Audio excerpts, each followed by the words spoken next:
Hello. Good morning. Welcome.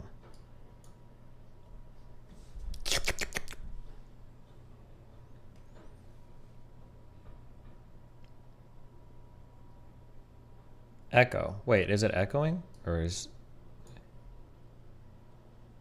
No, it's... Okay. Wait, if my mic is muted, can you... I'm curious how this mixer thing works. If my mic is muted, can you hear my keyboard?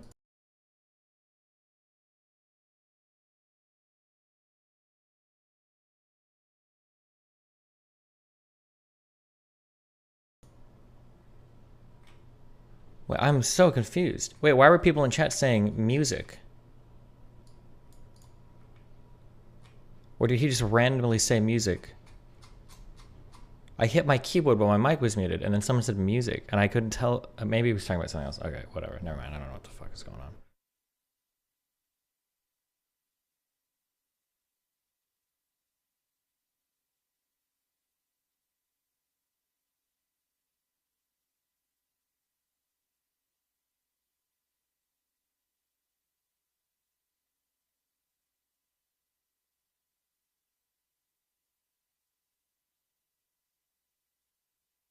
If Ludwig gets you banned on YouTube, why would Ludwig try to get me banned on YouTube?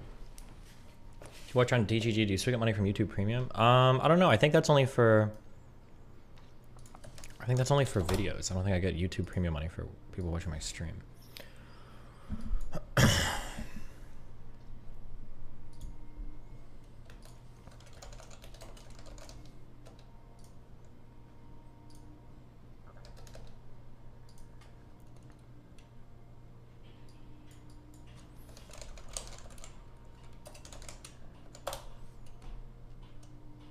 Do I get money for live streams? No, I don't get any money for live streams. Except for like donos and stuff.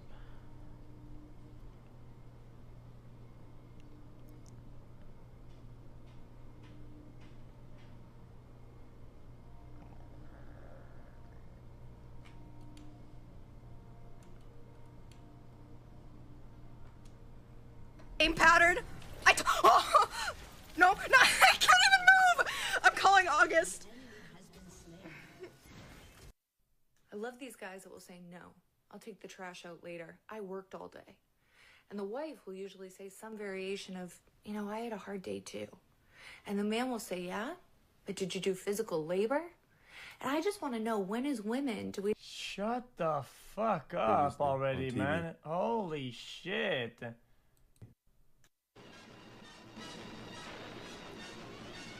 Oh god, oh god, oh god. Okay, that's a lot of speed really quickly.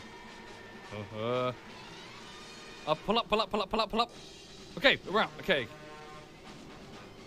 Right. Woo, okay, we are up. Shut down the engine. Close the door. Flawless. Oh! Less flawless. It's okay. We're still fine. We're fine. See? That's why I built the extra wings. Redundancy. Our home is burning. Rapid climate change. Sometimes the schedule mad annoying. You got class tomorrow, and the exam couldn't have come like an hour earlier. My brother, I'll stream all fucking day, man. I'll be there after you, before your exam, and after. Chill the fuck out, man. What? Dude. The world is a whole sphere. You got better make the Lily Obama dono sound.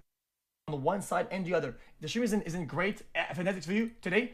Today's a long, it's a reset stream. It's gonna be over here and over there. Bitch! If you want to be entertained all fucking day by something, get a fucking dog. Get a cat. I believe I am moving out of the town. I would like to immediately head back to the town. Let's come up with a guess right now. This is the south of France. Just in case we're forced, if our hand is forced, I believe we are in the south of France. Diversion? That sounds French to me. Is it could be diversion? Okay. Le Clos de Miel, private road. Keep hating your life, I then, think it's working northern class, France. Andy. It says private road. I think we're in Jersey, man. I'm taking a stab. Oh! God! I believe I am moving out.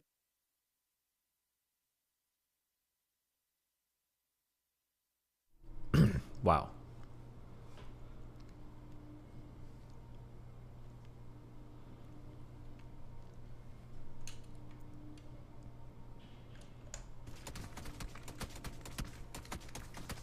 Is that Nim?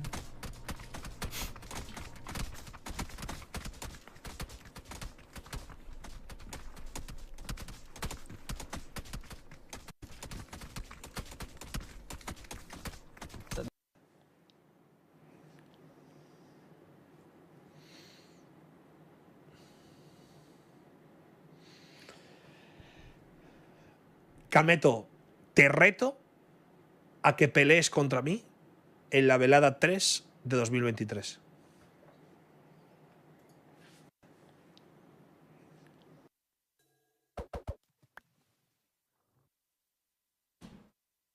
Wrong apartment? Oh my gosh, sir. You're good, you're good. Don't worry about it at all, you're good. Dude, what the fuck?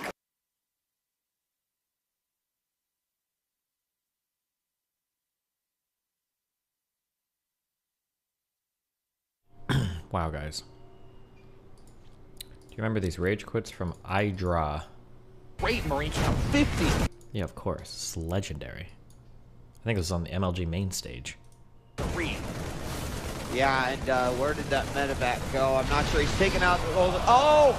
Oh! Oh no! Oh, my goodness, MMA!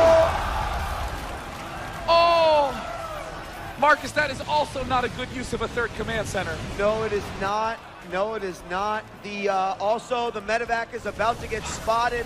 It is going to go down. He'll take out the Marines. No, he'll wait for the higher concentration of mutas. They are making their way over. He's going to try to engage this, and there are a lot of mutas out on the field right now. Another medevac will go down, and will MMA ultimately be defeating himself here, as that will put him behind. He needed that. A lot of banelings being morphed right now. The muta count is very high. Idra has not lost, I do not even believe, a single muta in all this. And, well, gosh, MMA moving forward, but Idra looks incredibly prepared for this. Another drop by MMA up at that expansion, trying to do a little bit of damage, and now Idra's rolling in. Look at the mutalist count. Banelings getting absolutely obliterated by these tanks, but the mutalist count is just a little bit too high. Idra now streaming forward with Zerglings, mutas, everything is overrunning this force by MMA. Wait, what? What?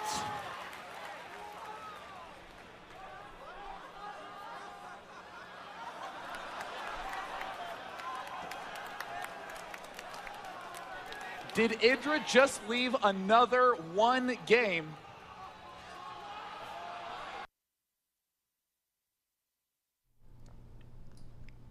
So now Idra's rolling in. Look at the mutalist count. Banelings getting absolutely obliterated. Everything is overrunning.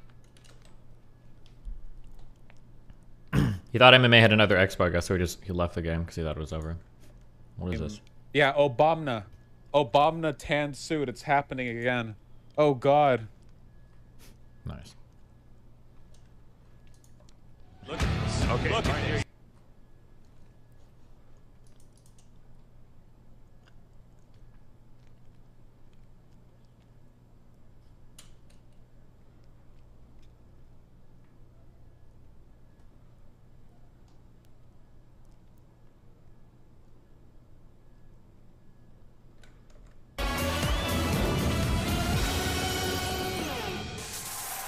There's no way YouTube's gonna let me watch this.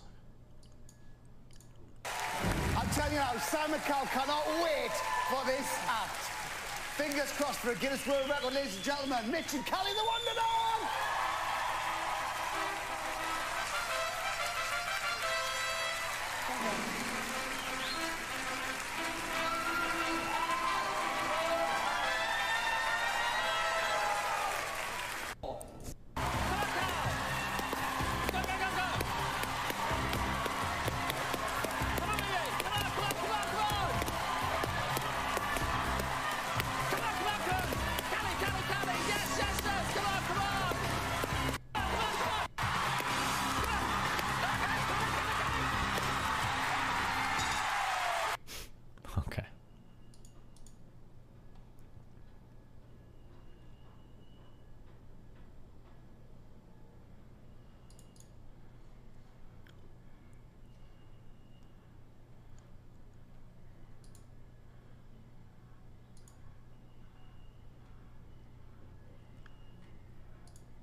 8 milliseconds. Holy shit.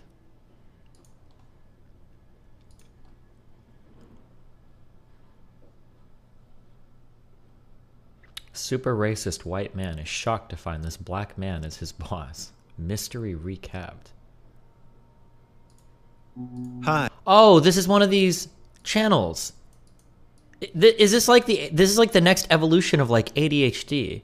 There are I think I've to have fallen off a car. I've talked about this on YouTube before. There are channels that just like if you want to watch a 2-hour movie, but you don't want to watch it, you can watch like a 12-minute thing that just tells you everything that happens during the movie. They are super old now. Oh, is it? How long is this? Why do people do this? They are based. What do you mean they're based? This has got to be like the worst thing you could do to your brain. Can you settle the argument and agree that the Ocarina of Time OST is objectively the greatest ever made? The Ocarina of Time OST is really good. Final Fantasy VII OST is better. I'm sorry.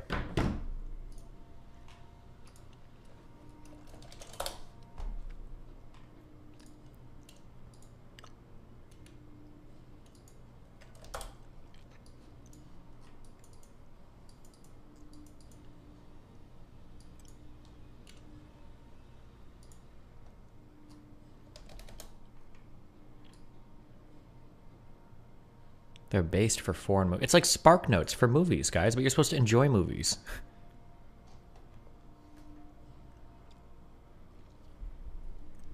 YMS uses this channel to get his scores. True.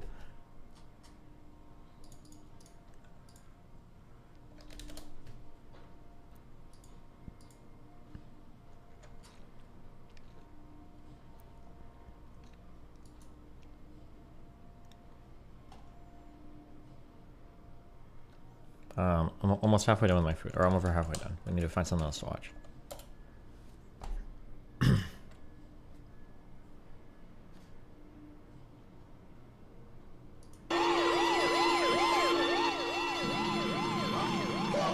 Hey, Jack! The colour! It's leaking through the window! Dude, a filthy thing all over my new carpet! Look, it's filling the room! How are we gonna breathe? Quick out from the Wollongong air! I'll try and hold it down. There it is. Hey, look at me! I'm in colour! Come on in, it's lovely! I can't hold it on very long. Here it goes, Arthur! Oh, what a beautiful room. It's really quite nice being in colour, isn't it? I don't feel any different. Oh, yeah, that's because you aren't any different, Tubby. You're still in black and white. I am not. Yes, you are, Auntie Jack. I am. Well, I'm... You know he's... Okay. Wait. Guys.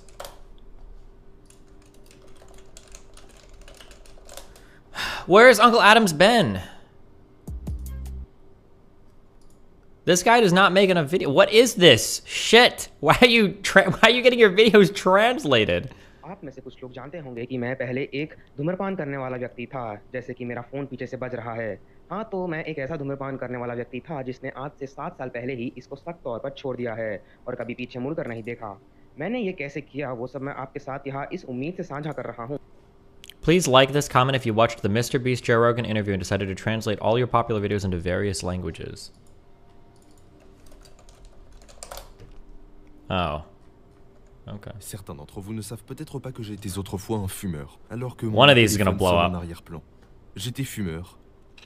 J'ai arrêté de fumer il y a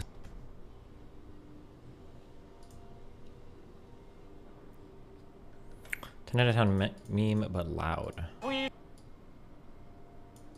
It's got the ringing. It sounds kind of like Jeez.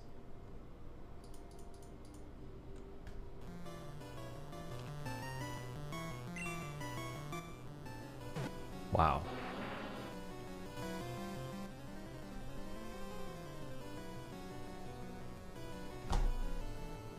As the chat was heading towards Zapdos,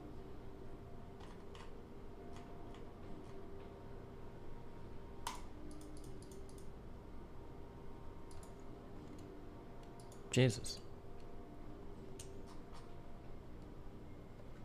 folks, Dr. Mike here for Renaissance Periodization. The self-fulfilling prophecy of natty gaining. Wow. We got an 8-minute Dr. Mike video for us to eat our oats and casein to. Yes, hello.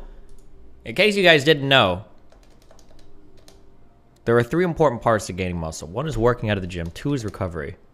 3 is Dr. Mike videos. Hell yes. Hey folks, Dr. Mike here for Renaissance Periodization. Today's video is about an interesting psychological topic. Ooh, here we go. The title is Think Small, Be Small, and the subtitle is The Self-Fulfilling Prophecy of Natty Gaintaining. I'm just firing off Twitter shots at everyone today. Is that how Twitter works? Is it all just beef and at-ing someone? I'm not on Twitter. No, hold on. I'm nominally on Twitter because I think my Facebook auto-reposts to Twitter. I haven't checked Twitter in 1.5 years. There's nothing on there for me.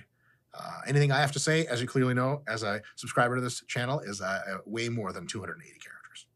In any case, here's the thing. This is a thing that happens enough for me to make a video about it. I'll put it to you this way. There is an idea that some folks fall into. Usually they are drug-free, which is a very good thing. And they fall into this idea of, well, I'm drug-free, and that means I can only gain muscle incredibly slowly. Not totally inaccurate, but could lead to problems. And then they, go follow some other folks on social media, and they learn about gaintaining, which is a fucking stupid idea in most cases. Huh? If you want to be really jacked. And they go, well, fuck. Gaintaining sounds really good. And they think, like, Wait, I'm a dumb fuck. What is gaintaining? Is that where you try to, like, hold the same weight while you're working out? And you never try to gain any weight? Is that what that means? Fuck, am I a gaintainer? I started gaintaining. Does that make me a dumb fuck? Bro, I'm fat as fuck. I can't gain more weight, Dr. Mike. What do you expect from me? I don't want to look like the starting strength kid.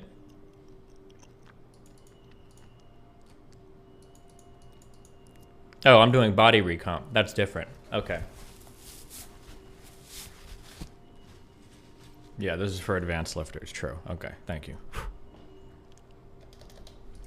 Read some stupid blog, and I realized that because I'm natty and I've been training for 2.5 years, stop the presses, I can only gain like 1 pound of muscle in a year.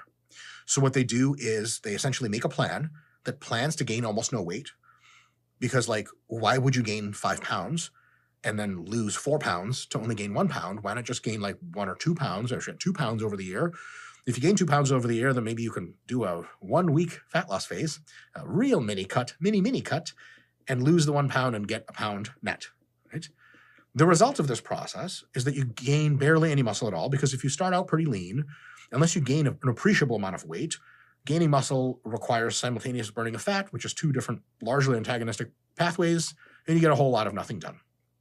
And once these folks, not all of them, many of them, they try the gaintaining shit, they barely gain any weight on purpose, and here's the self-fulfilling prophecy part. They go, well, fuck, I barely gained any muscle. It's because I'm natty. And they scroll through their Insta feed, and they find people that are either have good genetics or actually doing shit right, or on drugs, or some combination of the 3, and they talk mad shit, like, at guy who has muscle, steroids, LOL, insert insult about sexual orientation. That's all I'll say. I would quote them verbatim, but that's gotten me in trouble on Instagram before. Here's the thing. There is another alternative. You can do the following. You can say, okay, I'm natty. And Tell us what we can do, Mike. And I think maybe I can gain 5 pounds of muscle this year. Not 1, but 5. 5 pounds, many Mike. People, especially in years, 3 to 6 of your natty career, I think the average person can gain something like, close to 5 pounds of muscle per year. Jesus, a lot Mike. of people can gain more than that. But for the love of God, very many people, dare I say most, can gain 5 pounds of muscle a year. But what if we're natty, Mike? What if we can't do it? In their year 2 or 3 to year 6 of training. It's a thing that's probably very likely. If you look at natty gain rates and all that stuff, we have another video on what you can expect to gain. It covers that in super depth. And what this person might do is, over the course of 14... Oh, what's up, Richard? Dr. Mike is our hero. We watched your debate yesterday, my dude. I'm guessing that's probably why you're in chat. 15 weeks, they plan to gain 8 pounds, okay, moving up 8, maintain to drop fatigue for 4 weeks or so, and then over the next 6 weeks, they diet down 6 pounds, right? So that is a net gain of, you know, oh, I don't know. Do you think that there's something about lifting and the head shape? Because you guys notice he has the same head as Tyler 1. Now, is that really a coincidence?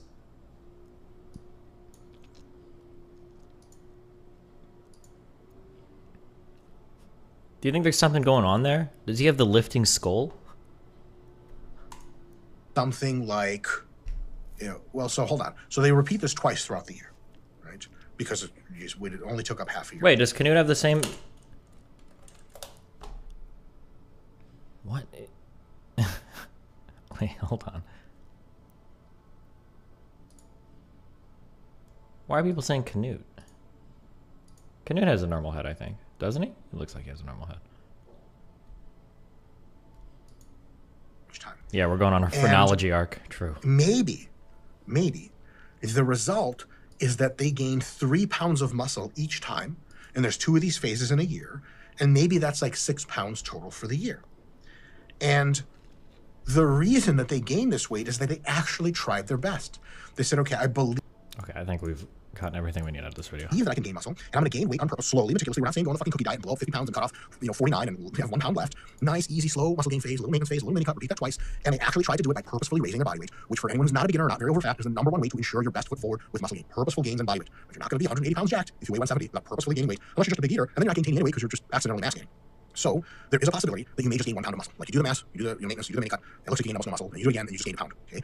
If that's the case, and just over a year of training, you gain only a pound of muscle, maybe it's time to rework your nutrition or your training. Maybe it's time to reconsider hobbies. Because like fuck man, if you're getting a pound of muscle a year, I don't know, man, you could have all kinds of other physical hobbies. You could play ping pong, you could play table tennis, sport. You could play head shape changes when you take a lot of HGH. Is that true? Physical hobbies. You could play ping pong. You could play table tennis. Wait, same sport. You could play, Scott, what's that shit old people play? Racquetball.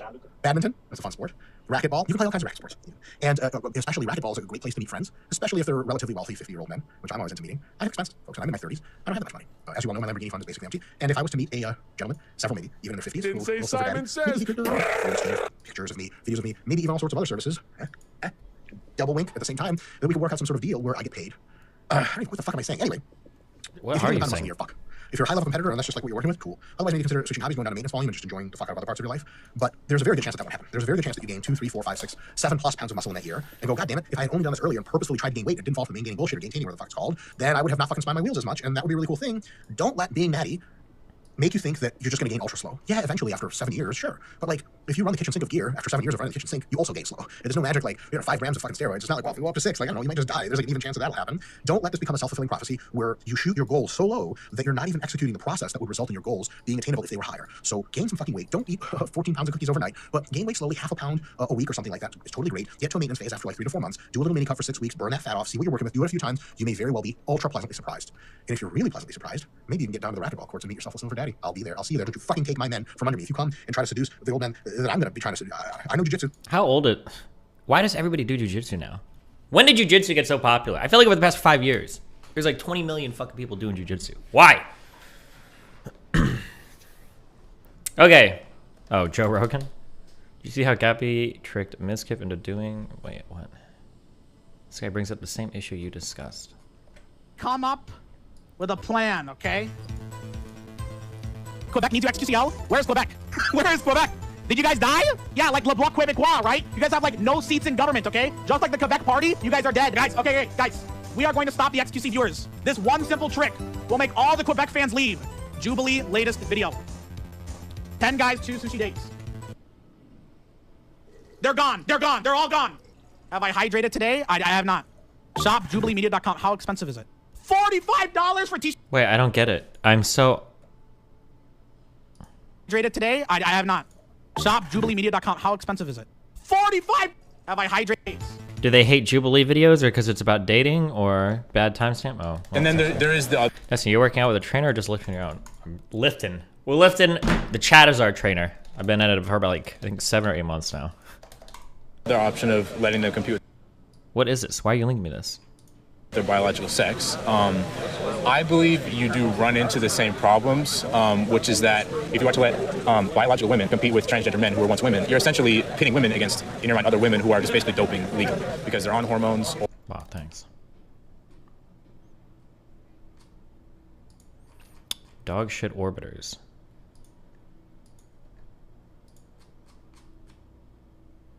Wait, how do I? Do you think Gappy is a dog shit orbiter? Why do you say that? What the fuck?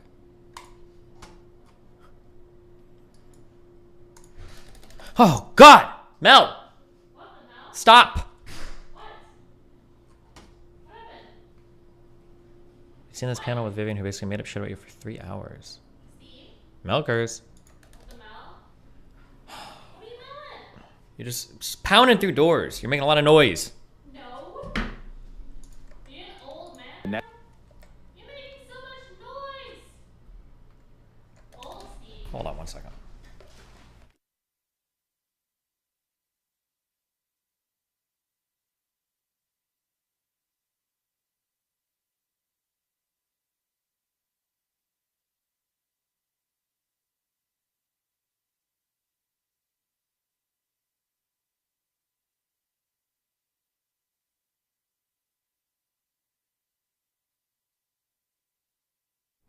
Okay, sorry. Had to squash a bug. Destiny ban debate with Vivian gets heated. Next up. Okay, I'm going to be honest with you. I have 79 emails and about 20 Discord messages that I haven't done. So we're going to be watching something, okay? While I machine gun these emails out, okay? Squad review.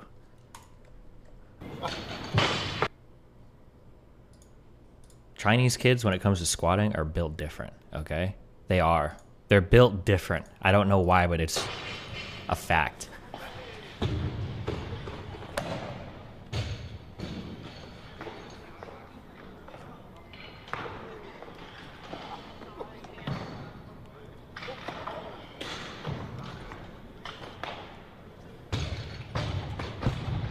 Just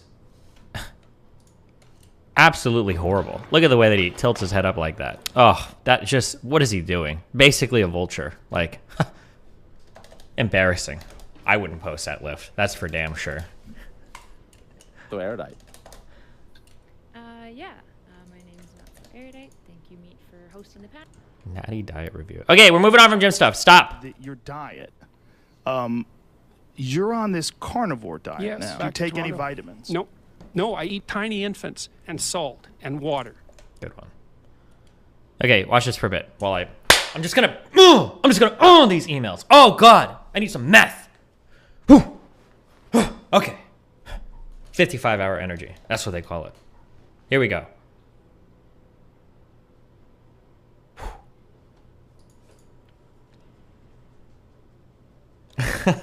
What is this dog shit meme? I don't think I can post about this like 4 days later, okay? It would make me look obsessed. Also, why is my head like facing the camera? Like, am I an owl?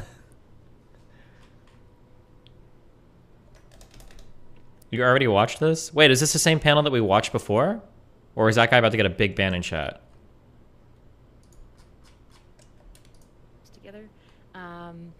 Overall, yeah, I think that there are... It's not. Oh, it's not, because this is the one that you wanted me to watch. Okay. I'll see you in 1,024 hours, my friend. Lycan also said you watched this. Wait, did he?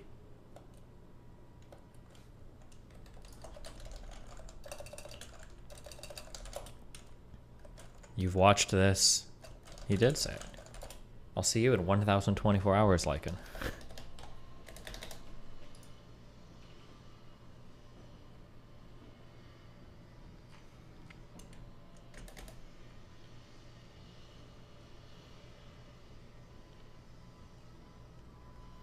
Does Steven answer all serious emails or just read through them? I do not answer every email anymore. I stopped that a couple years ago. Way too many of you fuckers emailing me, okay?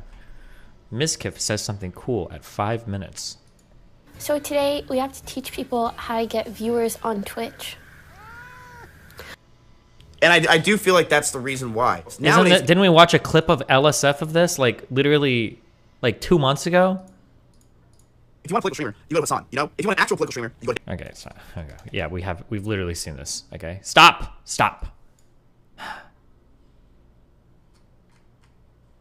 Okay, here we go. You have not watched it's the Metal Gear Solid 5 thing, isn't it? Please watch this ridiculous meme. Elon Musk cares about Grimes and Chelsea Manning. Please watch this ridiculous meme. Here are $5 redos. You get a fast car. I want a ticket to anywhere. Maybe we make a deal. Maybe Jesus.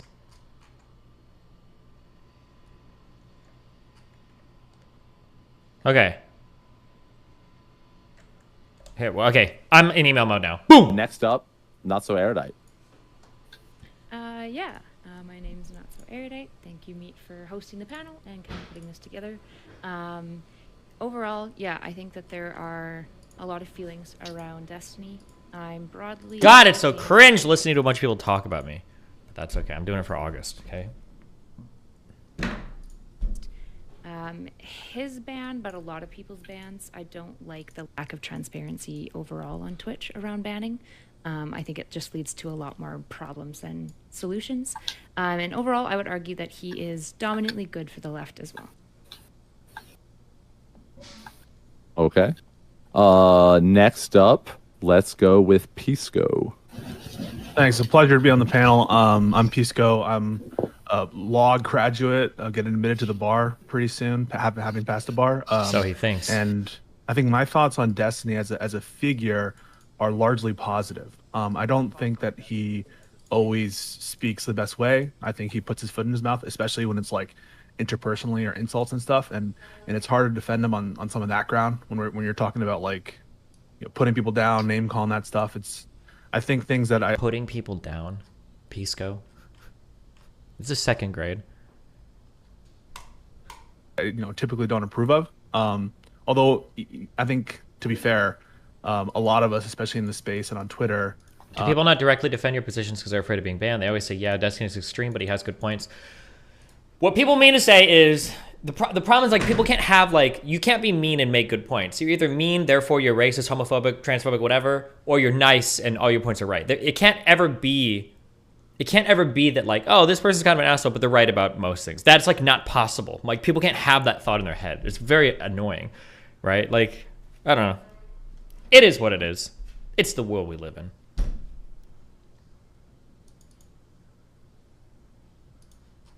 Do their fair share of name calling and that kind of thing as well. That's not to downplay the severity of it, but just to say, like, let's be careful about the standards we're setting with respect to that. Like, even that. Downplay the severity of it. The severity of calling people names. Really? Is that, like, what is the severity of it? What level are we on here in terms of severity? Is this, like, a level 9 severity thing? Like, oh my God.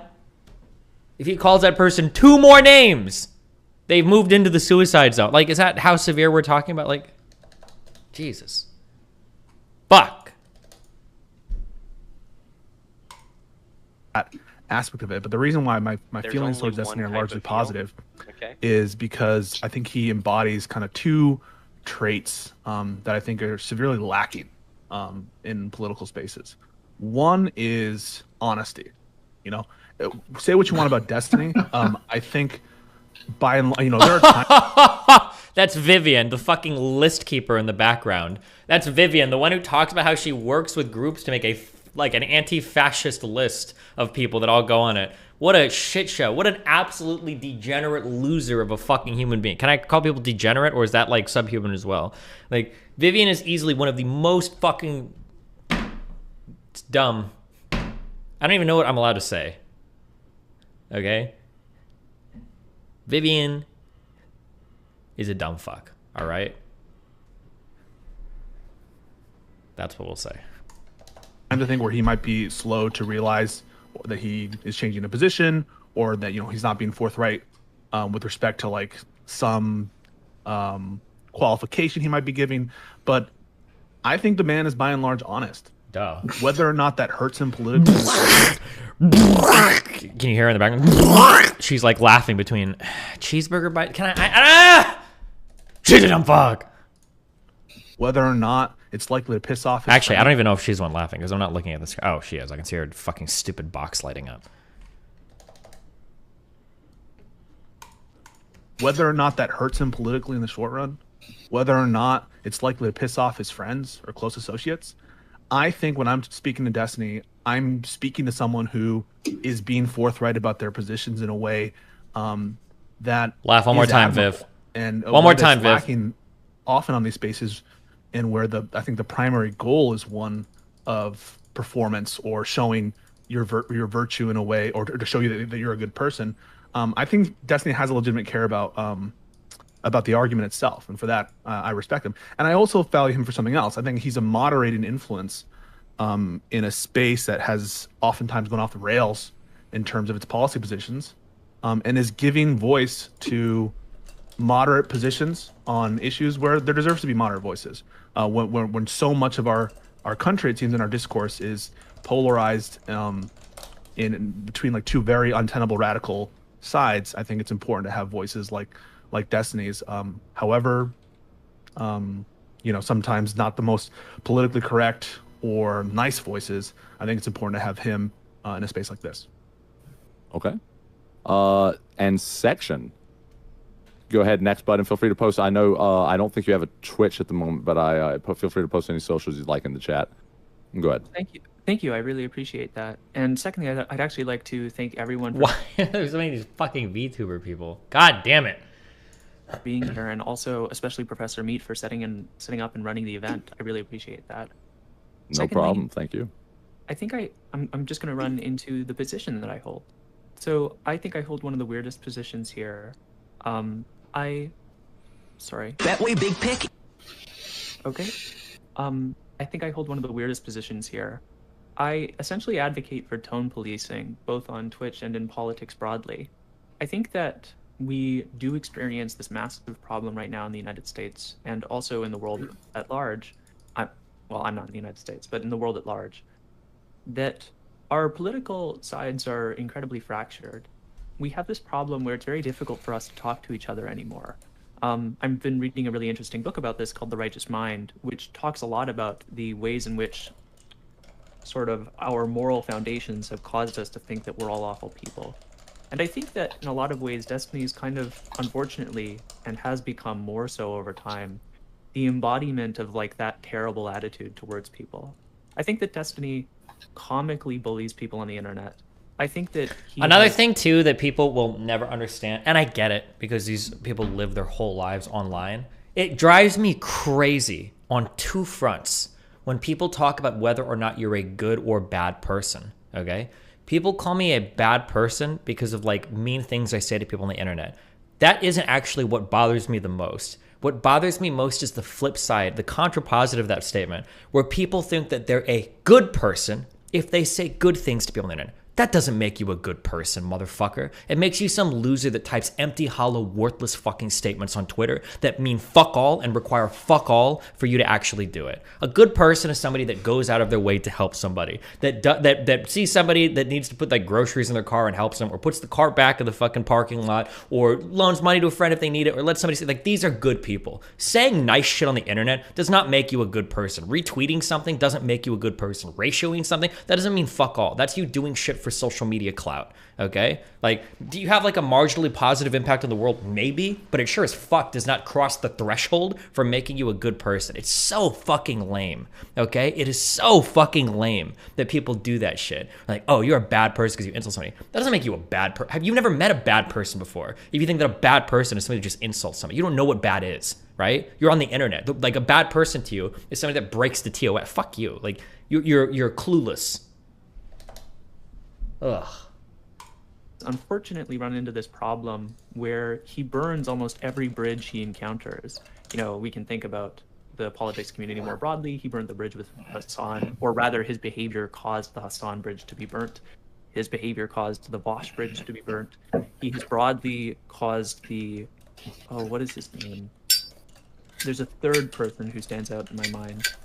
Say Trihex. Whatever. You know you Is it Vivian? No. It's this other whatever. I'll find him. And broadly, I think that I wonder if in their head, I'm reaching hard here. I'll admit it because I'm good faith. But I wonder if in their head they were like, it was a black person, but they don't want to say that because it sounds racist. Because I know they're thinking of triads. That's what they're thinking, but they can't say that. I wonder if that's what I think every comedian ever has done like a sketch on this. I know there's like at least one Key and Peele sketch on this. Where like, can you describe the person? It's like, well, they had really short curly hair, brown eyes, like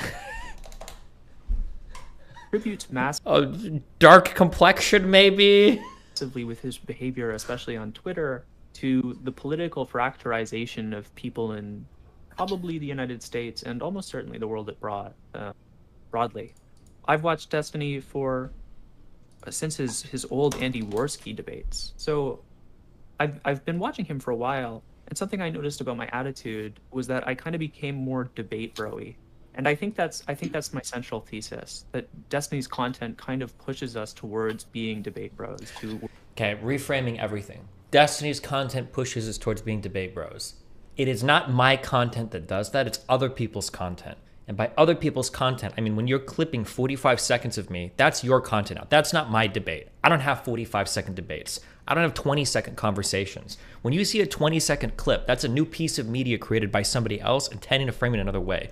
I'm pushing back more against this characterization because I think it is a fact that the overwhelming amount of conversations that I have on my channel are usually like incredibly boring and non-confrontational. I have a ton of like talks that are just like, oh yeah, like let's chat, let's like whatever. Like I have tons of these talks, but those don't get clipped. Nobody cares about that on Twitter. Those don't get like big views. It's only when I have like a really fiery exchange with somebody that everybody's like, oh, blah, blah.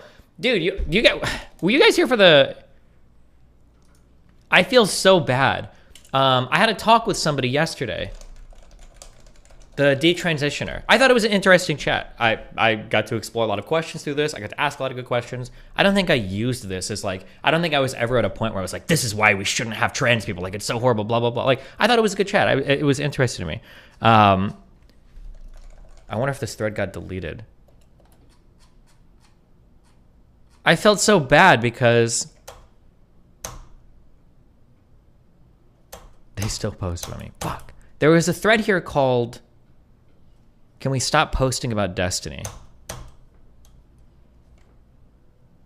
Oh, good job, Godkiller999. Oh, wait, actually, this could have gone either way. Let's see. The part that I've seen people... Oh, it's the Mr. Girl thing. It was just not that entertaining to me. Okay, never mind. Just depends on which debates you want to cherry pick.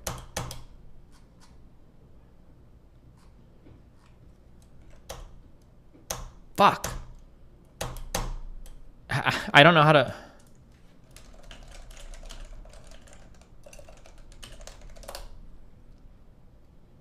It was this one. Nice. Thank you, Google. Oh, they Your deleted boring the ones thread. are usually the best ones. Sure, I agree, but like people don't... I felt really bad because part of the conversation that I had yesterday was what I said was that I think it sucks because trans people, whether you want to like transition or whether you want to detransition or whatever, it's really hard to find safe spaces to have these conversations because everybody's looking to use you as like some political tool, right? If you are a detransitioner, conservatives want to hijack your story and then use it to say this is why trans is bad and we can talk about blah, blah, blah. And this is something we talked about yesterday. I thought it was an interesting back and forth. And I think they mentioned that as well. I think the person I talked to mentioned where she was saying like, yeah, it was really, I think she said she just didn't talk to anybody because she was so scared about it. She just stopped drugs completely and didn't talk to anybody because she didn't want like to get like any crazy pushback. And I thought it was really sad that this was how that conversation was framed yesterday. I decided to check on Destiny out of curiosity, and he literally was fear-mongering about detransitioning. It makes me so fucking sad as someone who came out largely thanks to his past content. Like, what the fuck? How is he fear-mongering? In the context of how transphobic he's been in the last few weeks, and from the very little I heard him talk about today, it's pretty obvious what he's doing if you're being intellectually honest. And then this guy correctly pointed out, wow, he mentioned how the left tends to dismiss detransitioners' experiences and now I see what he meant. Their platforming is now transphobic. And then, I mean, you understand why people dismiss it, right? It's a very small group of people that do this. It's a very small group of people that are trans too, by the way.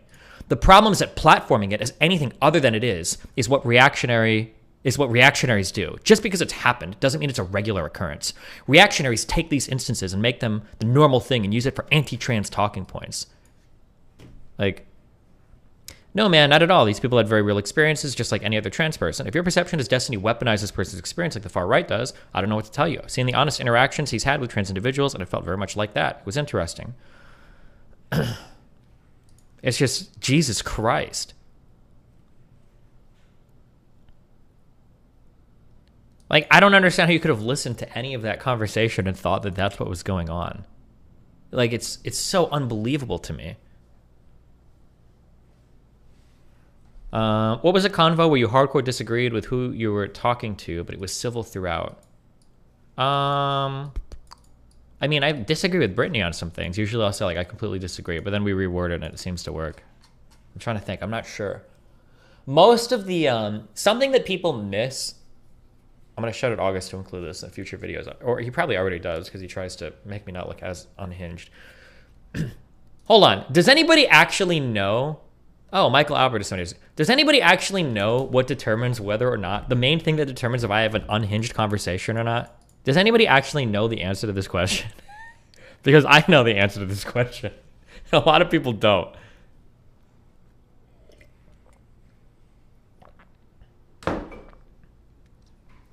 Yeah, okay. Some people got it. The most unhinged conversations, or apparently unhinged conversations, usually happen when the person has already attacked me prior to the conversation. If somebody's tweeted out or made a YouTube video saying some crazy shit about me, and then I bring them on to talk, I'm usually starting at a way higher level of aggression. Because now, like, so the Mr. Beard conversation, I was more aggressive than I would have been. Who did I talk to? I either talked to Brittany or somebody else on stream. I don't remember, but I talked to somebody who was like, I think I was chatting with Brittany off stream about this, and she was like, hey, I noticed in this conversation you seemed like pretty aggressive. Like, why? And then I noticed that it was like, well, because you'd already said all of this stuff off stream before coming on. Oh, Peter Coffin is another example. When people attack me before we start chatting, it's very hard. I don't know if I should. Do you think that's justified? I think that my behavior is more than justified 99% of the time, but that's not really the question we're asking. The question is, does it look good or not, right? If somebody's made a video accusing me of a whole bunch of wild fucking shit, and I bring them on, and I'm like, and I'm kind of like pissed off or whatever, like, I think I have a right to be upset. But the question is whether or not it looks good, right? Because the thing is that when you see a debate video, and you see me talking to somebody, it appears that I'm like really on edge or aggressive right at the start without actually saying anything. I've tried to be more good about bringing in like the prior tweets, but I don't know if I can start a conversation like that at a super neutral level when they've already drawn so much blood, right? If somebody makes tweets about like Jesse's alt-right Nazi piece of shit, and I'm bringing on, like, hey man, I just wanted to chat about, you know, what do you think about me, right? Like, it seems like a little hard to bring the energy way down there. Vegan Games wants to chat about your deadlift technique. In 6 months, okay. I'm good. Yeah, the comments on some of the Ben Burgess debates say you're bad faith and aggressive, and Ben Burgess is good faith and reasonable. And that makes people believe that they're more likely right in the argument without even getting the points. Maybe, yeah.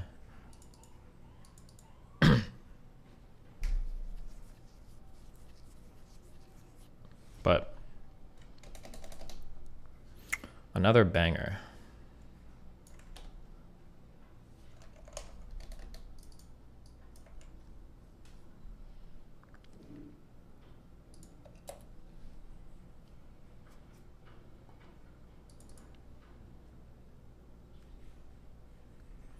I bet DGG would look at a rape victim and say, you were just trying to get clout by coming forward. Wait, that sounds familiar. Oh. It really bothered me when Destiny talked about how he considered Me Too as bad if they don't name anyone. It really felt like women just shut up. Did I not cover these accusations on stream, like in great detail? What are you talking about? It's so crazy. But again, it's like actions don't matter to these people. It's just the, it's just like if you're mean or not on Twitter. That's literally the only thing that fucking, that's literally the only thing that matters.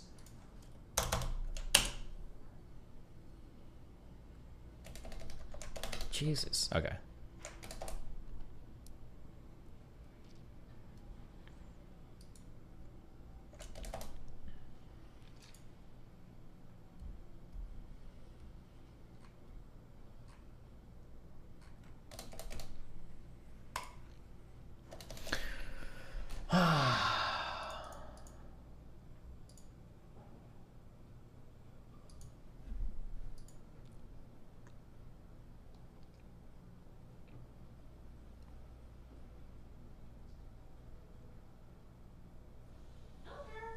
Milkers. Jesus, bro. Oh my god. Okay, stop linking shit in chat. You guys are linking me to for a reason. Okay.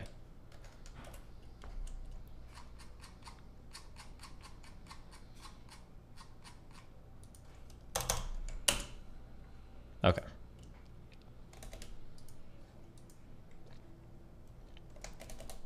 All right. Anyway, sorry. We're back to this. I don't even remember what we just got off on a tangent of, but oh, the whole Vosh subreddit shit. Towards being more hateful of one another and towards justifying our own really negative behavior towards each other. And I Back think to that emails. regulating that out of spaces is desirable. Okay. Thank you, Section. And last but not least, Vivian Wolf. So, yeah, Vivian Wolf, you can find me, I guess, mostly on Twitter right now, because I'm not really doing much of this sort of thing. At MX Vivian Wolf, I mainly talk about cults, fascism, radicalization, all that sort of shit. It's a lot of fun. I am super happy Wait, is that true, Caboose? Wait, I don't care. Sorry. Destiny got banned. I think that there is a level of acceptable behavior that platforms such as Twitch should tolerate, and I think Destiny stepped well over that fucking line, like on multiple occasions, but certainly recently, and especially since his ban on the platform, he's shown absolutely no kind of remorse. He's in fact just got worse. So I think overall, Twitch made a good decision in banning him, and I'd be really surprised if he continues his current behavior if they decide they're going to let him back on the platform. Not Before that we get- surprised. But yeah, Before we sorry, get Karen. right into the arguments, I just want to say a quick little ground rule. So I've tried to hold this until necessary, but if you see me waving this pipe in a circle, it means that you've been going for a little while, and we're going to try to do our best. And, you know, this is a little bit of a give and take when I deploy this tactic, but we're going to try to do our best to sort of wrap it up and reach a conclusion with our rhetoric. Everyone agree to that? I think we can all benefit. You need to learn to cry on command. I thought about it for this upcoming video that I was going to do on my kind of big Vosh thing. But so I thought about it because I can fake cry for a video. I think I can do it. I can fake cry for a video. A lot of people that watch my streams, or there's a lot of people that watch videos on YouTube and shit that don't necessarily watch my streams, so I could probably get away with it, but I would feel like I would lose a lot of respect for myself. I can't. I don't think I can do it. I could do it, but I don't think I'd want to do it. It would not be... Or yeah, problem is I might not be looking at the screen. That's, Yeah, we might do video that's research fine. while we talk. You can do some kind of If it comes to me having to, if I find that I have to, I'll just step in. But for those of us that can benefit, that's just making everybody aware. Yeah, good call. Exactly. Flow Trace, if you see me doing this, you just step into a llama I'm on call, it. and everyone can translate. Yeah. All That right. works for me. So who wants to kick it off? I would love to kick it off because I just want to establish. I sense that there's sort of two directions. There's two parts of this conversation. One seems to be a question about the ban, whether or not the ban is a good idea, if it's justifiable, and that's going to be sort of based off of its real world effects. And then a secondary question as to what we just think of Destiny in general. Someone could say, I don't agree with the ban, but I still dislike Destiny. So I just want to clarify which direction we kind of want to start on. Can I actually suggest that's actually 3? Because, like, yeah, I agree. There's the ban. Actually, there's 4 topics. It's what we think of Destiny, and then I think it's like also this part of like how much goodwill can you garner before you start acting like an asshole, and like is it okay to act like an asshole if you've done like important things? Like I think that's like a big part of this. I think we can kind of roll that into what we think. That's such a ridiculous I'm just wondering argument if too. it's less I so hate that like how much do we like or dislike Destiny, and like more so like do we think he's good for the positions that he takes? Because Yeah. it feels like if it's a like and dislike, then it's just going to turn into a pissing match of like who likes a person. Yeah, who's sorry. not even in his When I past. say like dislike, I just mean that I think there's a discussion about should a Destiny have been banned, and is Destiny good for the left or his positions? Or Good for however the it was. left? Just good for the platform. Come on. Like Sure, we can say that. The Whatever. insanity of thinking that Twitch political advocacy is anything more than a pissing match. Like people are deluding themselves, frankly. What do you But, mean by that? carry on. Do we think that Twitch politics at all has like influence or meaning, or are we considering it as essentially an irrelevant platform in this sense? I would say small but noteworthy. Meaning, I mean, people. Small but basically nothing. Yeah. I'm not going to pretend that this space is the biggest or one that is most likely to influence the most people, but people should be aware that their thoughts, behaviors, and how they express their ideas has impact on other people.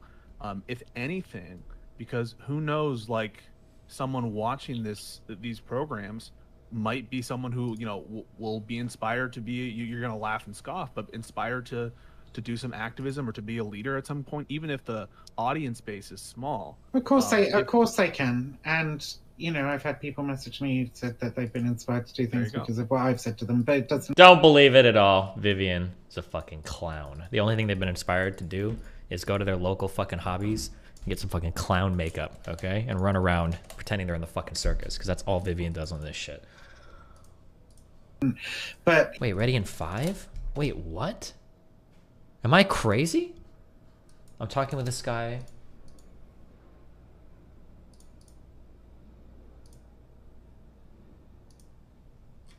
How about Wednesday at 1300? Oh, I read 1300 is 3 o'clock. I'm a dumb fuck. Oh my god. Okay, hold on. We're talking to another Jesse guy. Fuck! I have to do my emails. I might cut my stream after the conversation. Sorry. I can't, like, when I fall behind on this shit, it just fucks my whole fucking life up.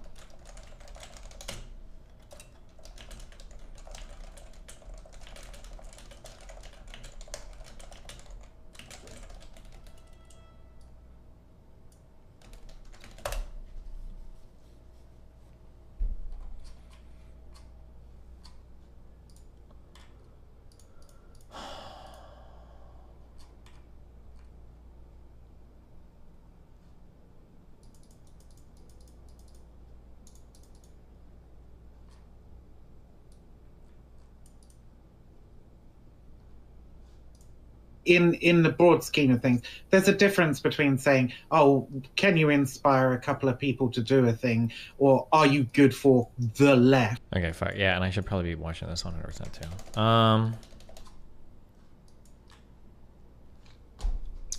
Okay, I'm waiting for this guy to add me.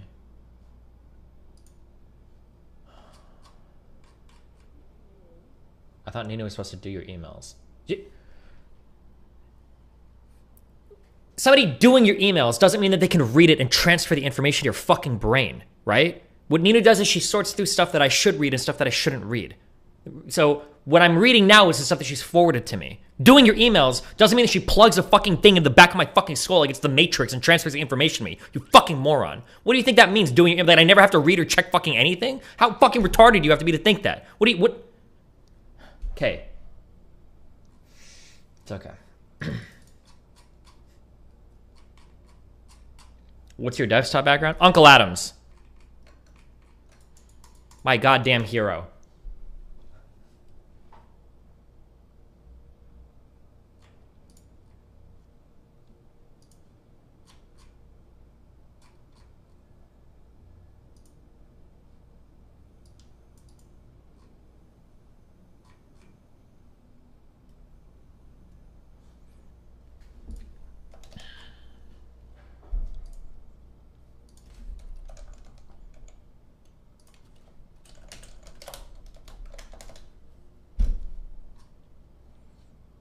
How many emails do you get? The problem is I don't. No more. What destiny is no more trans emails. No more black emails. Okay. I asked people to send me their experiences. I've got enough. I know the trans and black experience now. No more emails. Okay. The problem is just that when I ask for those types of emails, I get, and I'm not blaming any of you people. Okay, because I appreciate the emails and I appreciate the perspectives, but it's there's a lot through to read. So like the one that I'm reading right now is 1,276 words. Okay. There's just, and I have like 50 emails like this, so it's just a lot to.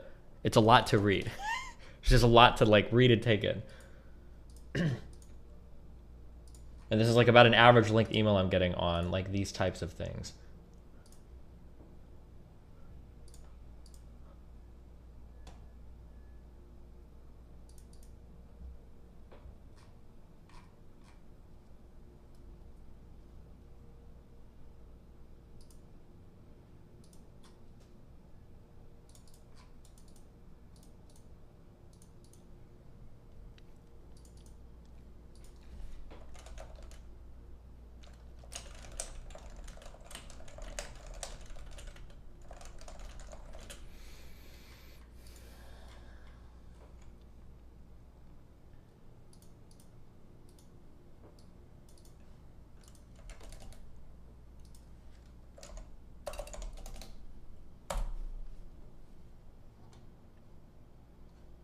Sorry, I skipped a...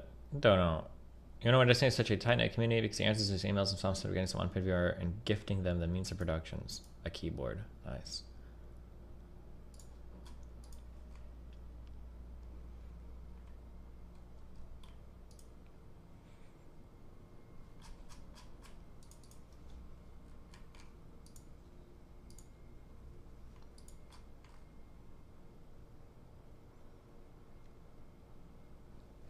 Why the fuck doesn't he just do this while he doesn't stream? Because I have no time.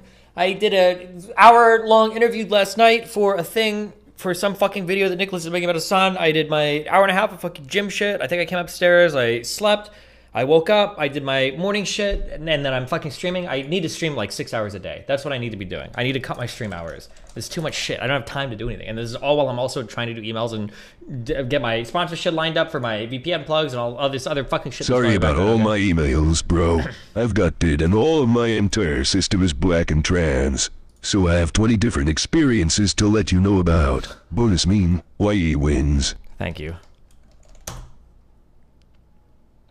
You do have time, you're just bad at time management. I don't think you understand how much I work, but thank you for your totally fucking uninformed take, okay? Because you work 9 to 5 Monday through Friday, and you want to tell me how much fucking time exists in the day. Thank you so much, my dude. Thank you. I have so much fucking extra time to just do a million fucking things. You're right, my dude. My bad. I fucked up, okay? My bad. Keep hating your life then, working class Andy.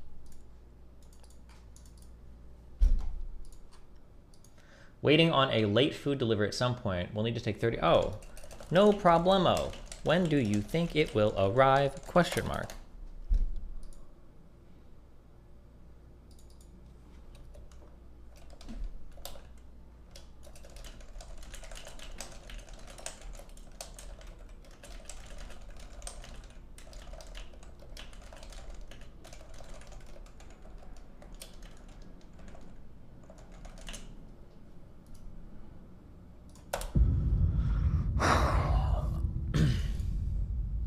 Yep, says Aaron and wrote, yep, so it'll be a minute, but I can just bust get in and eat after our chat.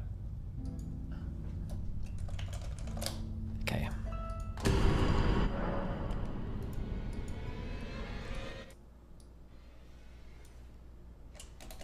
Have you thought of making a template emails to respond faster to emails? No, I have to read them and understand them.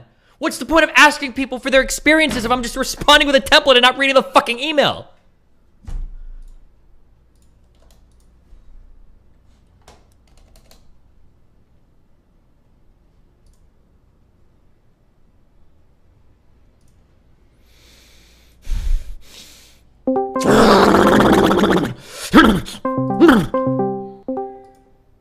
Hey man, how's it going?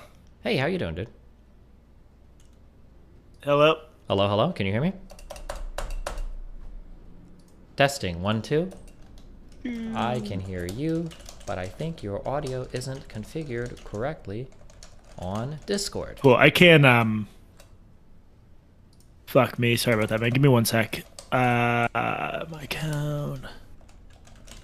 I heard the ring when you called. What do I have to do you think to get this working? Sorry, I'm so old. Probably a setting. You're not, he's 38. You're not that old. Don't say that, okay? That's Dan's age. Yeah, give me 1 sec to look at the settings. Audio. Where the fuck are the audio settings?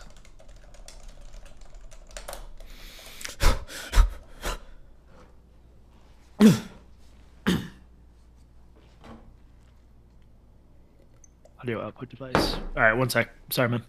User settings, audio.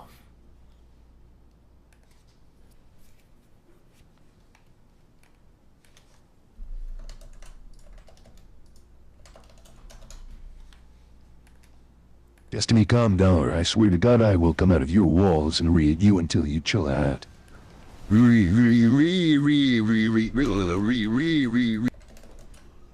Thanks. Sorry, I'm so helpless, man. I'm trying to find the in settings my account user profile.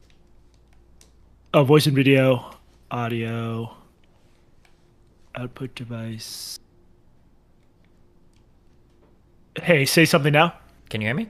Yeah, there we go, dude. Sorry about that. Hey, how's it going? I'm good, man. Thank you for having me on. Thank you for coming on.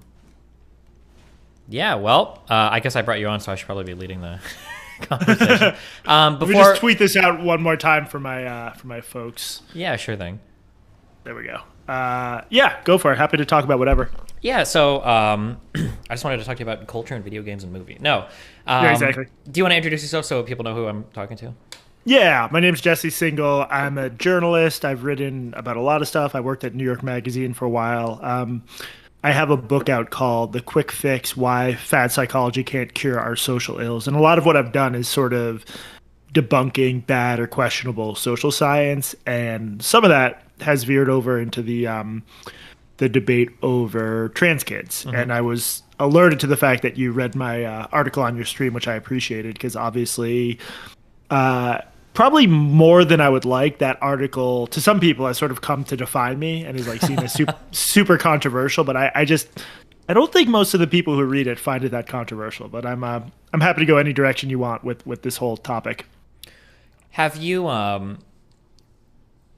is this like your largest like public, I guess, like notoriety that you've gotten for doing any particular article? Like, have you ever had anything kind of like go viral or whatever like this article has? Or No, I think it's like the article I'm known most for, and it's sort of, it probably launched certain aspects of my career. Like, I sort of hate the term heterodox thinker. Like, I want to do the jerk off motion whenever I say it, but I think that's what landed me in that space. And yeah, I think if there's any one article I'm known for, it's that one, which is unfortunate. I'd rather be known for my book or for some of the other stuff I wrote, but that's what it is because it's such a hot subject. Mm-hmm. Have you, I'm just kind of interested because I've done streaming for 12 years now, and I'm very familiar with how these landscapes kind of evolve over time. But Yeah. I'm kind of curious if, because you're somebody that comes from, I imagine, did you go to school for journalism or anything? Or have you always been doing like journalist type work? I've always been doing it. My degrees are in philosophy, and then I did like a master's in public policy, so I could be better at the stat stuff. But yeah, always on that general track. Gotcha. So it's interesting to me because the way that like media gets, I guess, like disseminated, the way that all the messages flow through social media is incredibly interesting. To where, and I'm sure you've noticed this if you haven't already, the vast majority, when I say vast majority, like 95% of the people that are going to be critiquing you for things that you've written probably haven't read more than a 1 or 2 sentence It's insane. excerpt. Yeah. Yeah, man. Yeah, I actually the newly zombified version of Gawker just published something yesterday where they the other thing I should have mentioned is I co-host a podcast with Katie Herzog, Blocked and Reported. That's my main gig. They just published something where they just sort of lied about what I said and they won't correct it. And there's this weird dynamic that I'm sure you've experienced. So I'm not on Twitch. I don't do streams, but I'm mostly on Twitter. It's probably true that 90% of the people who yell at you on Twitter are mad at like a ghost version of you or your work that does not bear any resemblance to what you've read. And I'd imagine, my sense is you're enmeshed in these sort of like lefty YouTube and Twitch communities that are very pathological and dysfunctional. And my sense is there's a lot of that going on where you are too. Yeah, absolutely. It's not even like a ghost version of what you're saying. It's a carefully constructed version by the people that are taking you in the worst ways possible. Yeah. And it's so incredibly frustrating because you end up, sorry, there's like a million different ways you can go from here. I'm trying to keep the conversation focused because I don't want to have another conversation about how annoying the media landscape has become for everything. Well, let me just give a quick example. I don't want to talk over you, but Yeah. when I was trying to research you, I was trying to figure out why Oh, God. you got banned from Twitch. And I quickly came across a viral tweet saying that you mocked a woman for her bottom surgery. And Yeah. it was linked to a video clip. I watched that one. I watched the next one. It just didn't. The thing they said happened in the click they were linking to did not happen. Yeah, and I would never do this. Like, if you can afford bottom surgery, that's awesome. That's amazing. There's like almost no trans people that have the ability to actually, and bottom surgery's come a long way in terms of what doctors are able to do. So yeah, it's just it's so incredibly frustrating because when I got into internet debating, I guess, politics, back in 2016, nobody was really doing politics on Twitch. And I kind of wanted to, with Trump and everything, I was like, wow, there's a lot of public conversations about stuff that are so bad. Maybe I can, come in and have better conversations. That was in my naivety, I believed that. Yeah. But it's so annoying because like there are so few good conversations happening in regards to like anything political, because all of the conversations are just between like people and then the worst straw man versions of what other people are saying. So like even if there is some behavior, because I am far from perfect, and depending on how much you Google, Dude, don't say that. That's not true. Come on. Yeah.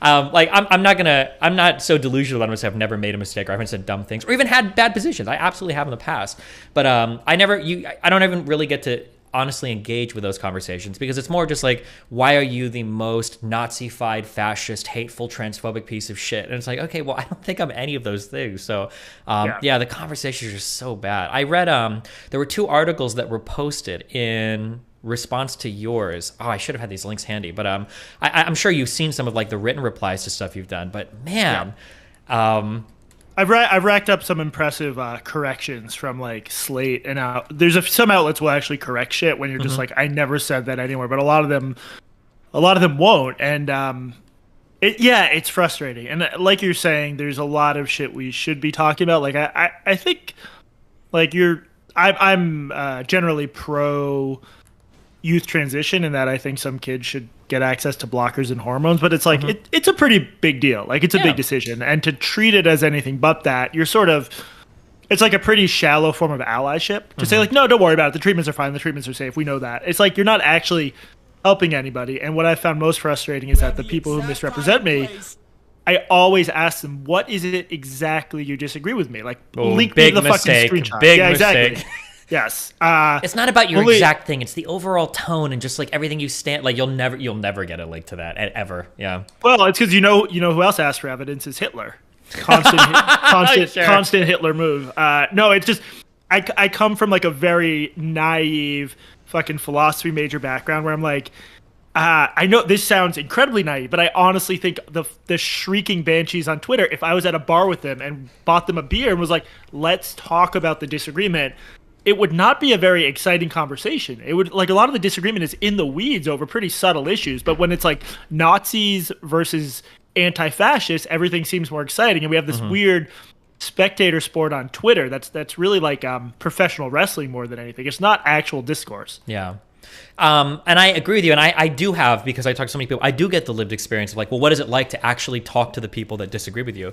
And it is like that. It's almost every time it's really boring. Generally, for my conversations, it boils down to, okay, Destiny, I'll say Steven is my name, but online I'm Destiny, right? But it'll be like, okay, Destiny, I agree with every single thing you said, but you were kind of mean when you said it, which is like, okay, exactly. That's fair. Yeah, I am kind of an asshole sometimes, but like, I'm not a transphobic, homophobic, misogynistic, Nazi, fascist monster, right? There's a difference. I saw this happening to you because you were accused of harassing someone. The other way they'll distract from like saying their actual disagreement is like, well, you quote retweeted someone.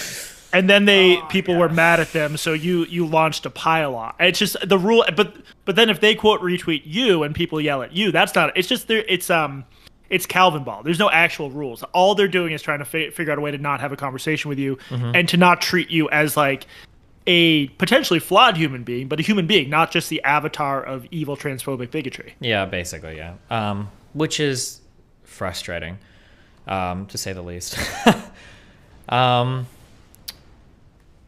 So, I guess in terms of finding your article, so trans issues are, in some ways, are difficult for me to understand because I'm not trans, I don't think.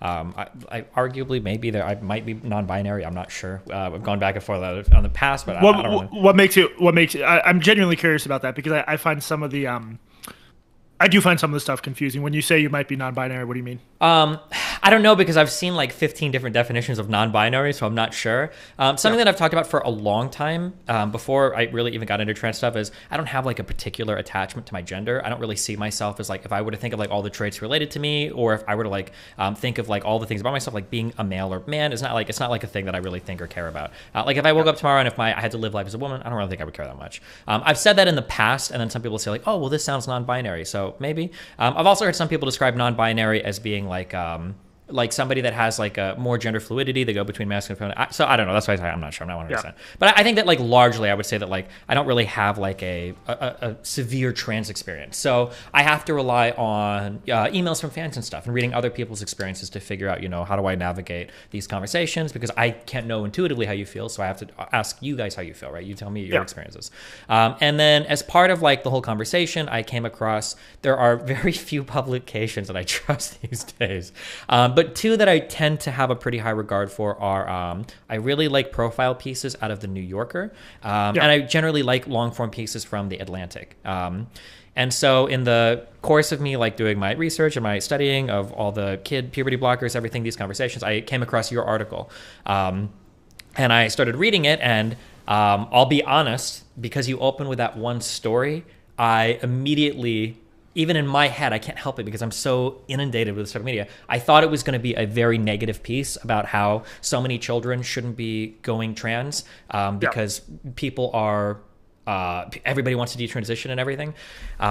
So, but I read the entirety of your piece, and Jesus, I'm sorry, my thing is, I read the entirety of your piece, and I was like, oh, I think this is a really interesting piece, because I think you do, and I'm sure you were cognizant of it writing it. You must have been, because you get so many different quotes and so many sources and so many things. I think that you're very cognizant of, when you were putting it together, of like, you're not trying to present this like picture that like trans people are evil and forcing everybody to transition, and we need to like super slow down on this.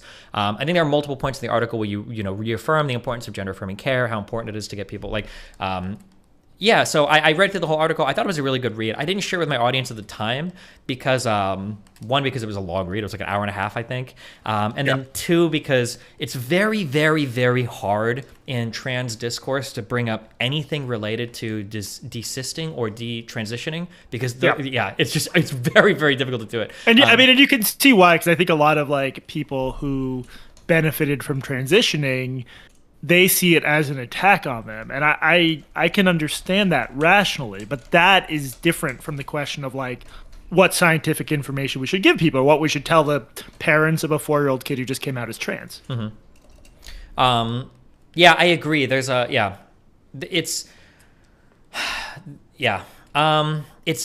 think that around these particular issues, it's not really these particular issues, it's every issue. Something that's kind of happened broadly with political discourse is, so one thing that I talk about a lot is separating like the process from the outcome. That there are outcomes that we want to achieve in society, right? We want to make people happier, healthier. We want to give people homes. We want people to earn money.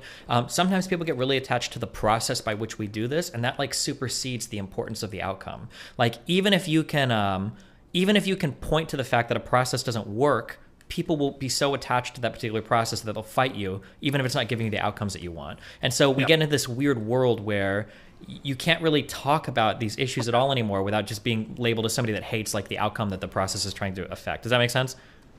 It does. And I think it's pretty self-sabotaging on the part of activists, because like the emails I get behind the scenes, not on Twitter where there's spectators, are even, my average friend or listener, I think, is basically like an Obama liberal. Even they are like pretty skeptical of these treatments, or at least transitioning kids who are very young. Yeah. And you're not going to make them less skeptical by yelling at them for being a bigot. Like, these are actual parents making serious medical decisions about their kids. And I think pathologizing this conversation hasn't helped. And the response to the Atlantic article was so over the top and cartoonish that I think it like, I don't want to exaggerate the importance of my work. I guess I'm more giving credit to the activists. Like, there were years when major outlets just didn't cover this subject with any of that rigor or care. And I think we're coming back a little bit now. Like, there's been some good stuff in the New York Times and the Washington Post, but there was a real dead period there where like the only view you heard about this in mainstream outlets was a very oversimplified activist view. And again, I don't know, man. I think if you're an activist and you want to expand access to these treatments, that I just think there's some people on the left addicted to calling everyone a bigot and suggesting there's no such thing as good faith disagreement, and that it's satisfying in the short run, and it'll get you a following and get you likes and retweets and maybe get you a YouTube audience, but it's not going to work in the long run. Yeah, there was a quote that I had, I saw recently that was really interesting to me. And it's basically the idea that if you make it impossible for reasonable people to disagree, the only disagreements that are ever going to be stated are by people that hate it, right? Yeah. That because I think, like you said too, I think that sometimes activists miss a lot of like, well, where is the national conversation at on this, right? Where is everybody on this topic? They're nowhere near where Twitter is.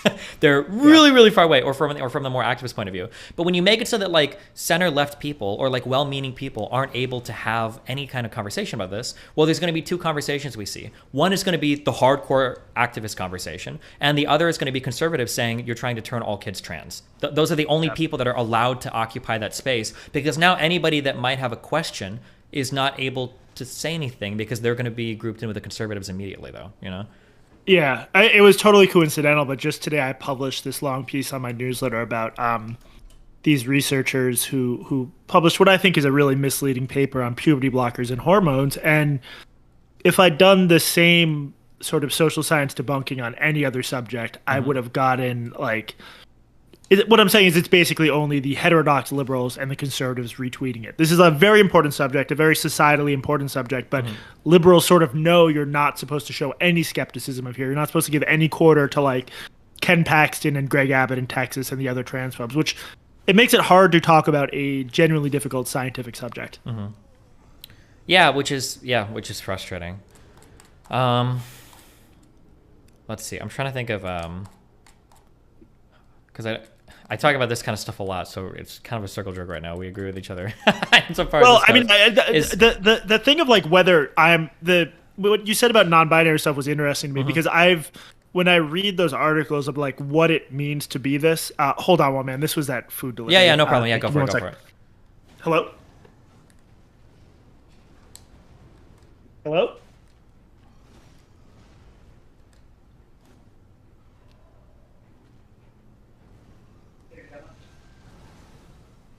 Yeah, bring it up and drop it off by my door, please. I don't call.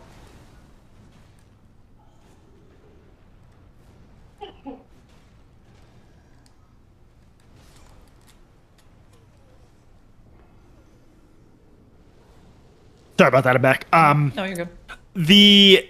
What I've found is when I read other people's accounts of what it means to, for example, be non-binary, it'll often be things like, I don't identify with traditional notions of masculinity. And I sort of sometimes had the same reaction as you, where it's like, if I'm going to take that definition really seriously, then that might mean I fit the bill too. And I think where there's probably an interesting conversation to be had that we're not having for all the reasons we've talked about is like, is it helpful or unhelpful to draw the line there? Where if you don't meet these criteria for being a man, you're not a man and shouldn't identify as one. And what I hear from some gay people, including my co-host, is they sort of feel like if they were coming of age today, they might be trans.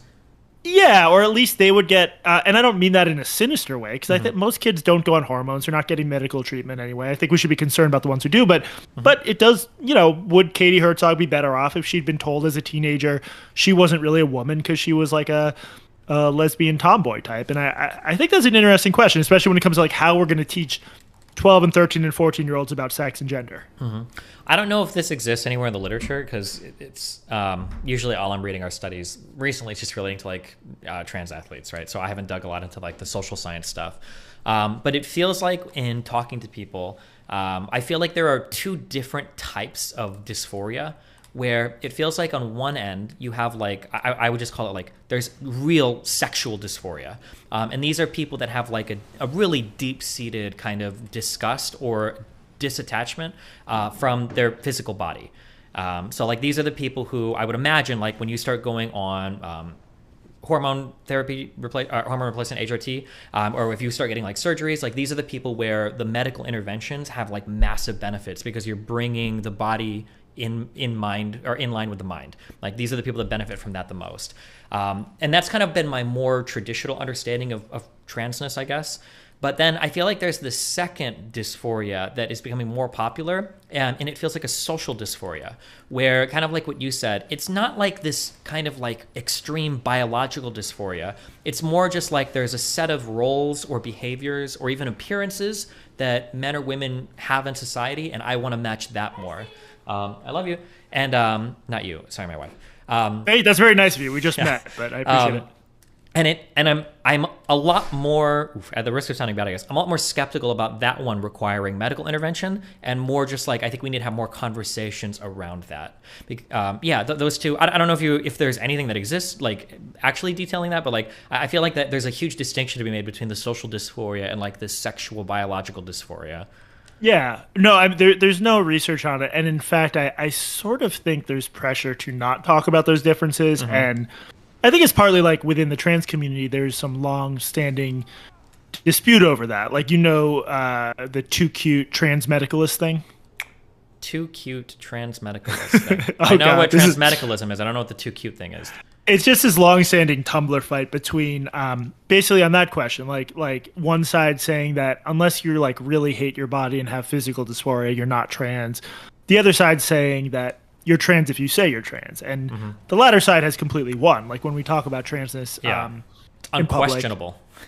Yeah, and I just think those are such different experiences. I mean, like, so there's the idea that me walking down the street, 6'4" male person with a beard, if I don't identify as male, but there's nothing flagging that. I don't really experience oppression day to day versus someone my age who decided to physically transition. That fucking sucks. That's where you're at risk of being assaulted or being harassed. And to lump those two experiences together, I'm not sure it's useful, but I can understand why, from the LGBT community's perspective, they don't want to exclude people. They don't want anyone doing that gatekeeping. But I don't know. I think I'm, again, just agreeing with you that they seem to be very different experiences. Yeah, and this is like, I think gatekeeping is kind of important. Like everything can't be everything. We want to gatekeep some experiences because we want to have like a special set of considerations made for certain experiences, right? I think gatekeeping can be pretty important sometimes. And I do agree with that, although again, it's like impossible to start to draw this distinction without, being immediately attacked. But like the idea that a person that has no dysphoria whatsoever, like that person has a far different experience than somebody that has a lot of dysphoria, right? Markedly different. It's almost not, I don't want to say it's not the same thing because they're not both trans. I guess you could be trans and not have dysphoria, but like your life is going to be way different. And that's kind of an issue that I've ran into sometimes on Twitter, where I'll run into these people that are like, I am like non-binary or trans, but I have like my gender expression is 100% male. I grow a beard. I'm making no effort to even socially transition. I don't really experience dysphoria, but I'm trans. And it's like, okay, but like, is it even worth mentioning at that point? It makes me wonder sometimes.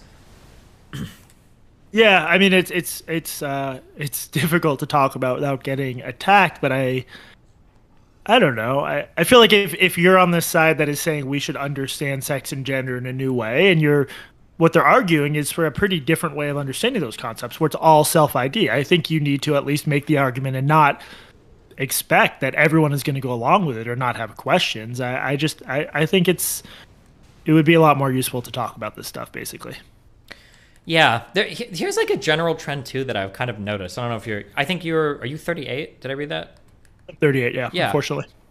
Okay, so I'm 33. Something that was kind of interesting to me is I feel like, especially in the 90s with boy bands and everything, and in the early 2000s, I feel like we were spending a lot of time in society kind of like widening the acceptable behaviors and appearances of like the genders, right? Tomboys and girl next door was becoming more popular. White guys were starting to wear jewelry. I remember like Backstreet Boys and NSYNC. You had like guys. Oh, dude, even like Prince and David Bowie, even before. Yeah, that. sure, but like. It was becoming more mainstream, like even more like you had like the whole metrosexual movement. It was becoming like super mainstream. Yeah. And that's why I pointed out too that like white men were starting to do it as well. But it feels like something like broke to where we were widening all the gender roles, and now it feels like things are narrowing again to where, well, you're not actually, like, we don't have these 50 million different ways that a woman can express herself. There's like one pretty set in stone way, and now any other way is some sort of trans identity. Like, now you're either like non-binary, femme presenting, now you're like a male lesbian, now you're like, it feels like all of the kind of expression that existed within male and female is kind of being erased, and now it's all being labeled as different types of gender identities, which is like really strange to me. Yeah, I've been thinking a lot about this because there are other cultures where you have third genders, and sometimes activists hold them up as like more enlightened than us. Usually that's not the case. Usually it's like this 5-year-old boy has a lisp and acts in a girly way, and he likes to cook with his mom, so he's not really a boy. It's like, it's very regressive, and I think some of that is creeping in here. I guess what I'm torn about is it might be useful and adaptive in certain conservative settings. So if, like, let's say there's a kid marooned in like rural Texas, no offense to any Texan listeners, but I'm from Boston, so I'm very judgmental. But let's say there's like a girly 14-year-old who wants to wear lipstick and who wants to put on nail polish. It might be useful in a sense for them to have a category genderqueer or non-binary just to like shield them from some of the macho bullshit they'd face otherwise. But I don't think anyone thinks that in an ideal society where we'd broken down gender roles, people would be like, oh, you're putting on lipstick, you're not really a guy. Guys should be able to wear whatever the fuck they want. And I do worry that it's like after a period of usefully stretching these boundaries, it seems to be getting more restrictive. And I can speak from a little personal experience on this because like I'm a big guy. I play some basketball and stuff, but like I was sort of pudgy and like a little bit lispy and stuff when I was in like 7th grade. I remember playing football, and it was crazy to me the other dudes liked tackling people and getting tackled. I hated that shit. I was like, oh no, what if I get hurt? So I was like, in that sense, you have all these messages that you're supposed to be this big, tough, masculine dude, and I didn't identify with any of it. I'm not saying I had as bad an experience as like a truly gender non-conforming kid, but like I've often not hearing accounts of this stuff that are any more complicated than like, yeah, gender roles suck, and sometimes we sort of they grate against us. Yeah, I mean, yeah, I agree.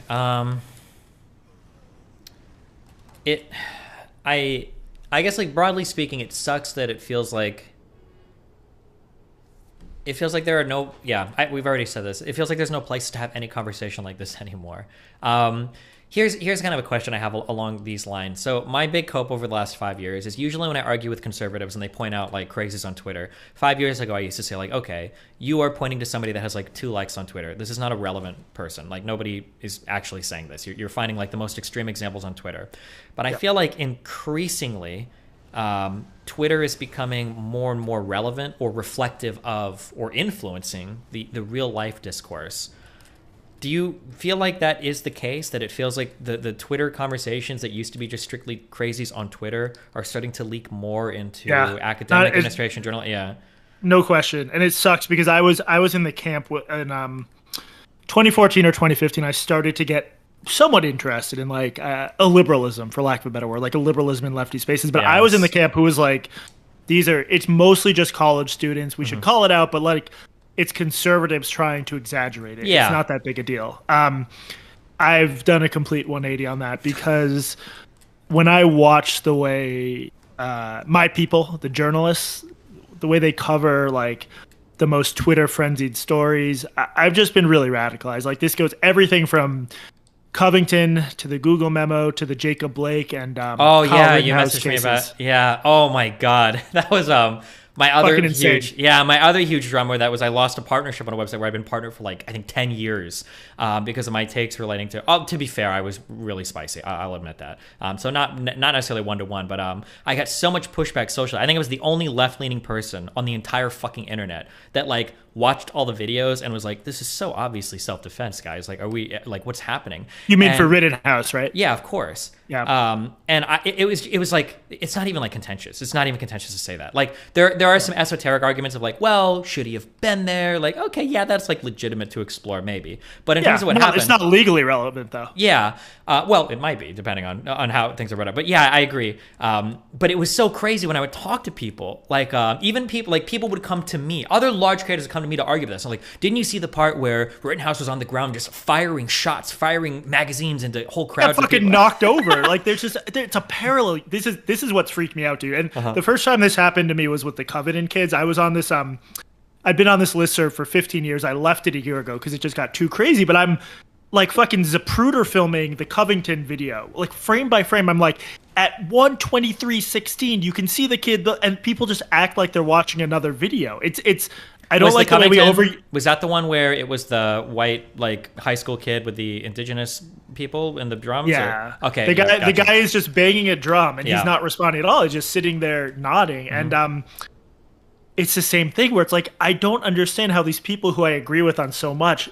It's like they're watching an entirely different video, and if we can't even agree on like what we're seeing, it worried the shit out of me. But that's what I'm getting to. I think what motivates a lot of shitty reporting is that the first version of these stories plays out on Twitter. Journalists are glued to Twitter, myself included, sometimes 16 hours a day.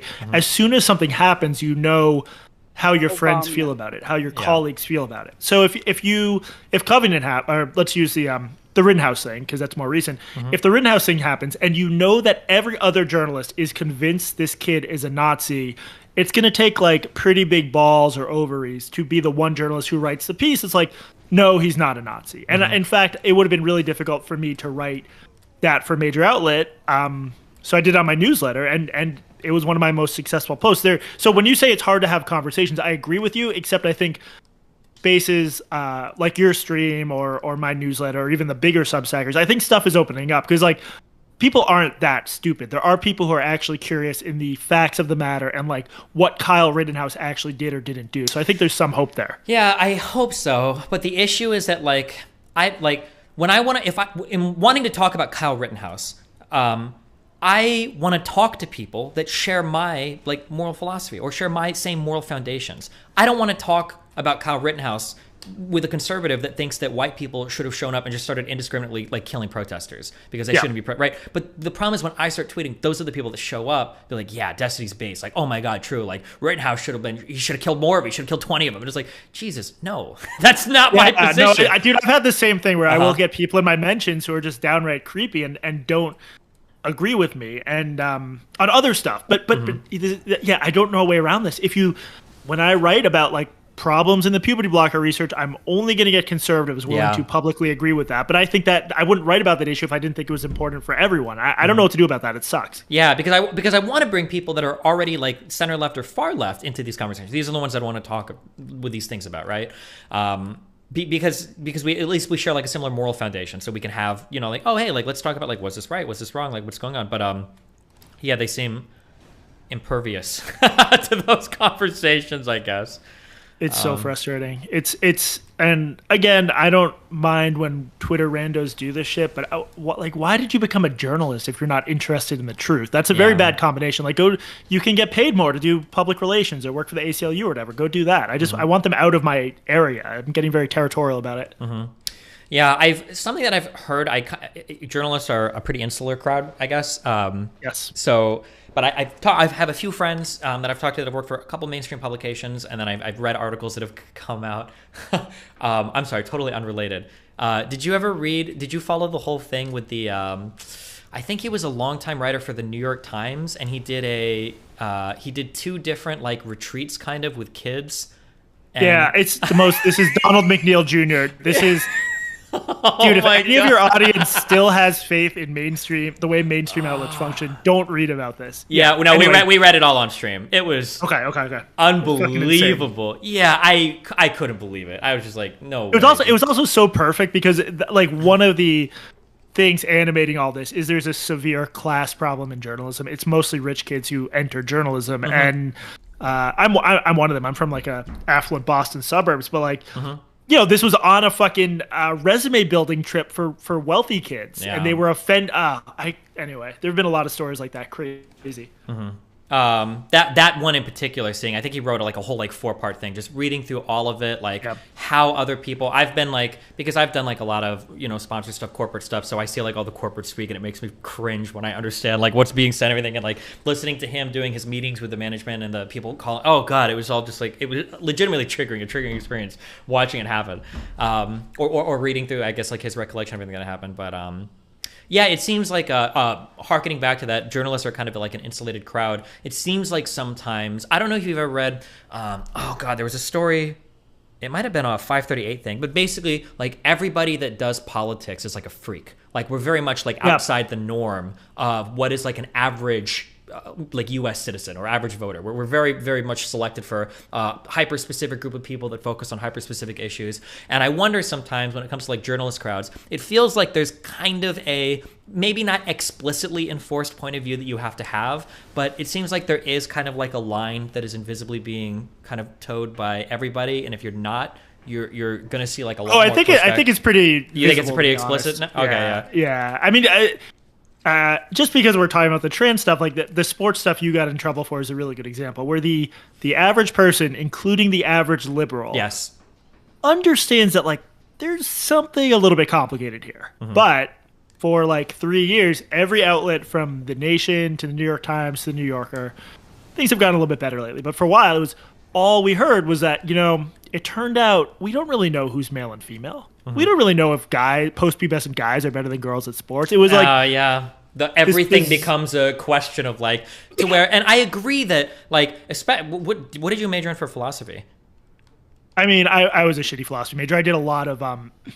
I did a little bit of everything. I was not good at it. Okay, if I use words like ontology, like you understand. Yeah. Like I could understand in a very dry academic forum having a discussion about like the ontological properties of male and female. And those are fun discussions. I enjoy that. I think that's because I'm a loser. Yeah, you need to be a little bit high, but they're good discussions. Yeah, but if I'm in a public forum and somebody asks me like, do you think we can know what a man or woman is? You have to be willing to answer that question. And now I'm not alluding back to the Supreme Court justice when she was asked on the nomination bitch, because I can understand why she might not want to answer it specifically, but I think that you need to be ready to have like, there are varying levels. One of my big complaints when it comes to academics is kind of this unwillingness to step down and talk to normal people like normal people, because because there's this big problem where if you're going to start to say stuff that everybody, liberals and conservatives will look around and be like, wait, hold on, we all understand this, why don't you? I feel like you totally lose your hold on the average person, because they're going to look at like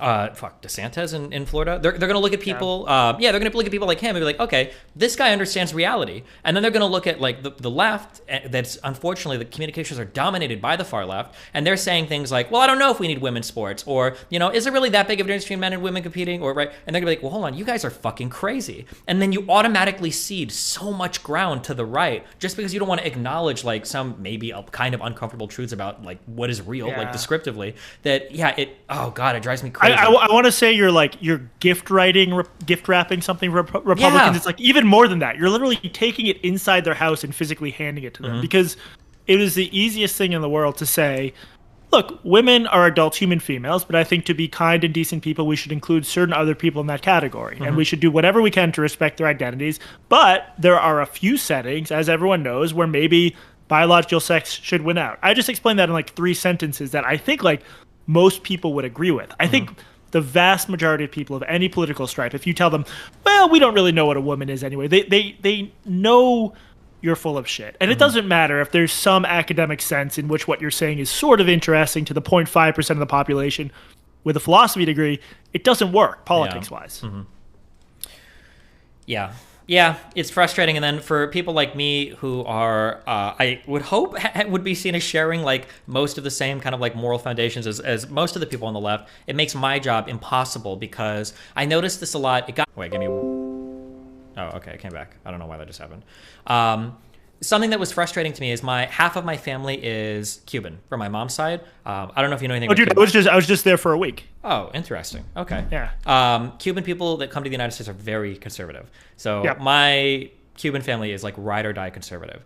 And it used to be that when I would argue with them in the past, like 5 years ago about Trump things, I could point to like very resolutely, like, look at this, like conservative media is insane. Okay. Like I understand if you might think CNN, New York Times, Washington Post is a little bit biased, but like, dude, look at this, Mom. Like, how can you possibly do this? Now, when I have these conversations, I like immediately have to backpedal, or I immediately have to say like, okay, there are like 5 or 6 major stories that like some of the mainstream media has gotten really wrong. Those Covington kids was a big one. And when I have to start off all of these conversations with conservatives, like immediately conceding to these horrible biases, it's like, well, fuck, I don't actually blame you for not even believing me. Like, why the fuck would you listen to me, Yeah.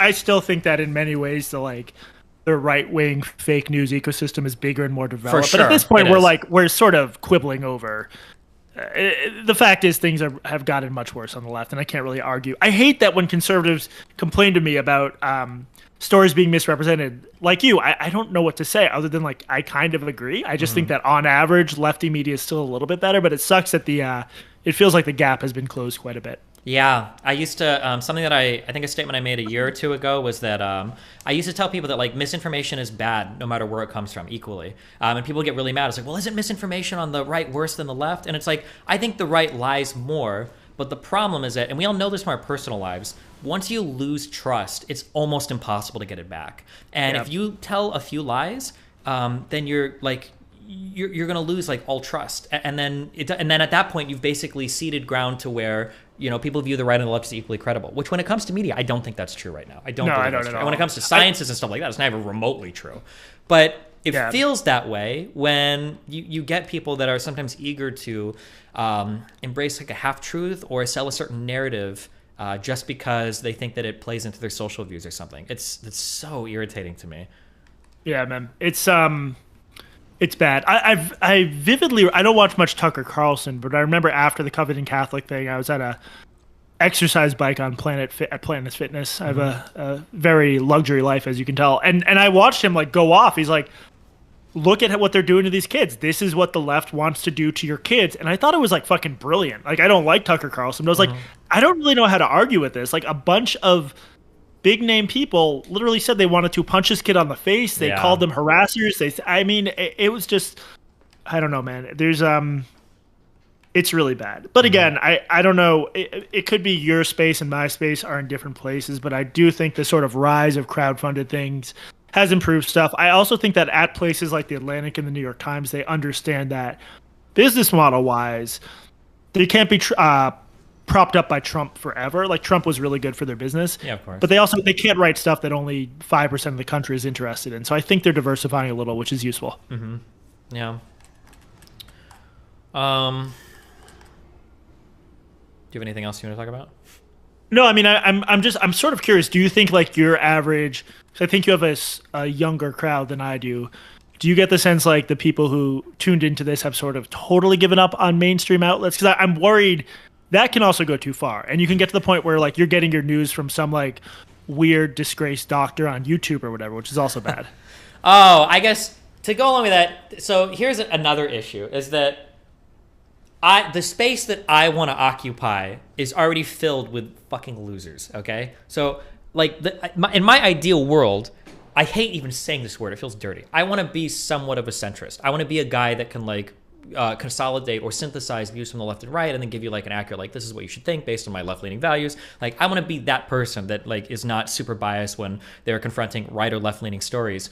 But, like, all the people that say that they do that, or I guess I don't know what your media flavors are, so maybe you like these people, but people like, I think it's Eric Weinstein, Tim Pool, Dave Rubin. Are you familiar with these guys? No, I don't like them, and I've soured on them even more lately. Yeah, because the problem is, like, as much as I'll criticize mainstream media, which I will, these people are horrible.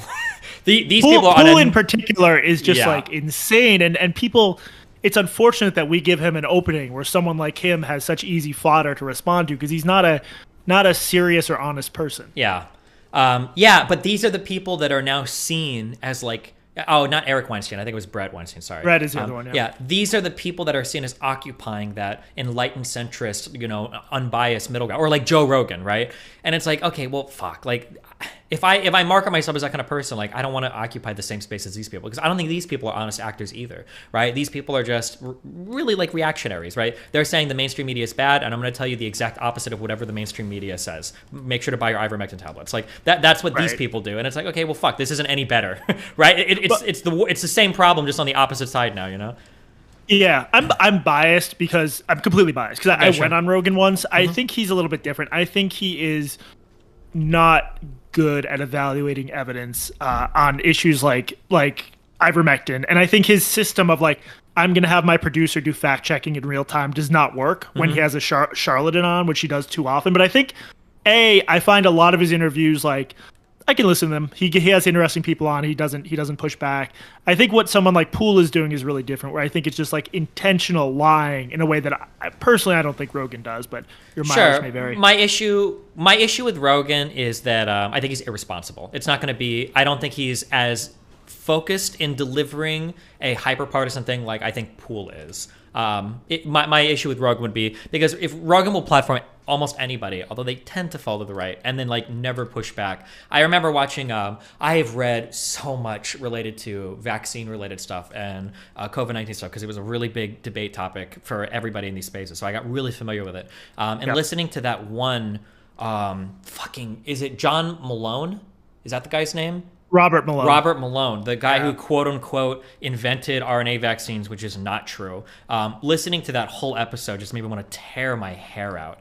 And the only thing that bothers me sometimes is when people are like, and I think Rogan does this. Now, again, I don't think he's a malicious actor, but I think sometimes he selectively pushes back against stuff because I feel like there are a bunch of things that Malone said that if it would have come from a like pro-vax person, he would have been like way more critical of a lot of what was being said. But Malone could get away with just saying, you know, claim after claim after claim after claim, like, oh, like these doctors said this. But if it was like a pro-vax guy and somebody's like, oh, these doctors said this, you know, Rogan would be like, well, that's just a few doctors, you know, is that really like quantified in a study? Well, but when Malone says it, it's like, oh, wow, yeah, okay, sure, you know. So that kind of stuff with Rogan kind of drives me crazy. But well, I think they're like different skill sets where Rogan is, I think, pretty good at like carrying an entertaining, winding, random 2 or 3 hour conversation. That's a very different skill set from having someone like Malone on and needing to make sure misinformation doesn't leak out to your audience in real time. That's like an incredibly labor and expertise intensive thing to do over a 2 hour conversation. Yeah, and I agree with that.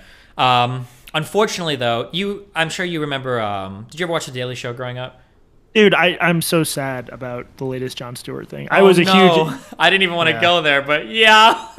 But I haven't watched it, but I know because I already know what he's gonna say because it's the fucking white fragility bullshit. But yes, I was a huge fan of him. I was a huge fan of Colbert even before. I'm not hip, but I was into Colbert before he was cool because he had an amazing circa 2000. Strangers with Candy, an amazing sitcom with Amy Sedaris. I love those guys growing up. I was a little bit of a comedy nerd, but anyway, go ahead. Yeah, for sure. Something that I used to agree with Jon Stewart a lot on. I'm sure you saw his when he went on Crossfire, right? Yeah, a famous clip from like 2004, I want to say. Yeah, and I agreed with him 100% that like it's not fair to hold him to some high standard. I think he was saying like, you know, you're expecting me to do serious media interviews and my show was followed by puppets that do crank calls or whatever.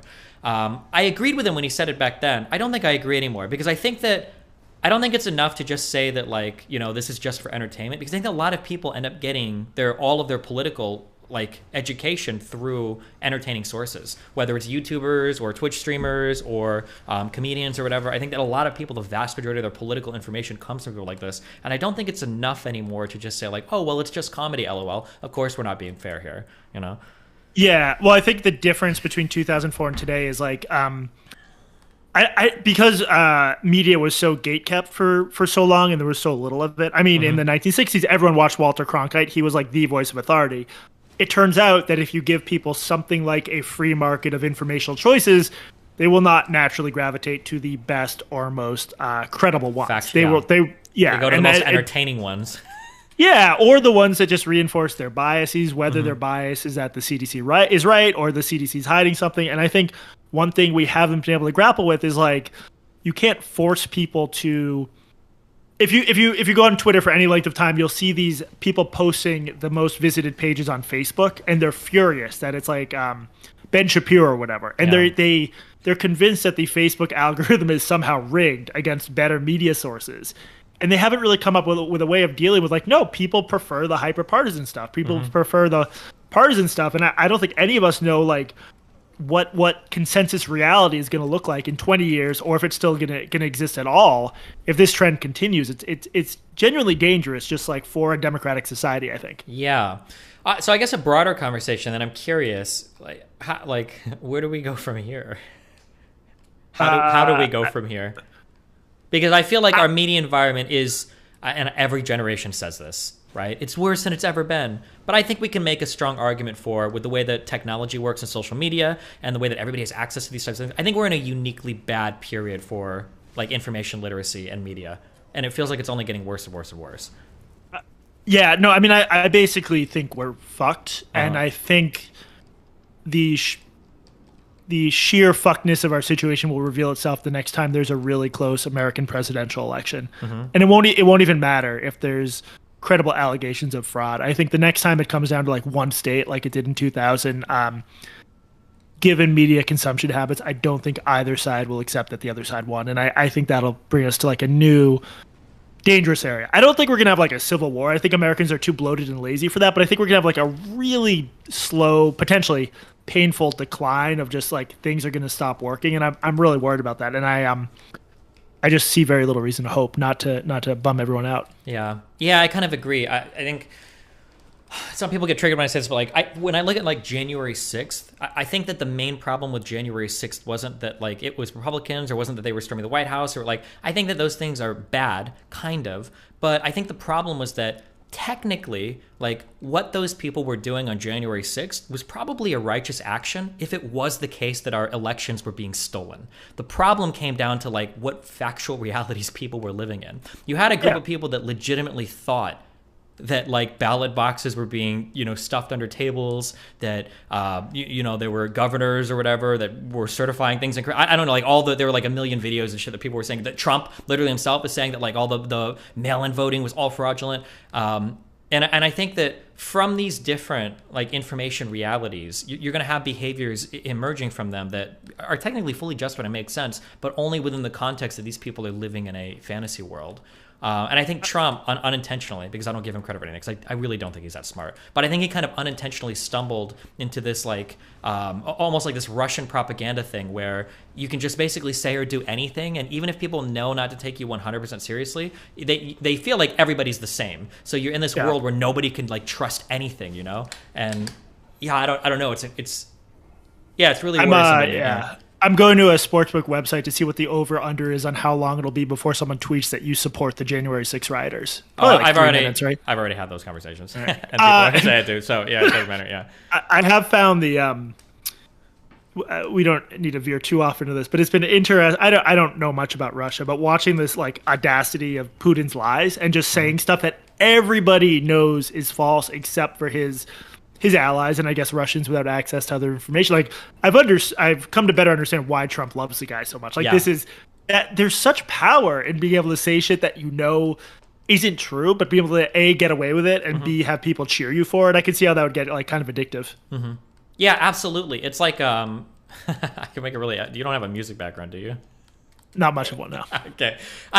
There's like this freeing moment where the words aren't really important. And in a way, you could say that Trump actually, like, he actually achieved this in a perfect manner, because I guess the living embodiment really of Russian propaganda is when people would say, what was this saying? People would say this all the time when I argue about Trump. Like, it's not like you don't listen to what he says, but you believe how he says it or something. What am I thinking of?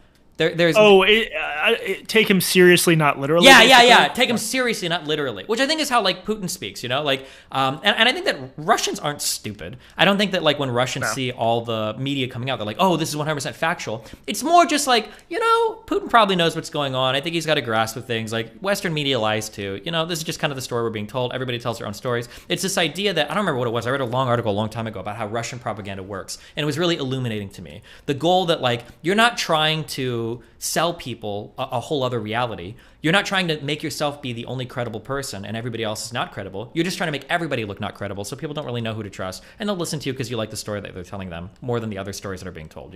It's almost like theater. And Trump was unintentionally really, really, really good at that. Bowling Green, the massacre, like, oh my god, that was crazy. Alternative facts, like these statements that like you couldn't imagine that there was like there was room in American discourse for some of these phrases. It's like unbelievable. He accelerated shit so quickly. Like the Bowling Green thing alone would have been like a month-long story. That was just one of a million incredibly dumb things that happened. I had forgotten about it for years. Last night in Sweden. Yeah, what happened last night in Sweden? I don't know. Why? Who knows? Right? The other thing is there's I'm going to mispronounce his name, but Václav Havel, I should know the name, but he's a dissident writer, Czech, and he wrote about this idea of like, in the USSR, you're a greengrocer. You don't have particularly strong political feelings. Why would you not put up the little sign in your store saying you support the revolution, you support communism, given that only bad things can happen if you say otherwise. Like, it doesn't matter how. I think that's part of what happens in places like Russia too, or not as severely, but in some communities here, it's like it's just socially inconvenient to not pretend to believe stuff you don't believe. And I think people, in a lot of cases, overestimate how many Trump supporters even legitimately believe what he says. I think it's social convenience. They don't want to get in trouble with their friends, so it's weird. Belief isn't like this on-off thing. There's an element of performance to it that I think people should recognize. Yeah, for sure. Bringing us back to this topic, kind of like on the some of the trans issues or some of the social issues, where I feel like there's an acceptable position to have, and you're basically expected to have it even if you don't know anything about it or whatever. I don't know if you've had this experience, but this is something too. Like, I think I have, at the risk of sounding very arrogant here, I think I have a pretty good handle or understanding of like generally the trans experience. And I've talked to people that come at me with heavy disagreements that you don't want to call me transphobic, want to say it, blah blah blah. And when I start talking to them, I very quickly realize, like, you have no idea what you're talking about. Like, I don't think you've explored. Yeah, like, you don't actually know anything about the trans experience. You don't know, like, the things that you're saying are wild. Like, some of them can even sound like Republican random talking points. One of the big ones that I've hit on recently is people saying things like, I don't know what you said on this, but I believe that there is an underlying fact of the matter of being trans in the brain. I believe that. And I think that's why medical intervention is so important, why these people have these experiences. But it's become more popular with that self-ID concept that, oh no, like, there are no such things as male or female brains. Like, it's just kind of what people feel. And it's like, I feel like in some ways, based on the trans people that I've talked to and I've read emails from, that's a really invalidating thing to say, because you're basically calling these people morons. Like, why the fuck are you killing yourself so much as shit if it's just like some shit you're thinking in your head? Like, bro, change your mind, LOL. You know, like, how can you be so dumb? But I notice when I talk to more and more people that people have like less of a grasp on these issues. They can't navigate the conversation well, but man, do they feel fucking strongly about the topics. That's what's so weird is like people on Twitter, especially, there's so much anger from people who don't know what they're talking about. Last night, someone came at my co-host, Katie Herzog, who she got controversial because in 2017, she wrote an article about detransitioners for The Stranger, a Seattle alt weekly she used to work for. And this person comes at her and says, because of ghouls like you, I was prevented from transitioning for 15 years. And we both jumped in. We're like, how could that be the case? She wrote an article 5 years ago. And it turned out she like literally misremembered who wrote the article she was mad about, that she thinks prevented her from transitioning. And now she's online yelling at someone totally different. People's brains just get so addled when they're marinating in anger and resentment on Twitter or Twitch or whatever. It's not healthy. Yeah, for sure. And it becomes very much like a kind of a team sports, like everything. It's awful. Yeah. And like everything goes too. One of the things that bothers me as well is like there's this picture of the American Psycho guy where the caption is like, how I sleep at night knowing that my enemies are ontologically evil and all behavior against them is justified. And it kind of feels that way sometimes too, because once somebody's identified you as like the enemy, like all of a sudden everything is permissible too in terms of how people treat you, the beliefs that they ascribe to you, the characterizations. Like somehow everything is fascist these days. That's like, what's weird, man. I thought I'd gotten over just like there's a group of people on Twitter who hate me. I thought I'd gotten over it after the Texas shit went down. They're trying to literally take kids out of the homes of their parents if they transition. People decided that was my fault, which makes a lot of sense because I am the governor of Texas.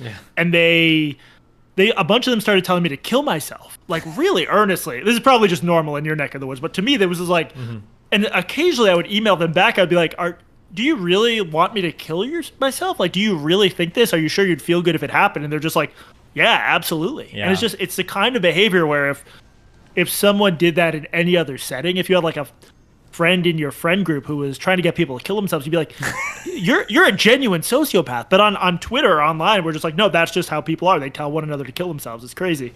Or even, I don't know anymore about like in your friend group if that would happen. I mean, maybe in a reasonable one, it's so hard to tell like which experiences are normal versus what I'm just getting as like some hyper online shit. But somebody posted in my subreddit yesterday or today, I think, which is really disappointing. I think he was trying to join some real life like trans support group, I guess on Facebook, and they were going through like the process of validating the account to make sure it wasn't like a troll or whatever. And I guess they were basically saying like, we can't let you in because like your friend watches Joe Rogan, so we think he's like a fascist. Wait, they literally checked? Yeah, they went through like all the media shit that he'd liked on Twitter or whatever. Like, yeah, we think your friend listens to Joe Rogan or Jordan Peterson. And I don't even think he had. I think he liked like some peripheral tweet or whatever. But they're like, because of this, like you're probably a fascist far righter and you can't be in this group. And it's like, Jesus Christ, what the fuck? Yeah. People want it to be the case that America is like crawling with fascists and Nazis. The Mhm. truth is a lot more boring than that. There's like, I'm very much on the left. I think Republican economic policy is shitty and like For sure. in some cases kills people. But that's really boring. To be like, we need to retake the Wisconsin State House is not as exciting as we need to march in the street and fight the Nazis. And once there's a demand for Nazis to punch, you'll start calling everyone a Nazi. You'll find Nazis everywhere. Yeah, where you get people where I tweeted this out.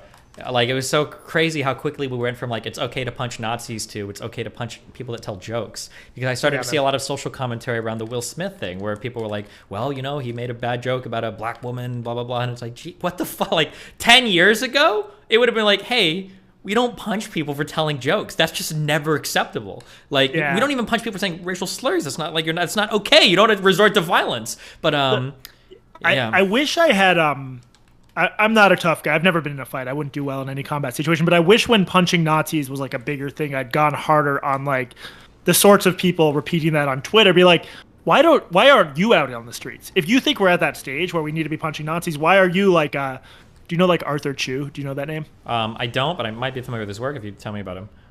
He's just one of the fucking worst. But he's this guy. He's just like a shut-in who was bullied, I'm sure, and then used social justice stuff to start bullying other people when, because of Gamergate, he got a bit of a platform. But he's one of these guys who, like, he would be useless in any of these situations, but he's telling other credulous people, go punch Nazis. It's like, I mean, are you gonna pay their bail when they get arrested for punching? Why are all these internet tough guys not out in the streets? If you actually think we're on the brink of fascism, this is like what you're saying, like, say what you will of the January 6th people, but they actually, like, they did something. They were dead wrong and they're idiots, but they're actually taking action commensurate with the threat. That was another thing that I got, and my fan base is still mad at me for saying it, but I said that recently, like, are you familiar, do you know who, like, Lauren Southern and Nick Fuentes are? Oh God, yeah, you debated Fuentes, right? Yeah, and so I've got because my comeuppance was debating like people on the far right, but I said that a while ago. I was like, listen, like say what you will about them, like Lauren Southern, when she gets money, she spends all of it like making documentaries about her cause. You know, Nick Fuentes, who's been banned from 50 million platforms, hosts these huge fucking conferences and get like Republican lawmakers to show up for it. Like, what the fuck are you guys doing, right? Why are you tweeting so much? Like, do something, do something. Why is like every big like left wing like online? I don't know if it's true or not. I'm hesitant to even believe this, but like, do you know is it true that the BLM organization bought a $6 million fucking mansion? Did that? Yeah, there was a long New York Magazine article I need to read, but their finances are just completely fucked. It's really bad. Yeah, like what the fuck, guys? Like, why aren't we doing anything with all of our money? Like this is another thing I've talked about recently a lot. Like the left still likes to pretend that like we're under attack culturally. Like bro. We won the culture war. Yeah, it's over. Now do something. We won the culture war. Like, but it's not enough to see because, and this is like it's a Republican talking point, but I hate to say it, but like, okay, like we have a lot of liberal legislatures and a lot of liberal cities, and we should have the chance. Like, oh man, was it I'm hesitant to cite Vox stuff because I'm not 100 on their stuff all the time, but I think they did a pretty decent video a while ago that showed that like it might not have been Vox, it might have been a guy from a spinoff from Vox, but in all of the most liberal cities, I think it was like the more liberal the city is, like the worse their outcomes are for like homeless people and shit. Because everybody's a fucking socialist when it comes to the United States of America, but people turn into fucking libertarians when it's talking about their fucking neighborhood, right? Like, yeah, like we need to help all the homeless people, but not the goddamn homeless person down the street. Get them the fuck out of here. It's like, wait, what the fuck, you know? Yeah, no, I was in Berkeley recently, and I had never really explored it much. It's absolutely stunningly beautiful place, but try to build any housing there that someone who isn't a fucking tech millionaire can live in. There's a lot of hypocrisy. I think the broader point is, in an attempt to be constructive, the amount of energy spent patrolling cultural spaces and patrolling newsrooms to try to get wrong thinkers out of them. Again, we've won in those spaces. Like, you have major companies flying the BLM and trans pride flags. Like, we've won. We've won. We should accept the victory. There's so much more work to be done in making sure that vast swaths of America are not governed by right-wing chuds. And if there was more energy spent on that, I think a lot of the messaging would be different, and a lot of the sort of circular firing squad shit would stop. Yeah, one thing that I get really worried about is how insulated these communities become. I think they start to lose track of what the modern, or not the modern, but the ordinary American thinks. And I think something that we're gonna see, if things don't change course dramatically, is especially in minority spaces. we saw it a lot in the last election cycle with, I don't know how much you followed it, but like the frustration that lawmakers had over the ACAB messaging and the socialist shit, because black people and brown people don't like socialism or fucking ACAB messaging. This shit, sorry, I don't want to talk over you, but in terms of ways journalism is broken, it's been a fact of public polling of black people for decades in America that they feel ambivalent toward the police, that they feel the cops don't show up when we need them. Sure. They harass us. Both things are true. There is no black community in America where you get like a positive result when you ask, do you want to abolish the police? Do you want to scale back the number of cops walking the beat in your neighborhood? So watching mainstream outlets pretend that the pro-black, obviously I'm using air quotes there, position is to abolish the police or significantly defund them. It's frustrating because people are it's like identity ventriloquism. You're like holding up a black puppet and pretending that he wants this policy. That policy is favored mostly by white liberals. That's who wants always. But if they don't actually favor, because they wouldn't live in a neighborhood without cops. I mean, get the fuck out of here. But that kind of shit drives me crazy, and it actually gets to what you're saying, where it's like, it's not a coincidence that in 2020, black and Latino people actually went toward Trump, and it's moderate white people who went toward Biden. And the polling on Hispanics, I think it was only one major poll that started to show them almost hitting like equal support for Republicans and Democrats. Maybe it won't be that dramatic, but I feel like because I truly don't, I hate to say this, but I don't think the white liberal knows anything about like the black or Hispanic experience in the United States. Except for their college classmates. Yes, or the people who write for the New York Times, who are not the same. Who are very white. I get in a lot of trouble for saying that on Twitter, but like a lot of these black colleges are very white. They're not politically black. Yeah, like this is not, that's a more extreme statement. But like, you get it, especially people that want to like group all brown people together, right? Like, or even group all black people together, right? Like African immigrants coming from fucking Nigeria are having a way different experience than, I just got an email from a guy saying like, hey, like when I immigrated to the United States, like as a black, I don't remember what country he said from, but he's like, learning how to be black in America was a way different thing than where I came from. It's like, it's a totally dude, are you telling me that people who come here from Ghana and Nigeria are hoping they'll find a place with no police officers? Yeah, exactly. Yeah, it's so crazy. Or that people coming from fucking Venezuela are like, pro-socialism. Like, bro, what the? Less law enforcement. Yeah, like, oh god, it's so cringe. I'm worried about. It sucks because I see this happening on both sides all the time, to where like one side is like fucking up so hard, but then the other side is like so eager to throw it back. Where like without going too historical on that, I get worried that like if the Democratic Party loses a lot of support from minority communities, it feels like it's going to take a lot of work to start rebuilding that. It's going to be a lot of effort because I don't think much progress has been made in terms of really understanding or communicating with those communities.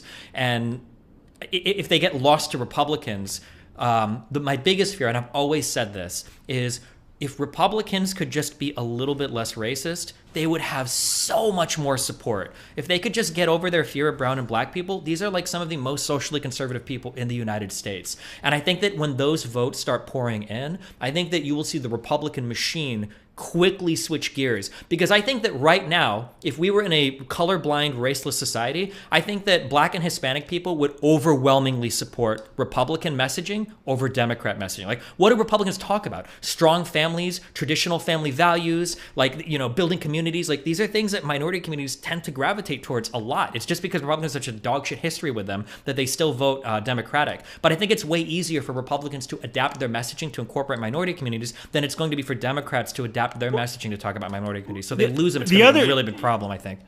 The other thing is that people overestimate. Trump made that awful comment about Mexico sending its rapists there, illegal immigrants. The assumption is that like all Latinos are going to be outraged by that, but that's not really treating Latinos like human beings. There's obviously divisions among American Latinos, including on things like, it's not like any random Latino person is in favor of illegal immigration. You just need to accept that people are different. There's a really good essay your reader should read. It's called "Being in the Room Privilege: Elite Capture and Epistemic Deference." I can just send you a link to it if I can pull this shit up. Anyway, great essay about by a lefty writer, and his whole point is like the black and brown and other colored people who end up in white spaces making decisions and expressing their views are not like the average members of those communities. If you go to Harvard and you get to write for the New York Times, almost by definition, you are not the average black person. You can obviously say the same thing about white people. White people who write for white people like me are not like working class white people. But I thought that essay did a really good job laying it out from a lefty perspective. Okay, yeah, we might read it later on stream. Yeah, the next election cycle has me really worried. We're fucked. It's just, I think we're fucked. But yeah, I don't understand what the strategy is. I don't understand the tactical decisions. I think people refuse to just learn very basic lessons, including in 2020, that the groups you thought would be outraged by Trump for 2 elections in a row, they did not appear to be that outraged or offended by Trump. That should tell you something about your own values and your own messaging. Yeah, for sure. Yeah, at some point you have to move off of it. Like, I cringed like every fucking Saturday when there was another fucking SNL skit making fun of Trump or whatever. It's like, it was funny 1 or 2 times, but like, oh my God, like, I understand that it's ridiculous, and he is ridiculous. Trump was ridiculous, but like, at some point you're gonna have to move off it because like the Overton window has moved more than you thought, and you need to be receptive to that. You need to write to that idea rather than like pretending that everybody's still outraged. You know, I think a lot of, like, I'm stealing this point from a lot of people, including like Matt Iglesias, but a lot of the racial justice stuff, you could get the exact same results policy-wise, but get more people in your tent if you talked about it more in terms of class. This is not an original observation, but like one of the areas in which America has really failed to live up to its expectations is like how we treat working people, the kind of the way they have to grind in a very wealthy society just to make ends meet. Easy shit to talk about, polls overwhelmingly well, but instead everything is about white supremacy and racism, which are real forces, but they don't explain everything in the way I think class stuff often explains almost everything. Yeah, or it can. I'm a very intersectional person. I still think that there are important places to talk about race and American society, even regardless of class, especially when we talk about like criminal justice and whatnot. But yeah, like when you're obsessively framing everything through race, I guess you said you haven't watched it yet, but that Jon Stewart, like, the white privilege thing, like white fragility, right? White fragility. I don't know if they use the term white fragility, but the white privilege stuff comes up a lot. And it's like a working class white American is not seeing this privilege. Like you're never going to connect with them on that messaging ever. It's not going to happen. And it's just, yeah, it's such a loser of a thing to talk about outside of I think that there are interesting academic conversations to have, very dry conversations to have, but I would never in my life make this like my political messaging. You know, it's toxic as fuck. It's tuned exactly wrong for like our present era. The present era involves a lot of white people sort of falling down the income ladder, and the fucking opioid crisis hit them harder. There's millions of white people who, I don't know, you should tell them that you should have an investment in making society fair or making the economic system fair. Instead, you're like telling them this isn't about you. This is about this other group. Yeah. It's not good politics. Yeah. Well, anything else? No, this has been pretty depressing. Yeah, I think it is. Go jump out a window. No, man, I unless you've got more questions, I appreciate you having me on. We should do it again sometime. This was fun. Yeah. Oh, do you follow, like, there are a few cool dudes on Twitter. Do you follow Noah Smith? Yeah. Have you heard of the Medlock guy? Medlock. Oh, he's an interesting Twitter account. He's probably worth following. There are like people that focus hardcore on like social issues, or I'm sorry, I don't know why I said that. Not social. They focus on like economic issues and whatnot, and try to be like a little bit more realistic about, you know. This is James Medlock. Yeah, I think so. Yeah, he'll be Medlock on Twitter. But yeah, I wish that yeah, man, I wish. Fuck, just bringing them up brought like 50 million more things that I want to complain about. No, talk about. I mean, I'm happy to stick around more. Just say the obsessive drive over fucking student loan debt like kills me. Oh yeah. I just like nobody knows anything about college education. Nobody knows that like college education is like the biggest driver of wealth inequality in America. Like if you get a college degree, you are so good compared to the average person. And everybody is on, like, it's so crazy because when you go on Twitter or Reddit, you would think that like college degrees are for losers. Like if you get a college degree, you're fucked. Yeah, it's gonna fuck your life up. It's basically like a fucking like an opiate addiction. You're fucked. But it's like these are so important. But like everybody online pretends that college degrees suck. They don't do anything. And like I see online spaces dominated sometimes by conversations about like, where's our student loan debt relief? Why is it Biden? This is the most important thing you can do to win so many voters over. And it's like, no. I think was it Matt? It might have been Matt Iglesias that tweeted recently that like was he the one that tweeted the median student loan debt is $0? Zero, yeah. People got really mad at him for pointing that out. And then, oh yeah, there were a couple really funny Twitter threads on that. Did you see the guy that was arguing with him? Where he was like, if you remove the 50 richest Americans from the median, what would the median income go from 50,000 to what?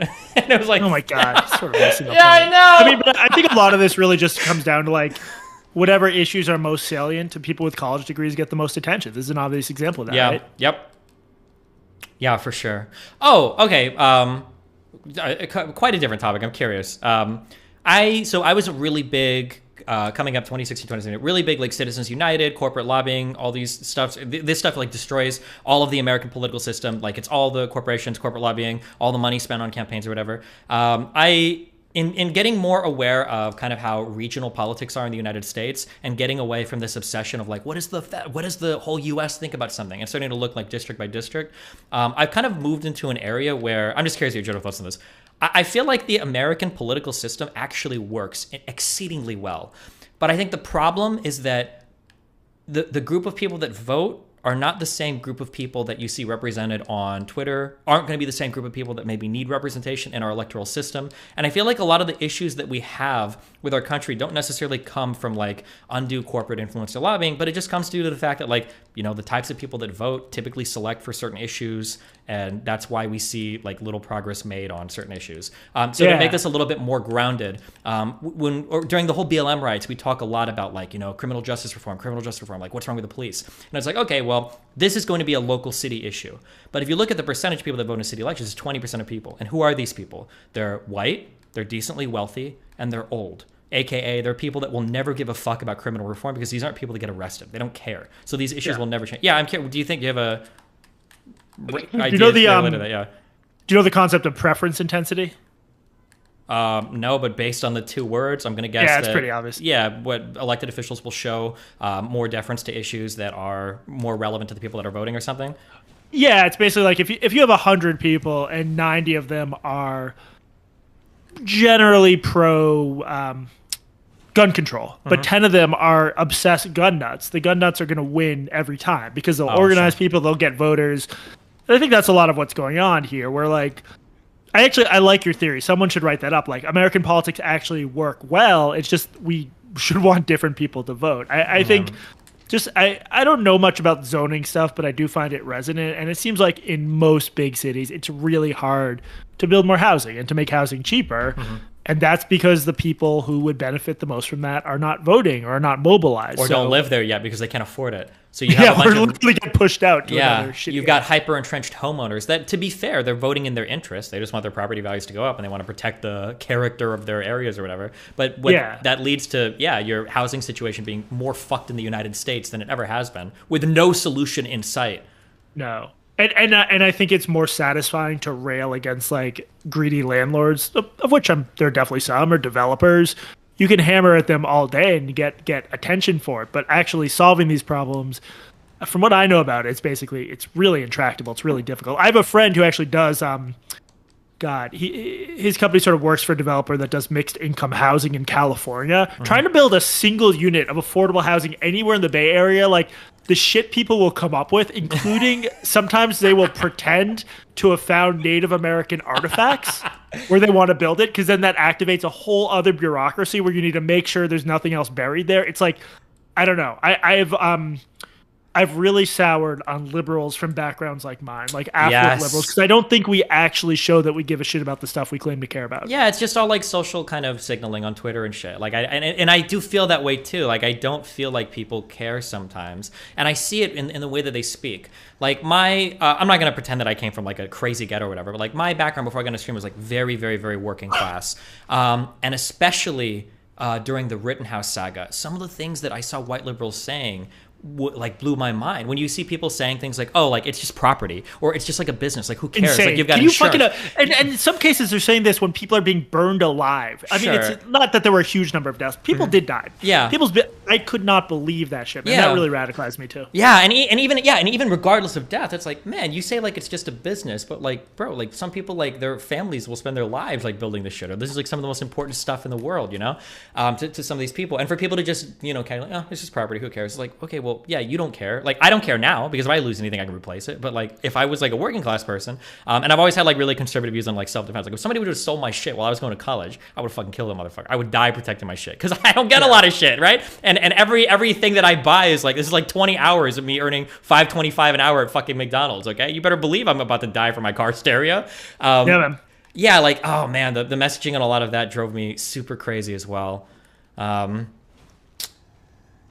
We're fucked. Yeah, that's fuck. the conclusion. We're fucked. But we can. I mean, you and I can make money off the fuckness in the meantime. So it worked out. True. That is true. But what is the? Yeah, I don't know what the solution is. I truly don't know. I wish that there were more. I hate to say this. I wish that there were more conservatives back on these online spaces. I feel like there is like a natural tension that exists between two sides that pulls each other to a little bit more realistic positions. And I feel like ever since conservatives basically got axed from most social media that I can see, at least, it feels like the people kind of like slingshotted off on the left into these insane areas where, like, I've seen tweets with like 20,000 likes of people saying shit like 15 an hour is a slave labor, like 25 an hour is the floor. You know, like people like Brianna Joy or Brianna Gray or whatever the fuck, like these people that are just have these like totally insane positions. Or when I see these people like that Brianna, are you familiar with the Brianna person? Yeah, I know her a little bit.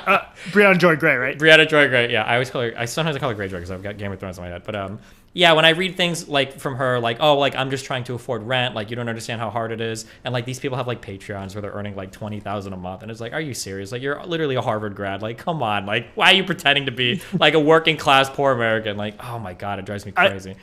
You should have. Do you know the name David Shore? Oh yes. Oh no. Yeah, I know him. He got in big trouble over the BLM riot stuff. Yeah, he got fired. Yeah. He's at the Vanguard. I think he's only like 30 or something. In terms of, just to try to end on a slightly less pessimistic note, people like him have a good grasp on the polling, and they, I think, offer like pretty, there's no such thing as pure objectivity, but pretty objective approaches to like how Democrats should frame shit. And I think the more people realize that the existing consultant class sucks, and the more people realize people like David Shore know what they're doing, the better the left will be if they listen to people like him. You should have him on. He'd be great.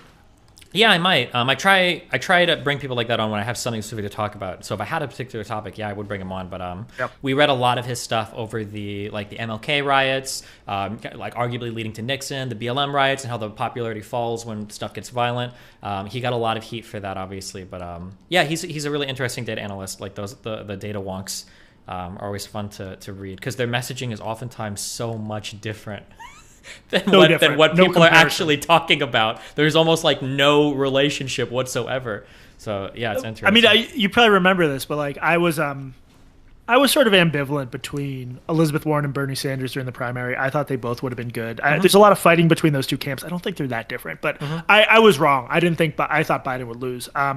But there was a moment where during a primary debate, Elizabeth Warren tells a trans kid she's going to let him or her, I'm not meaning to misgender, I forget, veto her pick for Department of Education. Just the most like gonzo, insane, pandering thing. And when stuff like that happens, you're like, what happened to this otherwise like pretty good and I think fairly credible candidate? Who is she listening to who tells her you should announce on national TV to 100 million people this is your view? I just don't know who's like whispering in their ear telling them to be dumb. And I guess in Biden's case, either he's too old to even hear what people are whispering in his ear, or he just knew to ignore it because like his base is fucking South Carolina church ladies who don't care about that shit. Yeah, I do think Biden did a really good job at holding on to that moderate Democratic vote, resisting all of the cultural pressure because Jesus Christ, is there a lot to it? Now, maybe he's too old to use Twitter, so he doesn't even see it, maybe? He's like literally physically incapable of using it. Yeah, he's like, well, I don't even know. Yeah, so maybe it would be different if he was younger, but no, I mean, I like to think he's been in Congress for a long time. He's worked with black communities and women for a long time. I would hope that he's a little bit more connected. I feel really bad because I feel like, I'm pretty, when it comes to economics, I'm pretty grounded. I'm not into the socialism stuff at all. So Bernie Sanders was I would say probably significantly to the left of me in some economic aspects. But I will say that like I thought Bernie Sanders did a really good job at selling like a pretty extreme economic platform, but his messaging and the way that he communicated was always like pretty effective and pretty grounded. And it feels like when Bernie Sanders left, all of like the Bernie Sanders fans just became fucking insane. Yeah. There's a little bit of a cult of personality there, which is not helpful because like he harnessed a lot of useful energy. And I do think like just on the is he too far left thing, I think the reason that doesn't bother me is because of the nature of Congress and because of how hard it is to accomplish anything at the federal level, like it just doesn't matter. Like whatever his more extreme tendencies would have been cooled off by Congress and by moderates in his own party. Yeah, which is always like that would have been my thought. That like it's not like Bernie Sanders is going to get in and through like emperorship like decree. Full communism. Yeah, full communism or like not that he's even in favor of that, but you know what I mean. Yeah. But yeah, I get a little bit disappointed that like basically like if I find out that somebody was a big Bernie bro, I know this person is going to be batshit insane, which is unfortunate because Bernie himself wasn't. He like I think he was a pretty measured guy and pretty realistic and like had good takes on most things, even if I disagreed with them. But yeah, it's unfortunate. He's not always well represented by his most ardent followers. For sure. Yeah. Do you think Trump is going to run again? I don't see how he couldn't. Like, what else would he do? I don't know. What do you think? I don't know. I haven't made any strong predictions. I think I don't. People are like DeSantis would beat him in the primary. I'm sort of like, I don't see how, and I don't know. I'm very worried we're gonna have another Trump presidency, which like would be a real breaking point. But I hope I'm wrong. I feel like if I'll make this prediction live on stream. I think here it comes. The DGG analyst. I called Biden early. Okay, so we're good here. Okay, I think that if Trump does run again, I think he will win. I think he'll win. I think he'll win bigly. Actually, maybe not bigly, but I think he will win. If I had to bet my life on it, I'd have trouble betting Yeah. Biden over Trump. Yeah. Mm-hmm. Just because, like, whether it comes down to economic issues or whether it comes down to the idea that, like, I think Trump was really good for the Democratic Party, like, getting all together because it gave you, like, a common enemy to hate and it, like, super rallied. Because, like, as much as I like Biden, and I think he's done a phenomenal job as president, like, Biden, I don't think Biden is the type of guy that gets more votes than any other president in U.S. history, right? I think that you mean if you don't have a counterpoint like correct. Trump was the guy that got Biden more votes than any president in U.S. history because people hated Trump. I saw this guy, otherwise respect, he's been dipping into conspiracy theorizing. He's like, does anyone actually think Biden got that many votes? I was like, yes, people really hate Trump. Oh, yeah. Exactly. Mm-hmm. I super believe it. Yeah. Yeah. If Trump wins again, though, I don't even know. One thing that I will say is I was delightfully surprised at how tenacious the American system is.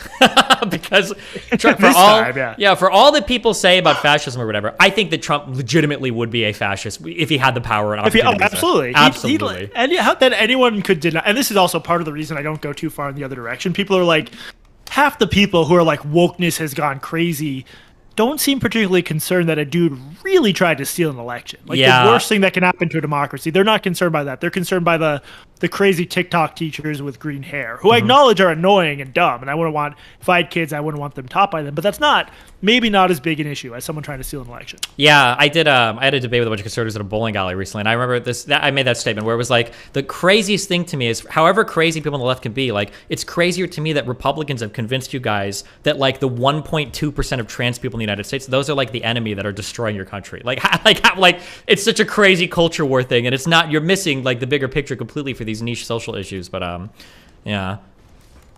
It's really insane. There's on both sides, there's an inability to like, I don't know. I can be concerned about the illiberal shit going on in newsrooms and on university campuses without thinking that's the biggest thing in the world. There's certain, there's something in the air where everything has to be the biggest thing ever. And I think that's very unhealthy.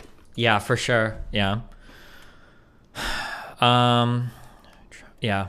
It was the biggest doomer moments I think I've had are the how blatant a lot of the Trump stuff was, which is crazy to me. The election stuff where he's like on the phone with the governor of Georgia. I need you to find 24,387 votes. Like, well, dude, if it was in a screenplay, you'd be like, "This is way too unrealistic. We can't do a fictional film like this. It's crazy." Okay, I don't know if you're stealing quotes from me, but yes, I've said that exact quote so many times. No, I did not. No, I know, I'm joking, but like, there are so many parts of the Trump presidency that if you tried to write that, people would be like, "Okay, it's another Sorkin dialogue of totally unrealistic bullshit. This would never fucking happen." There were like 27 different moments of the Trump presidency where that shit happened, right? Like. Oh my God! This is the most important question I'll ask you all evening. Do you think that Trump really believes that invisible planes are invisible? Because I don't know. I'm not sure, man. Listening to him talk about it, I think philosophers could argue for thousands of years on just the concept of something that Donald Trump does or doesn't believe. It's such a unique mind that it's like trying to understand 5-dimensional space or some shit. Yeah. Jesus. How do you think Biden's done so far, I guess, as a president? What do you think? I think he's done basically fine. Like everyone else, I was sort of alarmed by the Afghanistan thing, but I'm not sure there was any way to pull out that wouldn't have been a fucking disaster. Because, to me, our presence there was a much bigger disaster than anything related to the pullout. I think he's been fine. I don't think he's inspiring. I think it worries me that I think some people think like Kamala Harris is an actual heir apparent, because I just find her to not be an effective politician. I'd give him like a B. I think some conservatives have done a good job somehow convincing people, including some independents, that like things got much worse when Biden came into office. I just don't see how anyone could believe that, but I don't know. Yeah.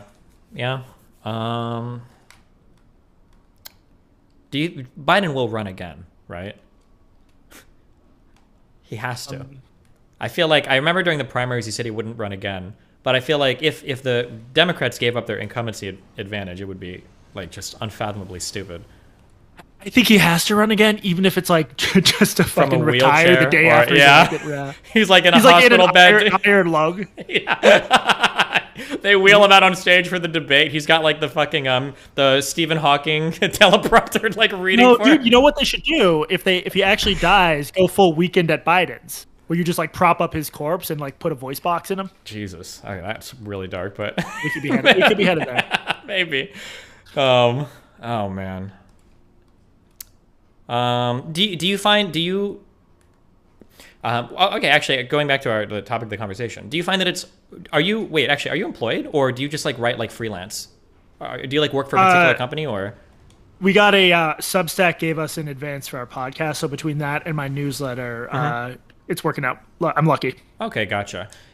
Were you ever employed by like the Atlantic or anything, or was this just? Yeah, I was at New York Magazine for 3 years, I think. Gotcha. Okay. Did you find that like after the trans article, I guess, was it like really hard to find work anywhere, or do you think it would be a better story and I'd get more subscriptions if I said yes, but no. There's some outlets I probably can't even bother pitching to, like Vice or whatever, but they don't pay me as well as my own newsletter pays me. I know that sounds obnoxious, but it's true. Yeah, no, and then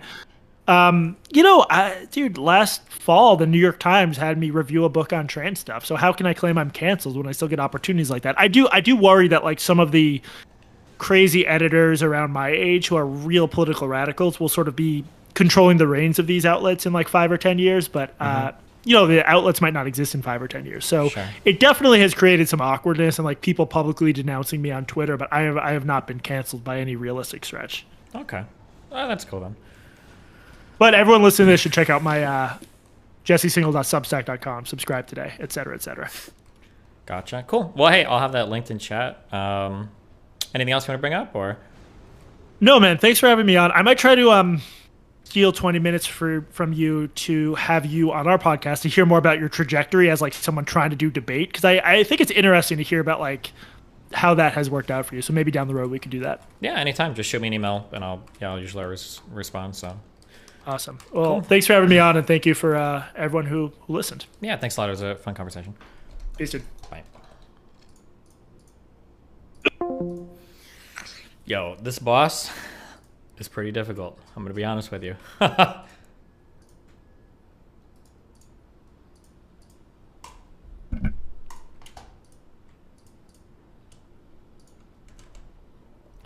Here, I'll link the guy's Substack in chat. Eris needed 9 hours for it? Jesus. Was he still getting one shot, or was that not getting one shot?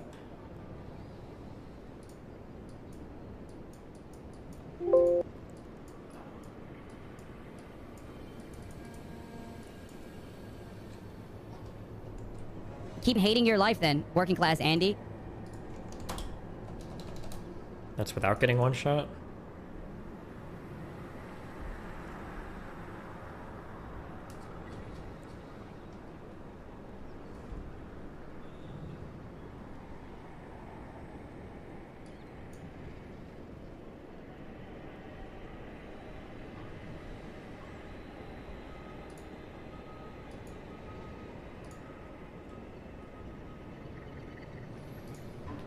Hmm.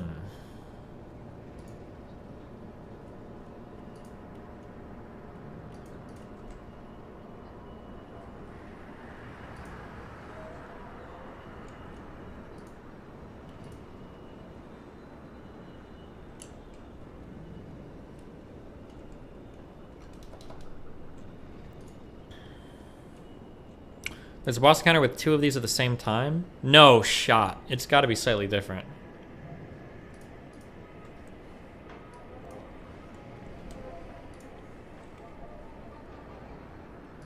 They're weaker? Yeah, okay. Hold on.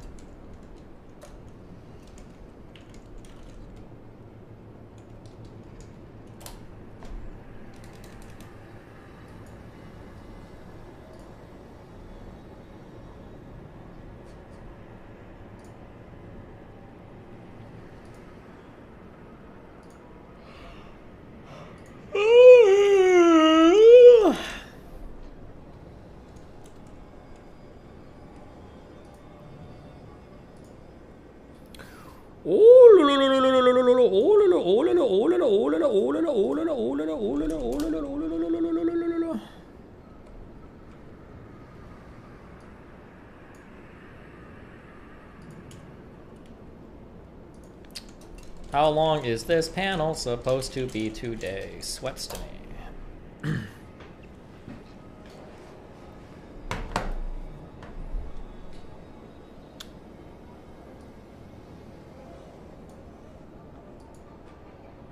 About 2 hours.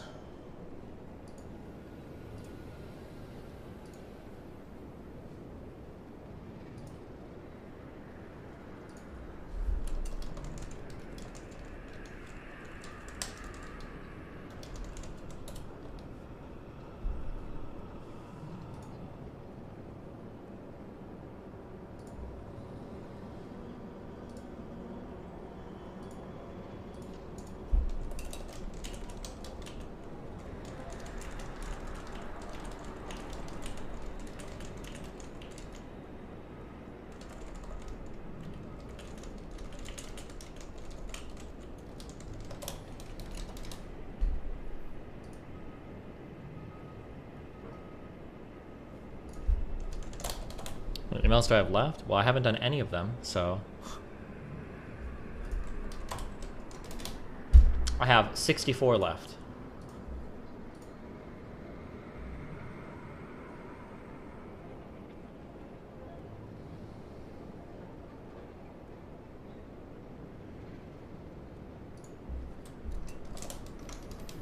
I might just... I don't know. Fuck me. I'll cut my stream later, or... I think he might be ready to eat his lunch, bro. Who? What? I thought you hired someone for your emails. Why are you still doing it? Because I have to read them. How far backed up am I? Only 2 days. Or just yesterday. I didn't do it yesterday's email, so between yesterday and today I have a lot. It's just because I asked for people to email me about their black and trans experiences that I'm getting like a lot of like those emails now. It just takes me a while to read them. Keep hating your life then, working class Andy.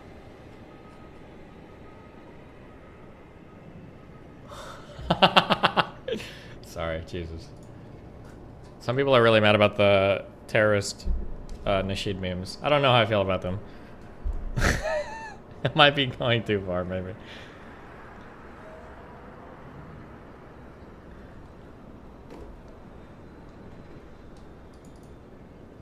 How did you know I linked you the Metal Gear Solid thing? It's been years since I linked you last. Wolfgang, because you always talk about the Metal Gear Solid thing. Okay, hold on, I'm gonna go to... Wait, is it 3 o'clock yet? Fuck, not yet.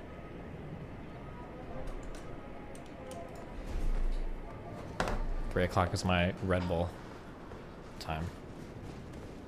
Wait, hello? Is someone in my apartment? Wait, hold on.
What? Fanatic said, I'm warning you, we're gonna discuss your stealthing and rape takes. And I said, oh, cool. Am I the only pro-rape person here, or are there any other rapists in the call? And he's like, stop, we're not doing this. Rip.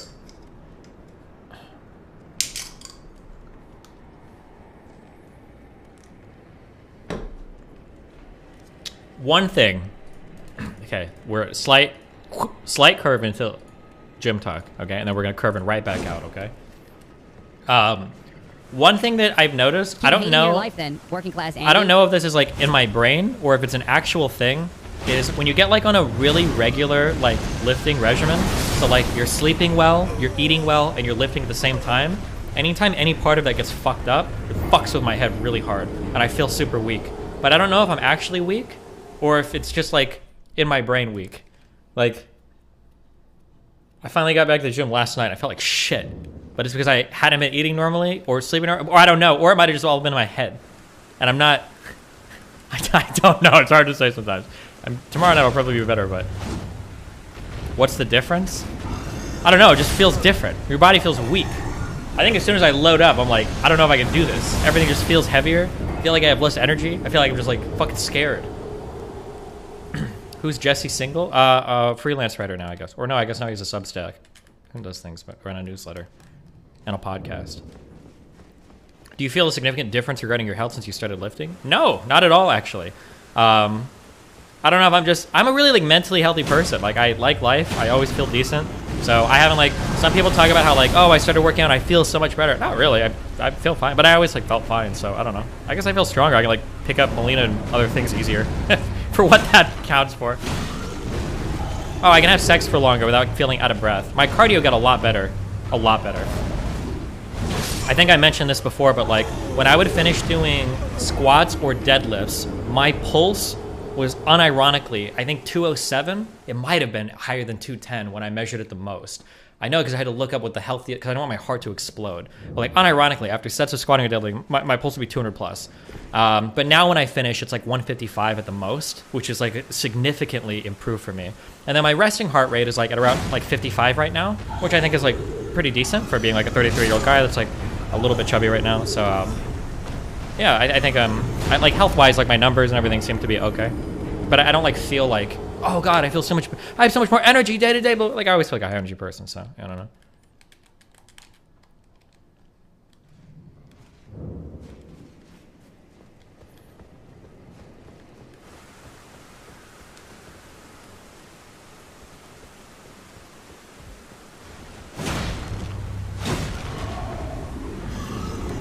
Why am I not rolling? I think I need an 8 to...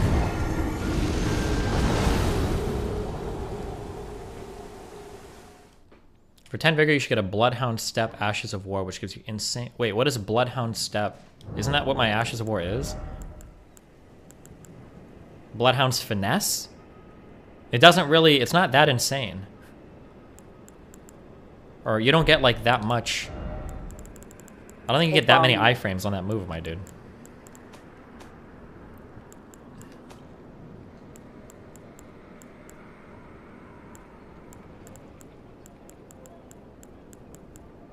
Wait, I have a Somber Smithing Stone 8 and 9? Wait, what is my sword at? Oh no, I need a... Okay, I might actually take a divert. If I die like 50 more times as this boss, I might divert and go to try to find a Somber Smithing Stone 7.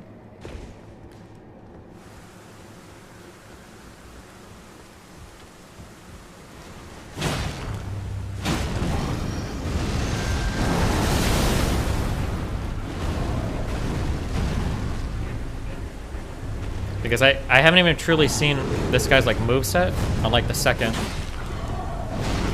phase, so I don't even know if I can beat him.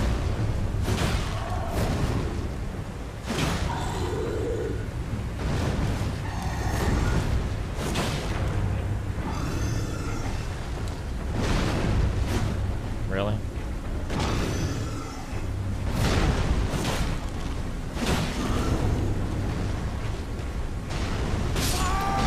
I'm not even seeing him. The Volcano Manor. The others are a pain to get. I don't know where the Volcano Manor is. Have I been there yet?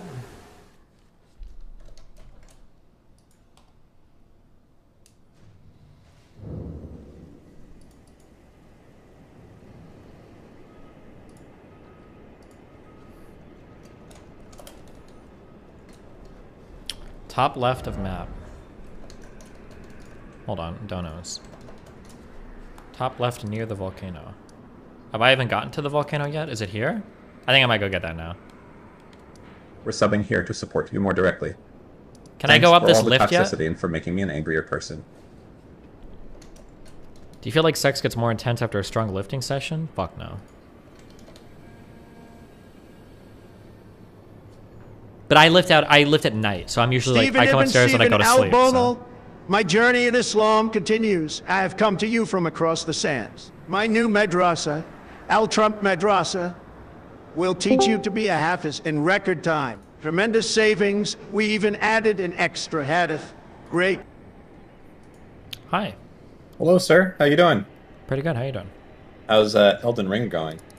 It's gone. I caught your conversation. It went well. Yeah, I mean, most of the educated people that I talk to, we all seem to agree, but that sounds like a big circle jerk, but what am I going to say? I want to do something with you here, if you feel like you can lend some concentration. Yeah, sure. I would like you, there's an argument I was thinking about the other night. I want to just try it out on you. So, okay. I want you to argue in favor. I want you to be vegan gains for right now. Can you do that? Sure. Okay. All right. So let me start out. So what does he always argue about? He argues that veganism is good and everyone should do it and whatnot, right? Well, what we argue basically is that humans are protected life because they're sentient. Animals have sentience as well. We ought to believe that, and we ought to value the suffering of all sentient life. So we should reduce the suffering of sentient life. And, okay. Yeah. So let me start. Let's do some points. So I'd like you to concede some points before right at the start here, and tell me if you think you would have any problems conceding any of them. So now remember, you're vegan gains right now. You're not Steven. Okay. So the points that I would like to have conceded for the start of this argument is one, that in general it costs more money to be vegan than to not be vegan. I'm not 100% sure if that's true, but I'll concede it. Yeah, because I think that has been something people have acknowledged in the past. But sure. Or if you will, to have the same standard quality, of because quality. I think like you can eat a lot of like beans and rice. Sure. Like, but like, who wants to fucking eat exactly, like beans and rice all day? You know, like. Okay. The second point I'd like conceded. There's a few of these, 5 of these. The second point is that by being vegan, the nature of that, you're kind of sacrificing enjoyment, right? So. I'm sure that vegans get used to it, but at the start, I think for the most of them, you're gonna, if you're hungry and you're walking by and there's a fresh pepperoni pizza that you can smell or something like that, I think that you're going to, you're gonna want that and you're sacrificing. Hold on 1 second, someone's at my door. Okay. 1 second.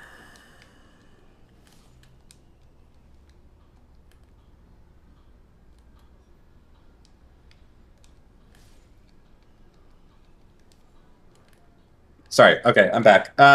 So okay, if I end up conceding too many of these, then the argument is going to become that vegan is. Well, no, I mean, what the response is going to be is 2 things. One, some people that are vegan will say they legitimately like don't even enjoy meat that much anymore. That like the smell of it and the thought of it is like kind of gross, and they might compare it to say like, let's say that I like waft in front of your nose a very tasty smelling, well seasoned piece of human flesh. Are you going to be really hungry for it? Like some vegans will say, yeah, I understand this point, but sure. I would say that if you ask most vegans, you say, hey, is there any foods that you kind of really miss you don't have? Yeah, sure, I would say most of them say, oh, I miss ice cream, or I miss this maybe or that. Sure. Well, I mean, there are vegan alternatives to a lot of these as well that have gotten like pretty decent. The second thing, though, the second argument that some people will make is that in some ways, being vegan frees your diet up a bit more because you're not enslaved to the idea that you have to have a meaty protein with every single meal. Because if you're like a normal person, like me, I say normal, a non-vegan person who eat meat, it feels very weird to ever have been served a meal that doesn't have a meat with it. Like that doesn't feel like a real meal to me. That feels like I don't even know what I'm getting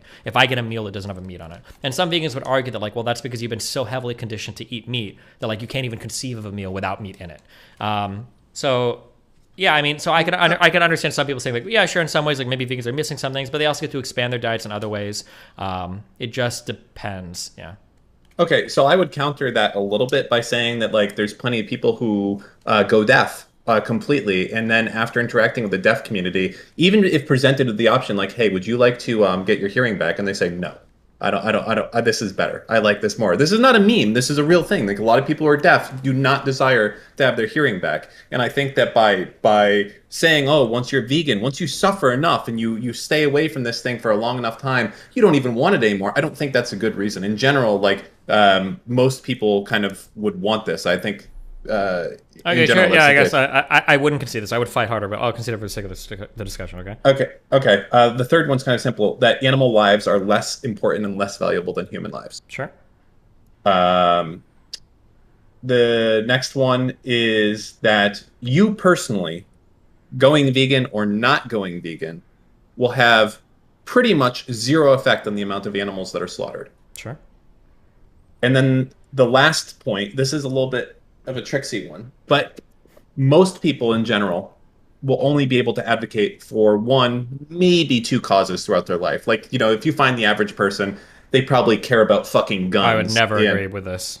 Really? You think that there's more than one or two causes that people like really define? I mean, you can't be like an activist for every cause, but you can definitely care about more than well, one. yeah. Well, so I'm saying like activism, like the shit that like you post on your fucking Facebook nonstop about. I would say that most people are going to have one or two things that like consumes them, and it might be like fucking abortion or gun control. Or I mean, if you're like a loony over one issue, I guess, but I think most people have a variety, like a handbasket of things that actually consume. I have a handbasket of things. Everyone does, but I'm saying of things that like actually like you're really passionate about. Like this is the main thing. Okay, let's say that I agree with this. Go with the next one.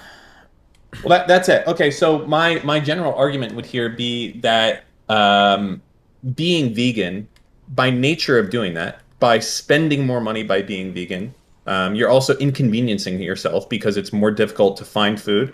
You're also punishing yourself a little bit because in general, you're going to probably have, I don't want to say worse tasting food, but certainly less options, right? Like it's not. So by doing that, you're inflicting negative results on your life. You have less money and you're kind of, you know, fucking yourself up a little bit by being able to do that. And if my argument would be that if you're going to do that, there's better causes to fuck yourself up a little bit, like lose a little bit of money and to inconvenience yourself than being vegan. I would start there. For instance, I'd saying, let's say that the average cost is $5 a day by being vegan versus not being vegan. I would say that it's better to not be vegan and instead take that $5 and donate that to a cause that has a definitive payback to saving lives. Okay. And that by being vegan, there's only so much capital you have and so many causes that you can really be active about that you kind of cost human lives as a result of that.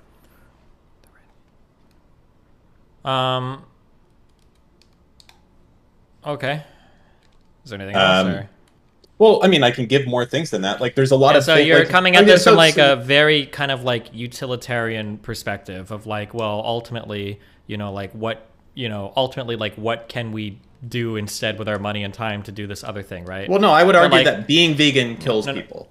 Okay. Sure, like that. Like, yeah, like let me take this logic and do something different, okay? Let's say that I go out and I spend $100 drinking, you know, every Friday and Saturday night. I like drinking, I like partying, I spend this money, right? What if instead I got like 15 people together, okay? And we all spend that much, okay? So it's like $3,000 a week. And I got 15 people together, and instead we just tie up one woman and all of us rape her every Saturday, Sunday. And then we donate all of that extra money to like a women's protection society, right? Instead we do that. Chances are, no. You just no. I'm not following it. No. You just got to ramble for 12 hours, okay? No. I mean, what I could argue is so that instead of drinking, you would rape someone. Yeah, no, you just do that for a Saturday, Sunday, okay? Yeah. What I could argue then is using this logic, okay? I could basically say like, hey, like by not getting your friends together and just gang raping one woman on a Saturday, Sunday and spending all the money otherwise that you would have spent going out and partying, if you would have spent that money and donated it, you are actually contributing to the harm of women by not gang raping a woman on a Saturday or Sunday. Like, the reason why the logic doesn't hold is because vegans think that killing animals and then eating the consumed animal is immoral. So there is no weird utilitarian math you can do to justify partaking in that immoral activity. You might be able to argue in a very esoteric utilitarian sense that we can do more good at the end of the day, but those arguments are almost sociopathic, and to a vegan that views a moral imperative to not directly contribute to the suffering or harm of animals, to be eating them, and then to just say, well, I can donate some money elsewhere. You can't erase a wrong by, opportunity cost. You can't get rid of a moral wrong by just donating some money somewhere. Like, nobody's going to be satisfied that's an ethical vegan with that answer. Okay, well, sure. So they would have to. So the entirety of your argument is that it's moral to be vegan, because I would say that it probably is moral to be vegan, but it's more moral because I can only choose one. I only have $1. Okay, and that dollar can either go towards me eating vegan today, or it can go towards me donating it to a charity. And those are the options. So there are a lot of moral options, but you have to but at the choose. end of the day, if everybody, let's say we maximize this fucking moral principle or whatever. Oh, no, I right? agree. You can't. Well, no, but let's say we did. It'd be better if everybody went vegan instead of donating $1 to charity. I don't think that's the case, actually. Well, of course. Why would it be is. better if everyone Because went you wouldn't need to vegan? donate to any charities for veganism, because everybody would just be vegan. No, you could just donate. First off, I wouldn't donate to a charity for veganism. I would say donating to a charity to help people that are starving in other countries, or to helping war victims, or anything along those lines. That's the type of charity I'm talking about. I'm just saying you're better off saving people. Now, haven't we gotten to the point to where we've justified, we can justify any bad activity by trying to pay some, we're basically treating ethics like carbon credits. I mean, in a certain extent, I would say that the average person only has so much capital that they can get. It doesn't across. matter. You're still treating ethics like carbon credits. That if I spend enough elsewhere, I can excuse some other immoral behavior. Nobody views ethics this way, except for maybe the most sociopathic, consequential. Okay, no, I don't think that's the case, because look at the amount of shit that people get for fucking Bezos going to space or something like that, even though he's saying it's a net good, because that's all money that could have gone to do a million other things, and you can't disagree that that's a fact. I would disagree with that. I think it's stupid. I wouldn't agree with that. That's a dumb criticism of Bezos. But okay. I mean, in my eyes, I feel like by being vegan, there are other options that you could take. Being vegan is kind of an act of you could say, oh, it doesn't really affect you, it just costs a little bit of money, but there's a lot of things that people could do that cost them nothing and choose not to as well. For instance, if every time you tweeted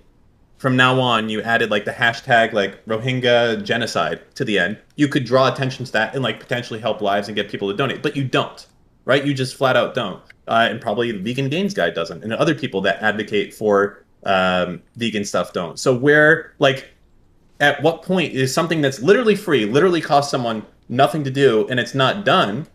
How can you even advocate for something? There's a difference like this? between not doing a thing versus doing a bad thing. These are two fundamentally different concepts, right? It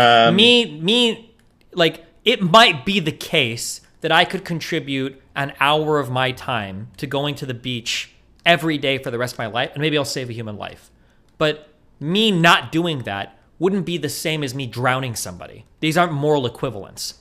Oh, so we're kind of at the argument now, you walk in on someone in the bathtub, do you have a responsibility to save them? That's different because the opportunity is right there and presented. So right? this is back to proximity-based moral system? I mean, yeah, but I think that there's a reasonable effort. If I told you right now that there is a 20% chance that you could save a kid's life if you fly to India and you camp out in a certain street for the next 30 days, that's a lot different than you see a kid wandering in front of the street in front of you, you can just reach forward and pull him back, right? I think it's fair to say that these are Sure. I agree with proximity based. I 100% agree with that. I think that all morals are based around personal proximity. 100%. Not 100%, but to some extent, sure. I think most extent. Otherwise, how can you do anything moving forward? I mean, if I found a way to power your servers with child rape and it saved you 10 cents. Why does everything lead to this direction? Because your moral statements are ridiculous, and you need to realize how ridiculous they are. But you're trying to pad it with fucking animals, and nobody gives a fuck about it, so they don't seem as ridiculous, right? But if I were to tell you that you could power your servers with child rape and you'd save 20 cents a month on it, right? You're not gonna say well, as long as I never see the child's asshole getting fucking pummeled by some 30-year-old dude, it's fine. You're gonna say, no, that's kind of fucked. I'm not gonna do that. That's fucked up. Just because I don't have a proximity to it doesn't make it okay. So yeah, proximity stuff is gonna like inform some things, right? Like if I had the opportunity to save 2 kids right in front of me versus 3 kids around the world, I'd probably save the 2 kids right in front of me, sure. But that's not like the defining factor for all of our morals. Sure, but I'm going back to the fact here and like maybe like draw this a little bit closer to me. Like I view the person, if we concede just one of the things here, that it costs $5 extra a day to be vegan versus not, I feel like that's an easy drop-in change to make where you can do good with your money. What? No, why? But you're avoiding a bad act. The act of eating meat is bad. You don't do a bad act so that you can use some weird utilitarian calculus to make it not bad. Like, oh, like, because at that point, if we reframe it very slightly, you're essentially saying, I want to pay $5 a day to do something really bad. So again, why can't I donate $50 a day to a woman's shelter and then go rape a woman? Like, I'm donating money, right? Isn't it good? Like, it doesn't work that way.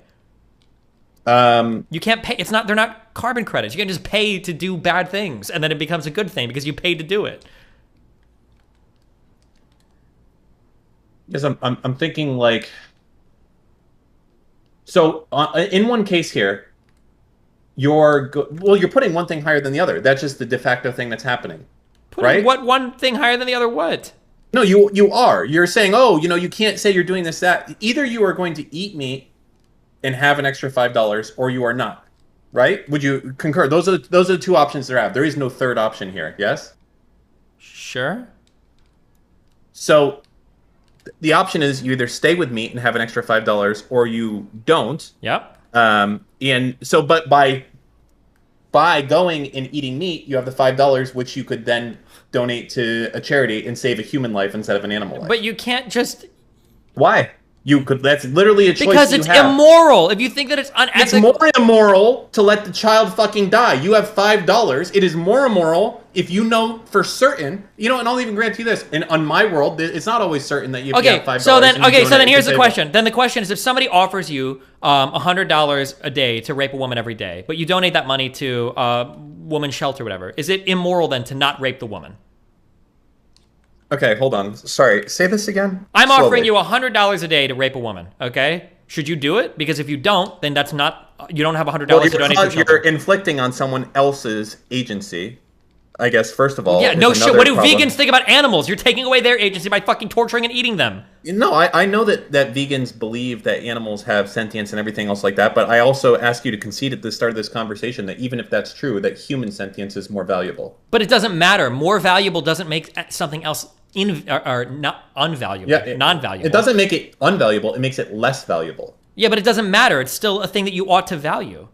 Like, okay, I value the life of a 5-year-old way more than I do of a 75-year-old in general. But that's not going to factor into too many moral decisions where it's like, okay, like I was drunk driving, but I only killed like a couple 75-year-olds, so it's okay. That's what you're trying to say right now, right? A vegan, most reasonable vegans will tell you, yeah, of course we value human life more than animal life, but you want to take that and be like, oh, sick, I want to go eat a ton of animals then because you value human life more. No, you still value the animal life. I agree that they value the animal life, but there's probably a large delta in between those two. No, there wouldn't be. Not a large delta, no. I think there should be a large delta. I think there should be. That's because you're not vegan. You don't give a fuck. Okay, so let me ask you this. Okay, then let's put this to a vegan then. How many cow lives is equal to one human? Nobody cares. How many 75-year-olds are equal to a 2-year-old? No, you can't. So you can't dodge my question. I'll do yours after you do mine.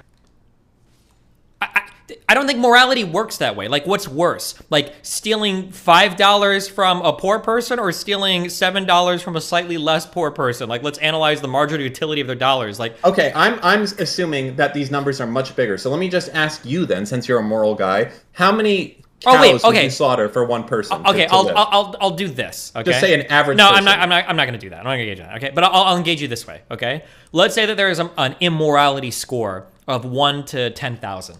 Okay, let's say that like murdering a human is negative 10,000. Okay, that's the worst. Well, hold on, one second. I'm gonna need to repeat this. Everyone who's fucking trolling in chat, like fucking Tomsy and everyone else, enjoy it now because when I'm done going through these fucking logs, and good luck. I'll see you in a fucking year, kid. All right, so go ahead, get it out. Feel real chat like, oh Dan, oh Megalol, oh great argument. You're gonna be fucking saying that to a black box that says you are banned. Contact bans at destiny.gg. All right, motherfucker.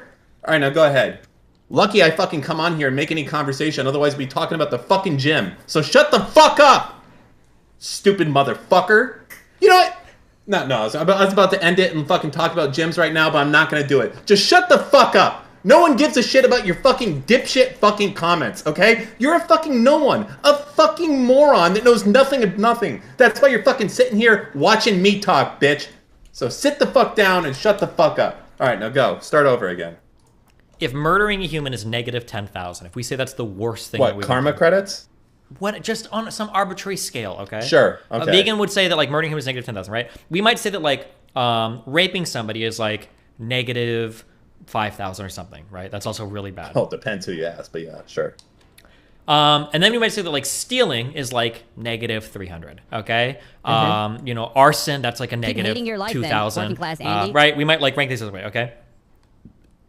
Killing a human would be negative 10,000. Killing an animal would be like negative 9,500. It would be up there. Maybe not as bad as killing a human, but it would be up there. No shot. Yes. Really? Yes. Okay, so, well, this is not fair then. So if I ask you to choose, okay, I'm asking you to choose, okay? Not in some arbitrary fucking moral fucking Jenga puzzle here. I'm talking a real thing. In one room, there's a determinate amount of fucking cows, okay? And in the other room, there's fucking Apples in the other room, okay? How many cows does it take where Apples is getting the axe? What's that number for you? For me, I don't know, probably like 20 million, because I don't give a fuck about animals, but I'm not a vegan. Are you asking like if I was giving a vegan argument, or? Sure, if you're a vegan and there's just an average person in there. Who knows? Probably 5 or 10, maybe. I think that's being completely uncharitable. And the answer, I think, for most people would be like, well, this doesn't... First off, I don't think most vegans would be willing to answer it at all. But if they did, it's in the thousands, tens of thousands, or hundreds of thousands. Okay, Dan, even if that was the case, if it was the case that the number would be really, really, really high, that's not what we're comparing here. We're not talking about murdering humans instead of animals or murdering animals instead of humans. We're talking about humans murdering animals for enjoyment because they taste good. It's fundamentally a different type of exchange that we're making. So the comparison between like murdering humans versus murdering animals, like if you're trying to draw some like arbitrary valuation of like each life, you can do it. But that's not generally the exchange that's being made. It's not about murdering. Like this is why every single vegan in the world will say that like, because this is like the level. Well, what if you were on an island and you were starving to death? The only thing you could eat were animals. Every vegan are like, yeah, of course. In that case, fine, you can eat animals, but you don't need to eat animals to live. Inaction is it's not. It is. It's not. It absolutely. Inaction is an action. Okay. I don't know how you could not see the case by you. Then you would rape the woman every day. If I argue, no, because that is asking me to take an action to do something. Yeah, but then you're not donating $1,000 every day to a woman's shelter. So you would rape the woman every single day to donate that money. First off, you're gonna have to do a different analogy because I'm not getting fucking clips saying any of this shit right now. Okay. So if I offered you $10,000 a day to rape a woman, but you get to donate all of that money. I'm not answering any of these questions. Okay, fine. Fine. Not a woman. A child. If I offered you 10,000 days. I'm definitely not answering this question. Hello? How about like if I run over a fucking poodle or something? I don't fucking know. Okay, if you could run over a woman with a car that had dildos for tires. We gotta move the fuck on. Okay. Listen. I think you understand the point I'm trying to say here is I feel like if you're advocating for a cause, okay, I feel that it's selfish to advocate for veganism when you could instead advocate for something which would save human lives. No, this is like there's a literal name for this fallacy. It's like the lack of attention fallacy. You can't say like, oh, well, like, why would we do this cause when we could do another one that's even better? Like, you can argue that for everything. Like, different people care about different things at different points in their life by varying amounts. You can't tell people and not. It's bad. No, it's not bad. It's not bad. Not optimal doesn't make something bad. Veganism costs lives. Well, QED. That's Dan, the serial raper, because... Whoa. No, because that's an action, okay? What I do every day is my... and what you'd be doing is not donating $10,000 every day to a woman's shelter. You're actually murdering women by... Well, no, because what you're saying is not based in reality. What I'm saying is, today, is the case that by not being veganism, you will have more money.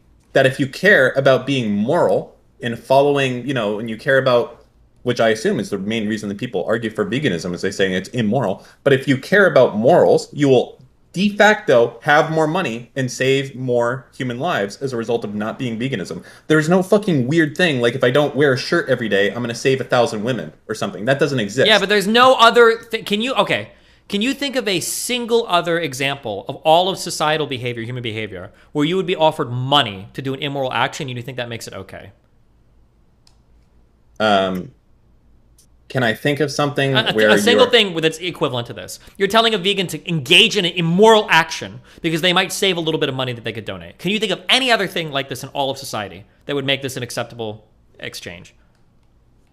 Not off the top of my head, but okay, I don't. Well, let's take a minute. I can't. Let's take a minute and think. Well, no, I'm not that fast. On my no, that's feet, okay. So. We can take all the time in the world. You got chat. You got time. We're chilling. Okay, wait. What's the question again? Sorry, I gotta. Is I gotta there anything else in society where you could do a bad thing, but you get paid money for it, and that becomes a good thing, because you can use that money to offset the bad thing? You do a bad thing, and you get paid for it. And then you use the money that you get paid for to offset the bad thing. Yes. Yeah. Hunting in Africa. Boom! You just got fucking destroyed. Wait, how? Oh my god! How is that a bad? Wait, how is that a bad thing? Well, it's a bad thing because you're killing like an endangered species. There's like fucking 10 of them or something like that. Wait, but nobody thinks that's a good. You think poachers in Africa hunting endangered species are good? What shenanigans are you pulling right now? What? Wait, what are you talking about shenanigans? Okay. A bad thing is probably killing like a fucking rhinoceros or something where there's like 100 of them. When you pay to go hunt in Africa, you're not paying to hunt endangered species. Oh, no. This is where you're wrong. Okay? So I want you to take a step back. They sell licenses that are incredibly expensive to hunt really fucking rare animals. Okay? Oh, sure. But I think that most people would say that's a bad thing. It is a bad thing, and you get paid money for it, but it becomes a good thing because all of the money that they collect for the fees actually goes to doing preservation, and you save, in the end, thousands of those as a result of Nobody would say that. What? No? That's a literal program that exists right now. Nobody would say that. No, literally nobody would say that. You don't have to say it. It exists. No, it doesn't. It does. Where people go and pay money to hunt endangered animals. Yes. Hold on. Are you talking about... Okay, hold on. Are you talking about animals that are specifically kept on a preservation that are made for hunting? No, I don't think that it works that way. I think. Hold on. Wait. We need to be clear because there's two different things that you could be talking about. You're trying to weasel out. I'm not trying to weasel. I just don't think you know what you're talking about. Okay. I don't think you know what you're talking about. Okay, well then let's see. Okay. There are two different types of hunting expeditions that you can go on in Africa. Okay. Right. My understanding is that there are people that you can pay to go and do like ethical hunts. So you're paying to go, like the dentist guy I think tried to pay to do this, right? But I think they wandered off the reservation. You can pay to go hunt specific animals, but there is also illegal hunting that you can pay to do that aren't like protected areas where you're supposed to hunt. These are two fundamentally different things. Are you talking about, you're talking about the idea of I'll explain to you better, okay? Let's say that there's only 30 purple rhinos left in the fucking world, okay? That's it. There's 30 of them, ever, okay? They're all in Botswana. Botswana, they're selling a fucking hunting permit where you can kill one purple rhino, but it costs $5 million. Yeah, okay. I understand what you're saying now, okay? Nobody would view this as bad because these hunting... You're actually wrong. I'm not wrong. I'm not wrong, okay? People wouldn't view this as bad because the animals that you're talking about hunting are not animals that are like roaming the wilderness and you're just like killing the last of an endangered species. These are animals that are specifically set aside for hunting. No, they're not. Okay, you gotta link me something. I don't believe you. You have to link me something. I'm not gonna believe you otherwise. Yeah, okay. Wait. Well, why do I have to go do the fucking Google work? Someone in chat will fucking do it. This is a real thing. It's like there's only 20 of these fucking animals left in the fucking world. If there are literally only 20 of these animals left, or like 100 left, and you're paying for a license to go and actually hunt protected populations or whatever, I don't think most people would view this as a good thing. I don't think most people are like, oh yeah, that's good. It's good that people do it. What the fuck? That's my argument. Yeah, most people would say this is fucked up, but it's good because all of the money that is taken from this goes to preserving the other 99. What if like 100 people buy a license though and kill them all? They don't sell 100. They sell one. Okay, then it's like a specially set aside thing then.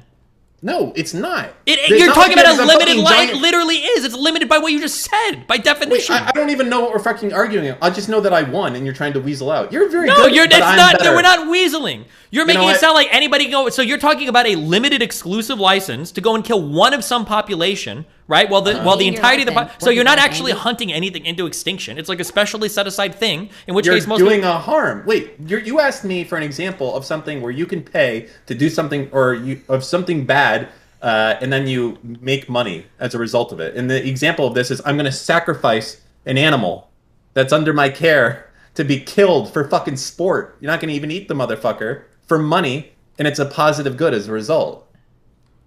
I feel like I won this, and you're just like very sneaky in the way that you do this, so it makes it seem like I didn't win. I'll be waiting for you to shoot me an article about these hunting expeditions, okay? They're out there. I don't know. Someone will fucking do a Reddit post about it after, but I think I'm right. Yeah. So you'd rape the woman then? Just say that. I'm not gonna say that because that is not something that I do. Okay. But eating an animal is something you do, which is that is something that I do. But you're saying that should be unethical. I don't have to change anything about the way that I live every day as a result of that. I don't know why that's relevant, but okay. Okay, so it's an act of you're the one who was arguing before for doing versus not doing something, right? And if it's different or the same. And I'm saying that every day I do a certain amount of things. I have the things I like, the things I don't like, and I'll do the things that I'm like.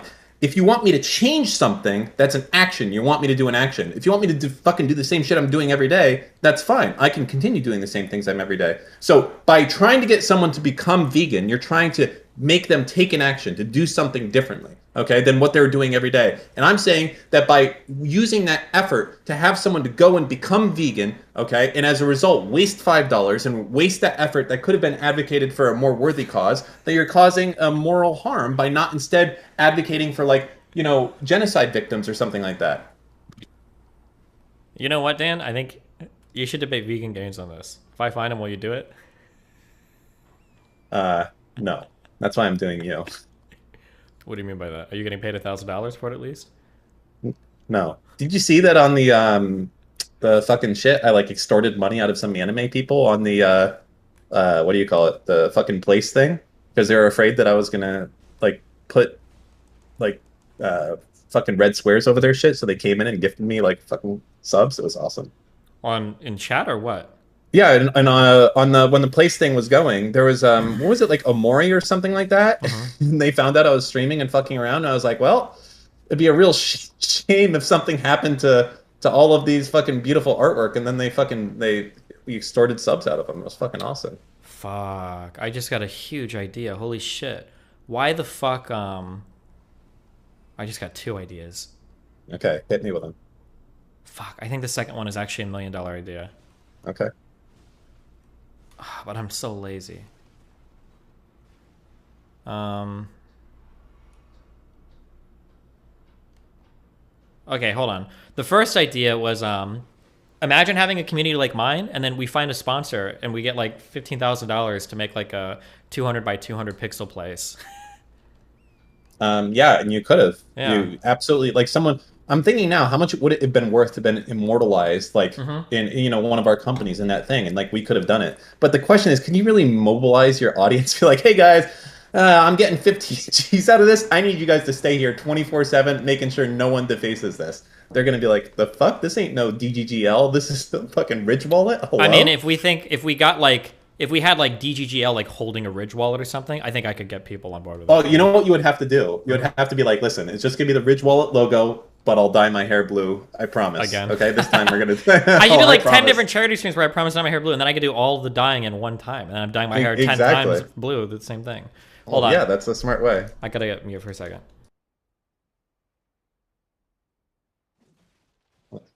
Okay.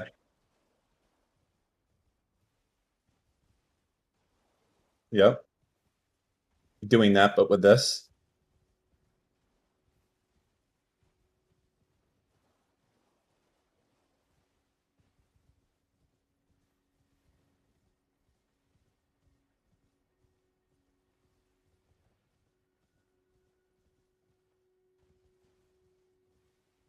Yeah, you could. I mean, the other idea is to. I unmuted my own mic. Don't give my idea away, just in case. Okay, then forget it. We'll leave it there. Okay. It was a good idea. I think you could, right? You literally can go do it right now, but you're too fucking stupid to go and take action. Okay, on wait. Your idea. Hold on. But hey, don't say anything on stream. I'm not. Wait until it's done. Hold on. You're right. Yeah.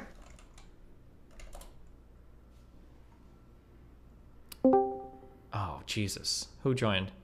Is it Tabor? I'm an entrepreneur now, so don't worry. If you bought like this, it's pretty expensive. It's not that expensive. It's kind of expensive, I guess. It's an investment.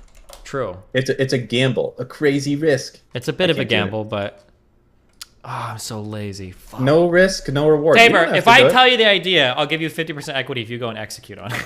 No, don't. Depends First on what off, the idea is, but Tabor's yeah. busy and has no connections, and you already have the ability Bro, to do shut this. the fuck up. I'm in a fucking VC externship right now with one of the top VC companies in the world. Listen to me. Here's what you do. You fucking open up a new DM to Cake, and you just say, "Do this or you're fired." How much would he? But I'd probably have to cut him in on like actual equity, right? He's not just going to do it. That he works for you. Say, listen, I'm spending all the money. I'll give you, bro. There's no way that he would sit by I'll give you 10% and $1,000, and you'd be like, okay, that'll take me a few hours. He'll do it. That's how it works. Just trust me. You know, if you believe in it, now's the chance to actually make it work. You know what? Okay, hold on.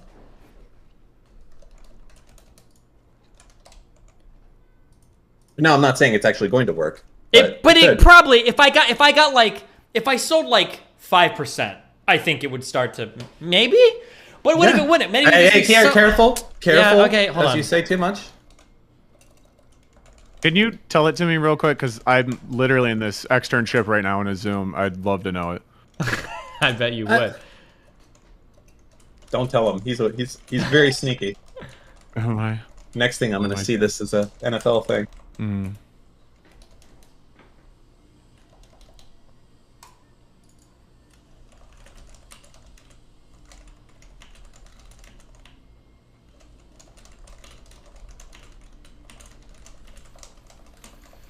DGG coin is coming, baby. All right, the ICO with your fucking legendary NFTs. All right, go get your hot wallets ready. That's right. Steven is going to be selling authentic, guaranteed by a specific individual N-word passes on the blockchain. Okay. Jesus Christ. Oh my god. And you can show them to anyone and see that it's verified. Oh, by a black person on the chain. And then anytime you use an N-word, you have to like do a transaction, and so people can publicly make sure that like any N-word smart you've contract. used, yeah, any N-word you use is backed up by a smart contract, so they see that it was like an authenticated like N-word pass N-word. There you go. That'd be that would be sick as fuck. You could sell this with like videos of like black people like building. Wait a their minute. community Wait a and minute. shit, What like- about if you combine all of the passes into one, and you could have different tiers? Like this is just this pass. This is this one. Like, oof, this is a. Wait, what do you mean? Different tiers for what? Like the different letter passes. You could have it all in one. You know, it's not just different letter pass. Wait, what are we talking about right now? Oh. Those would be the derivative coins, okay? Those now you're getting like those are the Doge coins to our Bitcoin idea, okay? No, you get one guy who fits all the bill. Oh shit.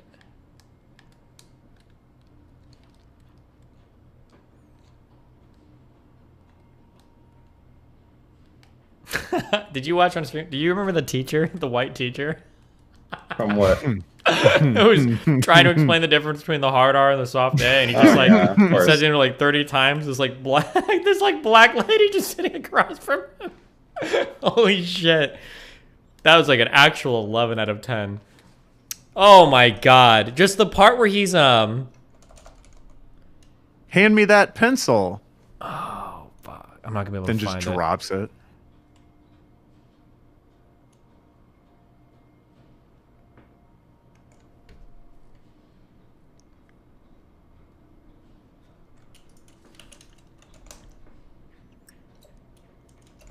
Wait, I just thought of something. Did I give you an idea? Hold on one second. This is just fucking too much. It says that students use the slang version. So I just don't understand it, and I'm trying to understand it. I need Students, if you lost in one word. I will never say any form of nigga. I'm cured of that. Paul students. Why is this word used so frequently? So I just don't understand it, and I'm trying to understand it. I need help. Yes, I use nigga. I've used it. I admit it. I put the H on it to emphasize it's nigga. You know, nigga this, nigga please, nigga. You know, can you lend a nigga a pencil? What kind of example are you setting? It's just so unreal, dude. Jesus Christ. Oh my God.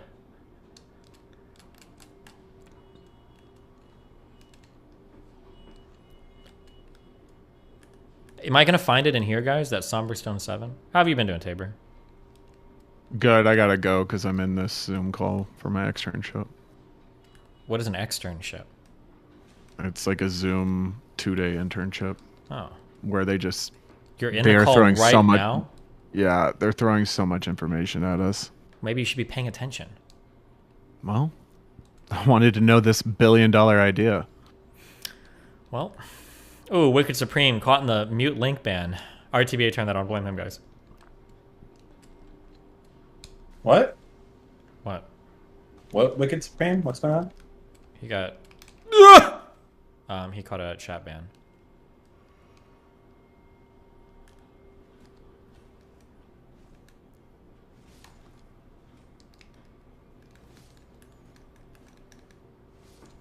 All right, I gotta go. Be careful, babe. Peace.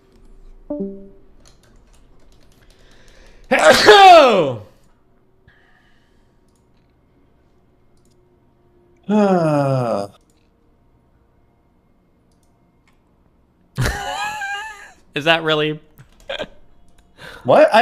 Listen. Is that? Yeah. Just deal. Yes.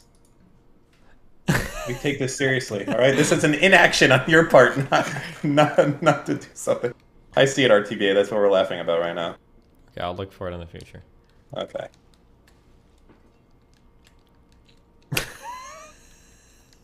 I'm sorry. All right, so on the vegan thing, how would you? Is that the best argument there is? No, it's not even a good argument, Dan. I disagree. I think it's a. Okay, then go debate vegan gains on it. Okay. Well, he's just gonna say animals, ooh woo, and everything else. No, he's gonna say that you can't just pay people money to do an immoral action and pretend it makes it okay. That's what he's gonna say. Well, you're not paying people money. You're saying stop spending $5 to save the wrong thing. Is really what you're saying. You're spending $5 to save an animal. I want you to instead say fuck that. And that same $5 that you were going to do to save an animal, I want you to go save a person. Wow. Wait, isn't that right? You know, there's a really good article you should read by Peter Singer about buying a cup of coffee. The world's leading, most popular consequentialist, okay? That'll be your illumination, okay, for this conversation. Well, no, it's true. By getting a cup of coffee, you cause no, you don't. Death. Sometimes a cup of coffee is just a cup of coffee. Who joined? Who do you think? Jeez. What? Oh, go ahead. Say something. Shit. What's your problem? Wait, should I have jumped on that cliff? Yeah, Dan, that was a really weird reaction. That was kind of a weird reaction, Dan. Is it because he's a military vet? We're on YouTube, not Twitch now, Dan, so you can let him have it, okay? Listen, I have to keep my Twitch account in good standing. You're not going to get banned for things you say on a YouTube stream. Oh. Did I just die? Should I have jumped here? No. Oh, wait, hold on. Like and thank me for my service. Thank you for your cervix. Service, not cervix. Thank you for your subservice. No. You know what? What the fuck, Dan? Let him have it, Dan. No, that's all right. Lycan has to wake up and be Lycan. That's punishment enough. Wow. Sorry, Dan. You know I don't like banter. I don't know how to do it.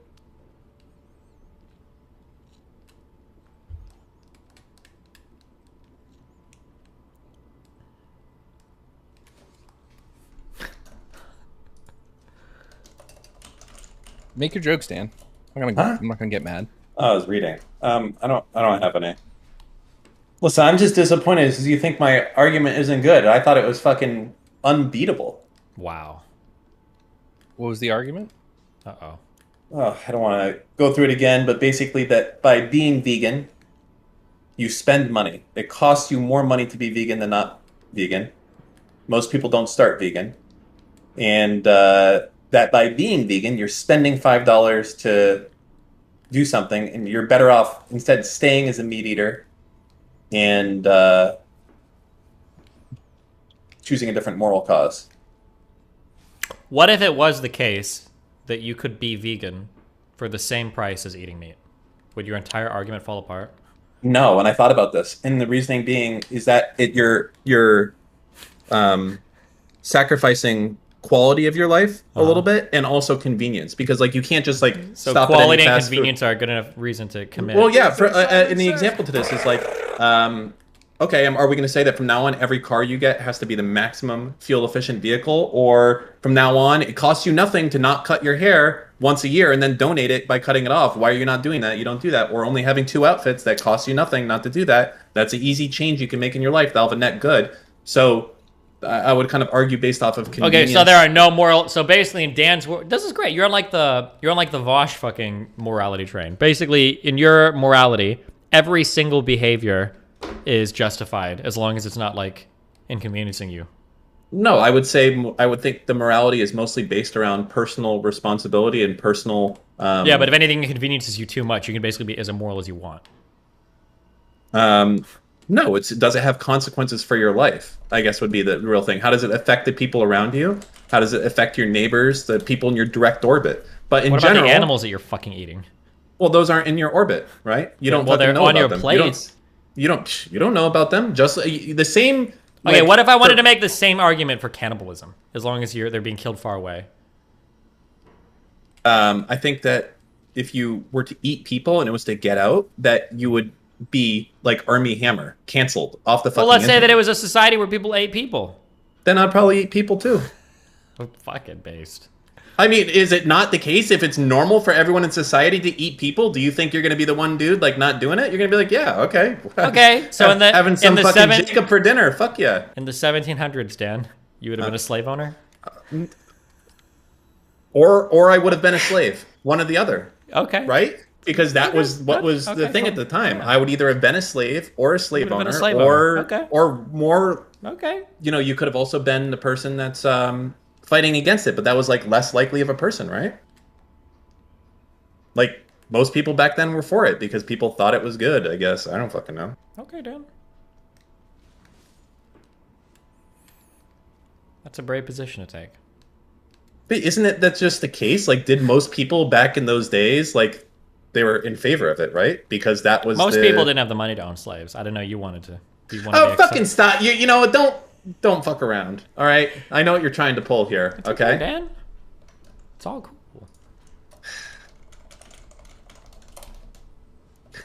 You're making it seem like, oh, I went back in time. First thing I'm doing, I know. No, okay. I thought head down to the auction. I need to buy me some work. I thought it was a hypothetical about like it was a hypothetical, and we see where you lie, where your values lie, Dan. I said I was going to be a slave first. Okay, so there you go. Boom, defeated. I saw through People your have ruse. been slaves for centuries.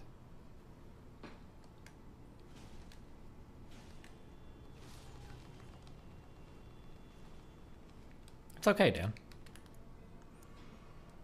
I respect it.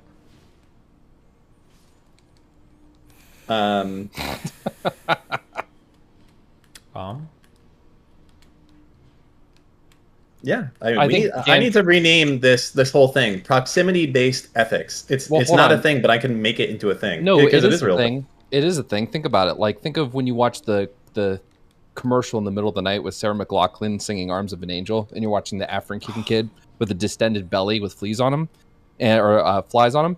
You know what? Sarah McLachlan is a murderer. Well, but you care about him for a minute. You really do. But then the moment your show is back on, people stop. And that's why, like, you know, people can't understand why others have issues with empathy. There is a proximity factor to empathy. So people in the social justice circles, all these woke spaces, they're seeing it all the time. Yeah, they're going to be a lot more empathetic to these different social issues than, you know, the person who doesn't really understand it, let alone doesn't actually see it. So I don't what know you're if that's saying is that codified Sarah in anything. McLachlan, by advocating for so long with the "In the Arms of an Angel" for that commercial, for doing it for so long instead of doing it for starving children that she's actually the most prolific murderer of our time. What? I don't know how you got to that. The point is, I'm saying you're right. There is an issue when it comes to people's ability to recognize a problem and like Dan, commit to it. Yeah. Why do you have an animal? Every time you spend money feeding it, couldn't you be feeding the homeless? Because I enjoy the animal and it's in my close proximity and I like it. Oh, yeah. And I like the... you know, hold on, I'll be right back.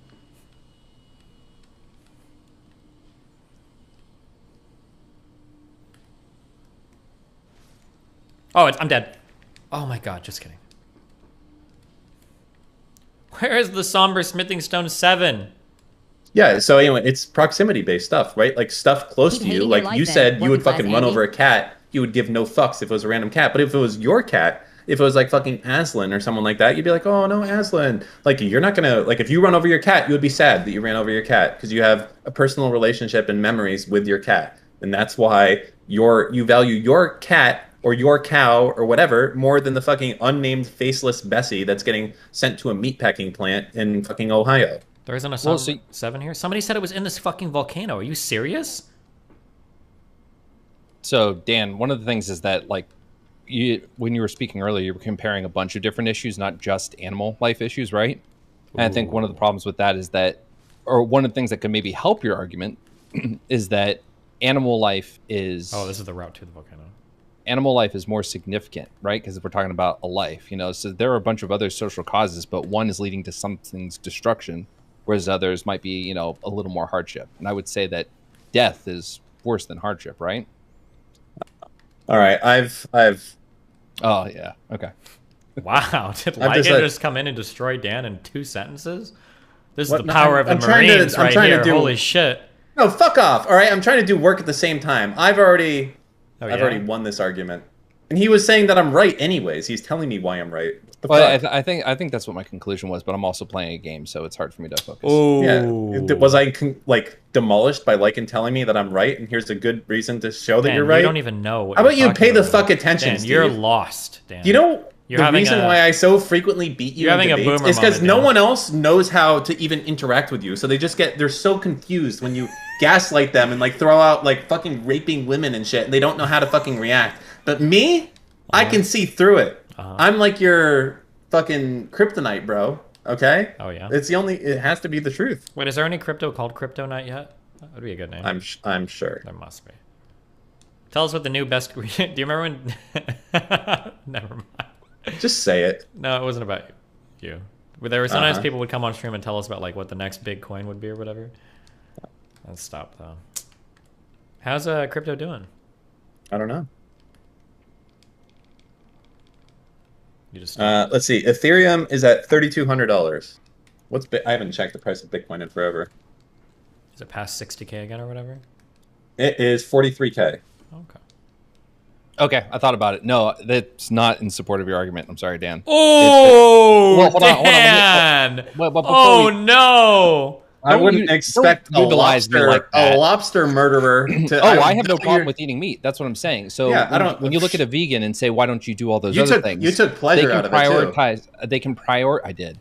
And I ate it, and but anyway, the point is that a remember vegan Rem can say, freaking hey, out about that? I'm sorry. The vegan can say, I am prioritizing, the end of suffering, so I focus my efforts and my money there. Versus, I could donate to something that maybe puts a meal in someone else's mouth, but there are more people. Is donating that not to ending their suffering, Lycan? You fucking idiot. No. If they're suffering because they're hungry and you feed them, lessening suffering versus maybe ensuring even something curing their has the ability to suffering. stay alive. Maybe that guy, maybe that person, instead of dying, goes on to live a full life and develops the cure for fucking AIDS, and then I don't have to have you this also made the conversation ever argument that again. one person doing that stuff is, one person not eating meat versus one person, not donating to that. I assume that both are. No, you're equally actually very wrong. inconsequential. If you stop eating meat, nothing changes. I don't think you would even save one cow in your entire lifetime. However, if you donate $5 a day, maybe you save it all for the year and do it once, you absolutely can create baby Hitler or baby Einstein.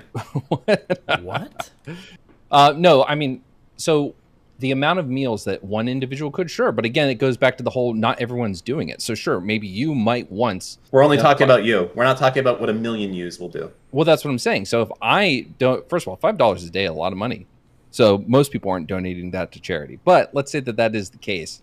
My $150 in that month is going to put a few meals on some tables, especially if it's, at scale, right? And it's through an organization that's focusing on a lot of shit. But overall, those people are still going to be needing food when I'm done with my donations. Not necessarily. Some of them might get enough of an education to move out because of that. From the one meal? That one meal could have led to enough meals that eventually they were able to get a job, and instead of being dead, they're alive, able to have a career and go on to do something. Yeah, right. That's what happens as people get older, children, they're able to get jobs and support themselves. Wow. I'm just saying, I think that I don't know any information. I have no studies, but I'm just saying off the discussion. Hold on, real quick. Same argument for one cow? Really? When the baby cow grows up, is it going to go up and be a fucking accountant and then start making its own grass? Get the fuck out of here, bro. Actually, if I'm a person who pays for a cow and a pig every year, technically, if I switch to being a vegan, that's one less cow and one less pig that will die. What? Sorry, say that again? If I'm the person who has like a deep freezer and I buy one cow and one pig every year. Okay, we're going by the average person. The average person doesn't buy a fucking cow. I'm done having this argument. This is unbelievable. Like the fucking lengths that we're going to right now to justify this. Jesus fucking Christ. Okay, yes, all the people that buy a cow and a pig a year. There you go. I want you to be right, Dan. I'm already right. You don't have to do anything. By default, through inaction and action, I am already right.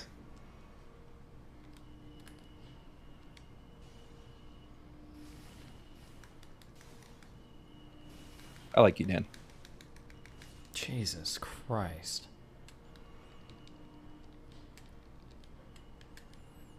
Okay, am I going in the right path to get to the volcano, to get to the Somberstone 7? Who joined now? Oh, God. It's me. Oh, Wicked Supreme, what's up? You guys... Listen, I just wanted to congratulate you, Dan. I really like your moral system, especially because it created a perfect moral justification for the guy who stole your bike. Yeah. Did someone steal your bike? But you're wrong. You want to fucking start, Steve? Oh, I'll go to fucking place you don't want to go. Do not fuck around there, okay? Yeah, he stole my bike. What do you want me to say? Yeah, I got my bike stolen. He's happier about it. I'm not happy about it. That's it. He's never interacted with you. He doesn't know who you are. You're just. Yeah, and that's why crime happens. If he knew me, he probably wouldn't have stolen it. Maybe. Wow. Who knows? Maybe. That's an assumption right there. I mean, do you steal? I mean, it depends how bad up on drugs he is. But in general, yeah. I mean, where's this argument going? That people steal shit? You've already created the justification. It's not going anywhere. For him to steal my bike? What? Because he doesn't interact with you. You don't exist in his world. He doesn't know who you are. He doesn't know your face. Yeah. In fact, he has interacted with you well, no, his reason than you interacted with an animal whose body you're eating. Yeah, so his reason for not wanting to steal my bike would be because of consequences that can happen to him. He could get caught and go to jail, right? There's a real effect in his life. That's the localized response to it. But that's not a moral implication. Of course it is. That's a practical consideration. Proximity-based reactions of how you live your life is how do things affect you, and you judge it. Me eating meat has no negative reaction from the general public or your work. It does not affect your health, and there's nothing that's happening to you. It's not like if I do this, something bad might happen in general. If you steal a bike, there's a good chance that your life can get fucked up as a result of that. You can go to jail. You can get caught and lose your job. Risk that someone's going to T-bone you at an intersection. That has nothing to do with how much. Well, you can just drop that. You can, yeah, right. But it's proximity based and also likelihood based. If I drive, there's a very low likelihood that I'm going to die or have a bad result. If you're stealing fucking bikes, there's probably a pretty high likelihood that you're going to get caught. Do you think that if you kill somebody with a sniper rifle, it's less immoral than if you kill somebody with a knife, since they're farther away from you when you shoot them? Yeah, I think it probably is, yes. You know what? Actually, Dan, you know what? You've actually also created a perfect moral justification for Epstein's Island. And anything that happened there. How so? Because it's removed from society. I feel like you're just saying these words trying to hope that they piece together, but it's not. For him, there is no justification. He can literally have his fucking life ruined, and he did. He's dead. So that's the opposite of a justification. Well, maybe he thought it was fun enough, the trade-off was worth it. Maybe he was going to... No, he obviously did it because he was like, this is high risk, okay? And he wanted to try and minimize the risk as much as he could, but even that wasn't enough, and he paid the ultimate price for it. Absolutely. So that's completely going to what I'm saying, is that that's why people don't go and fucking do that shit in the first place. One is because you have to be a sick fuck to do it, but two, even if you had the desire to do it and you do it, you risk ruining your entire fucking life, either being killed or ending the rest of your life in jail. So it's a consequence-based reality. Okay, let's talk about how you qualify that he's a sick fuck. I'm interested in that system. Not so much the practical considerations of the risk reward of getting caught or not or whatever. I'm interested in how you come to the judgment that he was a sick fuck for doing it. Sure. So what part of that is confusing to you about being sick? So I just want to know what you're confused about on raping kids. Which part is you're having trouble with being bad? How do you categorize which actions make you sick and which ones make you Didn't say Simon says. not sick? Yeah. So for you, where do you put the raping of kids at? Like on a scale? Yeah, sure. Is that like chill Keep with hating you? your life then, working class Andy. Well, I'm asking you right now, okay? No, I actually, mama me, okay? I actually asked you this question first. I don't. Now you're trying to come back and say no. I'm asking you. No, I actually asked you. I think no, I did. I asked a clarifying question in there, and that's my question. And in order for me to proceed, you need to be able to go and answer that first, or else I can't proceed. Me, with all due respect, fuck off. Well, I'm sorry, I can't answer your question then unless you're able to do it. There's really like I need. This? Can we do like letter grades? Well, I really need clarification to continue, and the only way I can get clarification is from you explaining it to me on your own thing. It's like you're asking me to spell a word, and I'm asking you the provenance of it right now. Okay, so I'm gonna go by audit the audit rules. I give raping kids an F. Okay, but I asked you why. Oh, why? Because they haven't really sexually matured. They don't really have the ability to consent to sex. They don't really know what it is. Okay. So I think it's bad because, they haven't really matured. They can't really consent to sex. It could damage their psyche. So that's a moral thing, right? Well, you're taking away someone else's agency in your direct proximity. You're the one fucking doing it. Through action, not through inaction. Okay, so by creating demand for the slaughter of animals to be served as food for humans, you're doing that as well, through action. Well, no, that's better, right? Because it's less money, so you get to save more people as a result. How is it less money? Well, we already agreed that by being vegan... Well, who agreed to that? Okay, I'm not having this debate with a new person's gonna come in here every fucking 10 minutes and do it again and again and again. Go listen to the fucking Destiny debate and see how fucking Daddy did it, and then come back with better arguments for next time, okay? I'm not doing the same shit, but in fucking scuffed here. What are you talking about? I think you can be a vegan for the same price as eating meat, or maybe even cheaper. You can live. Well, you're wrong, motherfucker. Well, I'm gonna tell you that I'm right. You can then you can go... So your argument is you can eat rice and beans every day. Is that the same fucking caliber of shit of going out to any restaurant ever and being able to order the special and save money? Is that the same? Yes, you can have fucking vegan food every fucking day for like 10 cents. Do you want to do that? Does that sound fucking enjoyable to you? Yeah, it comes at the cost of like the enjoyment to most So why are you life. not tweeting every time you tweet something? Why is Rohingya massacre not at the end of it to bring awareness to that? It costs you nothing. Well, any fucking cause that there is. Why are you not at the end of that doing a fucking hashtag at the end? It costs you nothing. You could do it. At the end of every tweet you do from now on to the end of your fucking Twitter life, okay? You can have a cause at the end of it every time. But you don't do that. Why? That could save actual lives. People could donate besides you. I don't really think it would, personally, not for You don't think it would save a single life as a result of it? Not By for you my bringing attention to various atrocities, to asking people to donate every time you tweet, everything else? If you're really asking me, I actually think that there's like potentially a pronounced like inverse effect to the amount of like charity people will do and how much you spot about it. So yeah, obviously the best way of doing it is just never to ask. People That's how you get the maximum money. Just by being aware of it, that sort of thing. No, I got you. So all those people that like send out letters asking you to like donate money or commercials asking you to donate money, they're doing it wrong. They should just shut the fuck up and do nothing. Because when you go out and you solicit people to donate, that's actually a net negative. It's actually better if you don't do that. I'm not the one making the opportunity. Okay, it's fucking stupid what you're saying. Think about it. Okay, obviously obviously the reason that people put out commercials asking you to spend money, or the reason that people go out and say, please donate, is because it fucking works. Okay? You don't have to be a rocket scientist to figure this shit out. This is like such like a 2-bit IQ thing. I can't believe you just told me it's actually slightly better if you don't actually bring exposure. Are you fucking kidding me? I think it depends on the medium. No, it doesn't depend on the fucking medium. It's better if you give attention to something than no attention. If there's no attention, no one fucking knows about it. You think if Sarah McLachlan fucking went on Pornhub and like started advertising there to save the dogs that they get a lot of donations? Of course it depends on the medium. Of course. Yes, I think she would. Yes. Yes. Giga Chad, yes. 100%. Yep. But I'm not the one making the opportunity cost argument. You're the one making the opportunity cost But you just lost everything you just said, and now you're like trying to like use some fucking buzzwords to do it. What are you talking about? I'm talking about your direct impact. Like through your interactions. You're talking about how like every action you ever do is coming at the opportunity cost of doing something better. Oh! Sorry. Yes. Wait, did I just lose like 45,000 souls, guys? Why do I only have... I thought I had 90,000 after killing that boss. Am I crazy? Sorry, go ahead. I don't want to do the same thing I just did again. Listen, Dan. You know all these arguments were there. And if you want to be like, oh, I won as a result, then you won, bro. I'm just curious about your moral system. You seem to like kind of conveniently shift between a moral system and like a practical system or something to avoid consequences. But I just want you to know. Listen, the person who stole your bike. My morals are entirely based on what affects me. Do you know why the person who stole your bike is immoral? Because it was me. Okay. I stole your bike. Giga Chad. Damn. Okay. How do you feel about that, Dan? Well, you stole a really fucking shitty bike. I had my scooter out there too, so. Can you DM me a good restaurant that we've eaten at? I tried to make reservations for Fogo de Chao at 10:30, but apparently they close at 10:30. So what's open till like 11:30? Like most things. How nice do you want to get?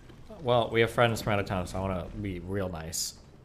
Real nice. You want to go? Like something like Fleming's tier or whatever. No, give me a dollar amount you want to spend. For just preferably less than $100 a person.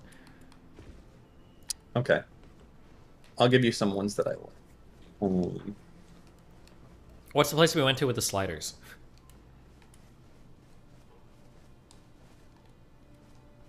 Oh, wait. Oh, and also it has to be open until midnight. Okay, hold on. Wait, is that last place, is that local or is that like a chain thing? These are places in Miami Beach because that's mostly the only place I go. Hold on, let me see. What's the name of the other place I went to?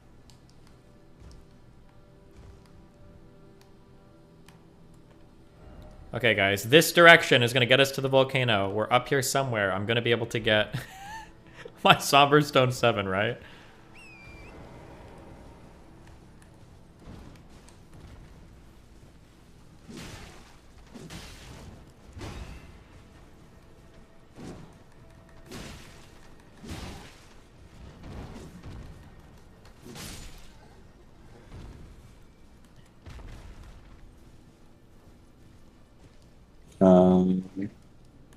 You already have the grace to teleport there? I've gone to that area, guys, but I don't think I can get anywhere from there. You keep saying I have the grace there, but I don't think I can actually... I don't think I can go anywhere. Like, if I teleport over here, I'm just stuck at some underground place. You can? You can? Wait, hold on. Okay, let me get the next grace and then I'll do it. I mean, bonfire.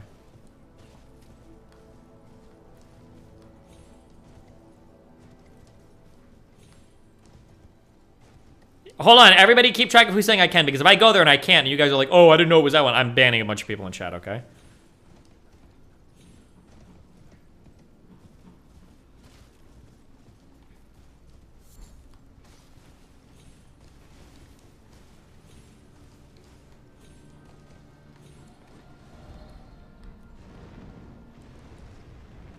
Another one of you fuckers. Oh boy, I wonder what moveset he has.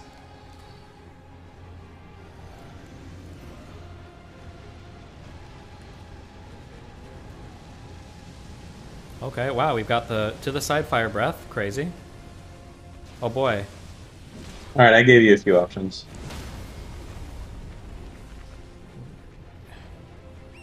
Dan, I don't understand. Being vegan is cheaper in almost every way. Okay, I guess I'm just out of touch, bro. I just missed everything.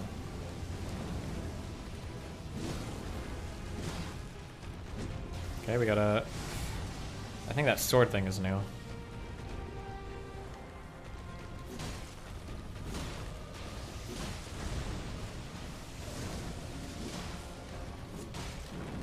He's gonna lift off. Oh, it disappears. Wait. Okay, cute.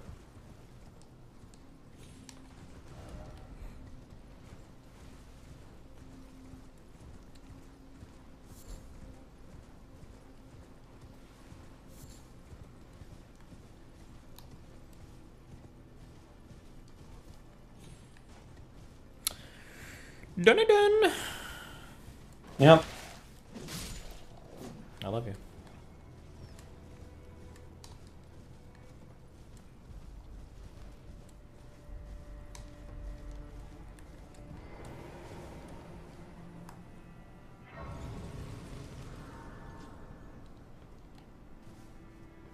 Okay.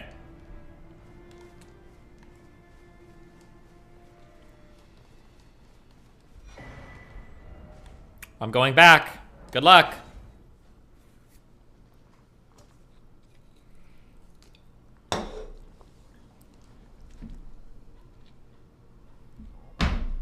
Okay. I've decided I'm not going to talk about vegan stuff anymore. Yeah? This is the amount of DMs I'm getting are okay. Settle down, all right? If anyone messaging me another vegan thing, I shit you not, I'll eat a second cheeseburger just because of it. Okay? So by you messaging me your outrage, you will cause Lil Bessie to die. Nice. That's Pass an the action love. that you take.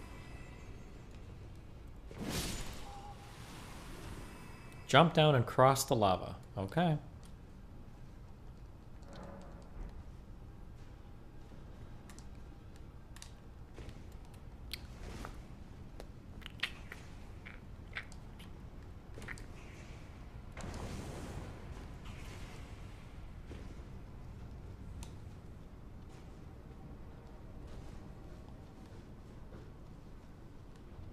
You want me to go down there? That's supposed to be the way that I go up? Down there?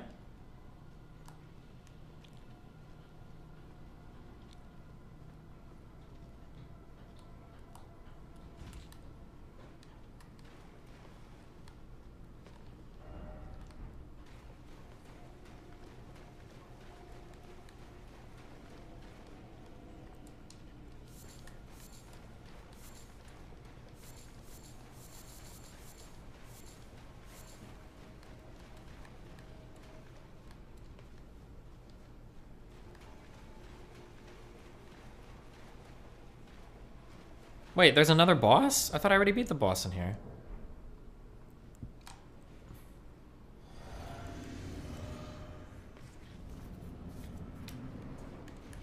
Oh no, I didn't. I remember this. I'm dead. Oh, it was the garbage tier shit.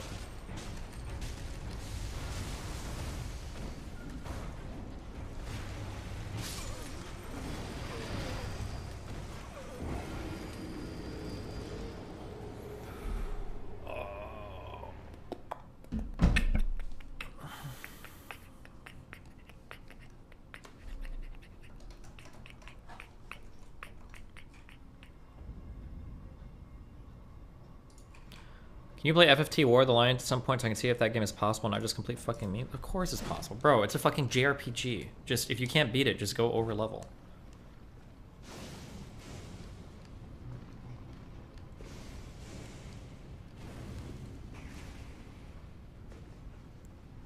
It didn't say Simon Says. It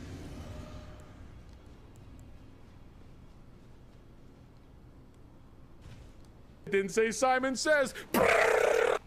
The enemy's levels match? No, in Final Fantasy Tactics, don't even try to match me on my knowledge of this game, okay? Fuck off.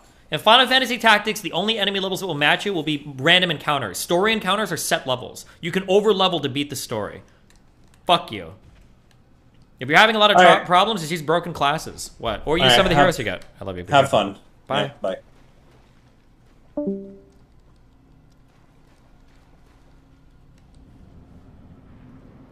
Go spam accumulate in the corner for an hour and like master all your classes or some shit, okay?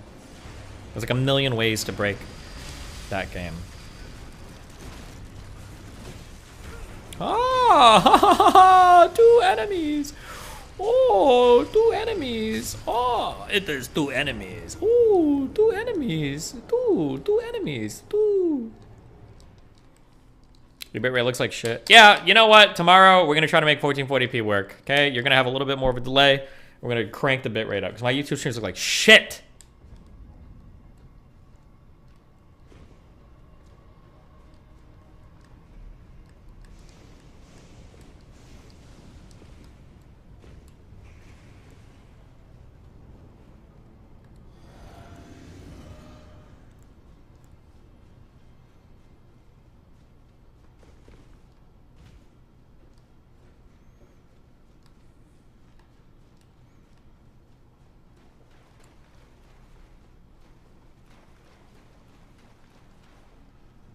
Why 1440p can't you just turn up the bitrate? No, I don't think just turning up the bitrate helps.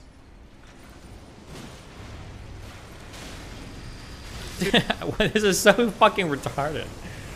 Oh, here comes the meat wagon.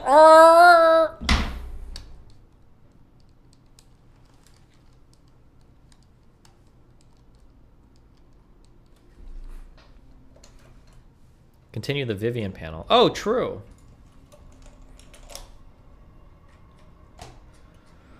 Oh, I need to take 30 minutes to just do my emails. That's what I really need to do.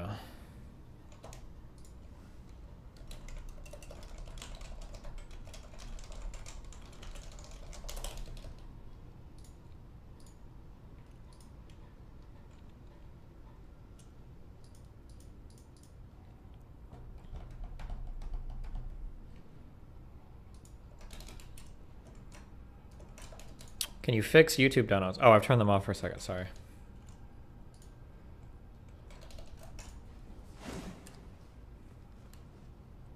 Turn them back on. I'm sorry, Domi, I didn't think you'd read and explode over my chat because you were so high-stressed with work. As for the bearer, I should have monk ass when I owned the world. Good one.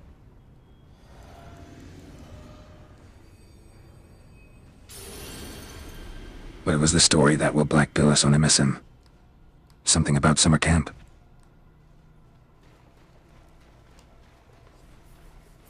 Oh, true. We should do 2 emails for every death. That's what I'll do. Okay. Trump, when you said he'll win bigly, it wasn't clear if you meant Biden or me. Which one is it, Steven? Your mom. Watch this. Watch me win this fight now. When emails are on the line, it's boss killing time. Just answer the emails with a copy and paste template. Embrace your inner schizo emailer. Just kidding. Bonus meme. Sir, your bonus meme is up in the air. What? Did he lead the shot? With Surf Shark VPN, you can die to this boss from anywhere, in or out of this world.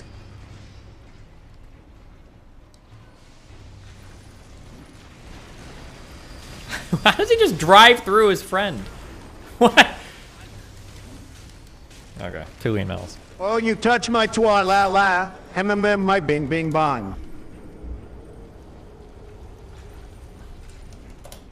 Okay, 2 DMs. Boom, boom. No, 4 DMs.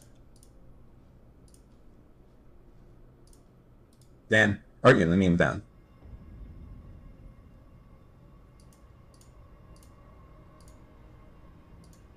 And 2 emails.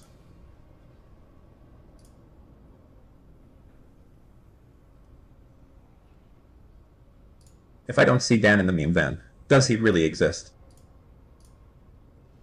I don't know what the meme van is.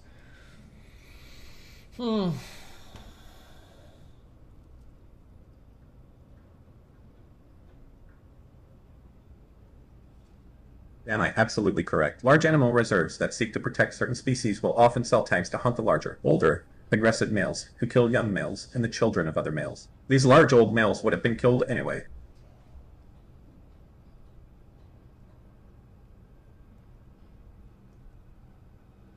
This is straight anti-Semitism of Jesse, if I'm not mistaken.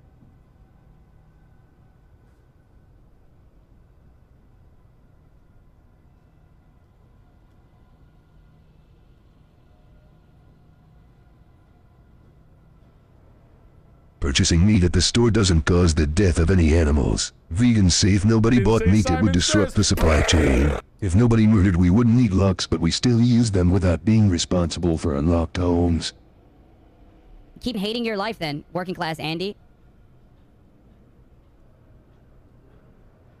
Why do fathers take an extra pair of socks when they go golfing? In case they get a hole in one.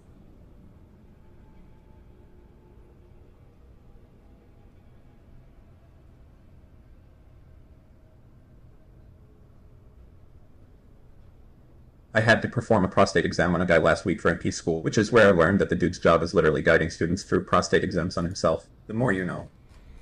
That's exactly what your mom did. Thank you, dude. After she did me. That Destiny, coming back to your morals for example earlier. Are you genuinely saying that a vegan would rate the killing of an animal as worse than rape of a human? Would they think a vegan rapist more moral than a meat-eating non-rapist? Jesus. Oh, this is like a kind of popular person. Easy content farming, Kekwa, love you.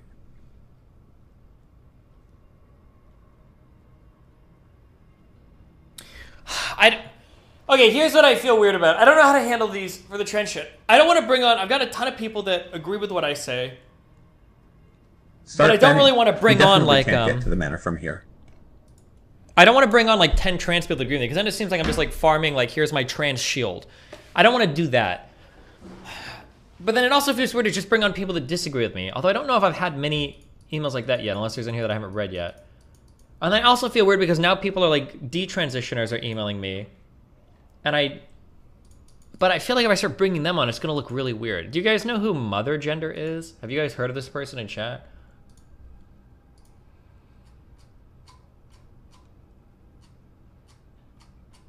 Because now this person is messaging me. But I feel bad saying, like, I don't really want you to come on because I don't... You just give too much ammo to people. I'm a first time... Is it this person? Yeah, on Twitter.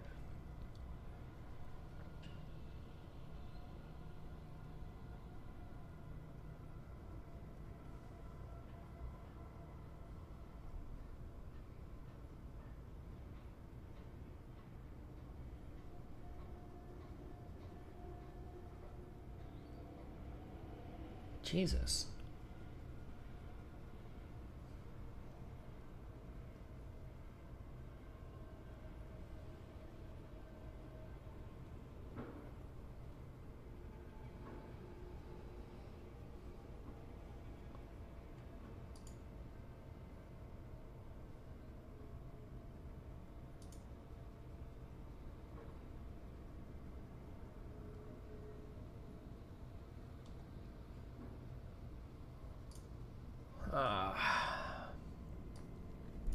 I'm gonna get like a wave of like detransitioners emailing me now, and it's gonna be like fucked.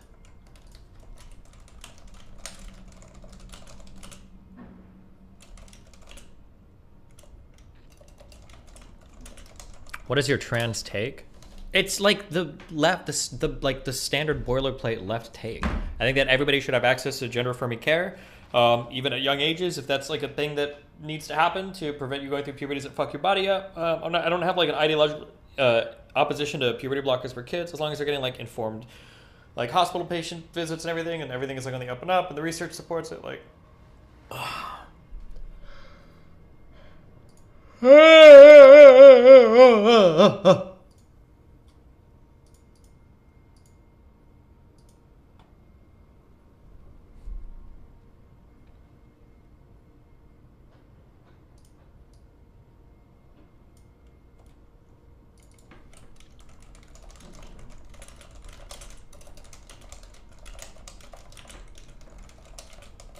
have you heard from any trans women detransitioners? All the detransitioners that have messaged me so far have been trans. It's like FTMTF is what they say. Twitch debate panel, is it on Twitch? No, it's just the guy that manages like the Twitch debate guy. It's not on Twitch. Most detransitioners are FTMTF. Why? Why is that a thing? Or actually, I don't even know that's a thing. I just read that in chat. Maybe that's not a thing. But I don't know why that is a thing, if it is a thing. Women can't make up their mind. Oh, good one, good one, good one. Good one. This will not lead you to Volcano Manor. That's good. That's good. I hope it won't. I want to beat the bosses so that I can go back and ban like 30 people in chat.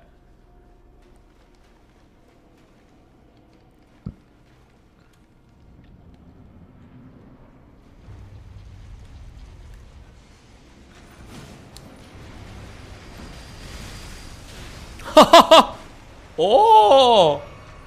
Oh, he's swinging the thing, swinging it, swing, swing. Oh, I can't see you. Oh, very nice, very, very nice. Ooh, what do we do now? Oh, oh, he runs through his friend. Oh, it's so funny. Oh, oh.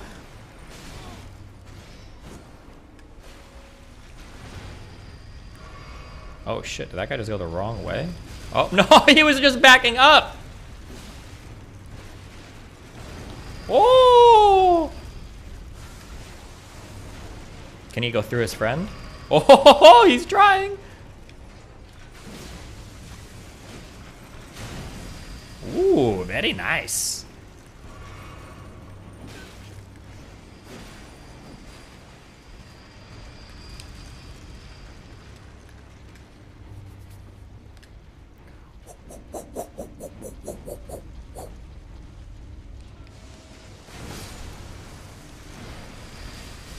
Oh! Good job. Good job.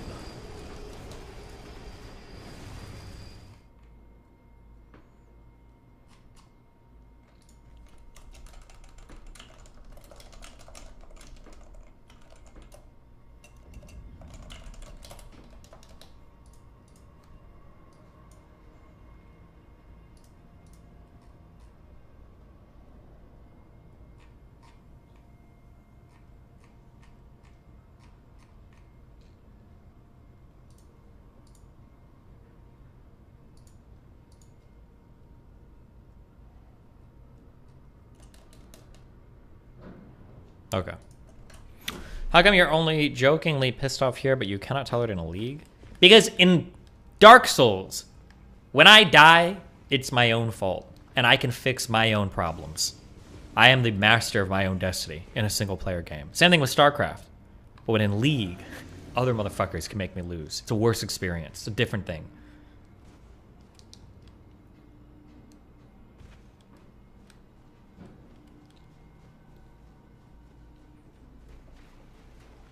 I'm gonna bench 265 today. Any tips? Godspeed. Lift your legs up off the bench. Do that. I don't know why people do that. Oh, he ran me over.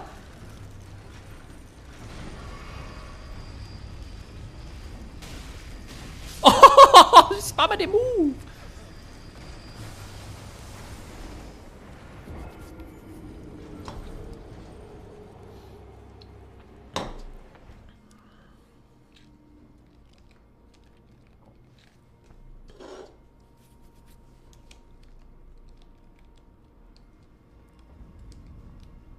Can you say, it's a me Mario? It's a me Mario. Okay. Weird.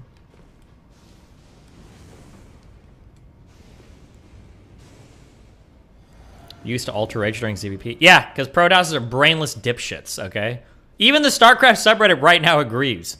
And they always have. There's a huge problem around balancing Protoss because it's a race made for dipshits by dipshits. So it's really hard to balance it around the higher levels because the race plays so fucking easily with warp gates and everything. I think they finally they got rid of the mother shit core, right? Like the game is just Protoss are just baby brains.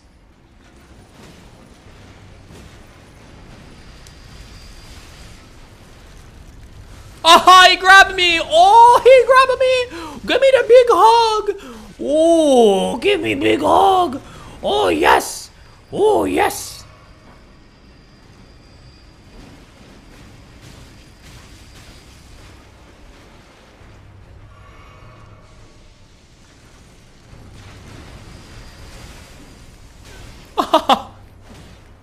I'm spamming.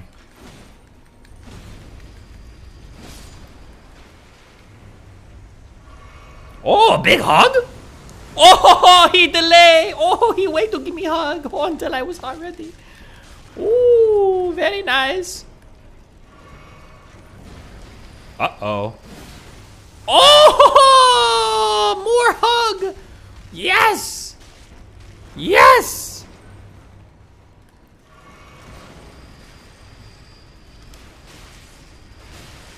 Oh, that's not like the... Oh, I just realized this guy uses a different weapon. I thought he had the blades that would swing out from his body, but he actually uses a totally... It's a different mob. A different creature.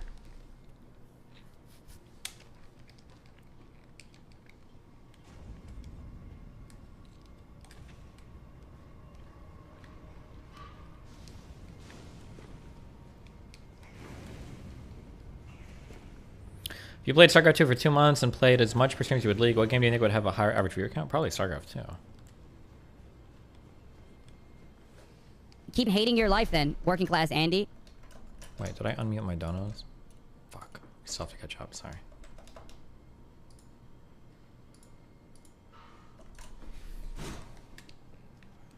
I, for one, am very excited about the new Fat Dan arc. You and I both know that these vegans aren't going to stop. Love you, Fat Dan. Obama.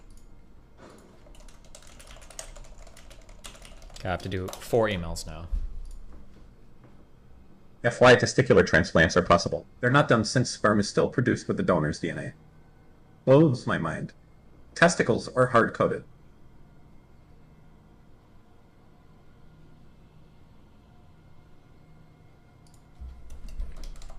Look out behind you, Destiny. It's a normal enemy bear.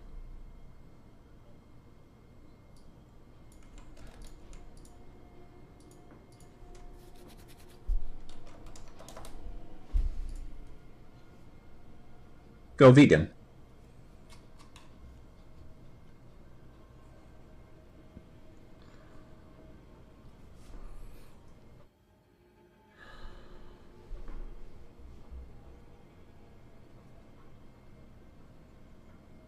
I don't see anything wrong with you eating the same meal every day for months, Steven. It saves time. Varieties suck. Obama.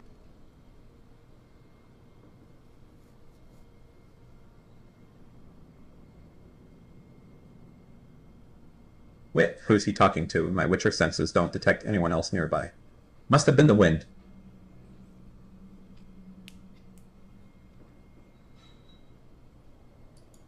Fuck!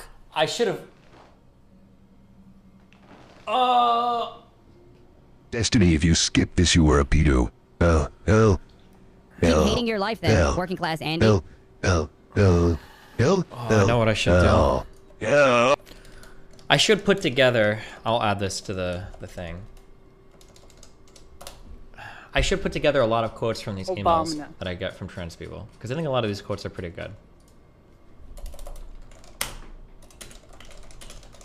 And that can be good. I should have been doing that.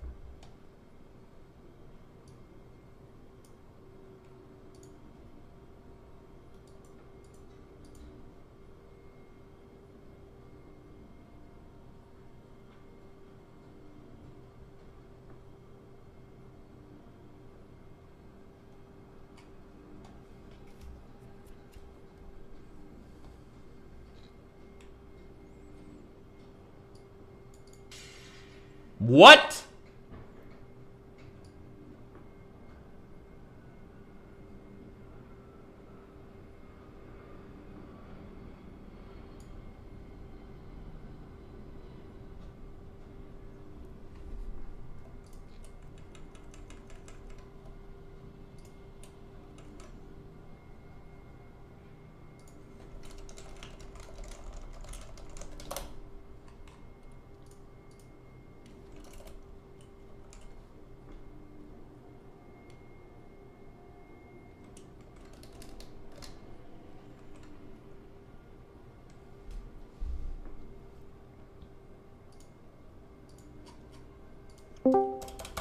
Wait, an idea. All right, not entirely mine, but I'm gonna just reiterate it here. Okay. What about a real life purge where billionaires from the entire world get together for one night only to hunt down death row inmates in an arena, and all the money from those raffle tickets purchased to kill the death row inmates go towards trying to help out underprivileged kids stay out of jail. That would be based, Dan. Get it. It would be based. Do it. Get on it, Dan. There we go. Ethics solved.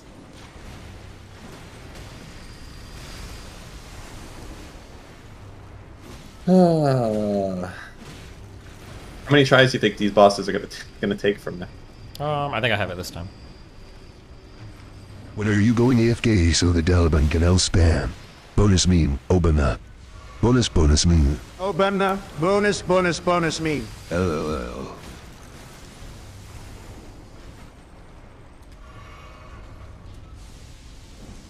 Oh my god. War of the Lions gets pretty easy once you get Orlando. Alright, that was it. Bye. Bye. Well, how did that reach? Oh, what? Would love to see you debate Earthling Ed. Obama. Much better than beating games, I know.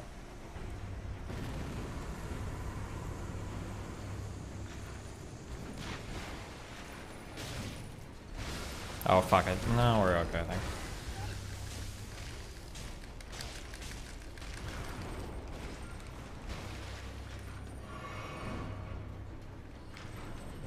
Oh my god. It's like the most obnoxious fucking mob. No, it's not. There are more obnoxious mobs.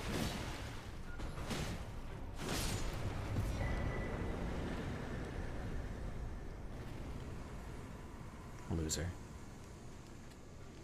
Wow, 10,000 souls, thanks.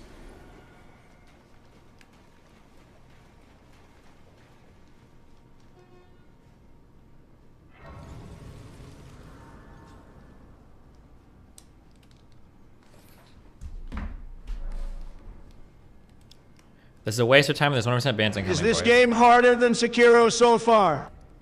So this was a waste of time. Who's getting the big chat bans? Link them.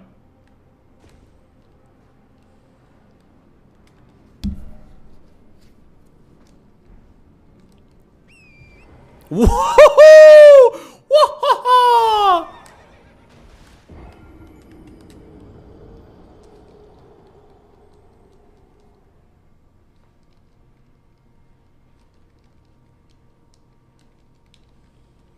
Okay, if I'm going out to eat tonight, I have to cut my Soylent and my trifecta meal, and that'll give me 700 calories to eat for dinner. Is that enough? Or am I gonna overeat Didn't say Simon Says. and become a fat fuck? How many calories do you think are in edamame? It can't be that many, right? I just shouldn't have eaten breakfast. I shouldn't have eaten anything. I should have starved myself.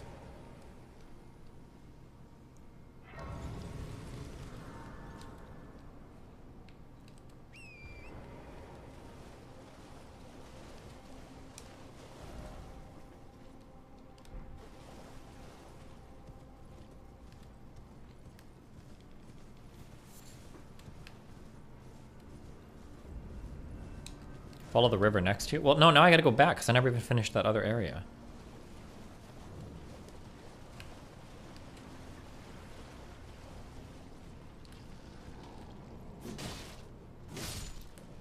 Loser. Loser? Are these people that don't die? I think so.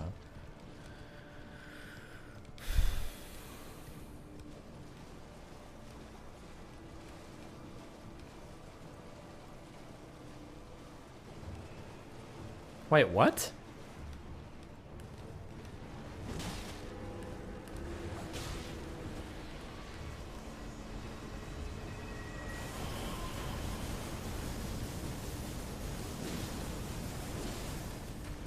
What?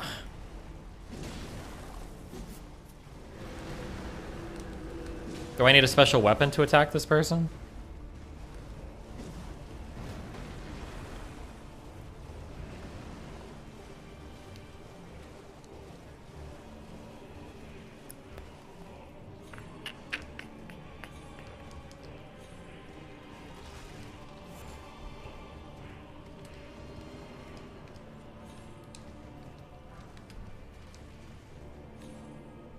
Oh! Aha!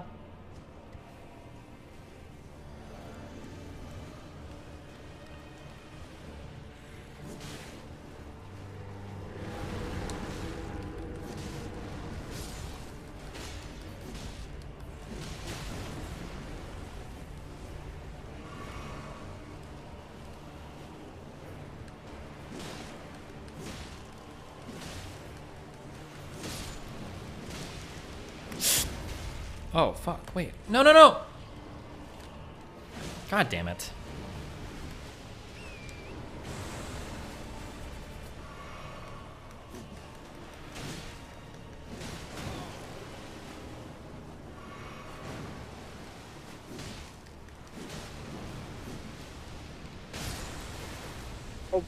Oh! GGL.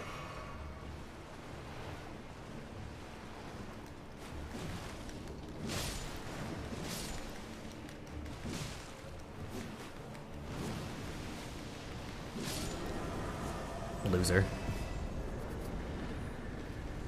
Wow, 10,000 souls.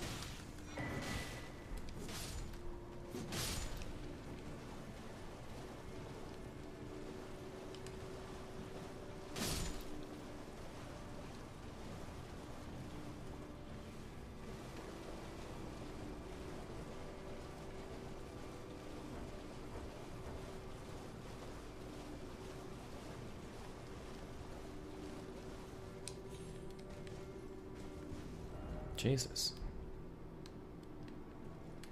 Nobody in history has died to this boss. Please don't be the first. Is there a way to Didn't get... say Simon Says. Oh my god, it's the Prophet from Halo. Bro. You okay? Why can I not examine it? Oh, fuck! I didn't even see what I just did! Okay, whatever.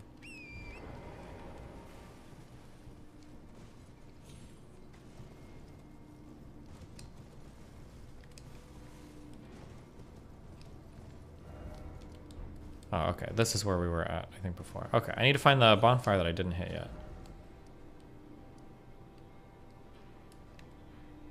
What the fuck was that? Light points towards a dungeon. Okay.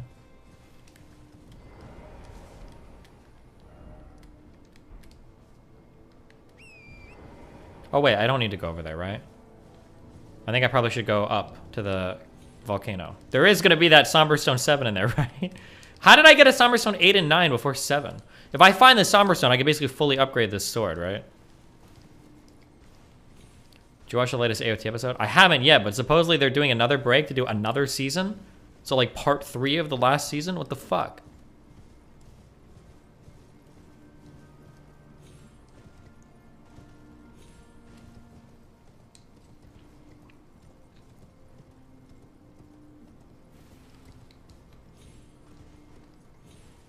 What the fuck is this even pointing?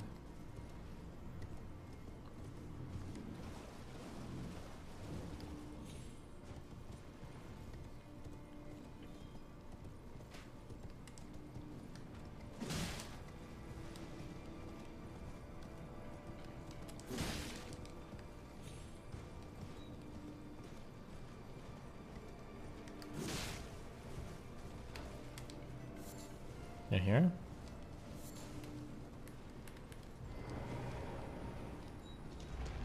Watch the Vivian panel. Oh yeah, shit.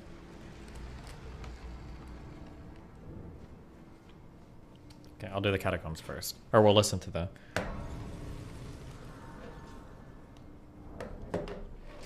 Alright, be back 1 second.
Time for the Delibin and the walls to rise up. Dig it, Chet L. L. L. L. L. L. Yeah. Yeah. L. L. L. L. L. L. L. Yeah. Yeah. L. L. L. L. L. L. Hell. Hell.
Finally, that loser Destiny went AFK. Now the real stream can begin.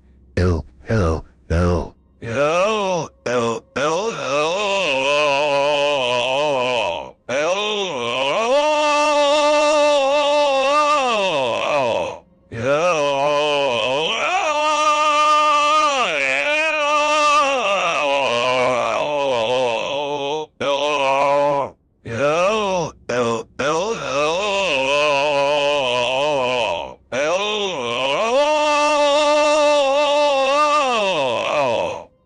Keep hating your life then, working class Andy.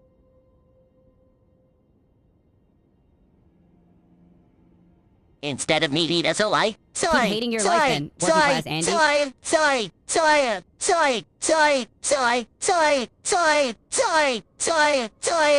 hating your life then, working class Andy.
Keep hating your life then, working class Andy.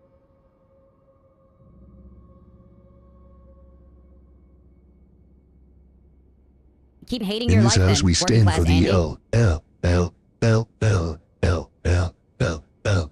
L. L. L. L.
The best part about Elden Ring is the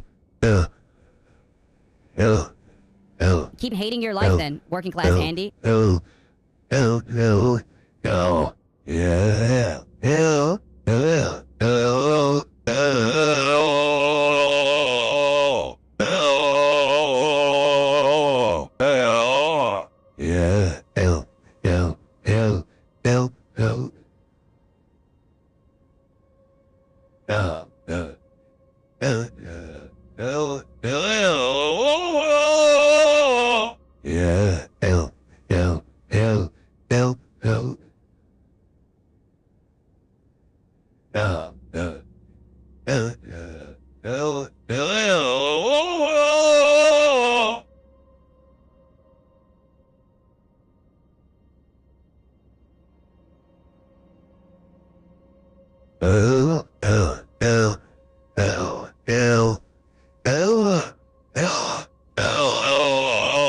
your life then,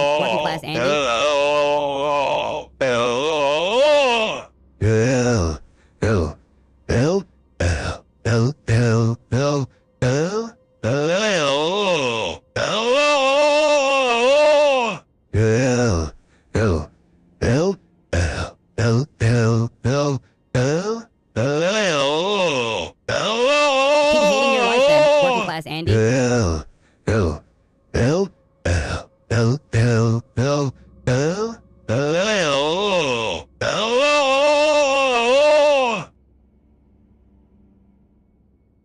your life then, working class Andy.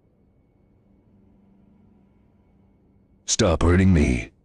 Oh, oh, oh, oh, oh, oh, oh, oh, ooh, yeah. Please help. Oh, oh, ooh, ooh, ooh, yeah. Hey, hey, hey, oh, oh, oh, oh, I'm dying.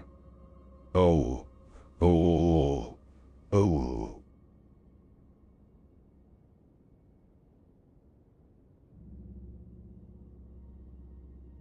Hello, my Americans. I'm for one very worried that Gear Fifth Luffy is still going to lose to Kaido.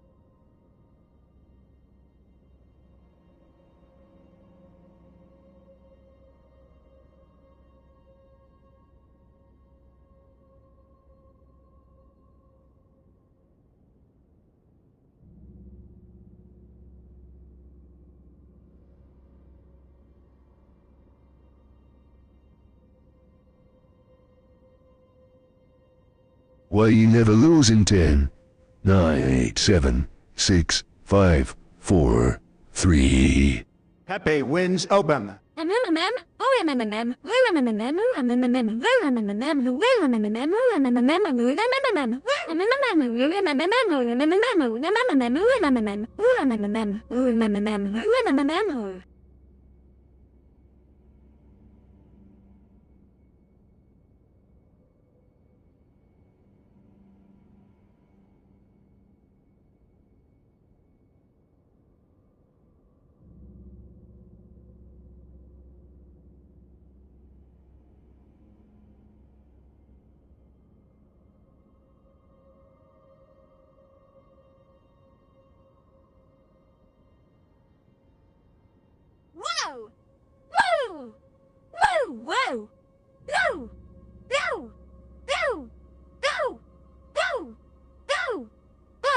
Keep hating your life then, working class Andy.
The best thing about Stephen Kenneth Bonnell is the AL.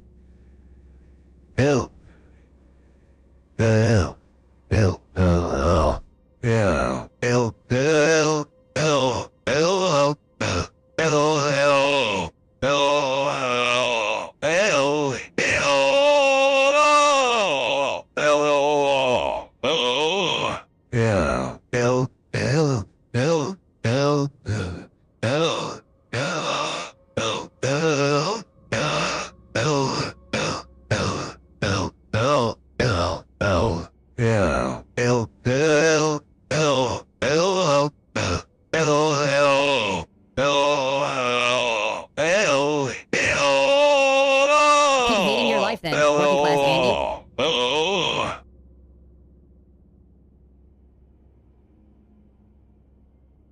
Keep hating your life then, working class Andy.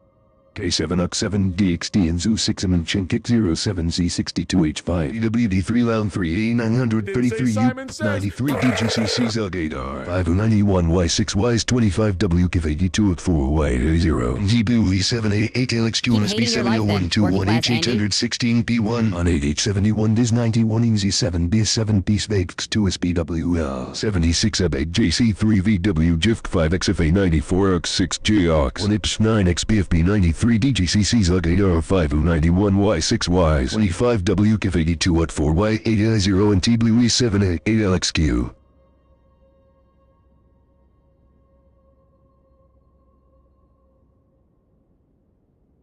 Ah yes, nothing like the classic 30-minute breaks. How is everyone's day today?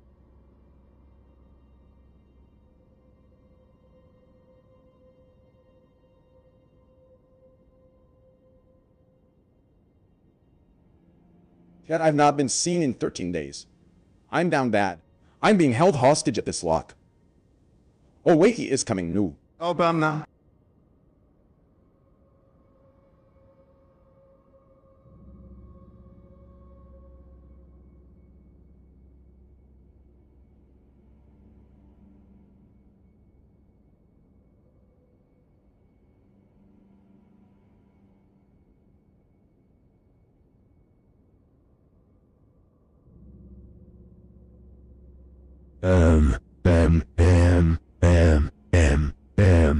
Mommy milkers, where are my mommy milkers? They are all I have ever needed.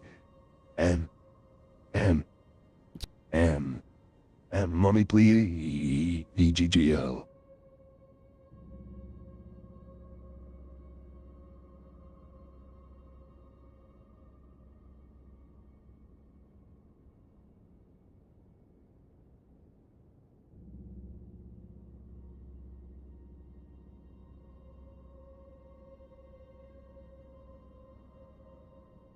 Keep hating your life then, working class Andy.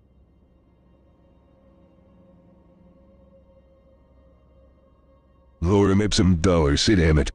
Consector adipissing elite. Duis id rutrum in m. Duis efficiter matis moris. Qui solicitude in puris commodo in. Donec commodore amiat hurius arcumolesti sidamet. In luctus, nib said. Obamna L.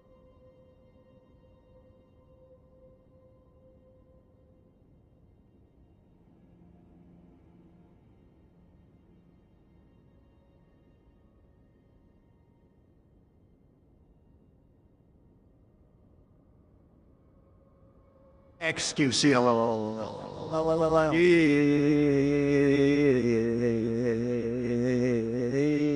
I know.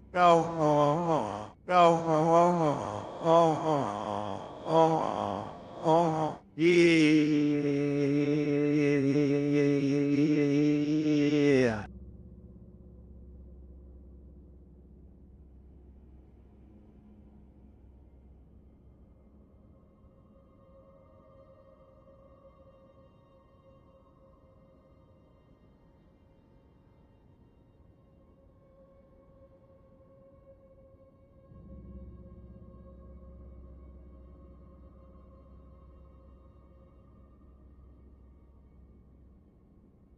I interrupt your regularly Keep scheduled. hating your life then, working class Al, Andy. to tell you a story. Did everyone bring snackies?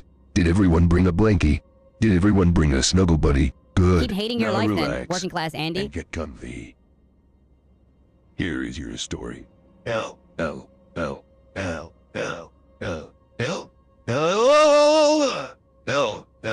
have the exact time and place.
Old school RuneScape like RuneScape as a free-to-play F2P mode of the game with limited in-game content, making its money through. Really?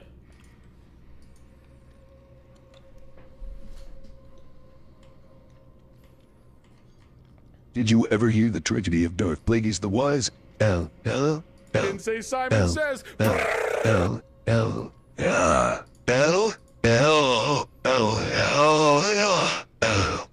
Keep hating your life then, working class Andy.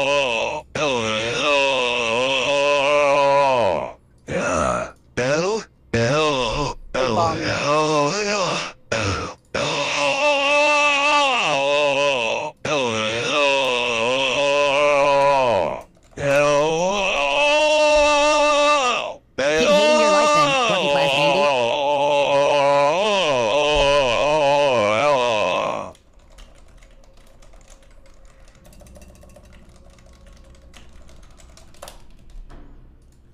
Begin by taking a slow deep breath in, holding it for just a few seconds, and slowly letting it out.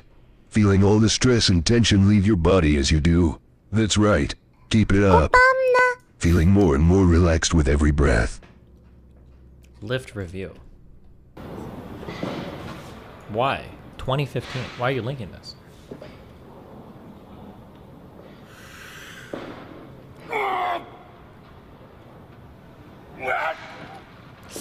Jesus. Yes, блядь!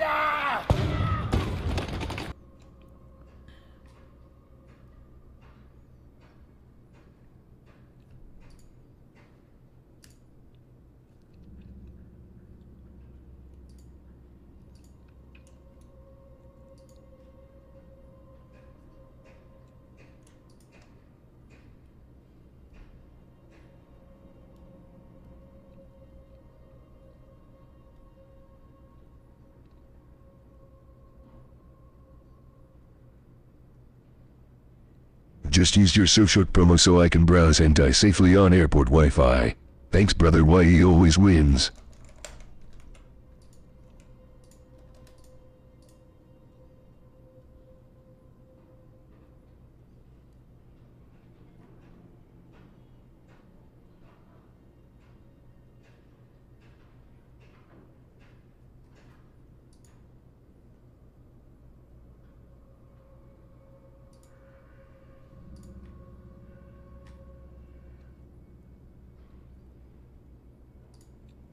Love you, buddy. Pepe wins.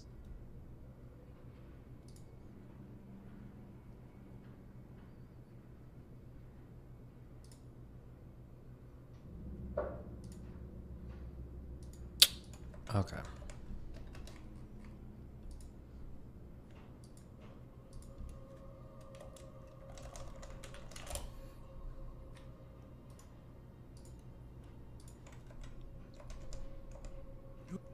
You. Hello, after you win the Elden Ring, I was wondering if you could try a game called Eve Online. Thank you. Yeah. Absolutely.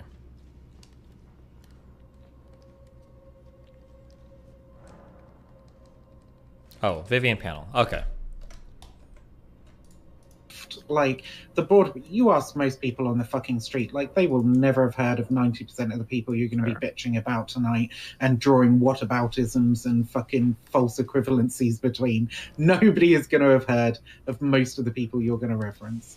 So, let like, me clarify the question then. Yeah. If, insofar as Twitch does have an influence within politics and that it inspires people towards certain positions, do we think that Destiny, what effects do we think Destiny has on the platform in general and the discourse within politics? And B, what kind of effects do we think that he causes in terms of the advocacy that he does inspire people towards when they are affected by him? I think it's largely positive. I mean, my affirmative case is because I think he fits a role and a niche that is sorely needed in political discourse. And I said in my opening, I think those, like, the tenets there are honesty is one of the big ones for me.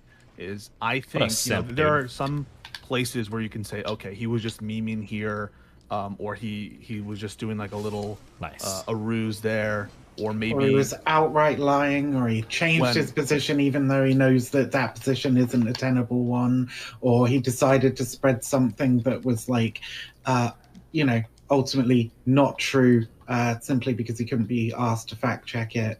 You gotta give examples here, or? Can you substantiate those claims with like specifics? Sorry, which one of them? Like there any of them? Yeah, you made a lot of them. Yeah, I guess any of them, things, whichever one you'd like to substantiate. I guess you can start there. Destiny and I had the transports conversation like fucking 3 years ago. He decided to take some of the same positions he was taking before we spoke. He deliberately discounted and ignored evidence that was presented to him back then. In case of him spreading random shit that like hasn't been, oh shit, I'm getting beaten up by a bug.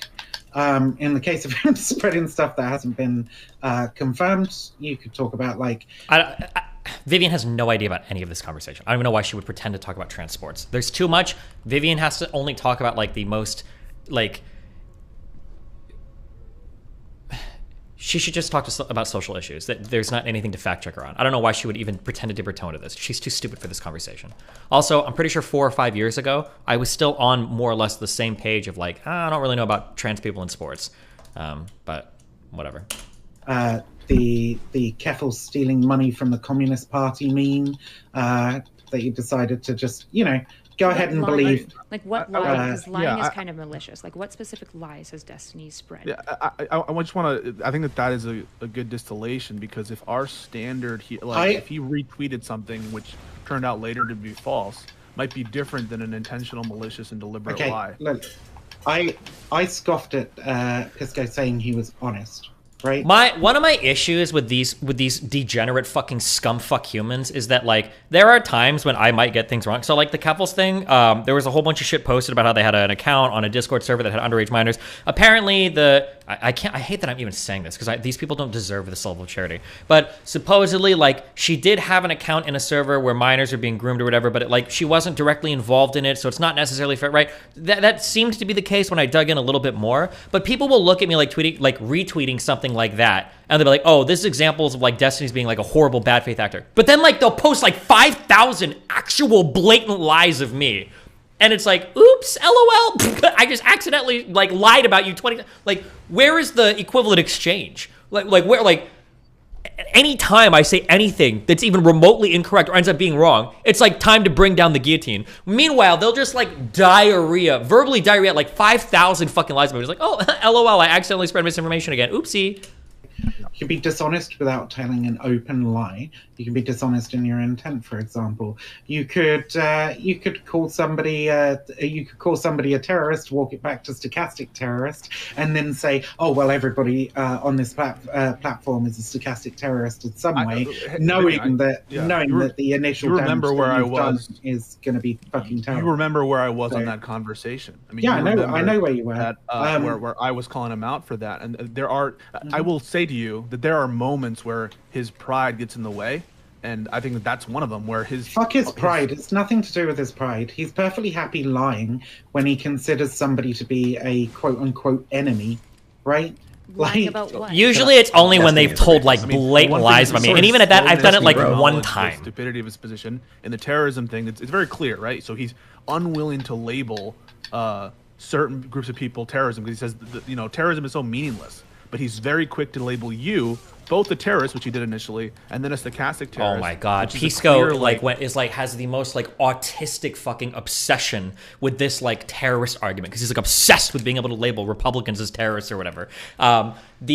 I think that in the course of the conversation, when it comes to labeling anybody as a terrorist, I'm uncomfortable, because the term is like, it's basic, like terrorist is the equivalent of like person I don't like. So like BLM are terrorists, or January 6th people are terrorists. It's like, it seems like it's not like a very relevant term. There's just nothing good that's accomplished by bringing this into the lexicon, right? And then I think in a conversation with Vivian, I basically said, you're basically being a terrorist, or you're being like a stochastic terrorist, which I guess like I shouldn't have said, but there's got to be like some word there where it's like the stuff that you're saying is like leading directly to harm. Like you can pretty much like draw a line to that. I didn't know what the word was. Stochastic terrorism was something that I heard, but then Pisco saw this like, oh look, well like you're doing it too, and it's like, no, this is just the term. The stochastic terrorism term is like what's evolved over time. This is what I'm using. Like I wouldn't have Vivian labeled by the state as like a terrorist or whatever. I'm just saying that in terms of like driving people towards violence is essentially what your rhetoric is doing. But a total, I think, failure to recognize the absurdity of holding both of those positions. That how can you say that the word terrorism is so ill-defined, but stochastic terrorism, that's perfectly well-defined. And you know what? It applies to Viv, who just conveniently is arguing against me right now in this moment, as opposed to January 6 people. So I hear you there, and I think that there was some arrogance there, and it showed. And I don't think he looked good in those exchanges. But I wouldn't. But look at someone's body of their work. There's a person who takes positions that are deeply unpopular, both with his base and with people who you would say ostensibly are his friends, and he takes them anyway, right? Because he wants to have the fucking drama, dude. It's not fucking rocket science. That would make sense, but he also takes undramatic positions, right? He supports Joe Biden. That's not a very radical position that's likely to stir controversy. He supports like a lot of very moderate positions, or neoliberal establishment style positions. Those to me don't strike to me as like someone who's seeking out the most controversial thing to propagate. The issue is that you're saying lying. No, because keep the saying point lying, is, but then you're outlining like bad what you would call like is a bad faith actor. So like the point is that you're making a claim and you have yet to substantiate that he is actively maliciously lying. Sure, maybe he's got a bad take that he is resistant to walk back. Sorry, do you think where's your evidence for him lying? Sorry, do you think I really don't care to play these silly fucking semantics with you. It's not a semantic game. If you're going to claim on somebody, you need to substantiate it. I don't think that using the word lying to say that somebody is openly stating a position that they clearly don't fucking hold. Like right? what? In order to drive drama or in order to start shit with somebody else. What I think that's position? fine to call that lying. You can call it bad faith as well. Bad faith is that's the perfect fucking definition of bad faith because but I think most people don't use it very well. Good section. I think that's fine. Really quick, go ahead. Thank you so much for giving me the opportunity to speak. So I think that what position? I think that it is important to point out instances where he's lying. If he is lying, don't get me wrong. I'm not trying to be super critical of you, Vev. I think that. Sorry, how are these things not lying, friend? What position? Yeah, sorry, saying you hold a position that you obviously don't hold. Like what? That's lying, right? I don't think the terrorism. Can I? Hold on. I section never even got to finish. Go ahead, section. So the thing I wanted to talk about that I guess was important to me was his talk with the serfs and his talks about the serfs' charitable donations. So if I'm not mistaken, Destiny put forward this accusation that the serf had performed charitable donations. Okay, even on my subreddit, people are like, Destiny, you should walk that back. Destiny, that's not fair. I 1,000,000% stand by the original accusation, and even to this day, I still stand by it. He chose to donate to an organization that had bodies around the world where in the UK, 3 members had stepped down for making like insanely anti-Semitic, like fucking like kill all Jewish people, like insane fucking comments. Like such that if I would have donated money towards any organization that was even remotely like this, people would have been like fascist, fascist, fascist, fascist, fascist. Like, but then people like look at that, it's like, oh, Destiny, that's not fair that you said that he donated to an organization with ties to Hamas or whatever. It's like, bro, like, they'd been accused by like 7 different fucking entities of doing this. And like the fact that, and then ultimately what Lance's argument ultimately was, and even most of you guys agree with it for whatever fucking reason, the argument ultimately was, well, Destiny, that's the Canadian branch. It's not the same as like the main thing. What? That we're going to go towards Islamic, like, to the Muslim Brotherhood and like Hamas. There's a long Destiny thread about this. And what ended up happening, I think if anybody remembers this, is Destiny got corrected on this.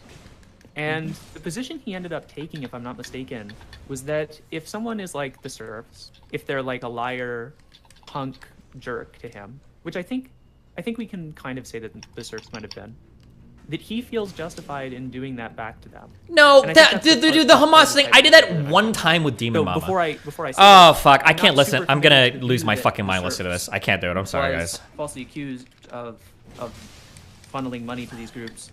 I'm talking about what I remember as a Destiny viewer pulling like a lie to try and support Viv's position that he kind of lies sometimes, as best I can. But I think broadly... I mean, if he said that, that's like pretty much an open and shut admission that he's perfectly okay lying if he's in a fight with somebody. I'm not sure. Can I just chime in real quick? Sorry, go ahead, Mad the point here. So like the point was Pisco. Sorry, I'm sorry. I've been hanging out in the wrong Discord. I've been.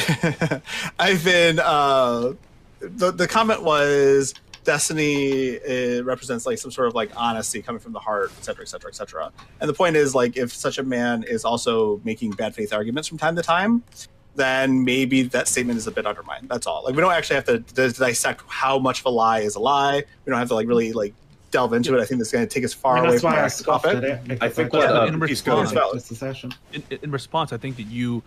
So one thing for sure is, yeah, if you are purposely and actively maliciously taking an opposition that you don't hold, if it's not like an effort to play devil's advocate, which he does from time to time, I don't think any of you would begrudge someone who is playing devil's advocate as a way to test out ideas, which he does from time to time. If What we're I'm talking playing about devil's is advocate, I'm kind going of to say it. I moments don't and just interactions randomly do where that. He's either slow to acknowledge a change position, or he seems to say something that would indicate some malice on his part. So the slow to acknowledge a change in position, you have to give space for people to change their minds, right?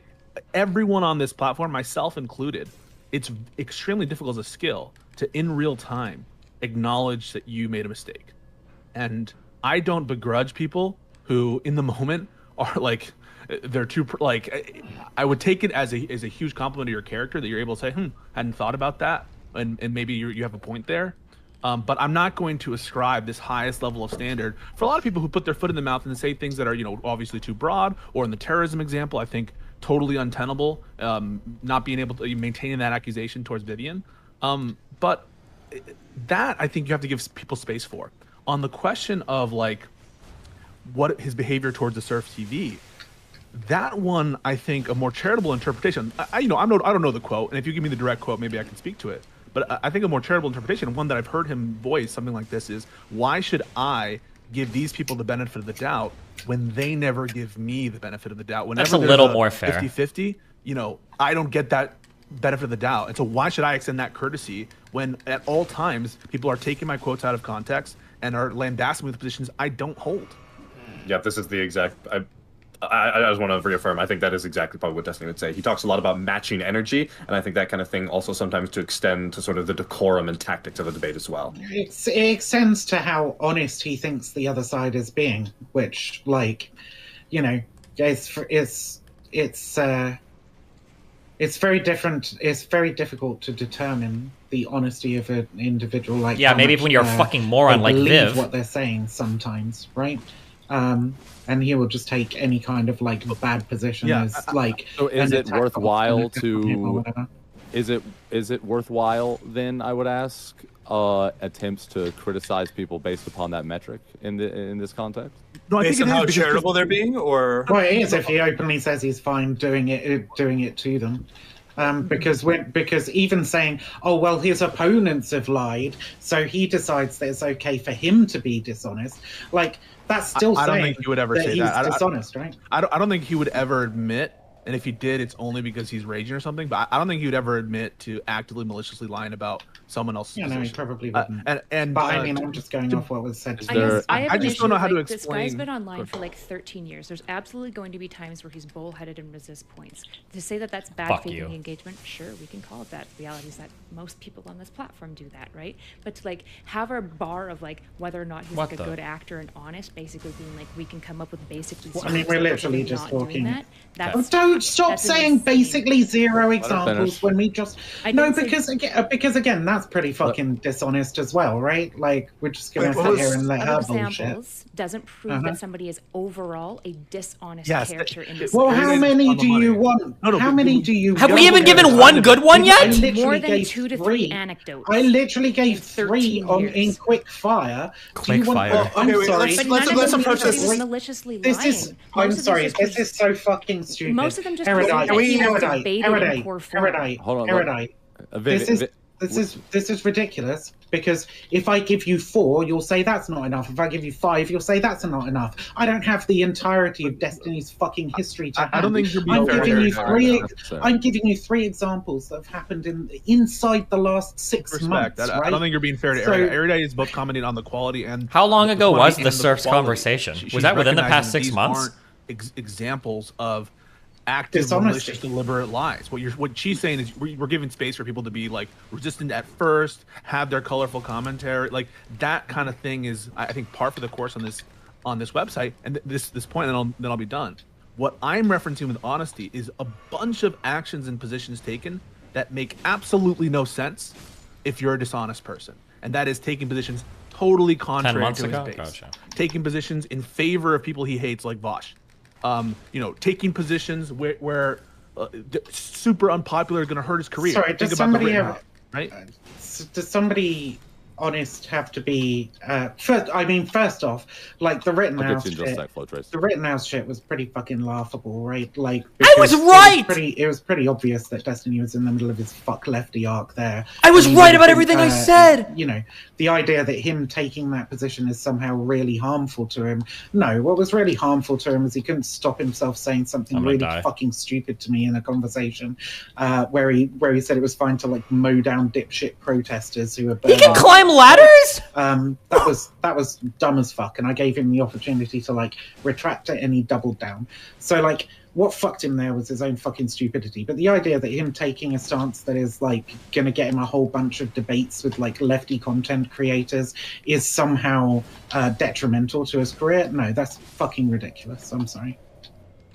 Trace. I think that I do think Vivian had a point in terms of going to the examples. I don't think it's going to be a particularly fruitful discussion for us to each break out our Destiny lore master binders and try and litigate all these examples. I think that there's probably a shared descriptive reality that we agree on. From there, we can sort of make discussions. And so I guess what I would ask to Vivian, I think it's Pisco's strongest point is, Vivian, I think we would all agree that there are moments where probably Destiny has not been as genuine as you possibly could be. Maybe even we could agree there have probably been moments where he has been ungenuine. But I think the question is not, is he genuine or ungenuine or binary, but sort of how genuine is he, particularly in comparison to like the Twitch politics landscape. And I think what Pisco is saying, and I would agree, is that Destiny seems to certainly be on like the upper echelon of these. And so I guess the question I would want from you, Vivian, is if you think that Destiny is not like in that top 10% or whatever the echelon is of being one of the more genuine people, who is? Who is? Josie? Me? Yeah. It's really difficult to, well, you know, I mean, I will openly state my fucking position and shit, and people have accused me of being bad faith before, but like I don't grow my platform off of beefs with people who've been friends with me for fucking years. I hate burnt a few bridges that way because I my stand up God, and say what I believe. But in those moments, I've heard Counterpoints compliment you, Viv, when you've said something that a lot of left-wing people don't want to say. You know, I think that sometimes you've been mischaracterized for your positions with violence. Sometimes I think you've been characterized correctly, but sometimes I think you've been mischaracterized. But there are times where you've made it clear that, you know, what you think justifies violence in any given instant, and it's sort of that threshold is, you know, more accepting of violence than a lot of left-wing people will at least say out loud. And people like Counterpoints have come out and said, you know, I applaud Viv for coming out and saying, you know, that I want to kill everybody that disagrees with me. Good job, Viv. Violence at this brave threshold and not at the higher threshold. And that is exactly the kind of like compliment I give to Destiny almost on a daily basis. You know, well, you know, when I say that, Destiny's just like we should. Viv you disagree on the merits. Well, you disagree on the. Well, you disagree on the merits. People in their houses. That's fine, right? You guys can disagree on the merits. I mean, no one. In some sense, like, would I be making this compliment? If you really want to stretch me, you should ask me, like, Richard Spencer. That's what you should ask me. You should ask me. What about Richard Spencer? The same compliment could be applied to him. So, like, Richard Spencer, although I don't think he's honest, right? And Nick Fuentes, I don't think he's honest, but there are some aspects of honesty to them. Would I compliment them in those figures? I think that would be a good criticism of this position. It's not just honesty. I mean, we're taking things like one step at a time, right?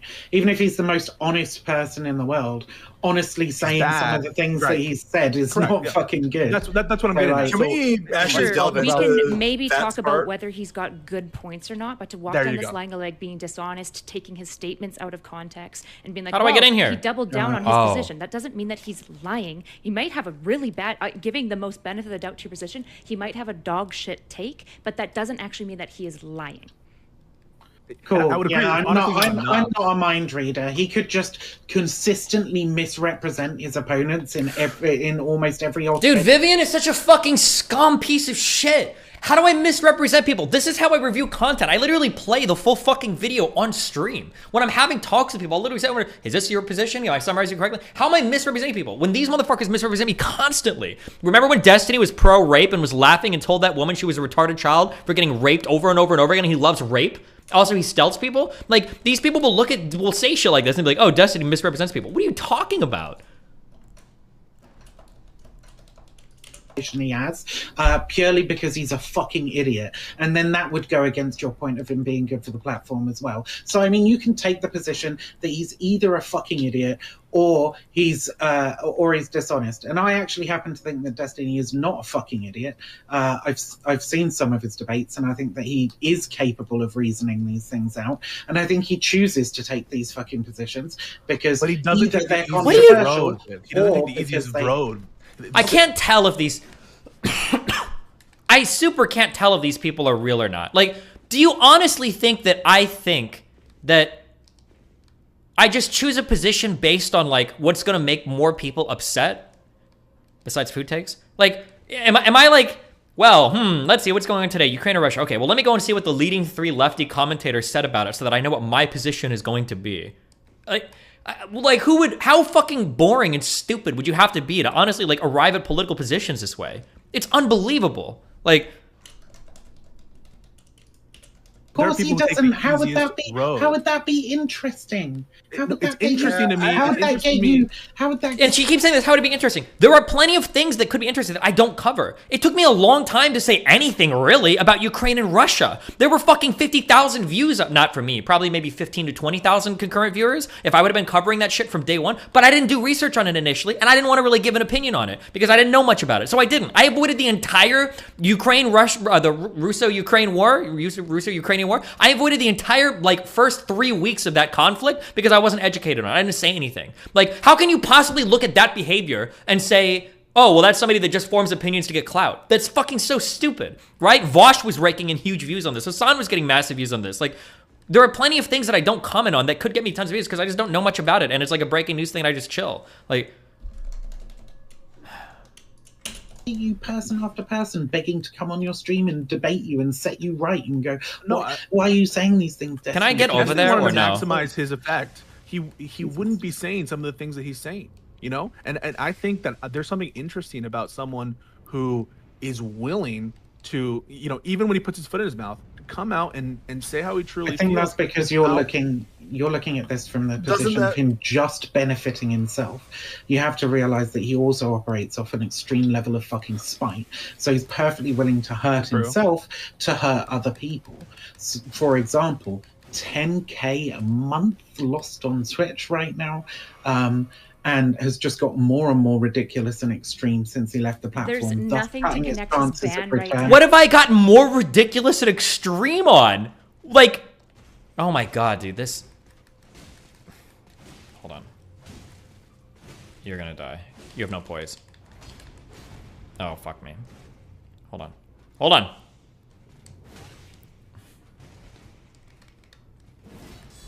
No!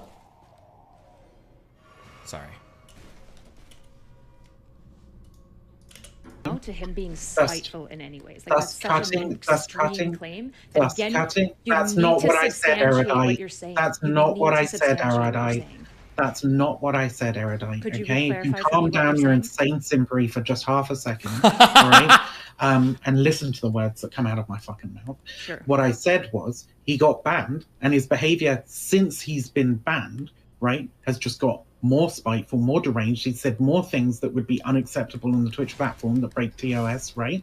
And make him less likely to be able to come back on the platform. Any member of Twitch staff seeing some of the shit that he's been saying on Twitter over the last fucking, what is it, like a week and a bit since he got banned, isn't going to go, oh yeah, no, I'd like to actually review this guy's ban and put him back on a platform. Do you want me to be here defending his Twitter? I mean, he's willing to lose 10K a month to keep doing that. I'm not going to sit here and defend his attacks against other individuals in the manner. Oh yeah, they're trans. You can't say anything mean about them online. Oh no. I'm saying that, like, just because you think that some of these positions have hurt him, right? I'm saying that, like, his hurting him isn't necessarily like losing money or whatever. This guy, like, I mean, we're talking about what he represents. And what Destiny to me represents is like a hyper rational. I mean, not that he is hyper rational or all knowing, but the manner in which he approaches issues is rationality and conversation. Same for Ben Shapiro. Facts and logic.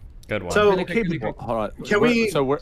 Mad Lad, you go ahead real quick because you've been trying to butt in for a little bit, but we've got Section and Flow Trace both waiting to talk right now. Yeah, I mean, I think we can like at the very least say he's like rationally divisive, right? Like at the very least, there's like a distinct lack of respect that he demonstrates to the individuals he like interacts with, especially True. if he disagrees with them. Yeah, And well, when they're that dumb lack of respect fucks. that he demonstrates to people from time to time. It's not everybody, but he's definitely done it.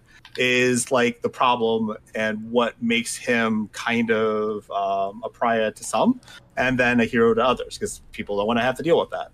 And I think on some level, it's actually really significant that he is doubling down on his like behavior pattern after leaving Twitch. I think like on some level, some measure of humility coming from someone who has been so divisive would actually be good for the space. No, but he's And the doubling question down in a is- position he believes. He's doubling down in a position that he genuinely hold- holds.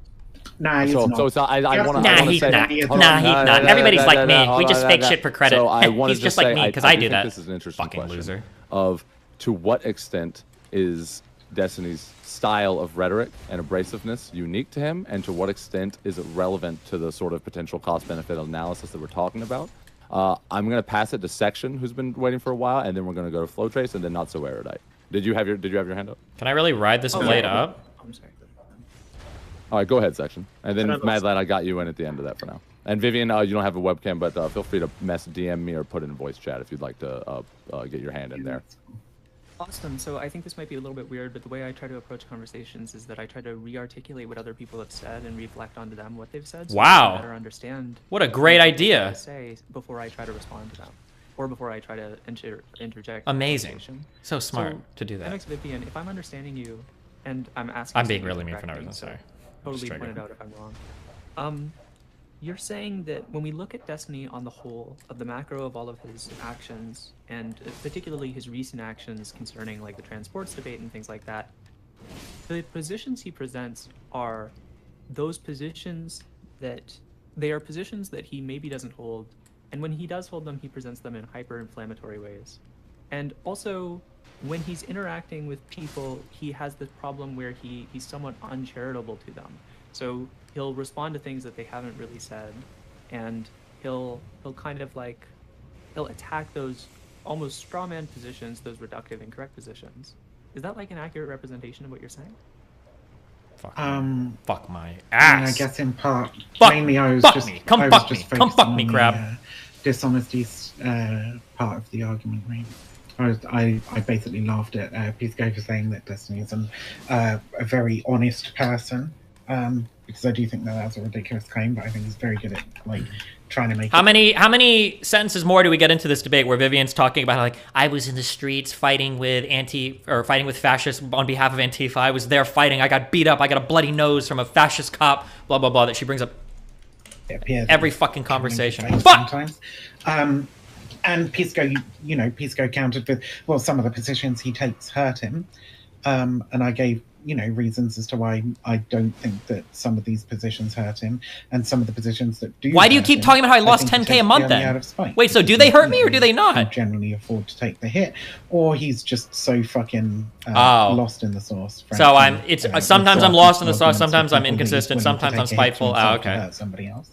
Yeah, I don't want to get. She too talks like a into- fascist, by the into way. Speculating on the contents of Destiny's character, because My opponent is simultaneously like all powerful, all knowing, and also weak and stupid at the same time. Like, okay, I get it. Sorry, Well, I mean, that go ahead. That goes both ways, me. Like, if we're going to speculate on whether he's honest, like, I think I'm perfectly within my rights to say. Oh, there's not to even say anything that over I here. don't believe that he is. Sure. I'm not going to pretend to be a mind reader. This is why, right? This is why I would like to move the conversation into talking about the style of whether, again, like I said, whether or not the nature of his rhetoric, the extent to which the nature of his rhetoric is unique to him, and the extent to which his that rhetoric is harmful to the goals that we're talking about in this context. And Section, you did ask a question of Vivian, but again, I don't want to get too much back into that. I am going to pass it to Flow Trace because he's been waiting a while as well.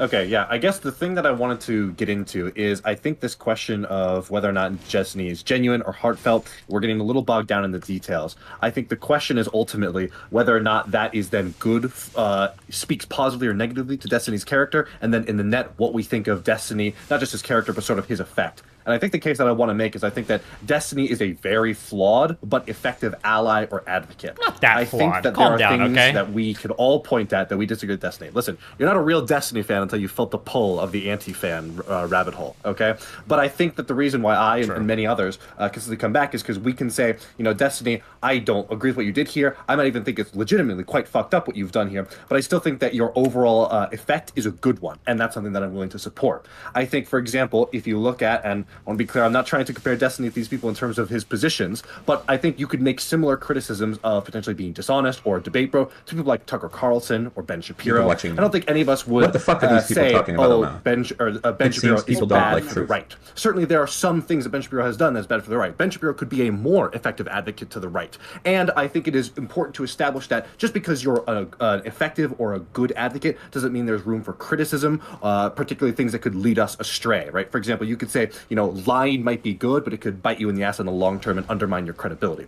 But I think when you're evaluating Destiny on the net, it's just undeniable that overall Destiny is moving the conversation more to the left, and he is helping people get out of some of the worst extremist spirals that you can get into online, whether those be on the right and bringing people over to the left, or, as Pisco mentioned, moderating those extremists on the left, which is, I think, very useful to our movement to just to be politically effective.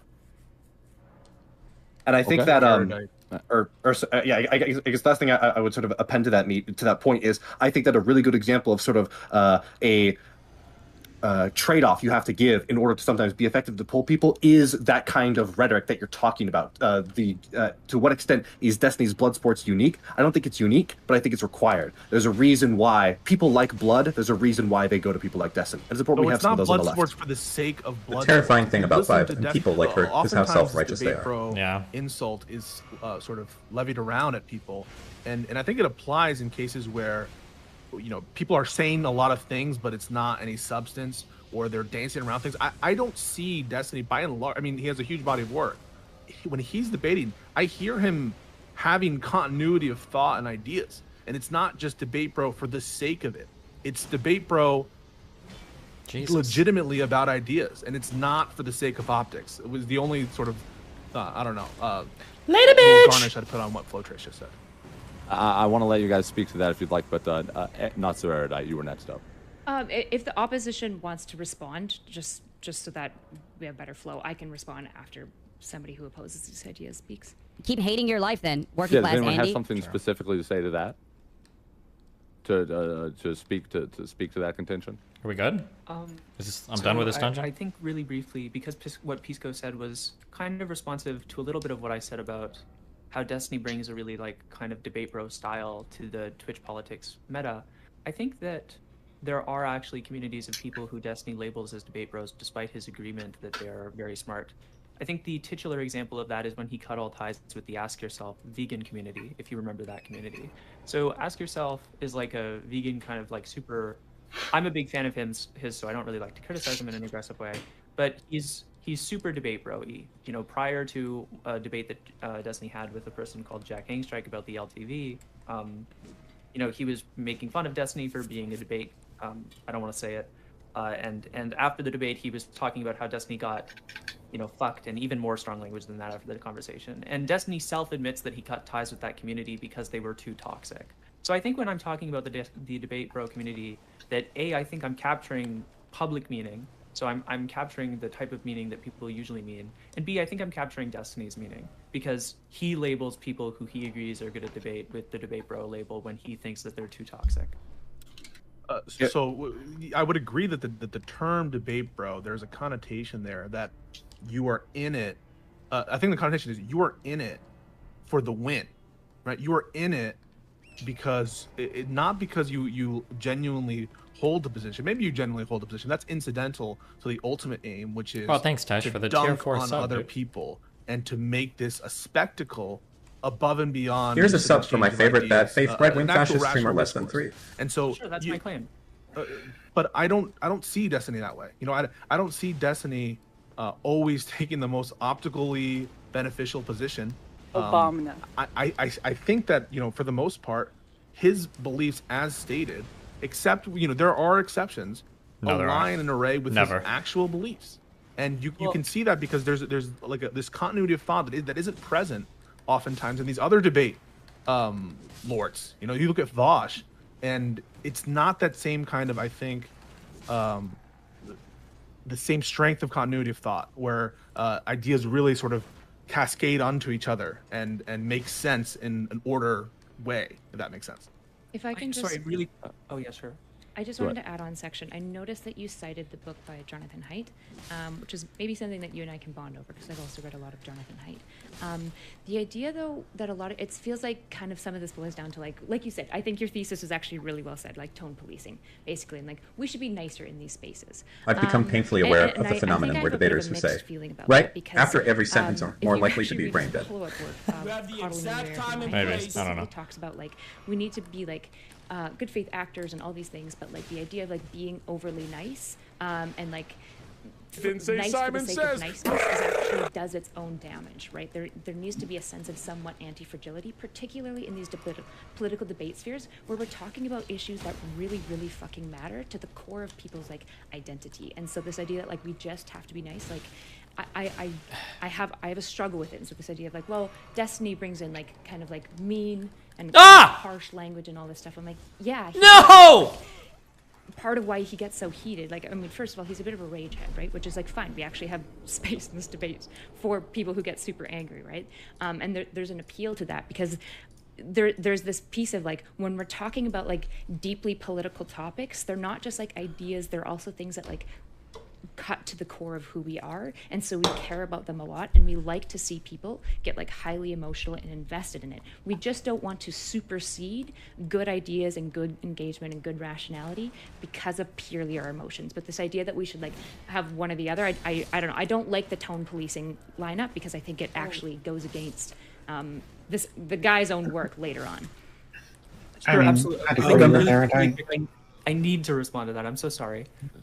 Go ahead, and then we'll try to work our way around between Flowtrace, Mad Lad, and were you trying to get in, Vivian? Yeah. Okay. Absolutely. But you said you agreed, by the way, right, Vivian, with what Erudite just said? Just so, I couldn't hear you clearly. I just want to make sure I heard that. I mean, there are going to be some caveats, but yes, probably. Okay. Cool. Sure. So really quick, I want to be really transparent about how much knowledge of Jonathan Haidt's work I have. I just finished the intro part of his first of his book, The Righteous Mind, and I'm really excited to work through it. I've been taught part of it as part of a cognitive science course, but I'm super eager to hear more. I think that what you're talking about is stuff that I actually have heard from him a lot. I think that, you know, in some of his other conversations on the internet and his TED Talk, and a lot of this stuff, he talks about the fact that the way college campuses treat students right now. I don't know if he mentions it, but I think trigger warnings are a great example for as like a key example of this type of hypersensitization problem. I think that we do absolutely have this problem where we cause each other to where we prevent other people from being even remotely moralized, and we can't listen to them if they are somewhat moralized. I think that what I'm advocating for is more in line with what I've read so far in The Righteous Mind, where he advocates that we try to be less hateful of people who have these different moral foundations. I think that we can say that people should both be willing to hear more people who have different moral foundations than them, different moral kind of like moral-based thought than them, without saying something along the lines of every single like massive, incredibly incendiary comment by everybody is okay. And I think Destiny far goes out into the territory of not okay when he's like tweeting Thanos snap memes at people whom he hates because they contradicted themselves on like rumor stories. Like I think that when we talk about that, he's gone way past the line. That's way past the line. Wait, you guys are children, man. Unironically, you're so sensitive. But the point is that even the fuck out of here, he's being over incendiary. Anyway, is it over incendiary to do a meme when someone is? I mean, I would do a similar thing to like Glenn Greenwald when he's talking about, you know, the different positions and what about faces that he's having about Russia. I might tweet something similar. Does that make me this unsavory character? Yes. I want to give other people a chance to speak. I know I'm talking a lot, but really quickly, I think that it puts you towards being that type of person. And I think that when we look at Destiny on the macro, it does, like, on the whole, evaluate that he absolutely is. Yeah, but I guess like my issue is tweets Thanos snaps. Yeah, this like comes down to like he's kind of being like mean, and like the reality is like political tools of like agitation has always been deeply valuable to both sides of it, right? And we do have to draw the line of like when is agitation valid or not valid. But overall, like I think this like tone policey thing, like the reality is that like people want to tune in when people are like actually engaging in like somewhat level of like hot, passionate like engagement. It builds like tension. It makes people like actually care about the topics because it feels like both deeply ideological but also human, right? And so just overall, like I think this idea of like, well, Destiny just shouldn't be mean. He should just stop being so mean. He's crossing the line of being mean. I'm just like, what do you mean? Like, what line? How are we quantifying this line? People are just as mean back to him. In fact, lots of people initiate being like mean back to him. So like, where do we draw this line, or do we just say everyone should just stop being mean and we should go back to just being really nice and kind of like redo all of Twitch politics? I think that's a line that should be acceptable on the platform, and I think Twitch have pretty much drawn it out in their TOS. I think once you start straying into like mocking people's fucking suicide attempts and shit, that's not even in the TOS, you stupid bitch. Probably bitch. Just not be on the platform anymore because we shouldn't want to have those kind also, of people. Also, stop calling it a suicide attempt. It wasn't. Involves, fuck you. You know, minors for starters, but also just a huge amount of like people who are from marginalized identities. Sorry, guys. In this video, I dropped the B word. It's a hard B word. What I wanted to do was demonstrate to my interlocutors that their language does not scare me. And I thought that the most effective way to do that would be to take their own insults and to turn it on them. I don't remember the meme. Okay, sorry. And so on. Like, this is first and foremost like a gaming platform. And you know, I don't know why Twitch would want to have that kind of shit on this platform, and I don't think they should want to have that kind of shit on this platform. Maybe, but I think then we have to hold the ruler the same to everyone else. We probably want people who've like threatened to shoot up the Twitch headquarters on the platform, but exactly. All sorts of things. And to be honest, the idea that like TOS lines it out really clearly is not true. A joke. Actually within the company's benefit to be as vague as possible about their language so that they can kind of make jurisdictional decisions based on like a whole bunch of societal factors, right? Like a huge issue that I have with Twitch overall is the lack of transparency around bans. Like, we don't actually fundamentally know what he was banned for. There's a lot of speculation about what it is. Michael Mellis has said he's interested in interviewing you on his YouTube channel. Do you know him, and will you go on the show? Don't know him, but like sure. Still this question of like, so what the fuck precisely was it? We think it's about the trans debate. What if it's not that at all? Like, what if it's some other random thing and we're all freaking out over this? Can you show Nick Fuentes on stream or some shit? Yes, but his ban had nothing to do. It was pretty explicit. Vivian doesn't even know why I got banned. I want to let Mad Lad and why also does she even have an opinion on an this? opportunity to speak to these subjects if he would like to, since he has his hand raised for a while. I just want to interrupt. I have to say this. I'm obligated, especially as a small streamer. Resme, please, just gifted 20 subs to the channel. That's by far my biggest contribution so far. So thank you so much, man. $100 to the community. Jeez. What a fucking meathead. But that being said, thanks for help substantiating the meat, as I say, this being the meat in this case. But Flow Trace, did you have anything particular to say to that? I want to give Mad Lad an opportunity, but he's had his hand up for a while. Mad Lad, if you have something you just want to get in right now, go for it. I can go after. I mean, it actually is like kind of relevant to this a lot. Like, there's a difference between like being nice and being kind. Like, I think Anna Conda did like a whole like, little 5-minute video talking about this, and I thought it was like pretty principled. Like, if someone has like the intentions of being kind and like going out of their way to do nice things for other people, that's cool. But like, you shouldn't be pressured into doing things like being nice just for the sake of being nice. Like, I can definitely understand why tone policing can be problematic. That being said, the issue I have with Destiny is that he deliberately chooses not to be kind when he has the opportunity to do so. I think there's like a lack of respect that he has for other people that interact with him. And I'm not saying like, oh, I hate Destiny, he can go fuck off. Like, I've got like, you know, some issues with him, but like, I feel from what I understand, I can say all this stuff. What I do appreciate about him is I can say what I have to say right now, and then like I should be able to have like a fine interaction with him in the future. So like, that is kind. I can appreciate that. What I can't appreciate though is a lack of respect for fellow streamers. So like, for example, my art piece, the League of Legends game I played as I joined the stream. There was a prearranged discussion between Destiny and the Silly Serious. 7 a.m. Silly Serious's time. She's in Australia, he's in the States. He was playing League before it, and didn't finish his game in time, so he made her wait 45 minutes prior to engaging with her. And I'm not saying that this is like, you know, the one thing that decides everything. This is an anecdotal story, but an example like that. What the fuck? What is even happening right now? Doing things like that, having the choice, being able to choose between your... Okay, like, there are times when I miss times or whatever, but, like, you can talk to literally any fucking streamer. You can ask Dylan, you can ask Prime, you can talk to anybody else. Like, for the most part, I'm pretty reliable when it comes to times of shit. The average streamer is dog shit when it comes to getting back to people, when it comes to doing anything, okay? If I have, like, a history of being anything, it's usually pretty reliable in terms of my communications, unless I really don't want to do anything. But, like, come on, dude, are you fucking serious? One time, like, he played another League game, and he was late to a talk. Give me a fucking break. Your game and your stats or whatever, and like, you know, valuing the time of a fellow human being is an important decision to make. And I do feel like, as a result, and based on all the other things I see, that I think it's fair to say on some level that Destiny has like kind of a lack of respect for his fellow humans, and that's like kind of what the problem is. Like, I think if he was like kind of pensive about it, I think if he was apologetic, if he has hurt people, I think if he went out of his way to do things that were kind in nature after he's done something shitty, because like I've done shitty things all the time. Like, I'm not like a sort of superhero. I just feel bad afterwards, and then I step back and say, hey, you know, maybe I should have fucking done that. Right?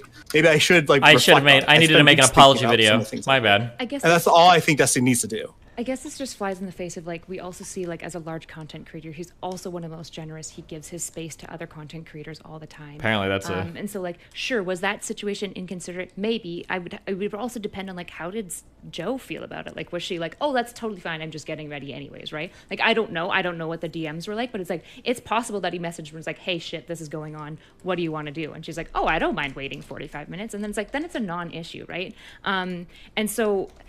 like, and this idea of like, well, he doesn't respect, like, to be honest, like, I don't think you have to respect other content creators. Like, you should probably... Fuck! She actually heard this guy. This guy must have been talking about this for a long time. I just checked her DMs or whatever.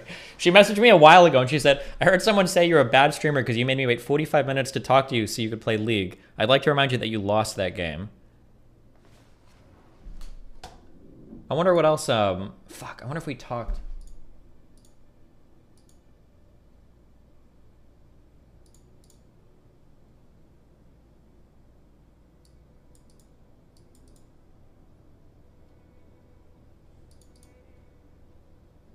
Hurry the fuck up, you absolute low-value male. Okay, she was actually harassing me, okay?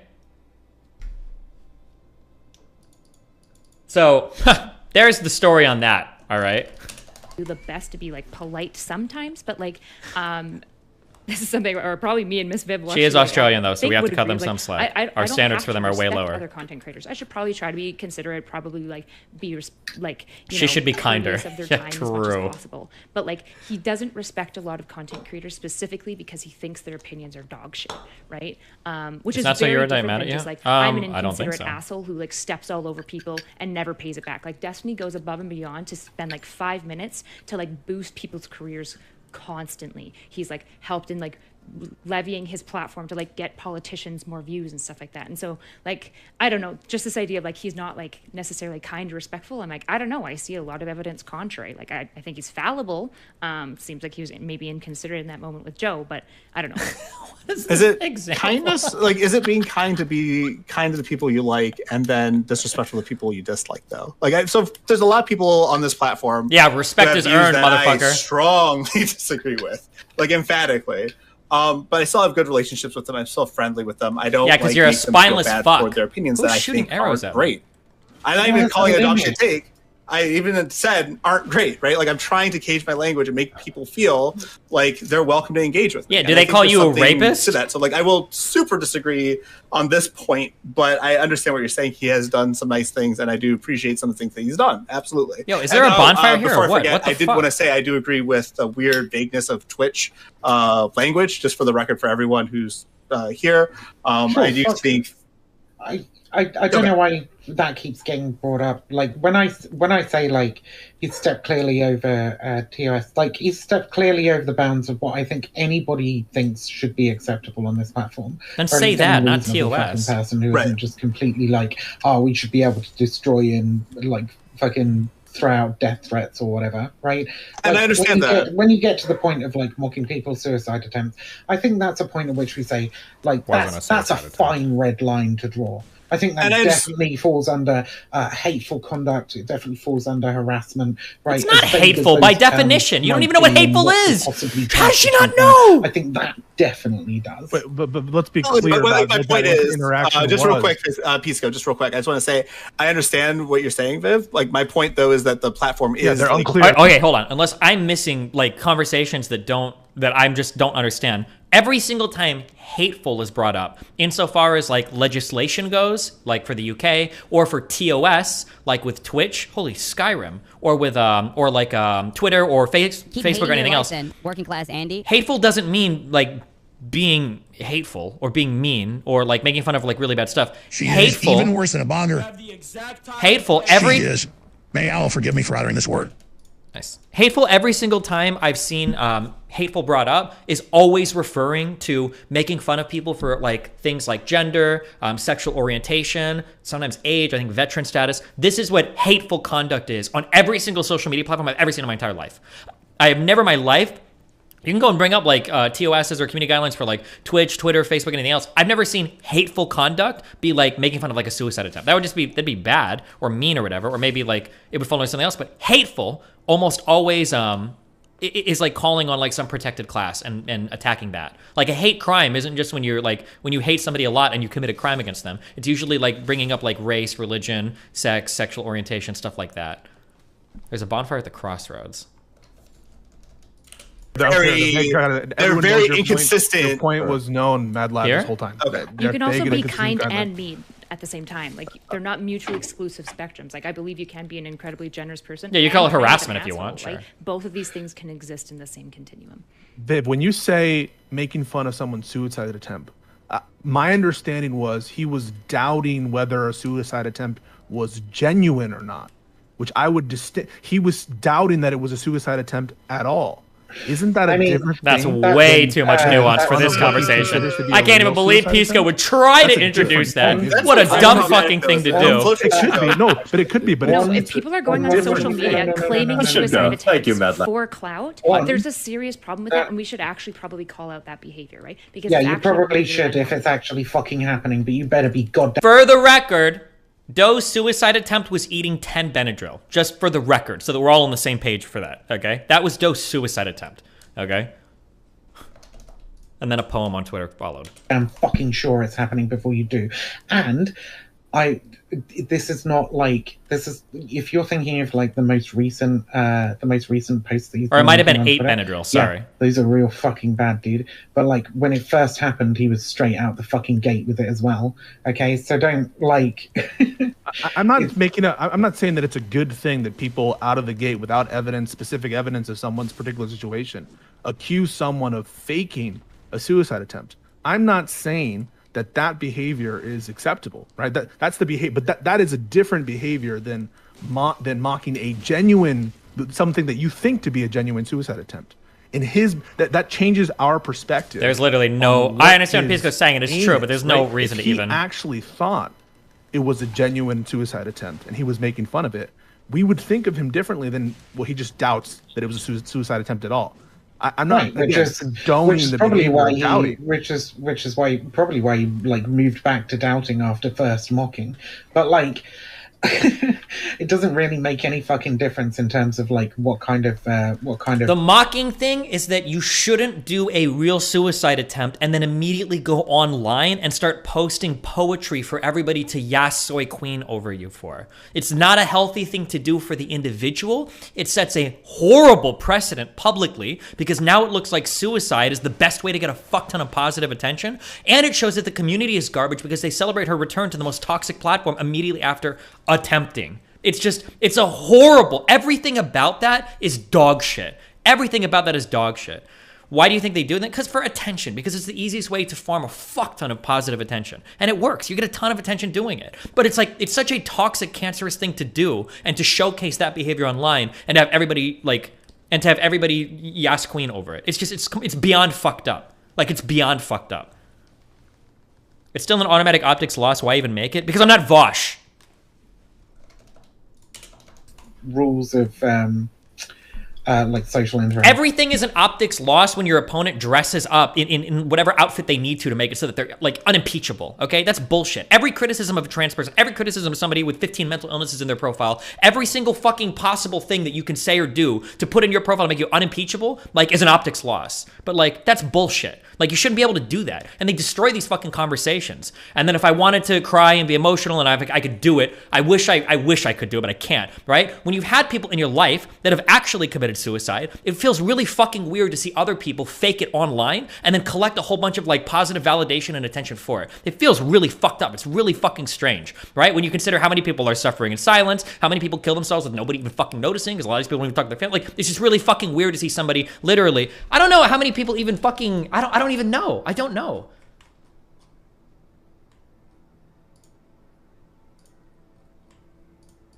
I have this in my, actually, hold on. I should.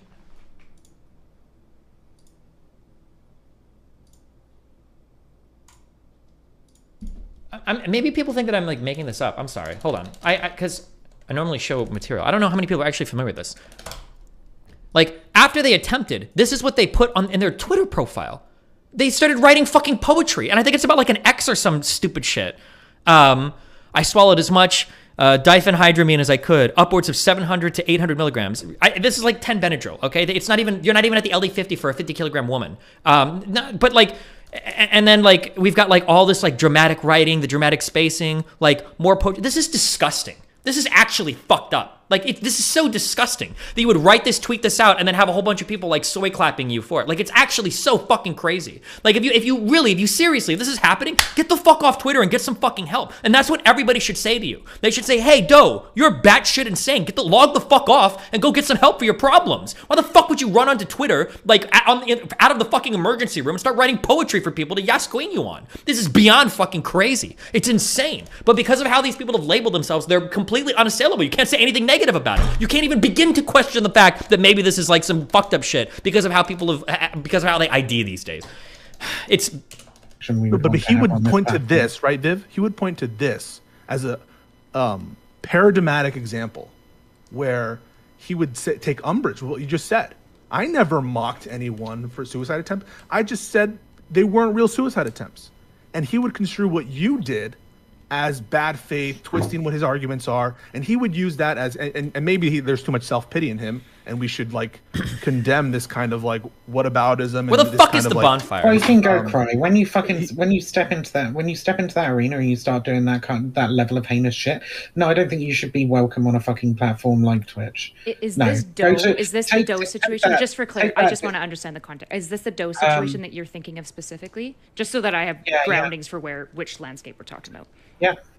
Thoughts, but I want Flowtrace to go. But once you step into that arena, I don't think we should have that kind of show on Twitch. Like, right, so the context of Destiny making fun of the suicide attempt was that Doe claimed that they made a suicide attempt and then was you're a diet. You shouldn't go down this road. Calling other people mentally sick right away. That was the context of the whole situation, and he was outlining kind of the irony and hypocrisy. Oh, this is such an optics loser for her. She should never, ever try to online bullying and all this stuff. Oh, thank and then God. Going online and calling people mentally sick, and weaponizing essentially the attempted suicide to avoid the accountability for doing those types of behaviors. True, but Flowtrace. Nobody wants to touch. A little bit of silence here. I want to take this opportunity to let Flowtrace speak because he has been bursting at the seams with words for a while. I think sort of getting outside of the specific example of the suicide and sort of getting back to the more fundamental point that I think Section was getting at, I think it's about a balance. I think actually the point of Ask Yourself actually speaks to Destiny's defense. Destiny gets some of the good of being a debate bro, which does have real appeal, but doesn't go too far. Like I think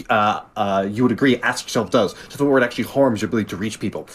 Being an effective advocate means you have to be appealing. And people want a bit of blood sports. They want someone that's assertive. They want someone that's confident. I think there are reasons why typically people that are very successful pundits tend to follow very similar kind of archetypes. platforms. And it is because of these reasons why Destiny is big and has a huge reach, and we want our advocates to be having that reach. I think it's also important to sort of wrinkle to this. It's important to note that Destiny functions as a niche. Destiny's appeal is not supposed to be to our society writ large. He's appealing to the Twitch space of, frankly, if we're being honest, like gamers and online people. And I think in that context, though it feels kind of sad, it feels kind of bad to say this, being a bit of a toxic rage head is actually a boon. I think it actually does let him reach like gamer bros who would never listen to like a stereotypical like male feminist type approach. I wish that they would. I want to be clear that I'm not trying to like to defend that, but I think it's the case that like the fact that Destiny rages out at League, like sometimes says the R word, I think unironically helps him reach people that otherwise would be lost to us. And that's fundamentally, I think, what we should be caring about the most. And then I guess finally, I hear you, Section and Mad Lad. Destiny could endeavor to be better, whether we could call that niceness or being nice or kind or whatever we do it. But I think that's true of everyone. I think you need to be making a more specific claim that Destiny cannot be better, but he is not good enough. And he's not good enough to the point that it justifies the deplatforming. And then I think once you make that standard, it's going to be very vulnerable because it's depriving us people who are good in the net, Destiny among them. Destiny is very flawed, but I think it's just undeniable that he's doing more good than harm. And so long as that's the case, I think it's okay to have him as someone that's on the left and if I open a children's hospital, how many babies can I kill? Well, I think that I would say 0 because I would make a distinguishing because I would. So there's probably there's like red lines, right? That like it doesn't really matter. It doesn't really matter if you think that like, oh, overall this person's done like quite a lot of good. That doesn't give him a pass on doing something that's heinous enough that you should not want to associate with them. What's the most heinous thing he's ever done? Ooh, that's a good one. What is the most? I want to let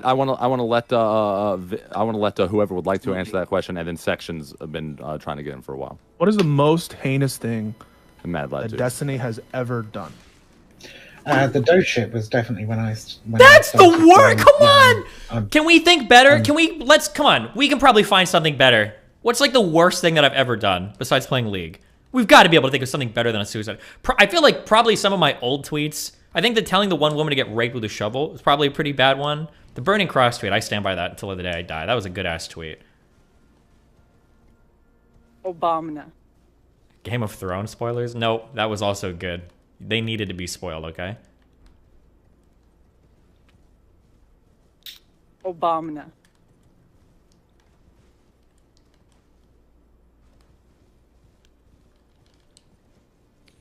The Cox bomb threats? No, that was also...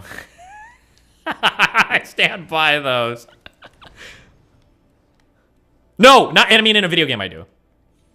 What just... What was this jump? Calling that one League player the F word. That was bad. Shouldn't have done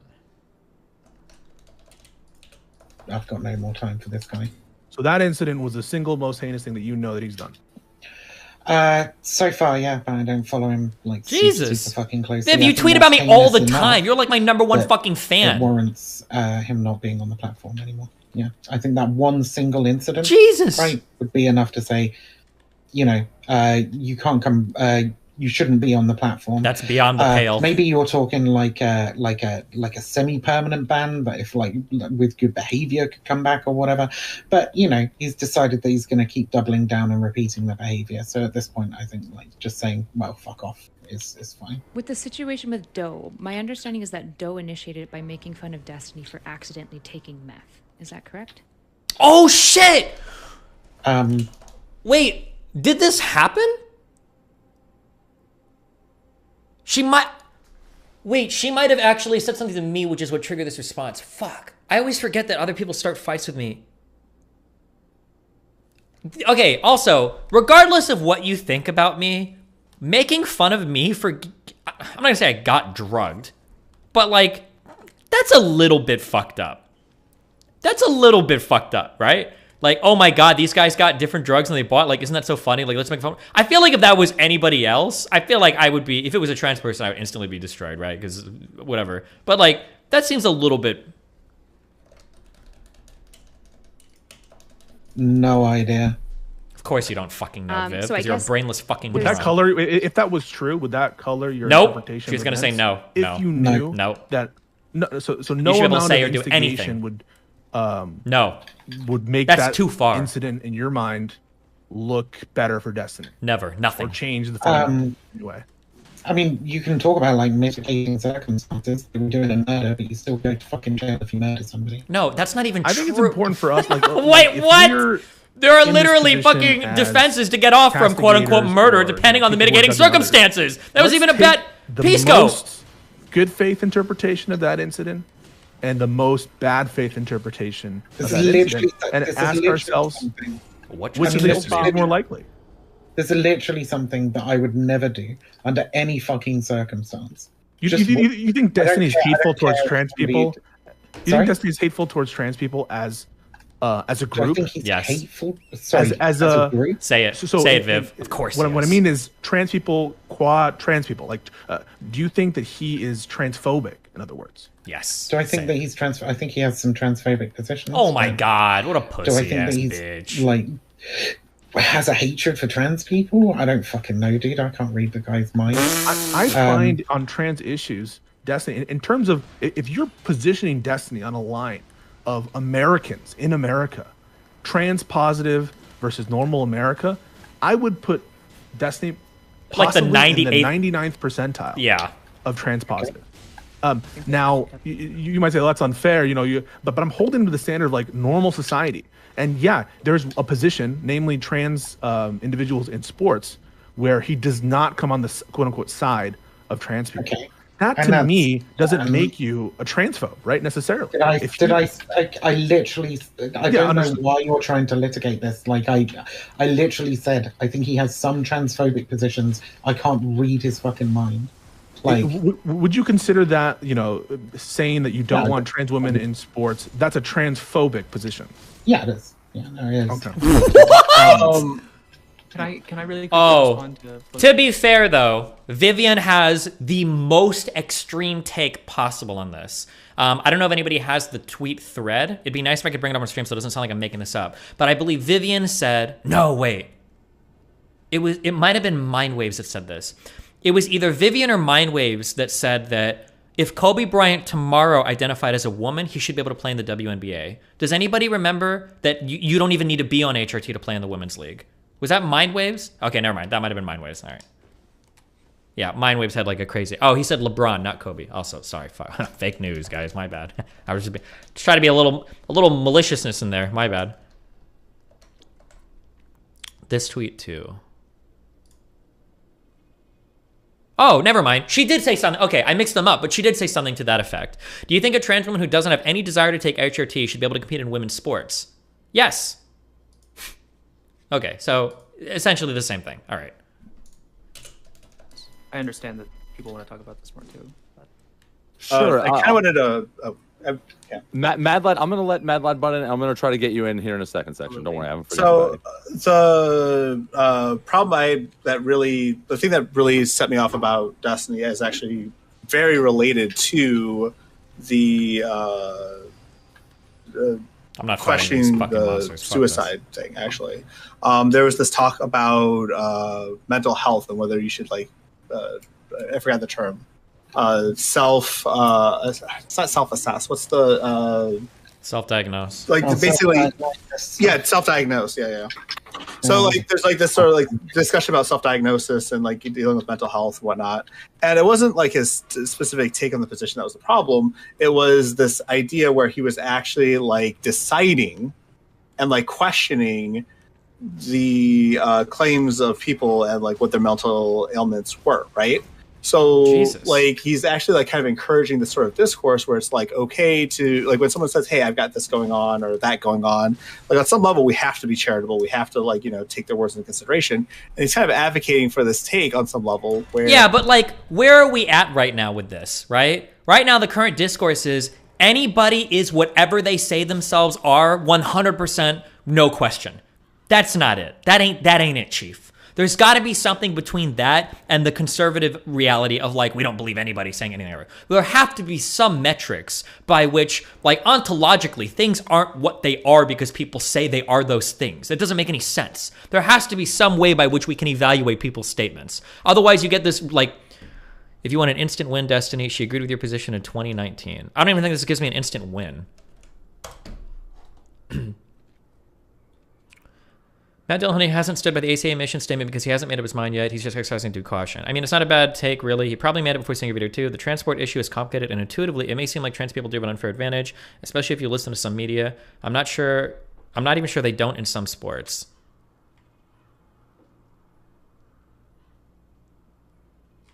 Oh, okay. Well, maybe, who knows? Maybe she's spite-driven now. He's saying, well, no, not necessarily. I think I'm going to actually kind of do this cannonball into the danger water here and say, I don't really think this person is this. Now, when he talked about it in a public space, he was saying, well, publicly I wouldn't do this, but privately amongst my friends, I would have this position. Now, the point is, he did say that publicly, though. So it's not private. And that was my problem. But that itself, so that position of recognizing, first of all, the appropriateness of certain jokes, only being appropriate in a private context, is that such an unreasonable position to say? Is that the most unreasonable thing you ever heard? I mean, or does that sound once you exactly accurate, in fact? Once you say that in public, though, That's so stupid. Once you say it, wait, what? What he's saying is something that most people aren't willing to say, which is context matters, right? Knowing who you're around matters, and I'm Latino Hispanic, right? Most people aren't willing to say yes, obviously. So I'm going to act very differently around. I'm going to act very differently. Maybe say different jokes among my, Latin family. Oh, are we really getting into the N-word debate shit now? Because Mad Lad brought it up, so I don't know what to say. I mean, my point though is this is, if it was private, absolutely. I've said some horrendous jokes. You don't even know. Wait, but now you said it. Am I allowed to respond to? Now you said it. Wait, but now you just admitted it. Which was referencing that discourse. It seems fair for me to be able to respond to that. Mental health discourse, but I must ignore Mad Lad now. Mad Lad. We are sort of getting a little split in terms of some particularities here. I don't want to interrupt too much, but I do think that Flowtrace raised a lot of good points, and Section's been trying to sort of get to them for a while, so he might be able to sort of recenter us a little bit right now. Section. Absolutely. So I'll just kind of jump into what I wanted to say to Flowtrace, but it'll tie back into what you guys had to say, and I think I'll contribute to that section of the conversation too. I hope that I will. So Flowtrace. Section. Oh yeah. No, you said in response to that section of the argument, but your name is Section. Sorry. Yeah, that's true. I did. So I think there were two parts to what you said, Flowtrace. You denoted it actually with two parts. So the first part I've kind of forgotten. I think it was that Destiny exists in this good spot where he is somewhat debatey, he's somewhat inflammatory, he's somewhat, confrontational, and that lets him have conversations with people who maybe he wouldn't have conversation. No, it was more like just that inflammatory property is desirable. And then you explained why in your second part. You explained that people like to watch inflammatory conversations. They like to watch conversations where we're mad at each other. And the fact is, oh no, I remember. I'm so sorry. Okay, I'm gonna start one more time. You're pretty accurate. No, you're on. I was close, but it was important to remember exactly how you divided it. The way you divided it was this. In part one, you said that Destiny I need Somber Spending 7! Great amount of just antagonistic, just kind of not antagonistic, just inflammatory enough that people actually want to watch him. And then in part two, you got into the fact that, Destiny kind of exists in this niche space. And the way he's inflammatory lets him access people who would never be accessed by somebody who was less inflammatory. Gamer bros, maybe some people on 4chan. And in fact, he is, I think that discussions on 4chan do happen about him. Conversations on Discord and the deepest part of debate spaces online. He is known and he's popular. He can access communities that nobody else can, and that's an important kind of underrepresented thing that he's able to do. So is that kind of accurate about what you said? It's close enough. Awesome. So for the first thing, I think that I want to do some building of the world that I'm imagining and why it matters so much to me that we can try to be conflict avoidant. I think I'll respond to both things in this one part. The world I imagine is a world where the most popular streamer on Twitch for politics is not Hassan, but is someone like Destiny. A Destiny that isn't super confrontational, isn't super antagonistic, and blah, blah, blah, blah. A world where, the politics space is broadly not a blood sport space, but is broadly kind of like a space where we're actually trying to construct new positions and actually hear one another. This hasn't been any political space ever in the history of all of humankind. It has this problematic issue that the only person that very large creators like, you know, this is a funny example, but like Minecraft creator Dream had a stream with Hassan. The only person that like these larger people are even aware of is Hassan. And he's one of the worst representatives of our community, I think. I think that he actively misinforms people a lot of the time. That's a wonderful point in Destiny's favor. That, I mean, I too wish that we had Destiny 2.0 and that we had the Terminator whatever version of Destiny that has all the bells and whistles, plus you remove the bad bits and you make it, you know, carbon neutral, whatever Destiny version of Destiny. I would want that version of Destiny too. But right now, the alternatives, right, are people like Hassan, who, in the lead up to the conflict in Ukraine, constantly misinforming, in the aftermath saying things like it's justified to, you know, annex this part of Ukraine.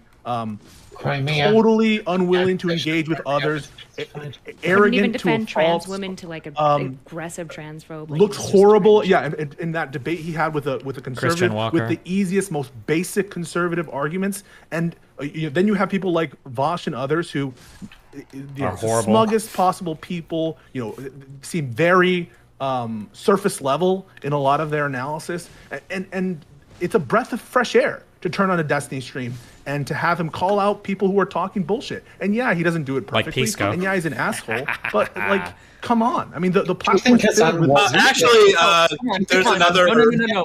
People do not get to interject here. Okay, sorry, I was just interrupted, and I want to respond to what the person said. I'm sorry that I'm being assertive here. But No, go ahead. Be assertive. I'm sorry that I'm being. Yeah, go for Oh it. God, kill Hey, me.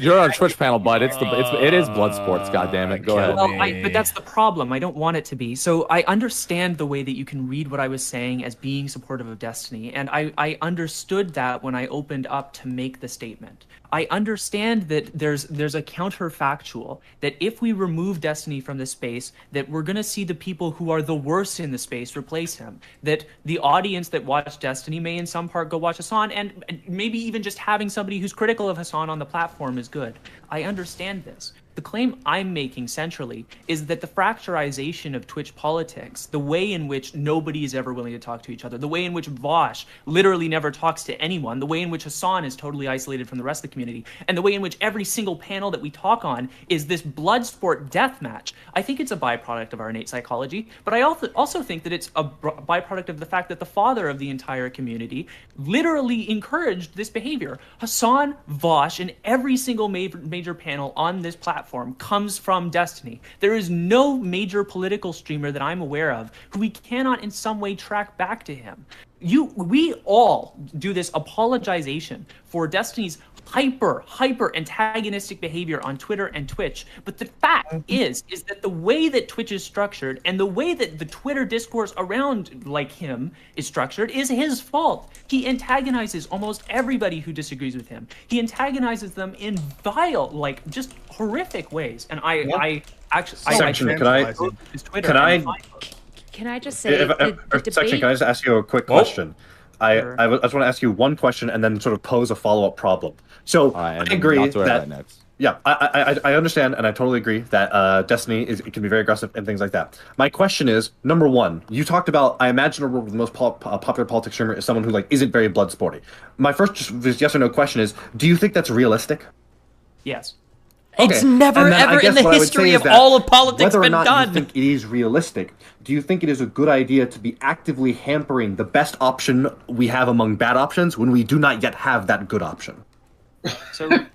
So to be clear, I think that this is going to be controversial. Oh, this motherfucker. And in fairness, I don't have a lot of experience with this content, but I took a small amount of look at his content. I think that Hassan has a virtue in his content, which is that he's incredibly conflict avoidant. Now that sounds funny for a like debate streamer. It also has the counterfactual problem that, you know, he never talks to anybody who disagrees with him, and that's a humongous problem. No substance is Hassan's problem. You're not identifying. It's yeah, all I'm sorry. surface So level. Hassan's, No yeah, Hassan's substance. just avoiding it. You say what I'd you like want to with let Destiny. Natsuera- There is substance there. I'd like to let Natsuera go. I just need to say this section. I think you're misunderstanding something. You're kind of pointing to like the nature of Twitch politics debate as being kind of at the core of basically Destiny, kind of being like he's the father of this in this space. Most of these people came from this, so this toxic behavior, it's a result of him. But he is not like this mitochondrial progenitor of political aggression. The culture of debate has existed for a long time before Destiny and a long time ever. And I imagine there's actually a lot of content creators who'd feel super pissed off to be like, what the fuck do you mean? I didn't get this style of debate from the Destiny. 100%. I got this 100%. style from debate because I've engaged in debate a lot, and it happens to be spicy. And to be honest, you got a little spicy there, and honestly, it improved the rhetoric overall because people care when you put your emotions into it. You shouldn't be ruled by it exclusively, but these topics matter. Destiny's key contribution to the political space is not aggression. It's that he aggressively turned gamer bros into left-winging progressives. That's his major contribution to the space. Political aggression has existed long before Destiny and will exist long after. How about taking on those conservatives in an emphatic way that people like Hassan could never do? Or the way he managed to do that was changing to the rhetoric in this space and in politics, in online politics. He's been recognized outside this field as well. And I think it's for good reasons, because he's interesting to watch. Yeah, he's edgy, but there's substance there.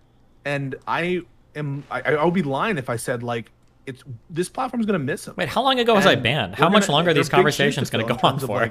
Oh, maybe not actually. Why's that? Well, Vosh just got returned to Twitch. He's able to stream. This just happened in the last hour. It changes everything. But now, compare those two for a second. And, I'm not trying to throw hate Vosh's way. Do it. But this is someone who, at least from my perspective, isn't truly interested in. Oh, I'm not talking about Vosh specifically. I mean, like, what I mean is that, like, if Vosh can come back, that means like all these other individuals who've been banned. It's not a substitute. It's not a substitute. I'm saying Destiny will probably get unbanned.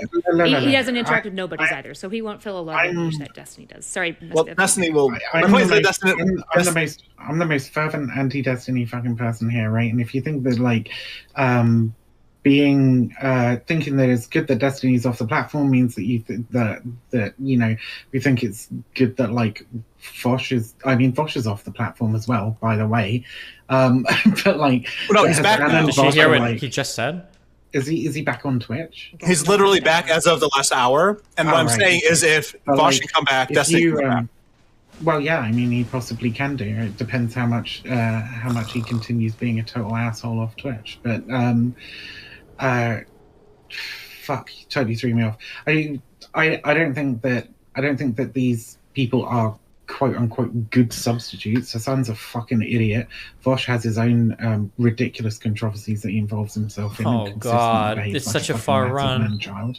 Like, I don't think we need a quote unquote substitute for Destiny. I don't think we're lacking something incredibly useful. I think, you guys are thinking too much in terms of like vague political activism and being able to change whatever it is that you think you can change in the real world. But I think you would scoff if we brought up Georgia. You'd scoff if we brought up that effort.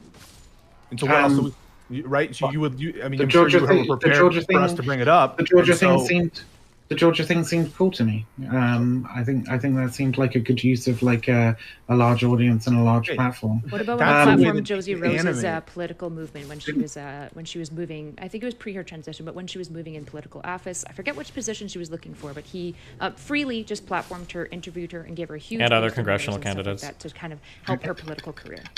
That was cool. Seemed actually did it with multiple people too. I mean, to pretend. I mean, go ahead.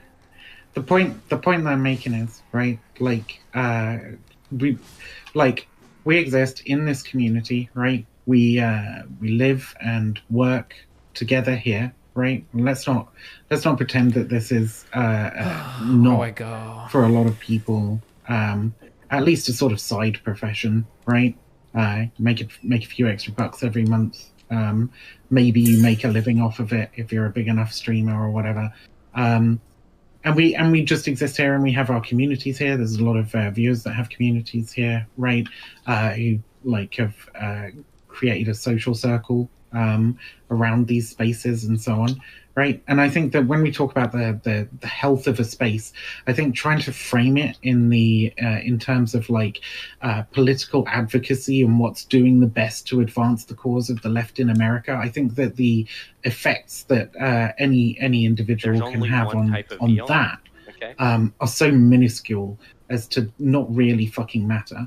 I will take the tiny hit that you seem to be saying that Destiny, the loss of Destiny on this platform has to the political movement of the left in the United States. I will take that little hit to not have to have a whole bunch of people They don't know how to use the block button. Toxic environment. In fact, I would say that outweighs it.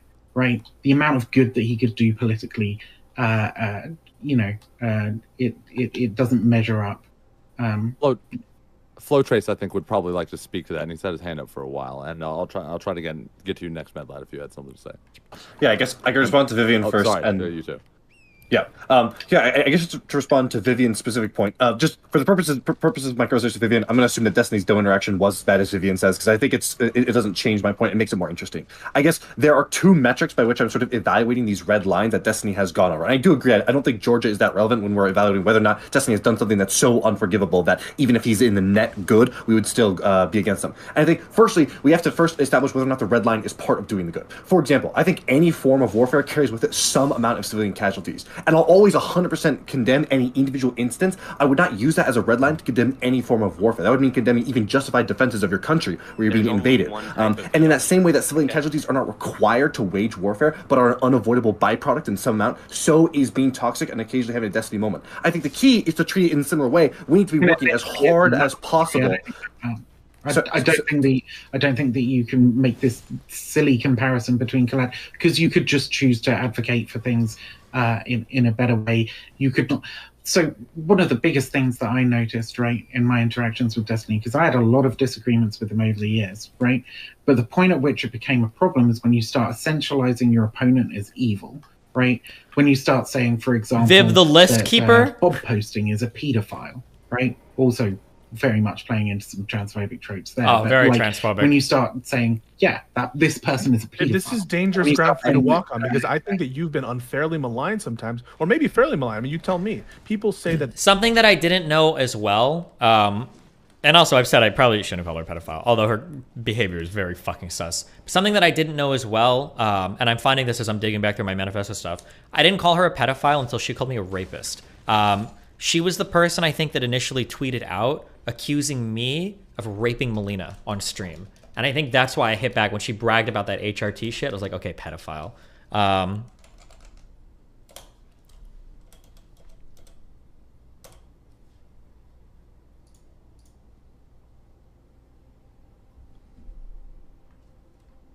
Hold on, I think I have this.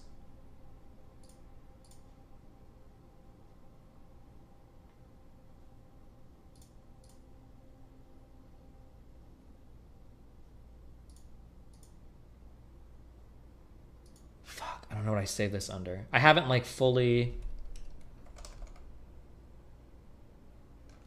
organized all my notes yet.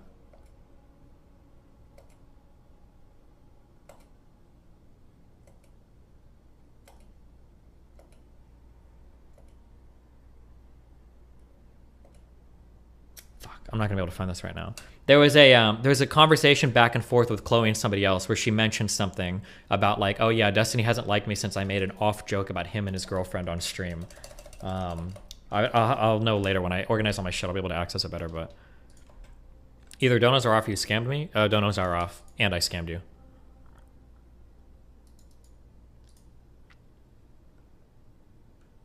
Oh shit.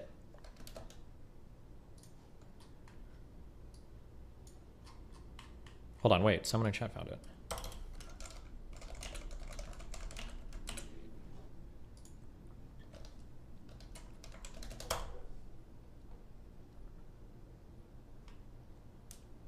It's because I made a distasteful joke about him and his girlfriend, now wife, way back. He's disliked me ever since then. This was when there was a time on stream. Me and Melina like fuck with each other on stream a lot because we just do. It's just how we are. But there was one time we were in a hot tub doing it, and then people started tweeting out and making jokes that like I was raping my girlfriend on stream. That's precisely what you do with respect to fascism. And she liked this tweet too about the rape joke. I heard him say a week ago he shouldn't have called you a pedo, but he was mad you made a sodomy joke about Melina LeMayo.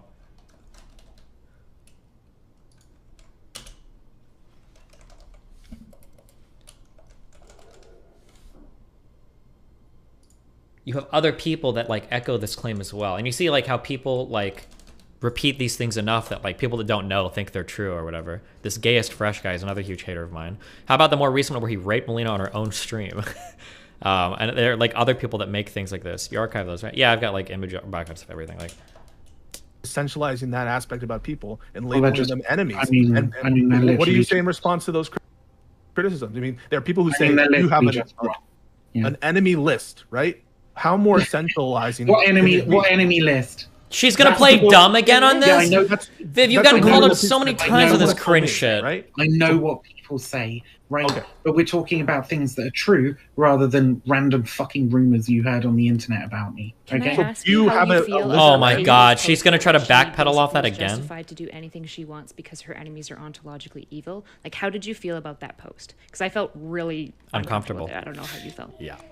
I mean, that's a meme that's been floating around for a little while, right? That's a meme? In the morning feeling that, knowing that my enemies are ontologically evil and any action against them is justified. Must be cool to be able to make memes like that. I don't know how seriously Keffel's holy fucking shit, dude. If I get asked a question, can I answer it? I will answer yours, but like I don't know how seriously Keffel's meant that. If I thought she was like deadly serious, that like actually it would be perfectly justified for her to take any action, right? I mean, that would include her like just going up to somebody's house and fucking murdering them. Then obviously it would be crazy if people were like riffing off of tweets, like making jokes like this. That would be actually insane. Destiny needs to be killed. Gun him down as he leaves his home. Like, this had 26 likes on this one. Must resist the urge to break TOS. Must resist the urge to break. 1,000 people would be better off at a minimum if he did, though. If he killed himself. I have other tweets. But, like, man, that sure would be. But I'm sure those people are all joking, too. Everybody's joking. I would disagree with that strongly enough to find it disturbing. Do I think she's actually suggesting that that's the thing that should be okay for her to do? No. Otherwise, I probably would have said, I think this is way over the line. Mm-hmm.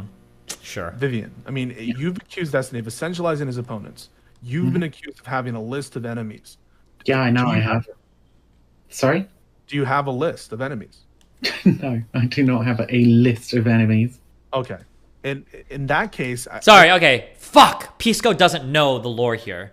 So what happened was, a long time ago, Vivian talked about being in some Discord or something where she got accused of helping to contribute to like an anti-fascist list. And that list was basically trying to dox the fuck out of people that have ever been associated with like bad Discords or whatever they deemed at the time was like a bad thing. Now, anytime she's lightly pushed on this, she'll always deny it and say, of course, I never did anything. But there was a big podcast, or not podcast, like a panel episode. Yeah, fuck me in the ass with your spear, fuck me. There was a big podcast episode where Doobie and me were on it, and she got pushed really hard on it, and she finally broke down and admitted that, yeah, there is a big list that I contribute to where me and a bunch of other like anti-fascist people tried to dox people that we perceive to be as fascist. I don't have the link to it offhand, and I'm not making my manifesto about Viv because she's not even worth it. She's not worth the letters in my fucking Google Docs, the data for it. But like she's admitted to that, but she tries to like caveat. Oh wait, is this? Hold on. Getting somewhere. Wait, so Vivian, do you think that if somebody is a fascist, their address should be posted publicly online for everybody to see? Name, address, occupation? Yeah, if you can reasonably prove it, it should be posted with the information of the kind of action that they've been involved in. I don't think we should like dox random fucking people who just posted, I don't know, post the N-word on Twitter or whatever. But if they're actually affiliated with any kind of like fascist organization or engaged in recruitment or trying to push people towards action, then yeah, I mean, like we're getting there's a big gulf between. Wait, hold on, wait. Actually, wait. Oh god, I got like I have just like two or three follow-ups on this, and then I'll stop talking. I swear to God. What happens if people on that list start getting harmed? Would you still defend the existence of that list, or do you think that the list would be a bad idea? If people start getting harmed? Yeah. So let's say that you've got like the list of fascists, and then let's say that somebody okay, I can real quick. Okay, this is 2 seconds. Somebody shows up at somebody's work that's a fascist because you posted the name, the address, and where they work. They show up at their work and they start like throwing eggs at their car. Do you think that you would defend the existence of the list still? Yeah. Okay, does that ever extend to a point where people are getting harmed? So let's say somebody's tires get slashed, or let's say somebody's like windows get broken, or let's say somebody gets assaulted. Is there a line at some point where you stop defending the existence of the list? Does that ever extend to a point where people are getting harmed? So let's say somebody's tires get slashed, or let's say somebody's like windows get broken, or let's say somebody gets assaulted. Is there a line at some point where you stop defending the existence of the list? Happens. What, to get people fucking like assaulted or killed? Yeah, well, at some point, yeah. Post their address, yeah. Why else would you post their address or where they work? Wait, like clearly you guys like have no fucking understanding of like the broad fucking like history of anti-fascist. Okay, wait. Okay, you're probably in a. I'm just the only reason why I'm asking you to be careful with that is because you're in a call with probably. Wait. Because anti-fascist doxers have been dropped for fucking like decades, and like this very, very rare, like any kind of. So, by the way, this is what she's talking about: contributing to one of these anti-fascist dox lists. So sorry, Pisco, you didn't know this, but yes. Yeah, she does this shit, and she admitted to it on this thing. Like, yeah, if you're a fascist or you're moving people towards fascism, you should have your whole fucking shit doxed and put on the internet. And if people show up and start breaking your car and shit, yeah, I would defend that. Like, this is Vivian's position on this. I'm not blaming you for not knowing. But yeah, she's such a little fucking Weasley piece of shit, dishonest lying cuck to sit here on this podcast and pretend like she hasn't defended that before. What a fucking loser. I think that, like, Destiny doesn't essentialize his opponents. He... Also, by the way, I hate to say reverse the roles, but could you imagine if I had anything even remotely similar to that in my community? Even if we joked about making a list, I would literally be fucking Hitler Vanelli 2.0. Like, it would be like unbelievably... Will tell you. I mean, he'll keep lying about that, even though he was on the panel where it fucking happened, and he knows that that's not the case. But I don't judge people. First of all, I don't know what instance that you're speaking to. But you know, when I say essentializing, what I mean is, right, he's not saying this person has a shit take, this person has a bad argument, this person has said some silly things that I disagree with. He's saying this person is a pedophile. This person is a terrorist. This person is a fascist. What do I call a terrorist? This person is a groomer. This person is a rapist. Who have I yeah, those things as well. We call, I mean, part of the human experience is putting labels on people, and we like to pretend that we're all these like. When those labels are, one, untrue, right, and two, when they cross over from like disagreements into saying that this person is a bad person, that's when the toxicity gets like ramps up a fucking notch. My experience in watching Destiny is that he does not rest on his laurels when he's hearing an argument. I mean, you can hear him talking about, I don't know, Richard Spencer versus X figure, or I don't know, some argument where he has the complete opposite take of the person he's complimenting. That's actually a pretty good argument. I don't get the sense that this is a person who writes people off in terms of the substantive arguments. He will write them off, I think, interpersonally, and he will do the things. I think you're misunderstanding me, Pisco. Okay, dumb fuck, Pisco. Did you call out Weasels when she falsely accused Destiny of rape and then like kind of semi-walked it back? Or Maddie Cakes when she called him a groomer? She means semi-walked it back. She said, "Oh, I was wrong. This is actually what happened." I don't think that and was. And then still mischaracterized what happened. Yep. What about Maddie Cakes calling him a groomer? What happened is he called people fucking mentally. Was it him? No. You have no idea. Wait, where the fuck am I fucking ruined? I mean, that's not really. But is this really fair though? Like, if we have like a problem with a specific person, right? Like, does that mean that we have to actually notice every single other instance of someone acting out and make sure that we call it out? Okay, well, right? Or do we just focus on the people we interact with? Sounds like the bar. Yeah, I mean, this is still mega fucking whataboutism for starters, right? Well, I think the point that Erudite's trying to make is that if we were to apply this standard, we'd be taking out a lot of people, and that could be a reason as to why this standard shouldn't be. Correct. That's the point. What standard are we talking about here? The standard where in the debate space where where people are, tempers are flying, and on Twitter where it's hard for me to find like a genuinely nice person on Twitter who isn't snarky at least some of the time on Twitter. I don't care about people being fucking nice, dude. All I was saying, right, and I'll attempt to clarify because like every where time have I seen this boss before? Somebody seems to. Oh, I know now in that cave, question, right? But like, what I was saying is that like the toxicity that exists, right? It ramps up when you essentialize your opponent. Okay, now that could be justified in some cases, right? or it can be unjustified. In the case of like what happened to me, I happen to know that Destiny did it simply because he considers me to be an enemy, not because he thinks that my arguments make me a bad person. Wait, what is she talking about? But just simply. What did I do to her because she's an enemy?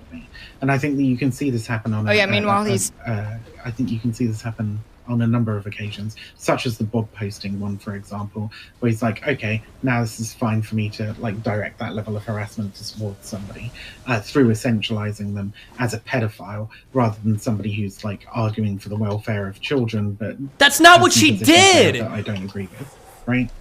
Does anybody have a link to her tweet? I'm curious. Like, it wasn't just like, I defend puberty bloggers shit for kids. That's not what she did. That's not why I said she was a fucking pedophile. Where is the fucking tweet? Give me the tweet. Give me the goddamn tweet.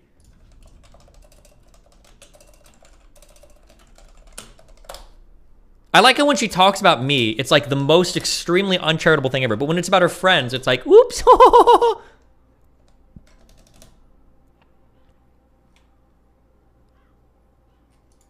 Wake up, blinkers.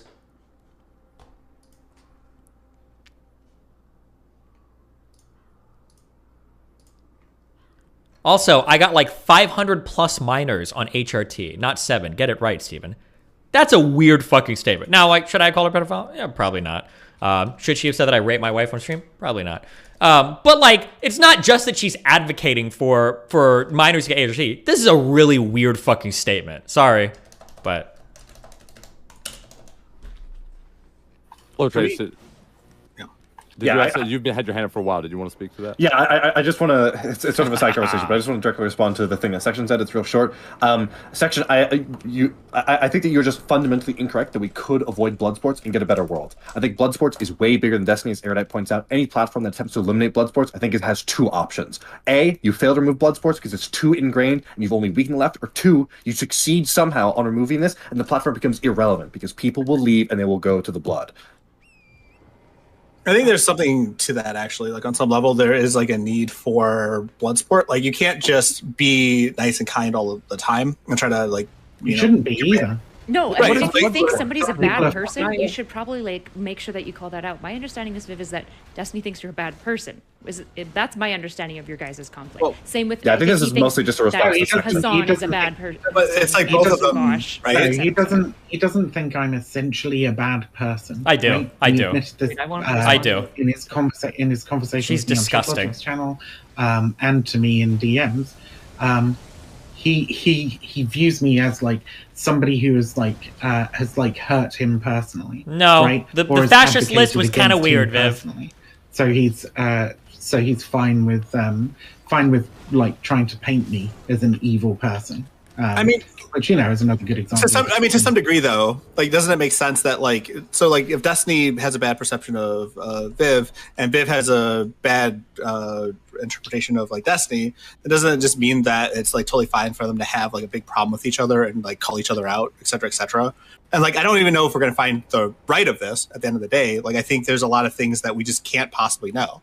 All we can do is like look at his. Just stop lying, dude. Just stop fucking lying. I mean, that would be a good start, wouldn't it? So I think what we can do. I mean, if we're talking about lying and bad faith, like that happens all the time, and so like we should be really careful. And like I said, you need to substantiate claims that Destiny is lying. So I want to. Okay, I just want to say. Hold on. I want to butt in. I think we have all agreed already that there's no way we can prove or disprove the intentions of Destiny in this case. I want to take you just shouldn't make baseless accusations. You can speculate. I can never. No, you're absolutely right, Aaron. I can never accuse anybody ever of lying. That's not at all what I said. That's not at all. I've even said go ahead and be mean. I've said precisely don't make baseless accusations and be a liar. That's shitty. How do I know? How do I know? Viv, it's the same way you prove intent. Okay, hold on. Shit. How do I know? The same way you prove intent. One second, let Viv respond real quick. So Viv is saying this is an impossible task. You're asking me to prove something that's impossible to prove because I can't read his mind. But the answer is, and what's obvious to anyone who understands how to prove intent, it's always with circumstantial evidence. It's always with your actions that manifest. Exactly. And I think the circumstantial evidence mounts up. And I think the balance of the evidence is way on the other side. It's way on the other side of him being willing to take great personal risk and damage to himself for the sake of beliefs that sorry, he just believes. what personal damage was he going to fucking suffer from saying those things about me? His income, his relationships with people who take issue with his in terms of his money and his have you not seen what happens to Viv on like relationships? every single panel show? Like she's literally dogpiled on every single panel show, and then people start like dumping subs and bits like all the time. So like it's not like the That is craziest kinda thing to true. do Viv to bring is Viv onto insane, your and panel even show, for Viv, a lot of and then people be see like, how insane oh, she fuck is. you, etc., etc., etc. Right? If like you this have bad happens all ideas, the you get time. dunked on. That's what fucking happens I when mean, you and have bad that's fine. ideas and You you can lie be about dumped. it. You can be dumped. You That's can be what dumped happens. on. I'm You gonna can be make dumped on for having accusations, bad for ideas. example. However, what happens to Viv is that she is strawman regularly. I She's am not doing my best to strawman. not She's strawman actually anyone. fucking insane, I dude. know, You don't need you're a fine. strawman. I'm not Really talking not. about you out, Erudite. I think you're doing fine. I'm talking about Okay. general panels. What Overall, I'm saying, Viv is attacked. okay, what I am This is saying, what I ridiculous. am saying is something like, okay, Kafels, I'm going to say, Kafels accused him of being a stealther.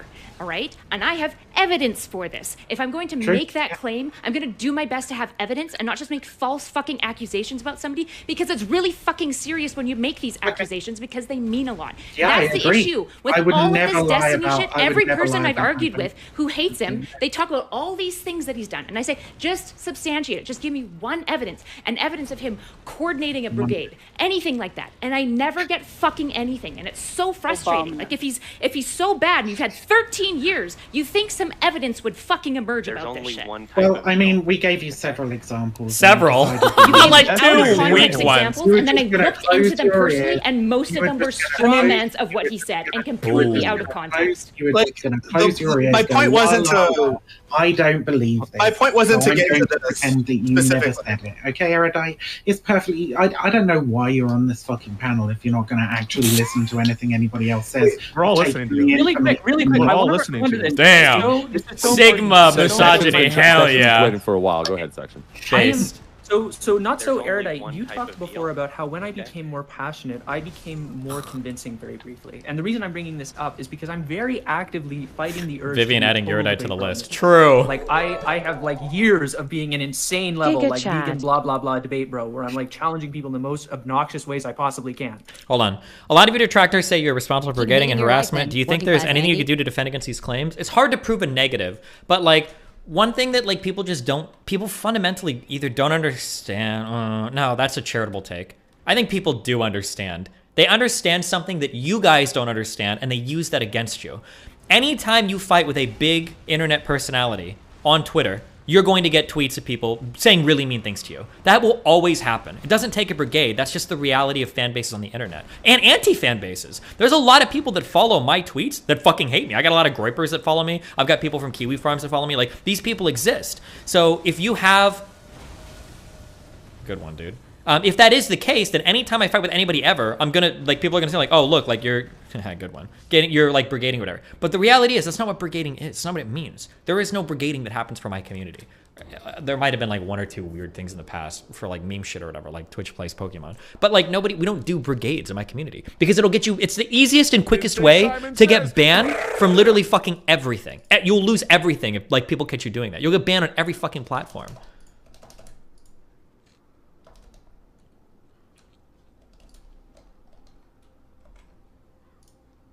Where I use like the most vicious language I can. And the reason I don't is because of exactly what happened in this panel. Okay, both you, Not So Erudite, Except for Hassan, I and guess, Vivian yeah. have the impression that neither of you have heard a word that you have said. I've never said that. I've Sorry. never fucking said that, and I've never. No, I was she's just actually outright going to tell accusing you of Viv. lying. I was like, "Wow, With Viv's no actually being evidence, super one good faith shred in of this, evidence. which is what you're really saying great." makes Like no I've sense never whatsoever. said that So- Miss Viv is being bad faith and isn't listening to me. I've never said that. Sorry. No, you said I was lying. No. Erudite said. That's not even- Can I give Section a chance? It sounds like he's open to hearing out her clarification. Let him restate. Yeah, he's So been sorry. waiting a long time. I got I debate broy there, and that was my bad. Oh my god, who is this person? Please stop letting them talk. Miss Viv has the impression that you haven't heard anything that she said. He's trying to do that like It's not ultimate hearing. like mediator It's very position clear thing. what Erudite's saying. Erudite's saying that the evidence presented is out of context, bad evidence, and or otherwise, it's like within the range of normal activity on these platforms. I'm not even debate broing, by the way. I'm just saying substantiate your claims. Debate broing in my mind is if I'm like, oh, Viv's just straw manning me. Oh, she's just pivoting. Like that shit for sure is fucking toxic and obnoxious, right? Do you want me to substantiate, Erudite? Sorry? Which one? All the examples you brought up, right? The examples relating to him not being forthright with the position, the ones, I don't know if you brought up the one, but the Surfs TV example, those are all things that we've addressed individually. When we address them individually, you have people saying like, I don't want to go into the specifics, but as we begin to uncover them, there's always other context here. Oh, there was an instigation there. Oh, there was a pre-existing bad relationship, and it's different in a key way, right? So the claim is different in a key way than as you present, right? He's not making this precise accusation. There is literally nothing that makes this behavior in this situation. I wanted to say. And I don't. Basically, what's being said is that the totality of evidence that you're presenting is not enough to make your case that this is some heinous person who deserves to be depersoned. That's essentially what's being said. At no point did I say depersoned. Okay, whatever. Banned off Twitch and. All right. I was actually really interested in hearing Erudite and Viv work this out, though. I actually would like to get the clarification and try to figure out if there's a bridge that can be built. So if we could just do that real quick and just see what happens. Sure. Can I offer an olive branch? Sure. I genuinely think that Miss Viv has been pretty decently good faith with the ideas presented here. I have concerns about accusations being made about Destiny with no evidence, but that to me isn't bad faith, right? That's just bad research. So as far as faith, I think Miss Viv has been incredibly good faith in this debate, actually. I just have concerns about the lack of evidence for things. So I know that might not be the best bridge, but just to be clear, Viv, I don't think that you're being a bad faith actor with me. I just want you to provide the evidence, and I'm tired of baseless accusations. For what, Erudite? For him lying. A malicious lie. A malicious lie, yeah.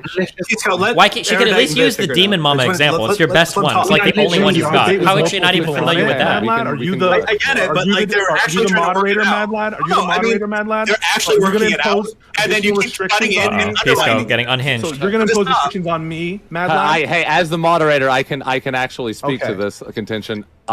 We all are on a panel. Welcome to butt in. It doesn't necessarily have to be a two-person conversation.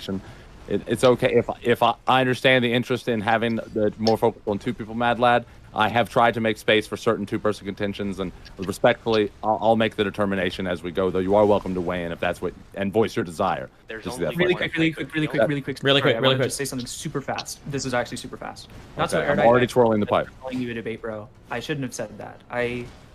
What I meant by that term was, I think, different than what most people meant, and I'm never ready for that attack. Meaning, and so I totally understand why what you took away was different from what I meant. But I also think even what I said was wrong.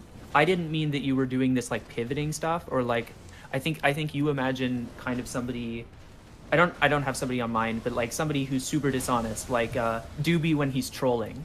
Is a good example of somebody who's doing debate rowing, I think, in the way that you were describing it. I just meant that the way you were talking was sufficiently passionate. I'm dead, and I deserve to be dead. I guess there's only biased one type of in such a way that she couldn't properly hear you.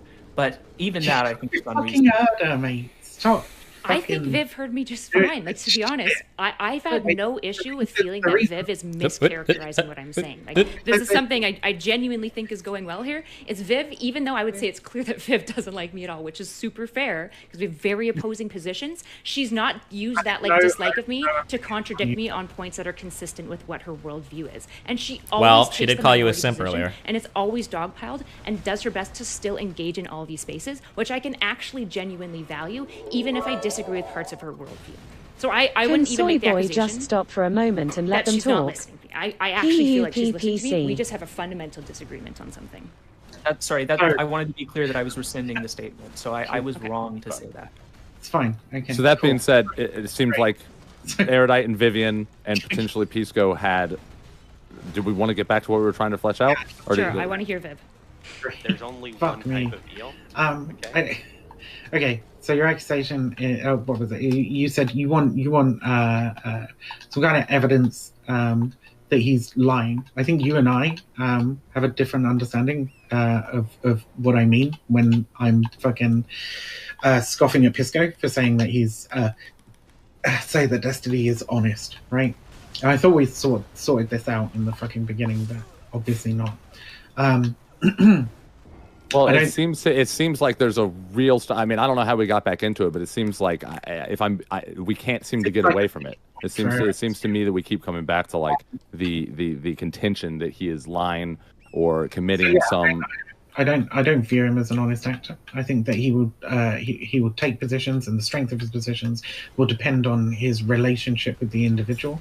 I think that he's perfectly happy, for example, keeping up information that he's been informed is false, and he knows is false. Like what? And not apologizing for it, not recognizing. Why the fuck would I apologize to any of these fucking losers? Are you serious? What? Like the Keffels shares, he apologized for that yet? I would never. And she said the same of me. She said she won't apologize. For taking the word of a fucking ex-kill stream host and then using the statement, it. What's the statement Destiny made that you said that where he said that? He helped spread the lie by Flamenco that Keffels. Well, I say lie. Let's be as careful with my words as possible here, right? Because I know Erudite's going to be picking on everyone. The unsubstantiated accusation. Hold on, is this a? I wonder if I saved this one. I didn't really want to make much of this manifesto about Keffels, so I don't know if I saved this clip. There was a part where Keffels made an accusation about me, the rape accusation. Then she kind of half walked it back, then said some random shit. And then afterwards, she said, I'm not going to apologize anything about him because he, like, why would I apologize when he, like, said women need to be raped or something? Fuck. Oh, she said that I called her a rapist. Can somebody, fuck. I don't have this because I didn't want to make this about her. Does anybody have that clip? It was this. I love that several months ago, he said that if a trans woman does not disclose she's trans before having sex with someone, they are a rapist. That's not what I said.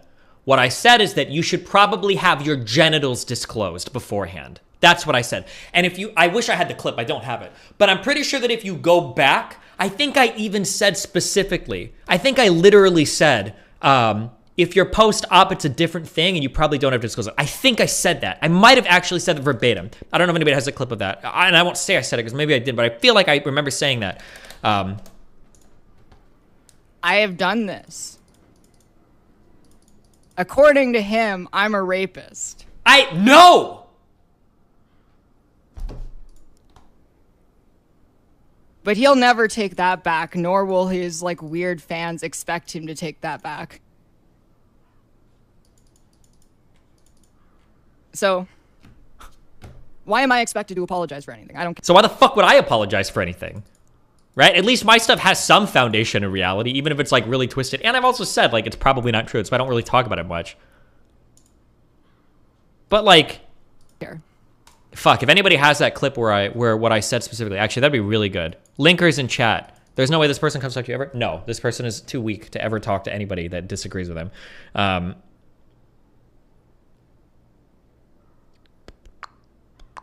Obama. Jesus. Is the clip in a YouTube video? I don't know if it was a tweet or a video.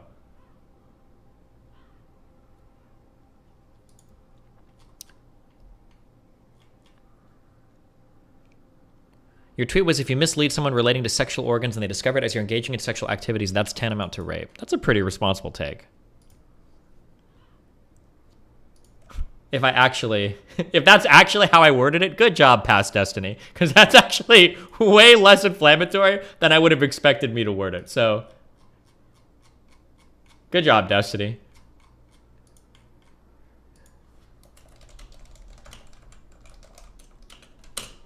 I don't even actually believe I said it that way. I feel like I would have said it way more inflammatory. I would have to see the, I would need to see a screenshot of my initial tweet.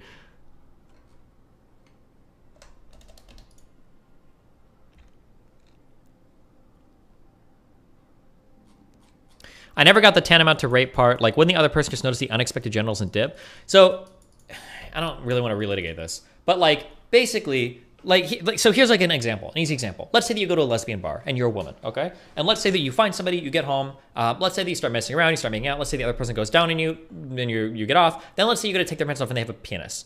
Like at that point, I feel like there's a very reasonable case to say that like, holy shit, I just got hardcore misled in this encounter.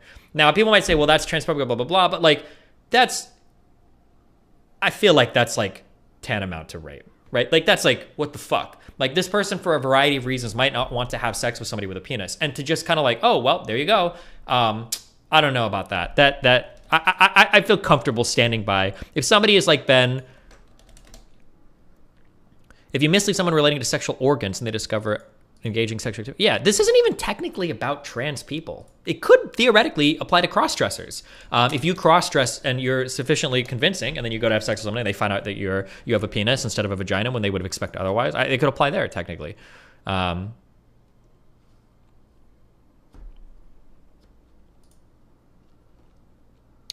don't even engage. I'm not even going to engage with this. I'm sorry, you're beyond fucking retarded. I don't believe that you believe this. When people try to do this weird concern trolling shit, would you think that a guy who has a really large or micro penis, like could they blah, blah, blah? I don't even know if you're making a real argument there, or if you're just so desperately trying to cling to any fucking stupid shit you can find. Like, well, what if they lie about how much money they make? Like, there is a range of acceptable organs that people might have, or there's a range of what people typically expect when they're hooking up with somebody that like is relating to sexuality and everything. That for you to be like, but what if they have a big dick? Like, it's not the same category of difference there. It's like, that's not even the same category of what we're talking about. You went down this rabbit hole already. I think you're right about the discourse, but why wouldn't your arguments extend to people with very normally large penises? Okay, people try to make this weird thing where they're like, does that mean you have to disclose every single thing? What if you've got a small dick or a huge dick? Or what if you've got a this or that? Or what if you like? It's not the same thing. When you go to have sex with a guy, you assume that they have some sort of dick. Could be small, could be large, right? You assume that they have something, right? Typically, we associate like a gender expression with genital. Like 99% of the time, most people do this. Okay. But for them to have a totally different sex organ is something that most people right now. Okay. Anyway, thanks for finding this. So like, under anything that I was saying, I didn't accuse Keffels of like rape. I never called her a rapist. I never would have said that what she did was rape. Like. With absolutely no fucking evidence from somebody who has clearly got a pretty fucking checkered past. When did he say that? He said on stream? Sorry? How did he spread the lie? Like, was it a retweet? Like, what specifically did he do to spread the lie? She doesn't even know. She has no fucking idea. I'm pretty sure he retweeted it. I can tell you. So I retweeted. I mean, come on. I mean, there are people who retweet propaganda or false stories about, like, I don't know, some police event that happens. When you're made aware that it's wrong, right? So you say, hey, I'm sorry. Do you know he's been made aware that it's wrong? Do you know what his response is that given information about it? Oh my god! I literally had what was it? The other day I mentioned that like Will Smith was into Scientology, right? Somebody else posted an article underneath from a dude who's been looking into the Scientology movement, saying that he believes that the Smiths left the Scientology movement sometime. And then I took it back immediately. 15, Okay, 16, I understand that. And I instantly made a post, right, where I clarified that there are. So what was Destiny's reaction when he was presented with irrefutable evidence that this was false, or that Viv has no idea because she doesn't care. Viv doesn't give a fuck. I'm sorry. Are you saying that? Dude, are you saying I need to? At this point, he is blissfully unaware of the argument. Was he presented with evidence? Do you know that? No. Do you know what I do not know that he has been personally presented with the evidence. No, but did you know? It would be impossible for him engaging in this topic, engaging in this discourse as he has, to have not seen the clarification, one made by Keffels, who I know he's like regularly fucking checking up on, right? I don't, because I'm usually blocked by these people. Usually people just send me tweets, but what's been his stance then? What was his reaction to that? Nothing. You don't even know, nothing, right? So if he had said something like, if he said something like, you guys shouldn't propagate to it. If he had said something like, you guys shouldn't propagate this, I don't think this is good info. Would that? I feel like I literally said this over the past. I don't remember because I don't log everything. But didn't I say this? That like the Catboy shit is probably like who knows? It doesn't. It's not. There's not like a strong. Then this entire accusation would go away, wouldn't it? Nope. Sure. If he's retracted the statement and says that like this isn't accurate, then how sure are you that he didn't? She has no idea. I don't know anything. And we don't even know if he retweeted. Like, we don't even know. So, like, this is the issue. Is like this whole claim feels like it's on shaky evidence. You don't even know if I remember, said it. Sometimes I'm at work most of the day, and Has he retracted it then? So I was going to We don't even know if he's retweeted it. Yeah. I'm not familiar with the tweet. You're looking for a retraction of a statement you don't even know I Did he made. respond? Did he quote tweet it and say like, yeah, Knuckles is stealing money? So this is what I recall. This is what I recall, Vivian, and maybe I'm wrong about this, but this is what I recall. I will like be working on my computer at work, and on the background, like a degenerate sometimes, I'll have his stream on it because like I don't know, it gets me into the work mood sometimes, and I believe that I heard him say something like, it could be this incident, could be another one, but something to the effect of, guys, this isn't. I don't think there's anything to this. Yeah, I think I did say that. Right, and if I'm correct about that, and I might be incorrect about that, but if he said something about that, that's a complete vindication on this point, isn't it? He's saying it's tantamount to an admission that what he retweeted, if he retweeted it, wasn't true, and there shouldn't be looked into further. And that's exactly what you would expect from someone who is presented with evidence. That is what I would expect, yeah. Okay, and so I'm fairly confident that happened. But you're fairly confident that happened. Viv, you don't even know if I retweeted it in the first place, and now you're produce a clip at some point. What will be your reaction if that clip's produced? Will you retract the statement that he is dog-headed and that he never, faced with the inevitable? Well, no, because that would be one. No, because that would that's be just one instance and, among many. But like, I would happily retract that he's not that on this particular occasion he hasn't done that. Okay. Yeah. I haven't seen it, and I keep seeing Destiny Orbiters fucking repeating the lie. So see me where? I think I said this on the very first day her Kiwi Farms thread popped up, and then I don't think I said anything else. Like, you're in the position. I think you probably can to a certain extent. Yeah, I mean, people are their own agents, but like, there's also instigators and leaders, right? There's like a agency relationship that you're going to impose on anyone who's that ever rock been attack in DDD, is so or at least annoying. his most loyal supporters. That I their mean, actions if you're are going to tantamount sit to here, Destiny's. if you're going to sit What is a here, fucking right, noise? and you're going to argue that he's so great for the left because he's helped to de-radicalize and move people away from terrible positions, then, and you're going to say that he's responsible for that, so greedy. I right, need to and stop. he deserves credit for their actions now, then the reverse is also fucking true. What do you say about Bernie Sanders? Sorry? Bernie Sanders is someone who many people think has been a positive influence in populist left, and who has actualized and put into like an actual package many of the loose ideas of left wing following Occupy Wall Street and all that stuff into something, an actual thing, an actual movement. But his supporters do cringe things all the time. The question is, like, on balance, on the whole, in large substance, is this person overall good? And pointing to individual instance of negative, like, that's fine. And you could be like, that was wrong. So you're lacking a condemns that relationship, and you know this, Pisco, because I know you're not this shit of a fucking debater, right? What do you mean? So if you say, oh, Bernie Sanders has advocated for some great positions and his followers do crappy things, you're not showing me any kind of causal relationship. If I say that Destiny has said a thing and his followers have repeated it, right, there's a causal relationship there, right? You can understand how the influence has happened, right? If you say to me, Bernie Sanders' followers do awful things because Bernie Sanders has done something. The causality doesn't imply. So when we're thinking about bad motives, how it encourages. So when we're talking about how our actions reverberate throughout the world, if you're just looking at pure causality, that will get you to the birds are responsible for murders, right? It's a butterfly effect on steroids. You know what I'm saying? No.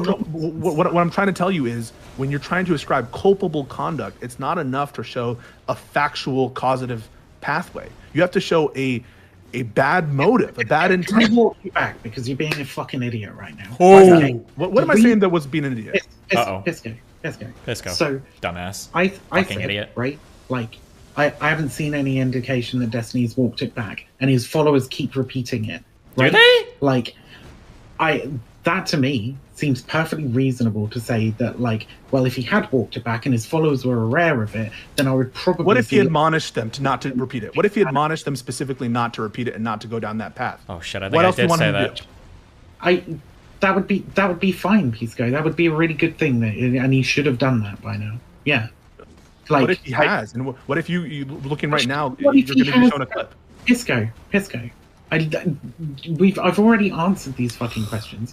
I'm literally just saying, right, that, like, if I'm to assess whether or not I think that this action has taken place. I'd have to, one, see evidence of it happening, which if you can provide, perfectly fucking reasonable and fine, and I'll be like, yeah, it's happened, right? But two, another indicator that seems to suggest to me that it hasn't happened, right, is those followers keep repeating it, right? Well, that would be evidence, right? So that's evidence that he, there are certain supporters that you cannot control 100%. That is true of Bernie Sanders as it is with Destiny. The whole point of me saying the butterfly effect was to show you that in order to say that someone is culpable, it's not enough to show that they're causally responsible for bad things.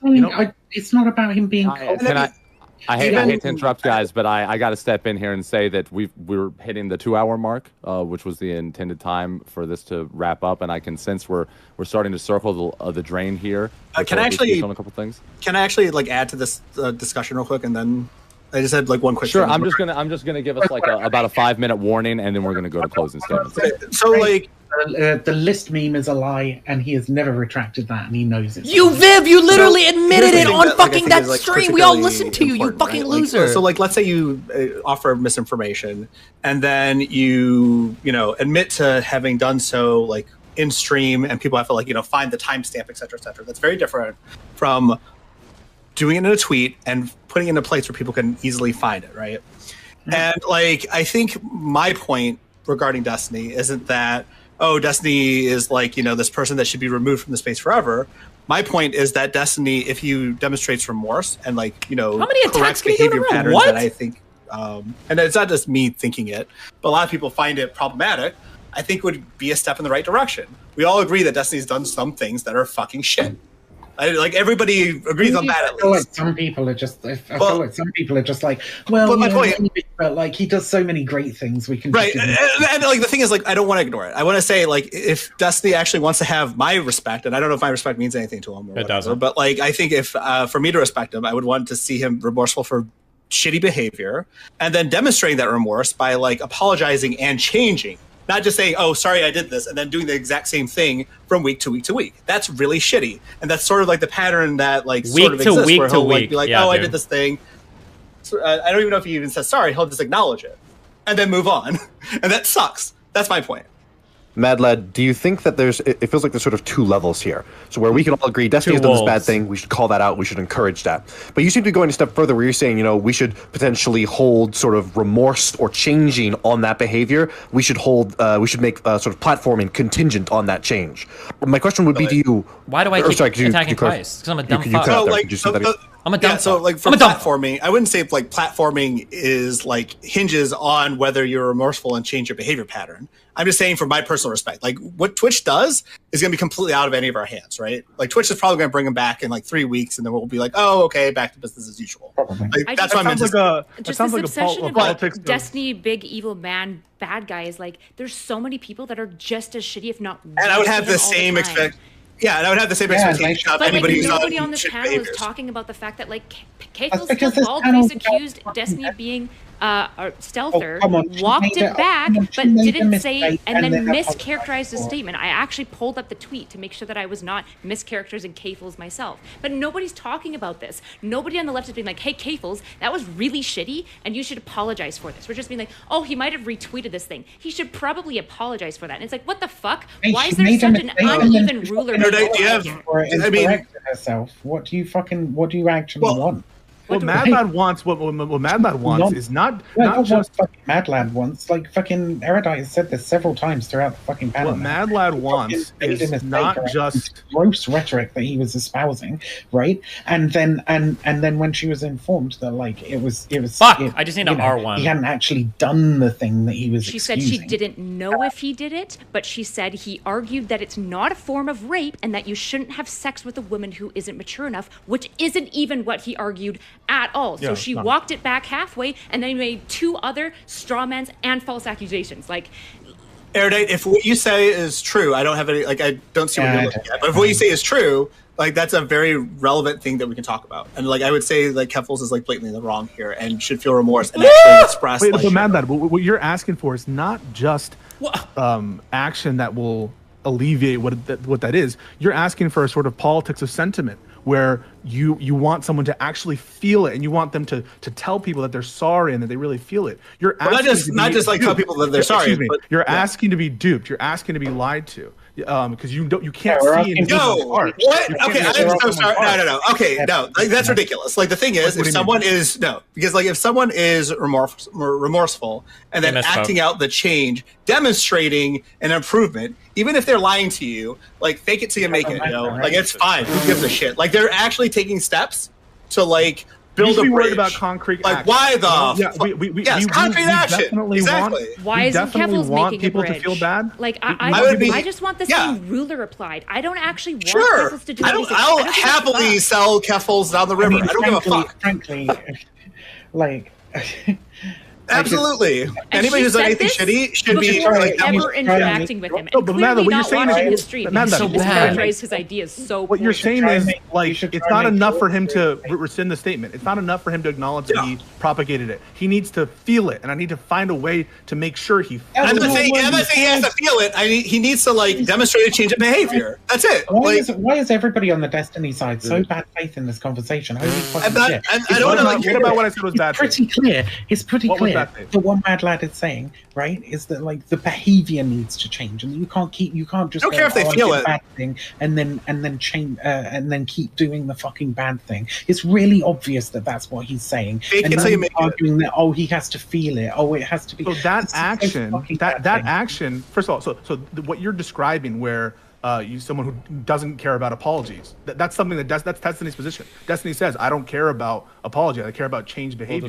And cool. I think that one way in which people retweet things, people like things that are untrue. That's just the cost of doing business in Twitter in an era and in an age in which information is available at the snap of a finger, and you're never going to stop. Totally, people liking or retweeting things that later turn out to be misinformation. The behavior that you want. So we shouldn't even try. Like, what do you mean? You should take best efforts, and if you actually follow him, oftentimes he's the one who's calling out other people, saying you just retweeted something, you didn't even read the article, or you just retweeted something you didn't even know it. So he's very much. He'll accuse people of that. I am not holding Destiny to any different standard than I would hold to anyone else. Like all Destiny needs to do. Like right now, the panel is centered on Destiny, so that's what I'm talking about. But like, if you want to talk about Keffels or any other person who's done any other shitty thing on the internet, I would be very happy to be very consistent in what they should do. And the point is, and like here's my point. My point is like the fake it till you make it thing doesn't mean that like it's just as good, right? Like if someone doesn't actually feel the apology, I'm sorry. Let me finish. I'm not saying that like the faked like remorse is better than the sincere remorse. I'm just saying that if someone demonstrates a certain behavior pattern consistently and improves consistently, then how do you even fucking tell the difference between feeling the apology and just doing the right thing consistently? That's all I want. That's the whole point. Where like, if you're just looking for sentiment, that's often a way to be misled. No, it's not sentiment. I want someone to change their behavior pattern. Why do you keep saying this? This is why I don't give a fuck about their sentiment at all. And you agree with me? Then you would agree that the remedial action of admitting that this is not good info and not to spread it around. Or 5 seconds on a Twitch stream is not enough. So I guess because nobody noticed. What is enough? So we can find. What's okay, I'll tell you exactly what's enough. Can I elaborate on a little bit? If I'm understanding you correctly, so you're not caring about the sentiment or anything. My concern, I guess, that I would say to that is it seems that part of the sentiment is that Destiny is uniquely bad. And it just doesn't seem to be the case. This doesn't really seem to be. We're talking about Destiny right now. There are literal There's fucking. There's a reason why he's uniquely bad and bad enough to get banned. That's the There issue. are other people who are also bad enough to get banned. Okay? Yeah, but they're not getting banned. I don't. What will satisfy you, Mad Lad? They're not banned, but we're not talking about them. If you want to have a conversation about whether or not you think Keffels should be banned from the fucking platform, then I don't know. Host a panel that's entitled "What Do You Think About Keffels?" So I think that this is.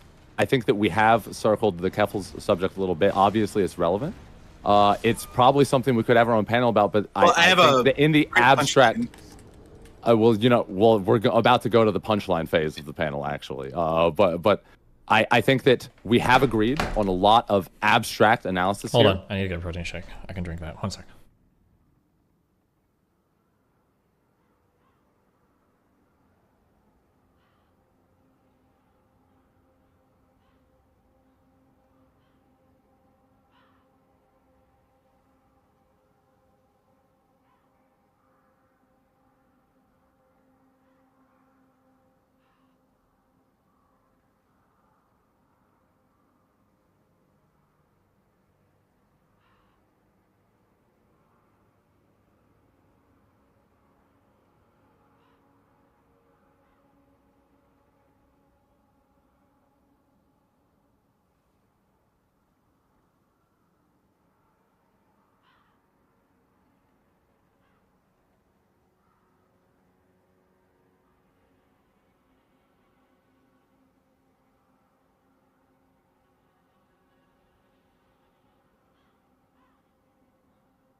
Obama.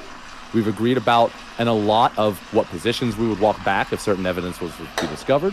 We've agreed a lot about certain condemnations we would and would not give out if we were able to bring certain things to the light of the day. There's been some evidence submitted in voice chat, some evidence that has been contended here in voice chat. We obviously are not going to be able to give a full broad spectrum analysis of every aspect of the Twitch lore here. So I think the fact that we've sort of circled a few conclusions in the abstract while quibbling over the details is a pretty good sign that, especially given that we're running a little over time, and I like to stick to my commitments. I'm going to send it to closing statements. I am going to stick around a little bit afterwards so we can continue to discuss this if we'd like. And I know Lycan had an interest earlier in getting in on this conversation if he's still around. Yeah. I have never met a dude who is so fucking covered in Destiny. We'll be able to talk about it. We'll be able to talk about it all we want after the panel. But speaking of which, I'm actually going to give the closing statements in the reverse order that they did before, or at least to the best of my ability. Hope I don't mess it up, but I believe we're still mostly in the same order. Vivian, would you like to go ahead and give it a go? Feel free to shout yourself out as well. Mix Vivian Wolf, Twitch, Twitter, and YouTube. Wait, what am I supposed to be doing? Closing statement. Closing statements. Closing statement.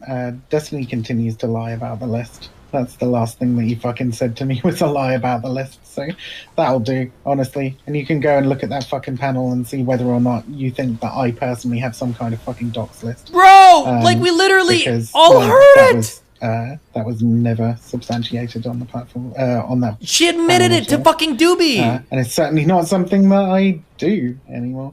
Anymore? That I do anymore? Okay, so you did at one point in time? Was that a misspeak or was that a Freudian slip? So next up is going to be Section. Okay, thank you. Firstly, I want to say again, I really appreciate everybody who decided to come, and I really appreciate Professor Meat in particular for deciding to run this panel. I think the takeaway from the position that I want to say EURIDITESAOBAMNA. Oh, those are Euridites. When we ask questions, oh my God. And I'm using a statement that somebody earlier made, but I don't want to co-opt that statement, so I'm remaking it now.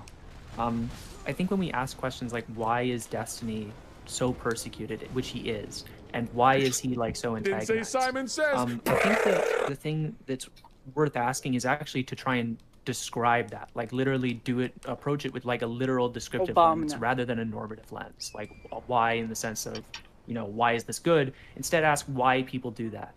And I think when we look through Destiny's history of extreme controversy and extreme controversy, extreme antagonism, extreme. He quote tweets political views in particular, and we can instead describe it by saying things like Destiny is exceedingly inflammatory in a way that fractures people along political lines, in a way that has developed a community that I think mainly relies on blood sports. I think that Destiny has reproduced the system of his own content and the system of Twitch broadly, and where I don't think that the idea of debating is new or that blood sports is new. I think it's actually a feature of our psychology. I do think that the prevalence of it can be in part attributed to the person who originated the space. I think Destiny can be attributed as the person who did originate this Twitch space.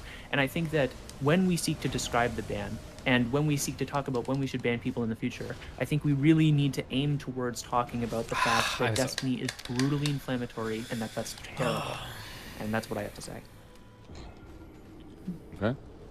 Next up is going to be Mad Lad. Or not Mad Lad, sorry, Pisco.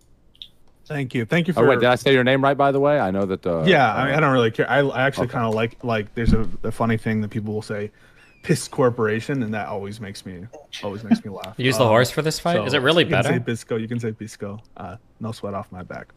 On the question of Destiny question, listen, the dude has some really stupid takes that I disagree with, and then behaves in ways that I think are deplorable at times. Maybe this is. I only go on to Destiny's stream when I disagree with him, and you can always see me if and when I'm in his chat, I'm pinging him and being you're an idiot and stuff like that. So this is not a situation in which I'm just infatuated by somebody in this simp way. He's young, guys. I don't. He's not this figure in my life that's gonna make or break my career or anything like that. I am that figure in his life. I do think he's overall a net positive force in this space, such as it is.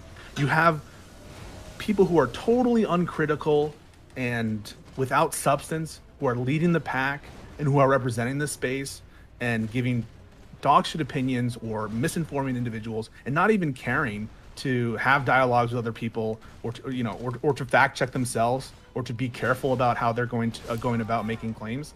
And I think that the way that Destiny does this in the space is pretty unique.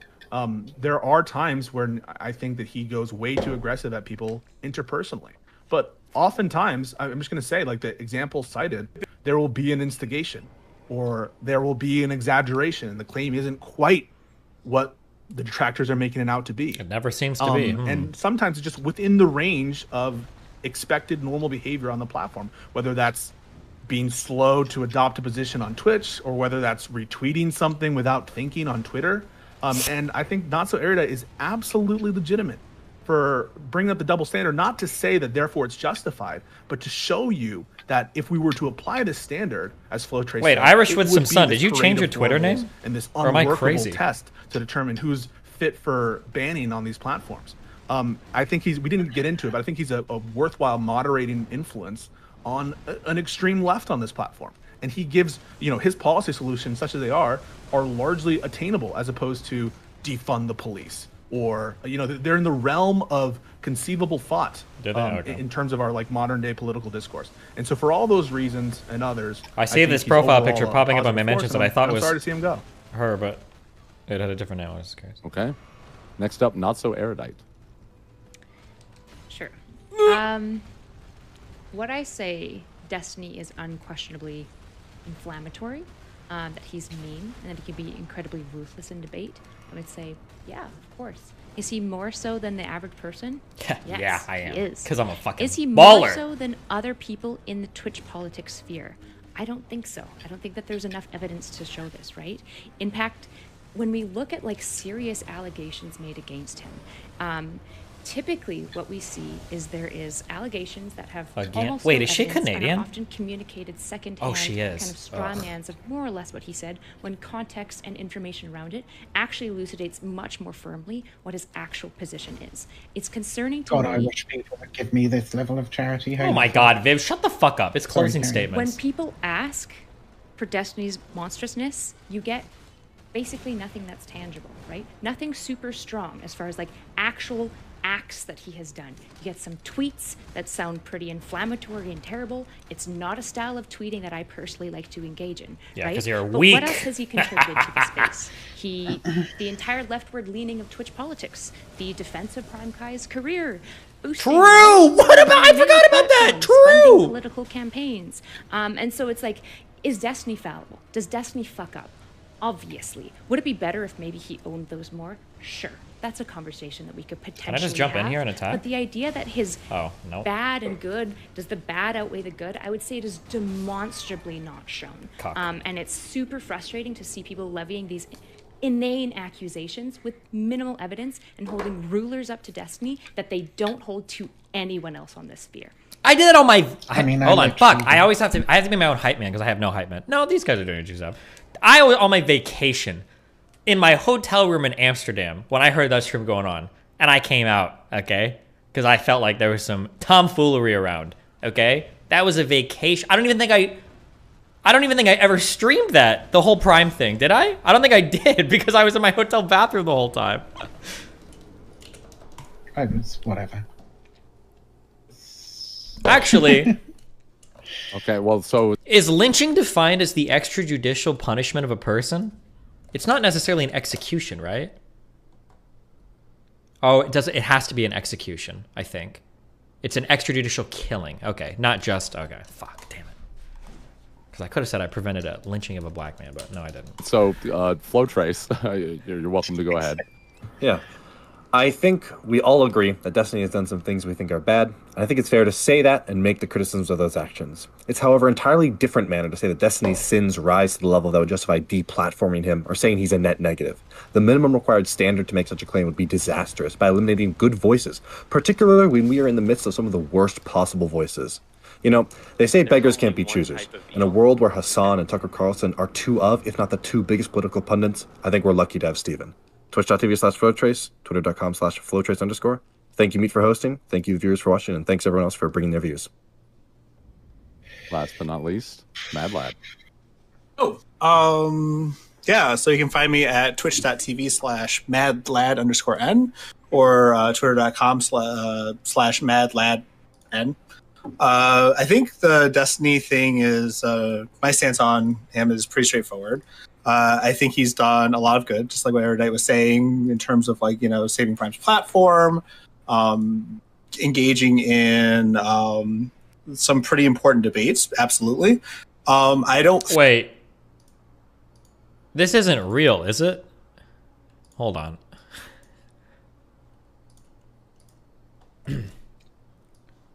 People always send me dumb shit on Twitter, and I don't know like what's real or what's not real.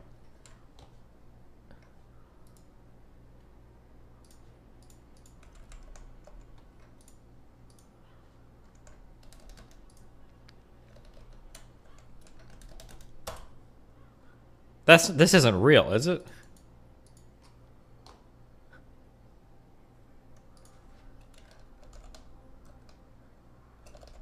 I feel like I would have seen it post. No, I know it's not real, because if it was real, 400 of you fucking morons would have been spamming it in chat all day. That's how I know it's not real. Never mind. That's how I always know if things are real or not real. Crazy fucking video. Spend some time with just the two of us. We can make it if think there is a measure of good that someone can do that like just allows for people to get away with. Here's when you. I don't know how much is true. But I guess it doesn't matter. But almost done. I think we're getting to the end. Obama. Apparently, that Keffels girl has like a huge history online of doing like weird shit. What is your favorite type of bread? Like she had a whole other account apparently, and she got like I guess she got ratioed so bad on some tweet that she deleted it. Also, apparently she was like doing like weird like BDSM sex shit that she was stealing money from her little communist party from doing before she resigned from her local communist party unit. People stopped donating over it. Thanks for making my hard rides entertaining sense. Jesus Christ. Wait, it is real? Oh wait, holy shit! Wait.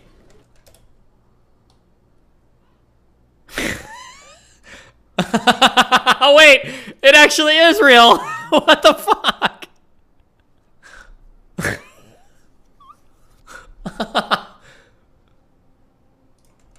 Oh no, it's a joke. Is it a joke? I don't know. I can't tell what's real. I'm not gonna meme on it though, because I don't know if it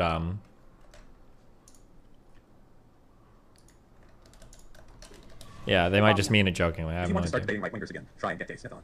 He's possibly the least dumb ANCAP. Didn't say Simon Says. Are you reading the Kiwi Farms? Yeah, I always check my Kiwi Farms thread. I think I converted a lot of them. I think the Kiwi Farms dudes like me. I think they like me just because they hate trans people. That is true. Certain acts that they've conducted, and I agree. Destiny is not worse than some of the fucking people out there. There's people who like make partner off of like all sorts of really scaly, skeezy shit. Abso-fucking-lutely, right? Some of the people he's been boosting recently. The point is that like there's a standard that we need to like look for. There's a standard that we should be like asking him to achieve, and it's not just for those of us who find his behavior repulsive. It's also for like the people who support him, right? Like at the end of the day, if he did things that were a little more toned down, and if he started being less abrasive, it would make it easier for his fans to appreciate his content, because he would actually still be on the platform on some level. And I'm not justifying the fact that he got removed from the platform. I'm just saying that he can make things easier for everybody by chilling out, showing some remorse for the things he's done that are problematic, and acting in good faith and continuing to demonstrate that he's learned something from the experiences that he's had. That's all. Okay. I want to thank all of you for showing up. I genuinely appreciate it. Yeah, I really appreciate it. I hope we did a good job here today. Hope that you guys watching enjoyed the content. Now that we've winded it down, I'm going to stick around. I'm going to keep streaming for a little bit. You guys are welcome to stay. And if anyone wants to hear my position in the stream on this entire thing, now that the panel's over, I'm definitely open to at least weigh in on that. I didn't want to bias anything going in. But yeah, thanks all of you for showing up. Anyone's welcome to stay. And Lycan, hit me up if you wanted to get in here, if you were still around. I know he was in here Yeah, earlier. lame. Thanks a lot. It's so fucking pleasure funny. to be on. Have a good Yeah, day. and nice to meet Thank you, Pisco. nice to meet you more properly, Pisco. I appreciate you showing up. Hope I hope you enjoyed being on at the very least. Cringe. It was a pleasure. I enjoyed having you. Yeah. Yeah. So for anyone in chat that wants or here that wants to know my position on Destiny, I have a lot of thoughts, a lot of which wasn't even quite. Oh, thanks for the raid, Mad Lad. Appreciate it, man. But I wasn't even quite didn't even quite hear all of the arguments that I thought there were to be made. But although we did at least directionally get to them, I feel like there's a very strong. It's very difficult to ascribe a chicken. No, I got stuck in his tail. Destiny with his abusive rhetoric. I think that my points are basically twofold. One, it doesn't seem tenable to try and hold anyone accountable for the abrasive nature of. I'm winning this time. This is the win. The entire this is the platform win. in general, I can feel it. Characterized by abrasive language. I think that it is more important to look at people's takes for that reason, and also I think if to the extent that political discourse is always going to end up becoming toxic to some degree inevitably, I think that being able to skirt the line and engage in toxic rhetoric while still having like valid toxic quote unquote rhetoric, it's a loaded term, but but while still engaging in valid critiques actually has a normative value of like allowing people to engage in the platform in a way that is as healthy as it could be, given the innate toxic nature or abrasive nature, sorry, I lied, of political discourse. And the second thing would be that like I hate to I hate to give myself away, I guess, so to speak, but it definitely does seem to be the case that I basically have never seen any solid proof of Destiny doing anything necessarily very wrong, other than just being a. Thank you. Everything I have to agree. For the sake of any listeners, I have to put it out there. I have to agree with the idea that if you want to see an unhinged Vosh subreddit post, Destiny says that he has thought about fake crying in his upcoming Vosh takedown video. The fact that he used the idea, Ronan has. Oh man, dude, this community. Oh god, it's gonna be so much fun when I release this.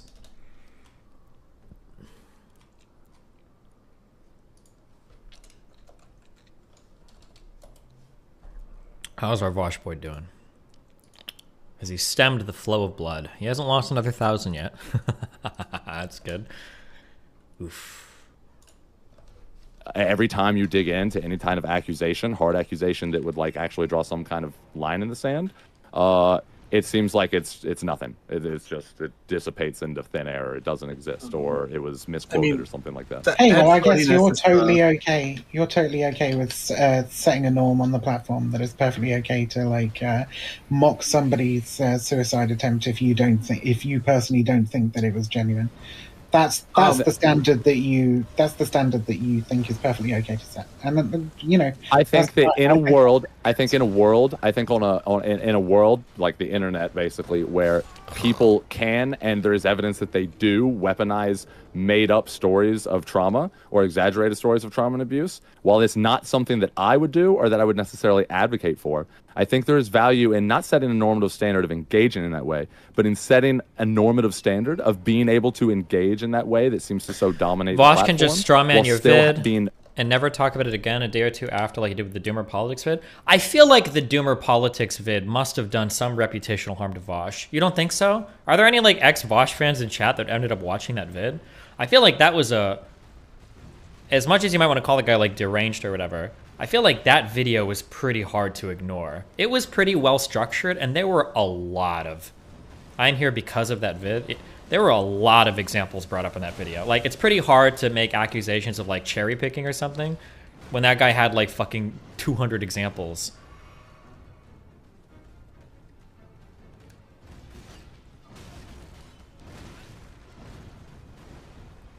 Link the vid? Oh man, you haven't seen the Vosh is Evil? It's funny because like my favorite thing about that is that the guy went with a really bad title, because that if you're gonna make a video titled Vosh is unironically evil or whatever, like it's almost impossible that your video is gonna live up to that fucking title. It's gonna come off as clickbaity, but it did. It super did. Holy shit. That was an insane video. Oh my god. How hard do you really think this manifesto will travel? I mean, it'll get at least 200,000 views on my YouTube, I think. And there's still, as much as Vosh tries to deny it, there's still a lot of audience crossover between us. I think it'll be there.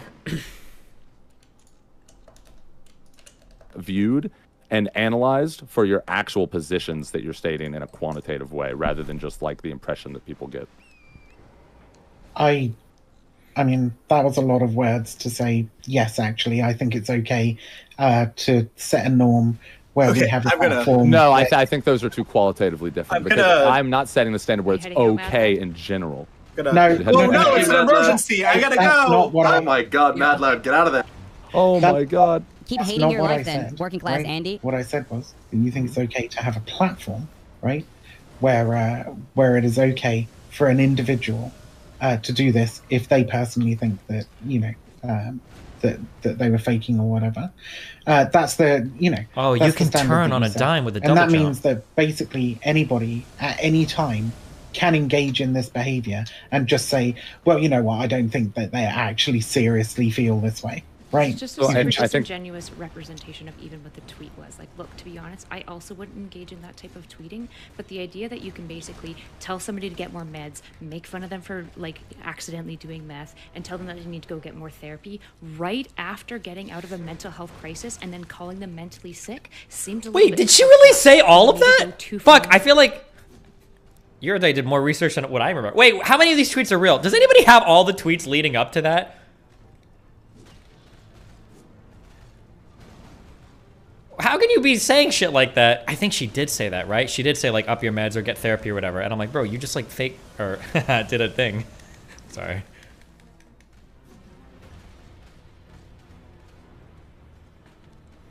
The up your med things was the thing that you said first? Okay, yeah, shit. I wonder if there's, like, a... Oh, I'm dead. Is there, like, a full, like, dialogue between the two? I wish I could see all the tweets. Now I'm curious. It's much easier without the horse. I don't think so. Jokes potentially, but also the like all around this is like so much lost context, and there's no accusation of like, hey, probably Doe shouldn't have been making fun about the accident that he accidentally took meth, because from my understanding is it was a really, really terrible experience for Destiny and Melina, right? Yeah, I imagine it probably would be. Yeah, imagine having like the wrong drugs. That would be fucking terrible. That would be fucking terrible. But this is once again whataboutism. I've said that this is a line in the fucking sand, something that we shouldn't allow. You're drawing a straw manned line. Like, this isn't the line in the sand that people are drawing. Straw manned line. Yeah, because you're taking the texts and tweets out of context. This is the line I'm drawing. That's fair, but you're moralizing at Meat about his platform, which he can do whatever he wants with, and you're moralizing in a way that is dishonest about the context of what happened. And that's not fair to do to Meat, who did his best, by the way, to be incredibly neutral through this. Did you ever prove it was meth? Are you sure it wasn't MDMA? At the end of the day, I'll never know what it was, unfortunately, because the guy, he conveniently said that he got rid of the rest of it or something, I think, even though he should have had, I think, 300 milligrams left. But I had like a ton of emails from, I guess, like drug pros trying to explain what it was. But it definitely was not MDMA. I've taken a lot of MDMA at this point in my life, and it was not MDMA. Whatever it was, I'm trying to remember. I think me and Melina were high, I want to say for a solid, it was either 18 or 24 hours. And I was awake, I want to say for about 2 days, or maybe a little bit longer, maybe longer than 48 hours. Like wide awake, like looking in the mirror, like I'm not even remotely tired. It was not, it's impossible that it was MDMA. It might have been MDMA plus something else, but it was almost for sure like some sort of amphetamine. It was whatever it was, because we had capsules, so whatever it was like a really nice looking pure white crystal. Now color doesn't mean anything, because anything could look like anything, but it was a whatever crystal thing that was cut up and then put into capsules, and we ate it. For some reason I didn't think it was meth. I thought I looked up meth and like the time of action or how long or whatever, but yeah. Was it fun? Yeah, it was super fun. It was a really good experience. Like, if I knew what it was, it's something I might consider again.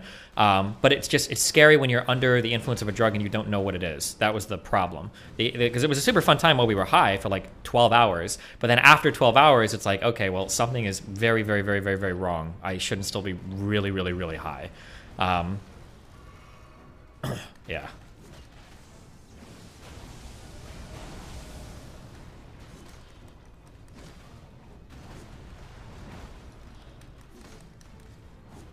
Even MDMA plus amphetamine doesn't last that long unless it's some insane amount. It was a fairly high dose. I think we were both taking... the pills were weighed at 200 milligrams each, which is like the upper threshold for like an MDMA trip, if you call it that. But I don't know what 200 milligrams of any other amphetamine would do.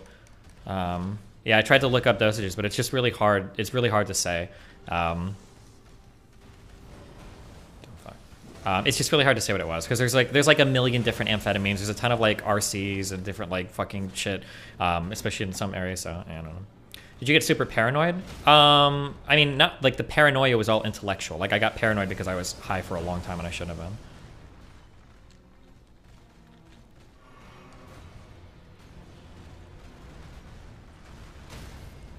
Not to mention with your dealer, it could have been 10 milligram of active ingredient. I mean, it was pure, whatever it was a pure crystal. I don't know if you can put like, if you can mix like fillers in. I didn't take a pressed pill. It was not a pressed pill. It was a capsule of cut, whatever it was, whatever the crystal was. It was all the crystal shit. It wasn't a pressed thing.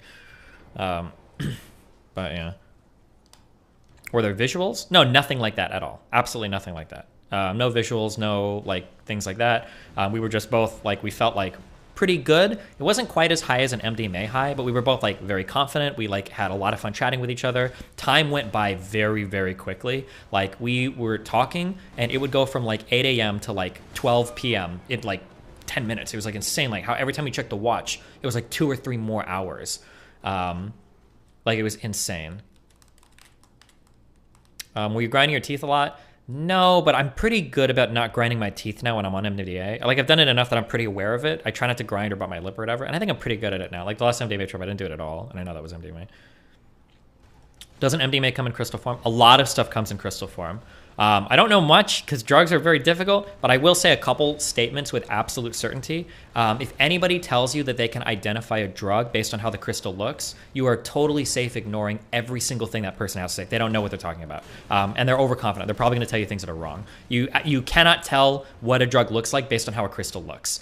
There's just so many different things that can go into coloring something. There's just so many different like variables of like even pure 100% MDMA can look like purplish. It can look pure white. It super depends on everything. You cannot look at any drug ever. Well, any drug ever, maybe with weed or something, I don't know. But when it comes to like things that you put like in pills and shit, you cannot look at one of these things and just go like, oh yeah, it's that drug. I know. You have to test it. You have to buy that shit. I have like all my little reactants now in my freezer. So I cut up my pills and I do my little chemistry set bullshit to make sure everything is safe now. You can buy like, I think there's 2 that I use now. There's a Marquee reaction kit. And there's I don't know what the second one is, but I bought like 5 of them now.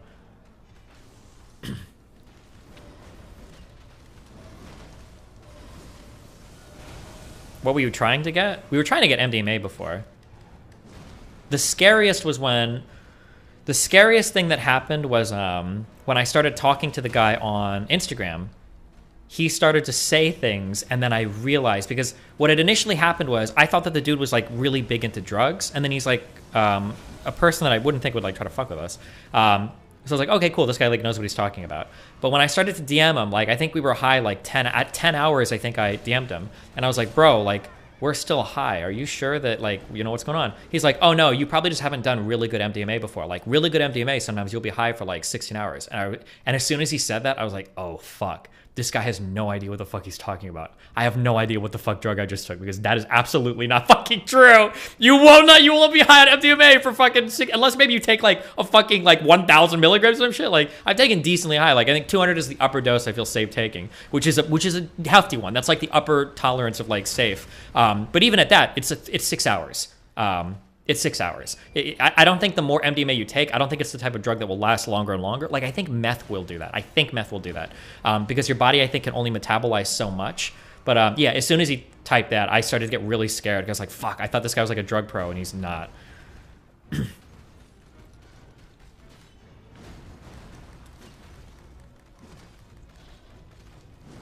Remind us why you didn't out this guy. I don't think he was being malicious. He just didn't know. I think he didn't know better. But I don't think he was like trying to like fuck with us or anything. He was just naive. I just assumed like guy living in Amsterdam. I made an American mistake, right? Like, oh, Amsterdam, drug capital of the world. It's not, by the way. Fuck that. But yeah, I just figured like, oh, dude, living in Amsterdam, he must know so much about drugs. Like, it was stupid. I was dumb.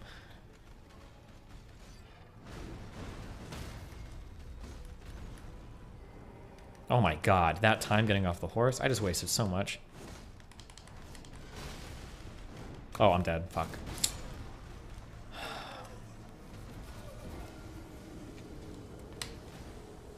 What is the drug capital of the world? Probably some US city. Probably like fucking Seattle or LA or some Miami or whatever. You're probably got a fuck ton of drugs. In any like major US city, like top 5 US city, you can probably find every fucking drug imaginable. And then some that you haven't imagined yet. Like Vegas. Yeah, maybe, yeah.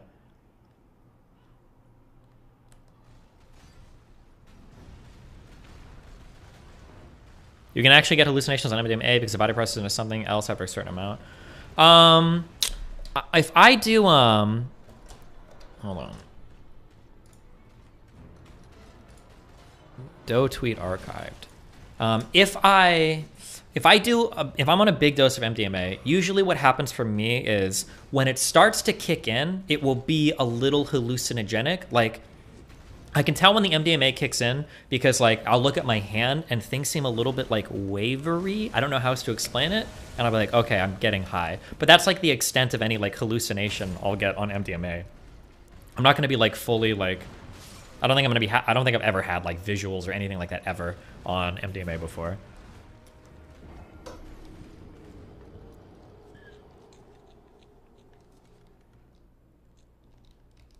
Doesn't MDMA dump your serotonin reserves? It's a short high because you run out of the hormone, which creates the low afterwards. Maybe. I don't know. I've never had, maybe I'm just lucky or maybe, I don't know. I've never had a come down from MDMA before in my life, ever. Yeah, my day afterwards is usually always like super chill and I feel really good. I'm usually just like really calm and like, yeah, relaxed.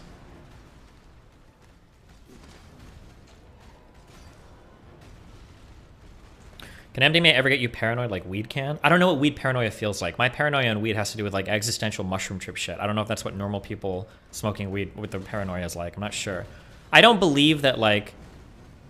oh, here's my controversial drug take, I guess. I think that a lot of people... I don't believe that anybody that smokes weed regularly really gets high.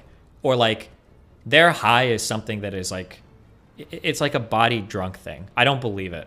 I just super don't believe it. I think that it feels like there are fundamentally two different types of experiences that that people have on marijuana, and I think that like the standard for people that like smoke every day is it's like this kind of like you get like your body feels good and maybe it like relaxes you, but there's not like a psychedelic experience happening in the mind. It took me a long time to figure this out because especially well, I think I said this before on stream. Fuck, we're doing drug talk now. I used to be that kind of person because I would eat edibles or I could smoke weed. And like my weed experience was like, I would describe it as like a more chill being drunk. Like everything is funny, I'm giggly, my reaction time is off, but it's like, it's just kind of like a chill, like relax, like this is like funny. Like let's smoke and like giggle like dipshits and shit for a while.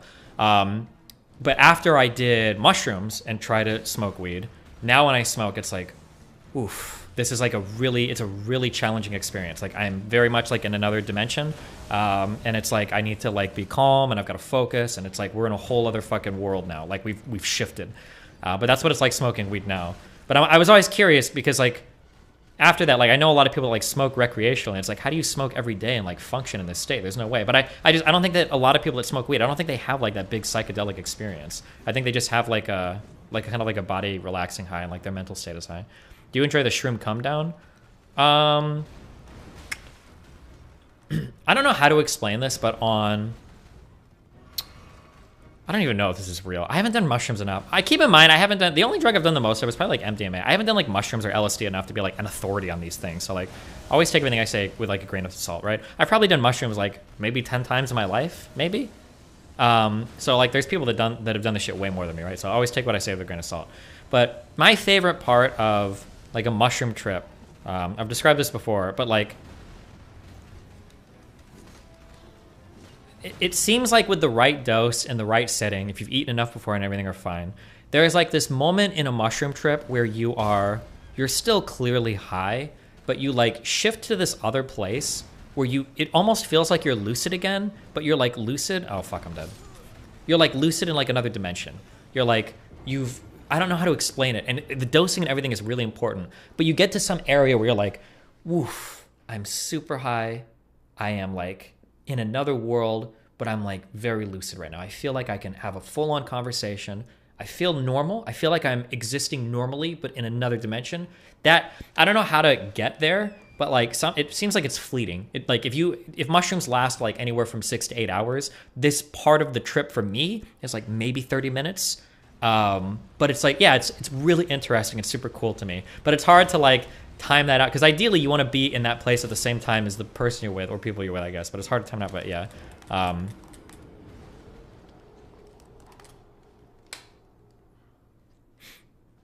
Hassan possibly banned. What do you mean?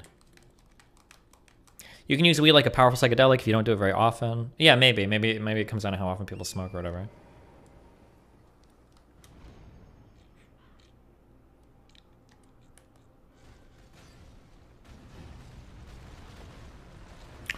I smoke long before school every day for like 1.5 years. Why is that a desirable experience? I can't really explain it if you haven't been there, but it's like, I would say that like psychedelic drugs are like, there's like the first time you do a psychedelic drug, if you're like me and you wait till you're 30 to do it, the first time you do a psychedelic drug, you will do it and you'll just be like amazed that there's like a whole other world that existed that you weren't aware of. It's like, it's just like an entirely different reality. And it's like, wait, what the fuck? Where has this been the whole time? Not that it's necessarily like good or bad, but just that it is. There's just like a whole other like thing for it to explore. It's just like very strange, which I think is cool. Did I take 2 little shrooms if it only lasted like 3 hours? I mean, I think it depends a lot on like what you eat beforehand and how you do it. Like, I figure that like, oh, like I'm like a mushroom expert since I've done like 2 like monster trips. And I remember that with a friend once I did 2 grams, and we both did 2 grams because we just wanted to like chill and have a good time. It's like, okay, cool, this will be like an easy experience. But neither of us ate beforehand for like hours, and then we drank it mixed with Coke, I think. And it was the liquid vials. I think I got these from Recful. And it was a very short mushroom trip. I think my trip lasted for like 3 hours maybe, but I got so fucking high, and it was like scary high. It was like, holy shit, I'm having like a fucking almost ego death. I think I've said this before, like I described like at one point, like she was crying in one of my rooms because she was having like a really personal experience, and my mind was so fucked. I think I was like crawling, like trying to escape the room because I just like couldn't handle like what the fuck was happening. And it was just, I felt really bad, but I was like, I have to get the fuck away from you. Like this is like destroying my mind right now. But yeah, that was on I don't want to say like a small dose. Like 2 grams will like, you'll have a feeling, but like it's not really enough. 2 grams shouldn't really be enough considering all normal to like have a mushroom trip. That'll be enough to get you generally like visuals and maybe like feeling like a little trippy or whatever. But like usually I think it's like 3.5 will be like, okay, you're having like a mushroom trip now basically. So yeah, I don't know. It was kind of interesting, but have you ever lemon teched? That's what we tried to do with the drinking Coke. Like I think supposedly if you eat mushrooms mixed with like some sort of like, is it an acidic thing? It like metabolizes it really quickly and gets you higher faster, but. Have you been disappointed with any drug experiences? I think my biggest issue is that like it takes me a long time to get high. It takes me a long time to get high. So whenever me and Melina do MDMA, it's a lot of work to time it out. So the last time we did MDMA sucked because she gets high in like 15 minutes and it took me 2.5 hours to get high. So she's like laying there like having her whole fucking MDMA experience, and I'm just like laying there like kind of irritated because I'm like, this sucks. Like, why I'm not fucking high? Like, am I not gonna get high? Does MDMA not work for me anymore? And then it's a full on like 2.5 hours later I finally start to kick in. I was like, okay, whatever.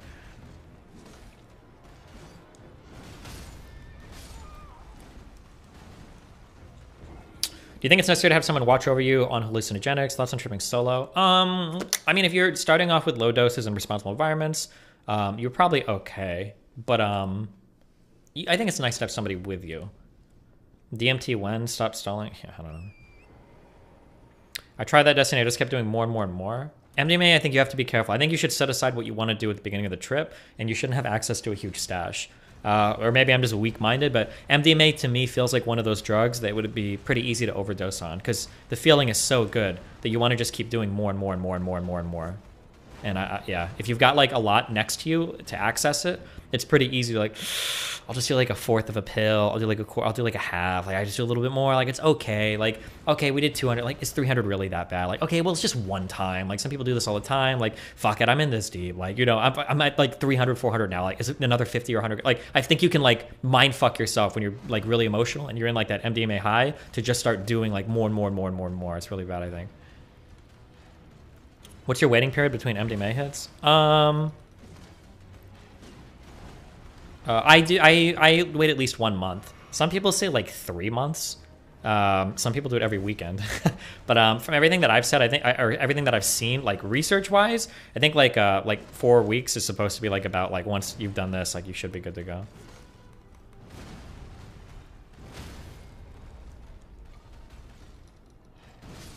Nice. Tried shrooms once. It was 4 grams and it was pretty intense. 4 grams is like a pretty, that's a big, you're like a full mushroom trip there, yeah. I once did half a gram of Molly one night at a music fest. That's a lot, yeah. People that go dancing and shit. Are we explaining the difference between LSD and mushrooms? I think I've said this a lot. LSD is like the same thing as mushrooms, just over a longer experience, and you have way more control. LSD is way, way, way smoother and more in control than mushrooms. I think LSD is a way nicer experience. If you could only do one drug, I would highly recommend LSD. Mushrooms is a lot more challenging and a lot more scary. Or has the potential to be more scary, I guess. I don't think I've ever had a bad LSD trip before.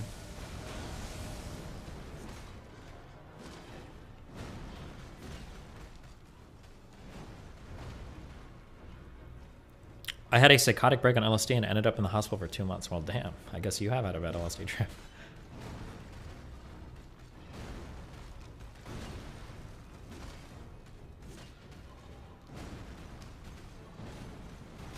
What was that tailhead? Really, dude?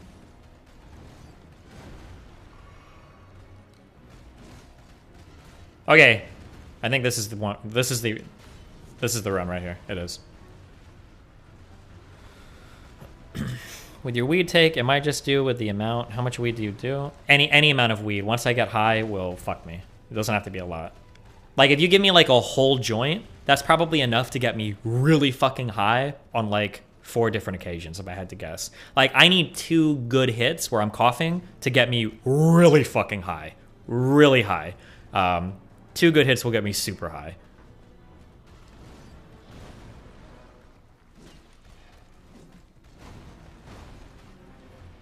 Would you recommend trying LSD or mushrooms if you have depression? I don't know how those interact at all. I can't really say.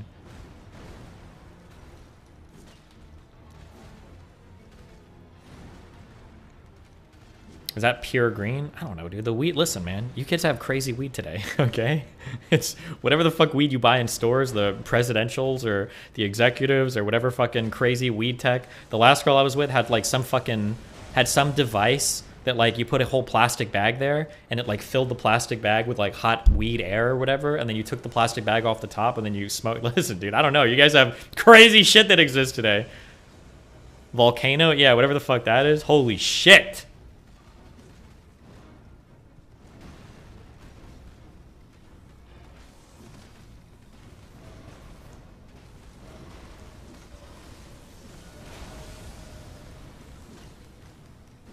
Do you have much experience with mixing? Not really. I tried for the first time in my life a couple months ago, crossfading, like smoking weed and drinking. That was a really interesting experience. I always get scared that I don't have enough experience on drugs to like start mixing them because I don't know. Although I guess at some point I could, but because I still feel like every LSD trip and every like mushroom trip I have is like still pretty unique. So like, have I really milked so much out of these drugs that it's time to start mixing again? Oh, I guess sometimes I mix MDMA and smoking. But when I'm on MDMA, I can smoke a lot. But I think it's just because you don't really feel the weed high. Oh my God, I must have smoked almost an entire joint on my own the last time I was high on MDMA, and I'm pretty sure I was hallucinating at the end of it. But when you're coming off of an MDMA high, you just, for whatever reason, you just don't feel the weed as much. I don't think you do, unless maybe I'm making that up. I don't know, but.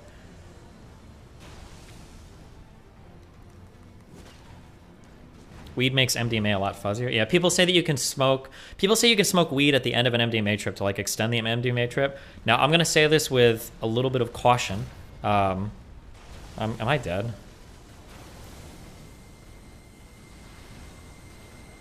Yeah. Okay, almost. I'll say this with a little bit of caution. My absolute favorite drug to mix. I don't think you're supposed to mix these, but drinking at the end of an MDMA trip is easily like the most fun experience in my entire life. It is so good. Holy shit. Getting absolutely fucking wasted on an MDMA come down afterwards is like, now you're not supposed to mix, I think, alcohol with MDMA, but oh my fucking God.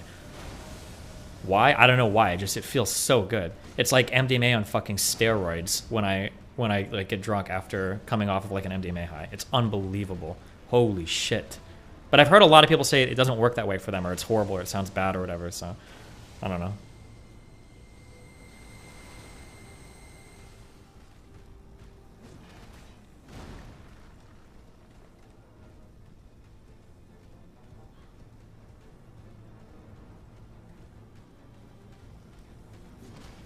Guys. Ugh, am I dead? Yeah, I can't move. Okay. I was gonna say, guys, I think this is the run, but... Okay. No sex on MDMA, right? No, never. I can't get a boner. I couldn't on that meth or whatever the fuck I had in Amsterdam as well. I can get horny if I try really hard, but I can't get an erection at all. It's like the smallest, tiniest dick you've ever seen is when I am on. It's like, it must be less than an inch. I can't even see it because you have like your fucking the dick skin or whatever. Where it's like it's almost inside my body. It's like, it's unbelievably shriveled. It's less than it must be less than an inch. I'll measure next time, but it's like fucking, it's negative growth. I don't know why or how, but yeah.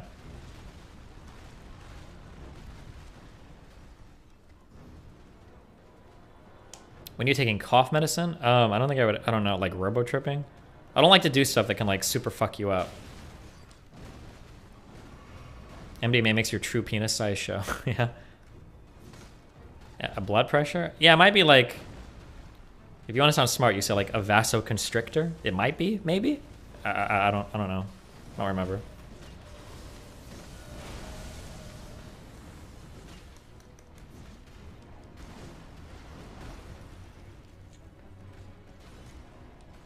When you drink, do you just take straight shots of stuff? Yeah, I don't like the taste of alcohol at all.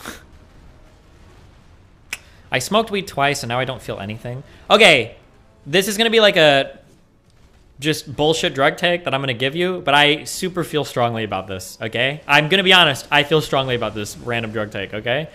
The first time you do a drug, one of two things happens. Either one, you don't do as much as you think you are, or the people lied about what they gave you, or two, your body just doesn't process it for whatever reason, okay? I know so many people that have like, oh yeah, like I've tried mushrooms before. Oh yeah, like I smoked a lot before. And like, yeah, I just didn't feel anything. Okay, then you didn't do mushrooms. Or somebody gave you some wrong shit, or just like your body, I don't know. I feel like there are so many people that I've talked to who like, they say they're like, oh yeah, like I've tried like LSD. Like, yeah, I guess it was just like whatever. I was like, really, how much did you do? It's like, oh, I don't know, I think like 2 or 3 tabs. Like, no, you didn't. No fucking shot, bro. You did not do fucking 3 tabs of LSD and you didn't fucking feel anything.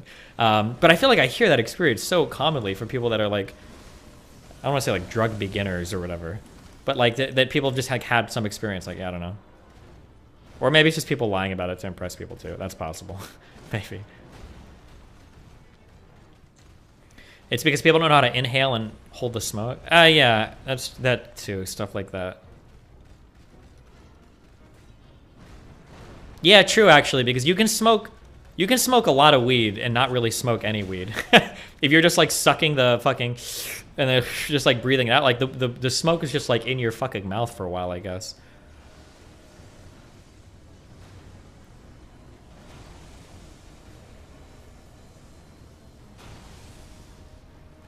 No Cope, read this. Bro, I'm in the middle of an epic boss battle.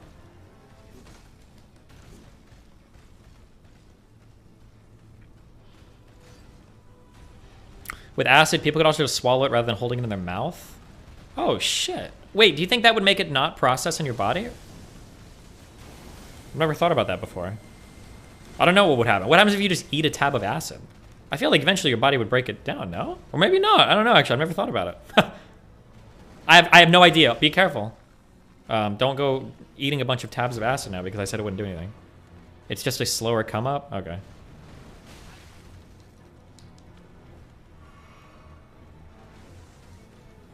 I feel like the LSD come up is already pretty slow, so you probably wouldn't want to do that in general, right? I think LSD, you're not going to be peaking on LSD for like probably 3 hours, maybe? If you take LSD, it'll probably take about 3 hours to peak. Maybe 4? Maybe, probably 3 hours, I think. Have you ever tried cocaine? No, not yet. I probably will at some point.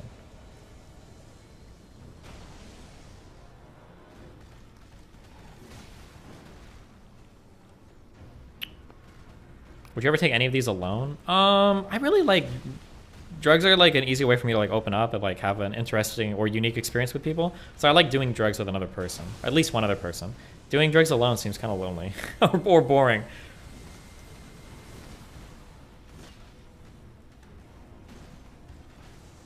Have you ever tried heroin?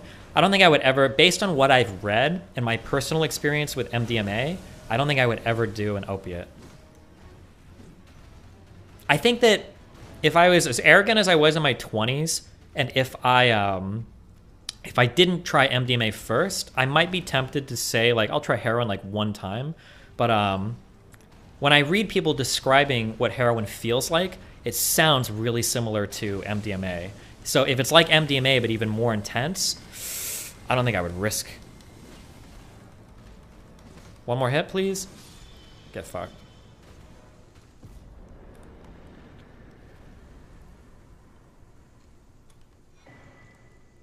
No, I need 7. We're getting there, right? Have you ever snorted MDMA? No, I always eat it.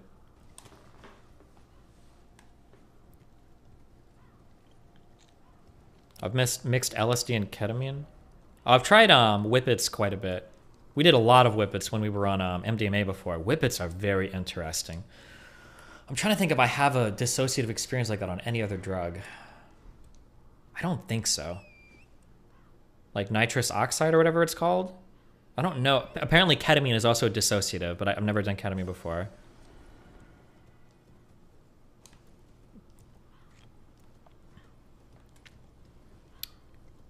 What are poppers? I don't know, but apparently gay people like them a lot because a lot of people on Grindr talk about them. I think it just relaxes your body. It makes it easier to fuck your ass. That's what I hear people talk about poppers a lot on Grindr for. But I don't know. I don't do any of that.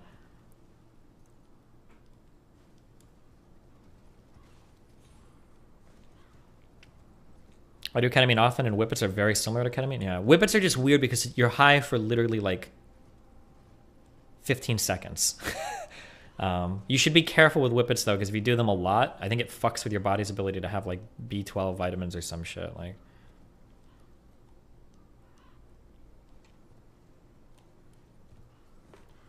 wait, how many souls did I get for that? 21,000?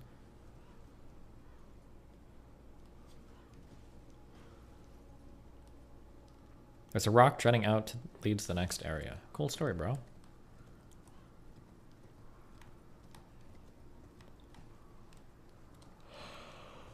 Can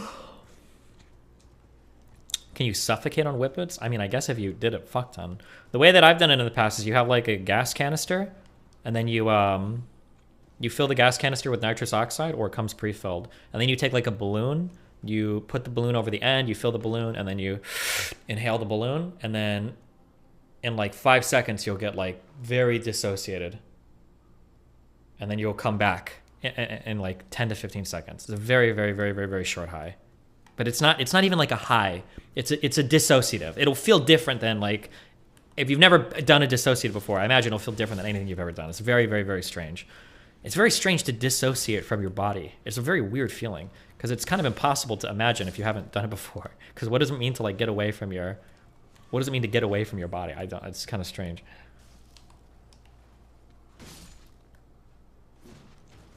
Is that weird feeling like when you're getting choked out? I don't think I've ever been choked out before, so I don't know.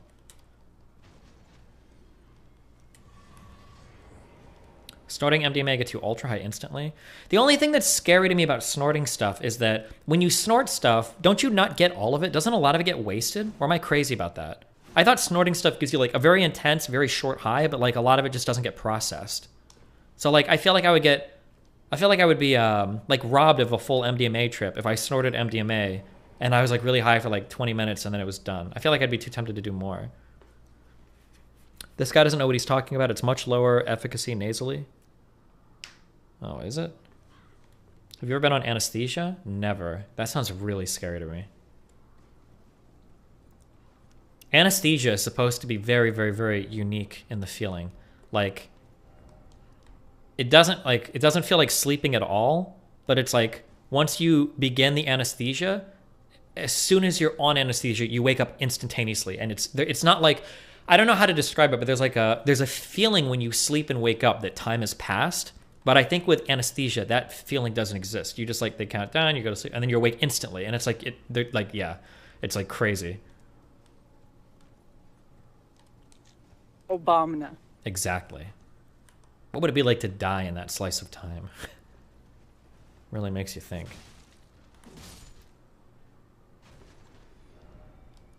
Okay, the map. Check out trips. I mean, yeah, I got you. Okay.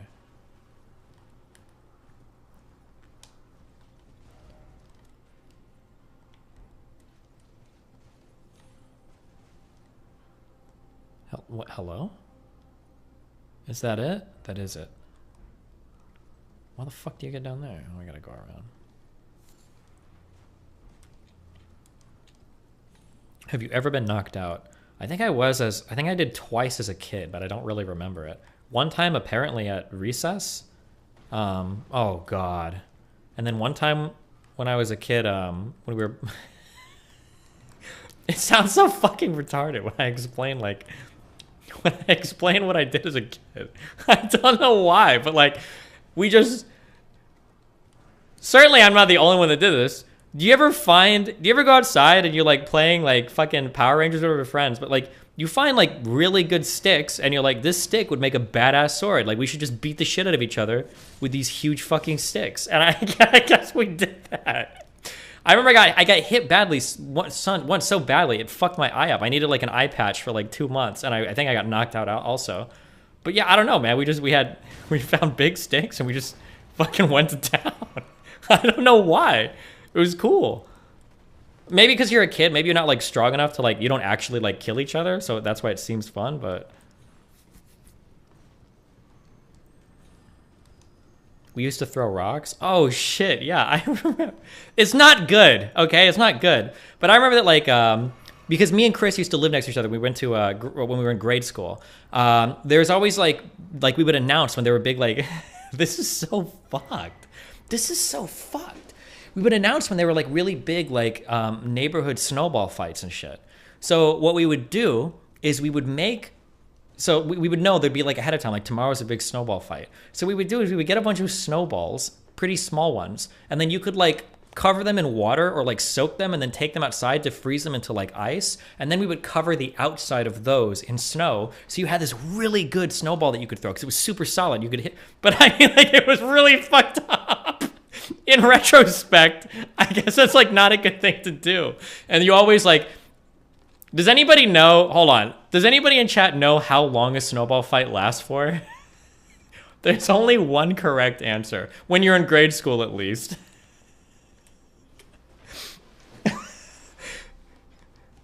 Yeah, okay, oh damn, okay, everybody, yeah. Snowball fights last until the first kid goes home crying, and then everybody has to fucking bounce, because you know some parents are about to come outside and get super fucking mad. Oh shit. Yeah, what are you gonna do, man?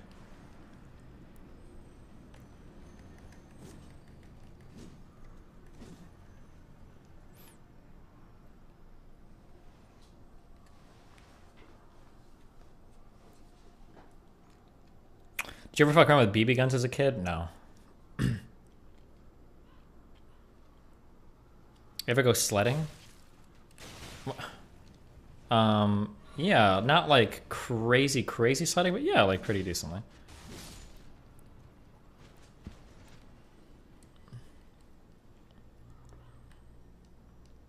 I don't remember where the path was.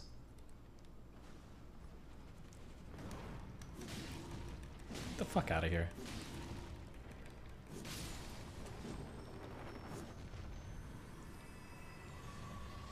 Wait, did I... Summer Smith is... Oh. Did I hit the thing? I don't think I did. No, I didn't.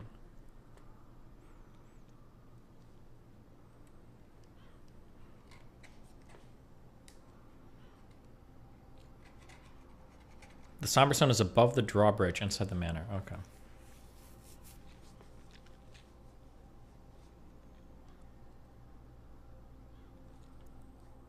Use strong attack on horse. Why?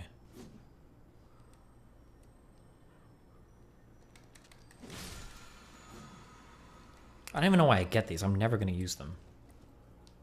Wow, Courtney, thanks for the $10. Fuck, my donuts have been muted. You know the video isn't done right. Yeah, but the main panel's over. And I've got like another panel coming up, but...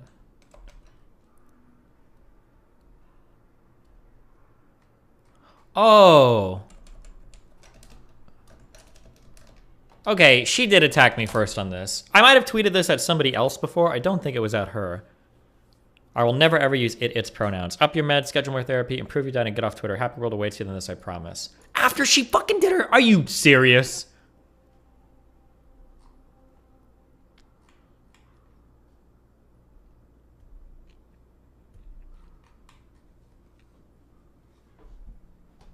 The video gets better, watch it.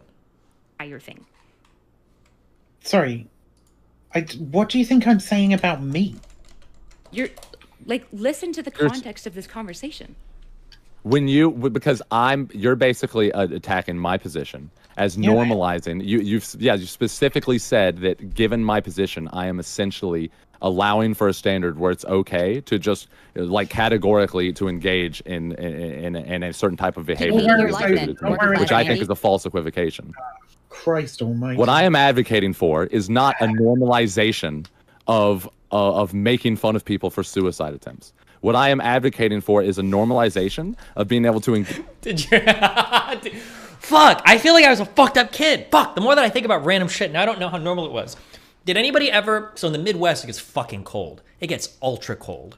Like 0 degree Fahrenheit cold. And then wind chill is worse. Anybody ever do the thing where you would go inside? So initially you would be like, oh my God, if we use super soakers in like the ice cold weather, we're gonna fuck people up. But you can't fill it because it freezes pretty quickly. So what you do is you go inside and then you fill it with like hot water from the sink and then you take that outside so it lasts for longer in your thing and then you can like fucking spray kids down and eventually they'll be freezing cold. Fuck, dude. There were... Oh my God, we had some badass super soakers. Holy shit. Because there's always like one kid that you'd be friends with that their parents have like all the fucking crazy guns and you get to like borrow from him. Damn. People did that when it was 30 below? Yeah, true.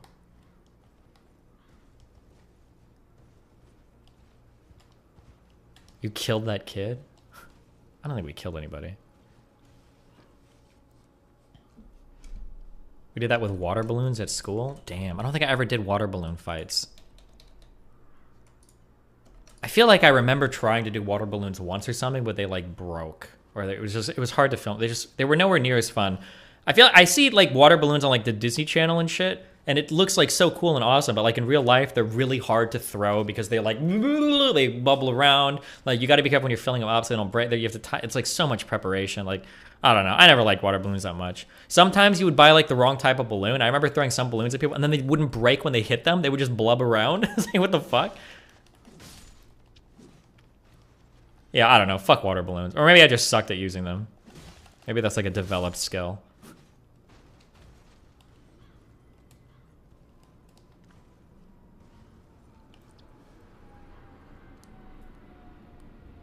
Did anybody ever do the thing?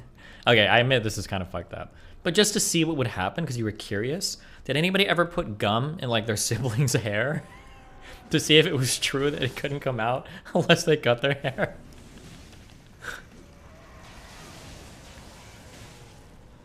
That's a pretty bad one. I think my sister did have to cut her hair to get it out, I think. Wow, good one, dude.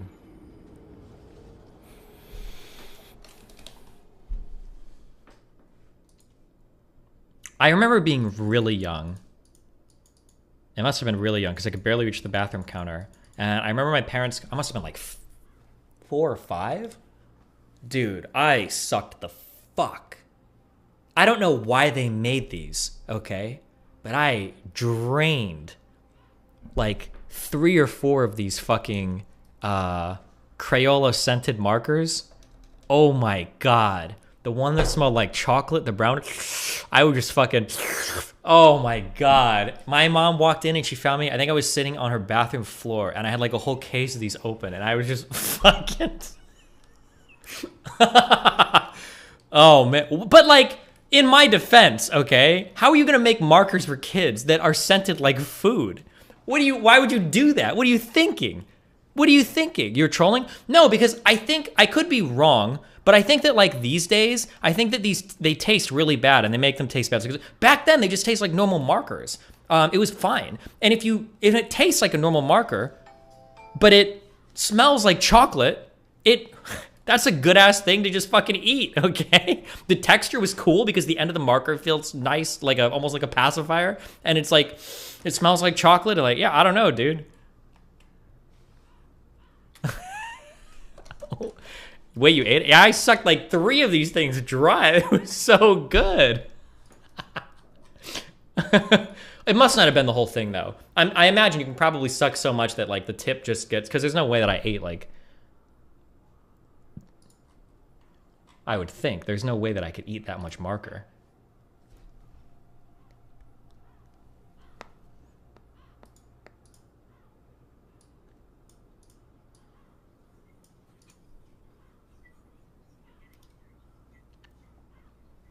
Did you dine on the delicacy of Play-Doh? Never.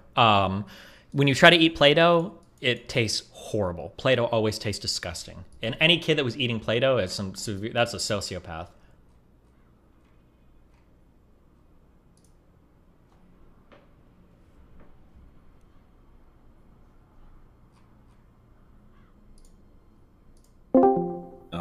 But yeah, StreamYard lets you, for example, do something that Discord doesn't, which is like adjust, like he can decide where each of us goes and stuff like that. So there's a lot more control of the visual aspect of it. Oh, that's why God. Prime like.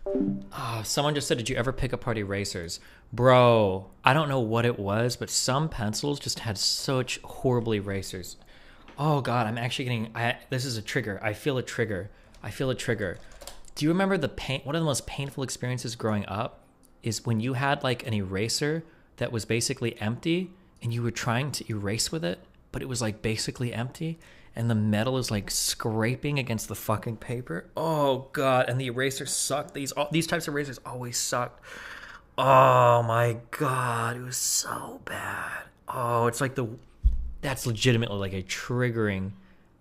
Oh God, that's a triggering experience. Oh my God. For some reason, mechanical pencils always had really good erasers. I don't know why, but they always did.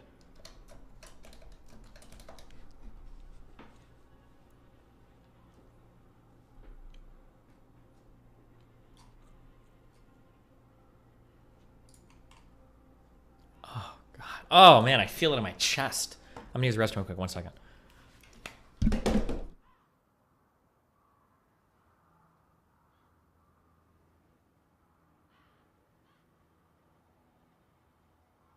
Okay.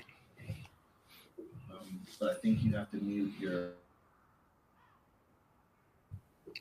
microphone. You know, those shoes. It's so cool.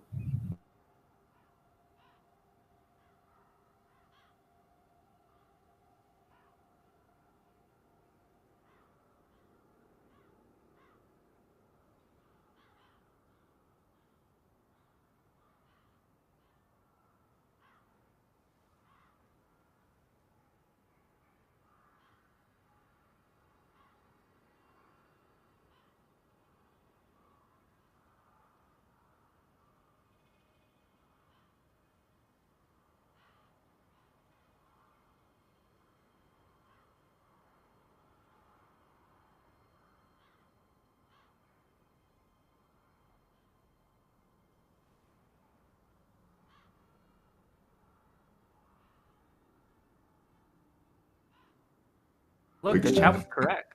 See, I really hope that leaning into the meme is going to feel good after this conversation. I sincerely do. I wish I could lean into the memes more. Which meme are we leaning I just don't know into? how to lean into a feminazi bitch more.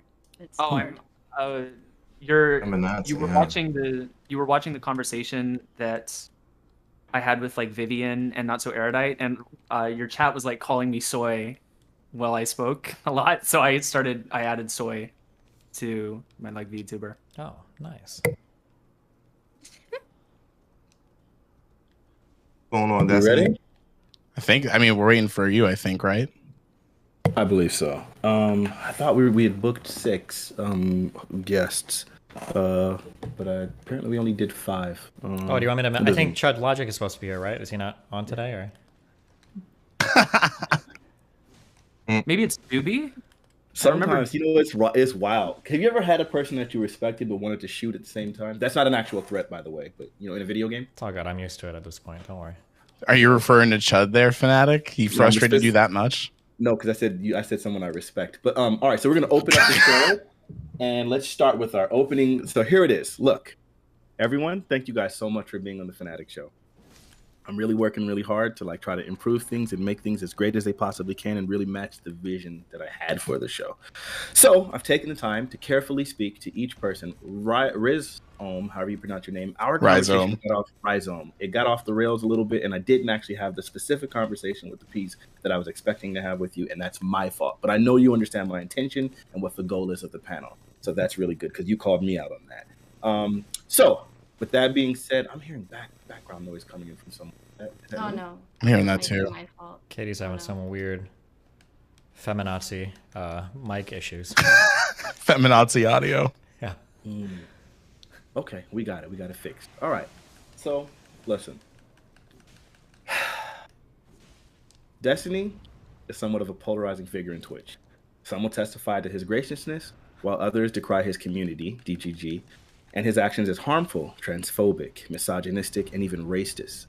Destiny has no problem defending himself and his action, and has said that he would do so gracefully without blood sports today on the Fanatic panel. As such, we're here to first discuss him, then broaden the conversation to general platform responsibility as a whole. I want to address the viewers really quick and say that I have heard complaints about my interjections. Last week, panel was completely off the rails.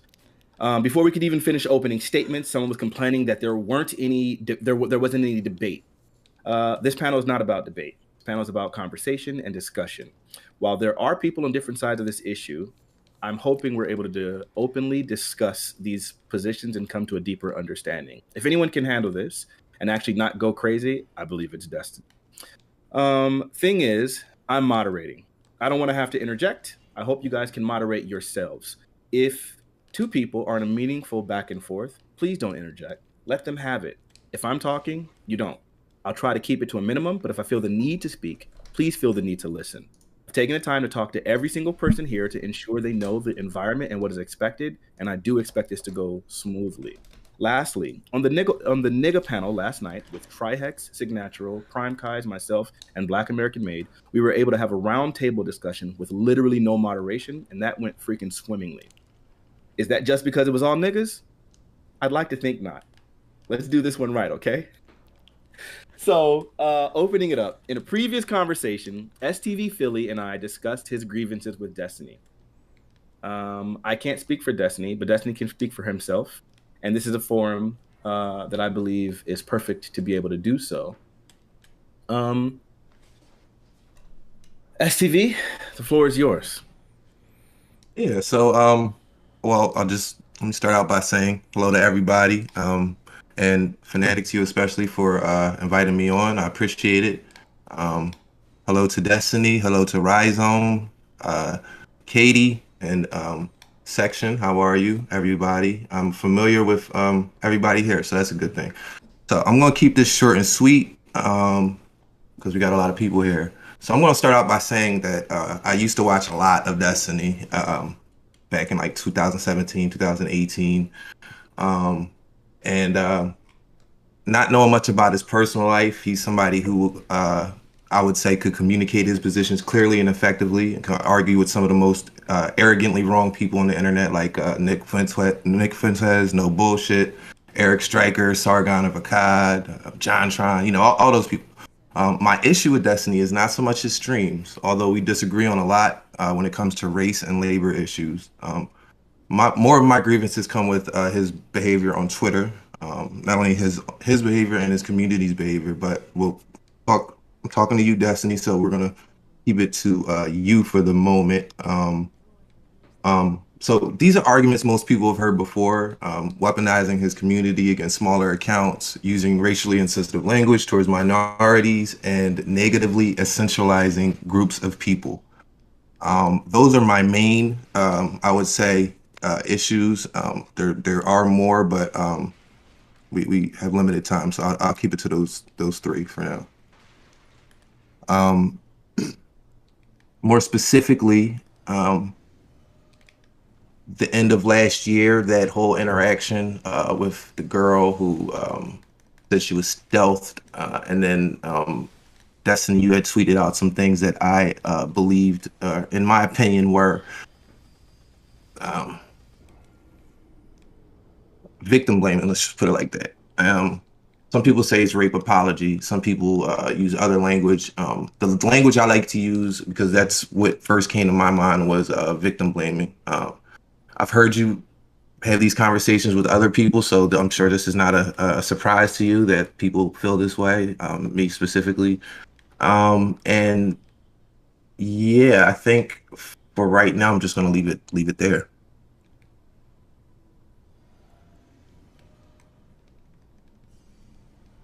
Destiny, it's all yours. You can respond to that however you want. We're not going to go through everyone's intros. You can go ahead. Oh, well, I mean, I feel like if it's going to be about me, I feel like everybody should have an intro, right? Well, it depends, because so what happened is that different people had different positions and like different mentalities. So I figured you could talk to him a little bit, and then afterwards, then Soikshin has an entirely different position and for entirely different reasons. Jesus, now this feels like a fucking like an intervention. Well, you did say that you can handle it. You said that you didn't mind defending yourself in that regard. Don't you know what I mean? It's all yours. Go ahead. All right. Well, hold on, Dustin. Let me just put it like this. Okay. Some people say you should have been banned off Twitch. Some people say you shouldn't. My position is, since Twitch didn't give a direct reason, they're very vague, and they're very opaque with how they're handling this situation. For that reason, I don't think you should have been banned. But however, I am not surprised, because I was telling this to Fnatic on stream the other day at like the end of last year. You don't know me at all, but we have some mutual acquaintances, let's say. So towards the end of last year, I was messaging some people that I felt you were friendly with, and telling them, you know, I don't know Destiny. I can't talk to him. I like the guy. I want to see him, you know, continue, but I think, you know, his behavior is going to get him, you know, in trouble. I think some of the things that he's saying are intentionally inflammatory, and you know, my frustration comes in because I know how like smart you are and intelligent you are, and I'm not telling you anything that you don't know. You know all this, so maybe all this was like, you know, you knew it was going to happen, or you kind of didn't care, or what. So like, maybe that's the case. But yeah, some of the specific tweets that you deleted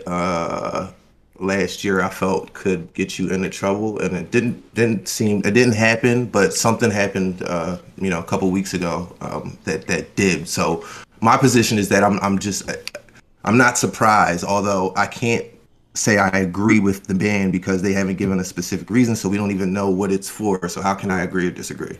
All Sure, right? I understand. So I guess, because I don't want to have like a 50-minute discussion with everybody in their opening statements. I'll say that I defend all of my behavior on Twitter. I think people are huge fucking babies. I think that it's impossible to have any type of conversation these days without everybody like instantaneously screeching like victim blaming, racism, transphobia, blah, blah, blah. Like, I think that for going forward, I want to set a higher standard for what we call racist or transphobic or misogynistic. And I don't think that like one-off comments on me being mean to particular people on Twitter, where I'm not even talking about whole groups of people, I don't think that rises to that level. But I imagine we'll probably get more into specifics later on in this panel, so that's what I'll say. Yeah, and also in terms of, because you mentioned deleting tweets, a lot of people say that I delete tweets to hide from accountability. Everything that I say on the internet gets infinitely screenshotted almost instantly. I'm pretty sure there are some accounts that exist that are dedicated to backing up every tweet that I make. The only reason why I delete tweets is because theoretically, the person on Twitter that says that they're not me might be banned. So anytime I leave past tweets up, people will just randomly spam report all of my tweets, and there's a higher chance of the account getting banned. That's why those tweets get deleted. It's like I'm trying to like hide from accountability. I never like deny. There's never been a time where I've been on a panel where I've like denied something I've tweeted, or I've tried to like get away from it. I just do it so that my old tweets don't get spam reported. But yeah. Okay. Well, look. STV, do you have any more specifics? Like, do you want to go into like specific that thing? Yeah. So okay. So we had a whole conversation about this the other day, and I felt that Fnatic was still manning all of your positions and giving you the most charitable, or giving me the most charitable interpretation he could. He could, and I told him as much. He disagreed with me, obviously. Okay, so this isn't like a prolonged back and forth between me and you, since there are other people here. I'm just gonna like read, I guess, like the ones with the most that caught my attention the most. Okay. Okay. So the girl had tweeted out that, you know, she felt awkward about saying something about the guy stealthing her, and then people hopped in with their opinions. But your main point was that if you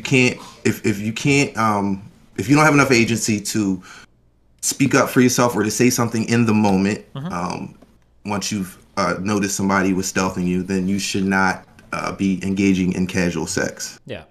And my thing was that if you had said it like that, or if you had, you know, put it like that, me personally, I wouldn't have had an issue. I'm sure somebody would have found the issues with something, but me personally, I wouldn't have had an issue.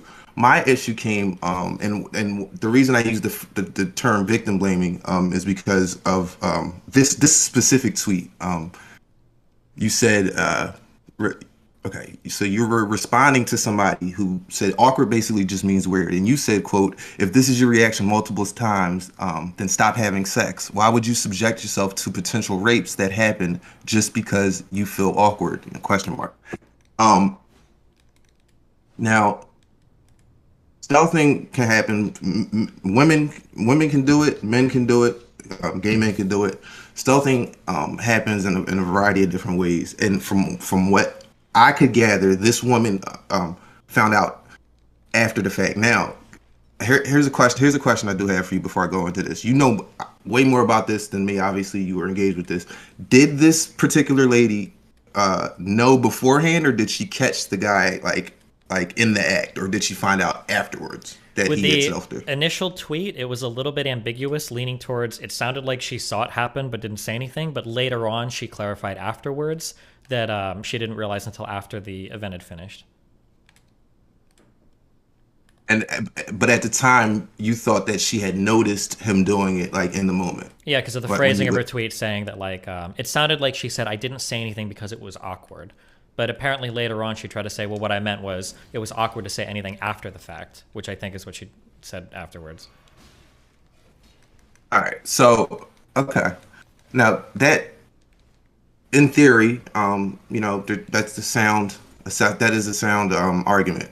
But what you were saying at the time was that, you know, if a girl like can't, if she gets, you know, stuck in the moment or stunned or stun locked is the phrase used on Twitch. But if she gets she has a trauma response, I guess you want to call it.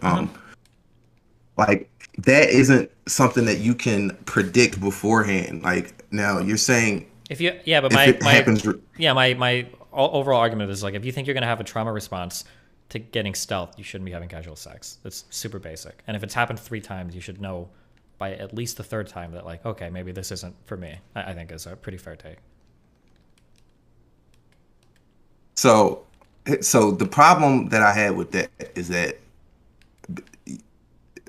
she was a sex worker, so she's probably had hundreds of sexual experiences with people, and something has happened 3 times, and you're Wait, is that quote true? unquote. Yeah, if that's true, I didn't know that. I'd never heard that before. It might be true. I'd never heard that before, that she was a sex worker.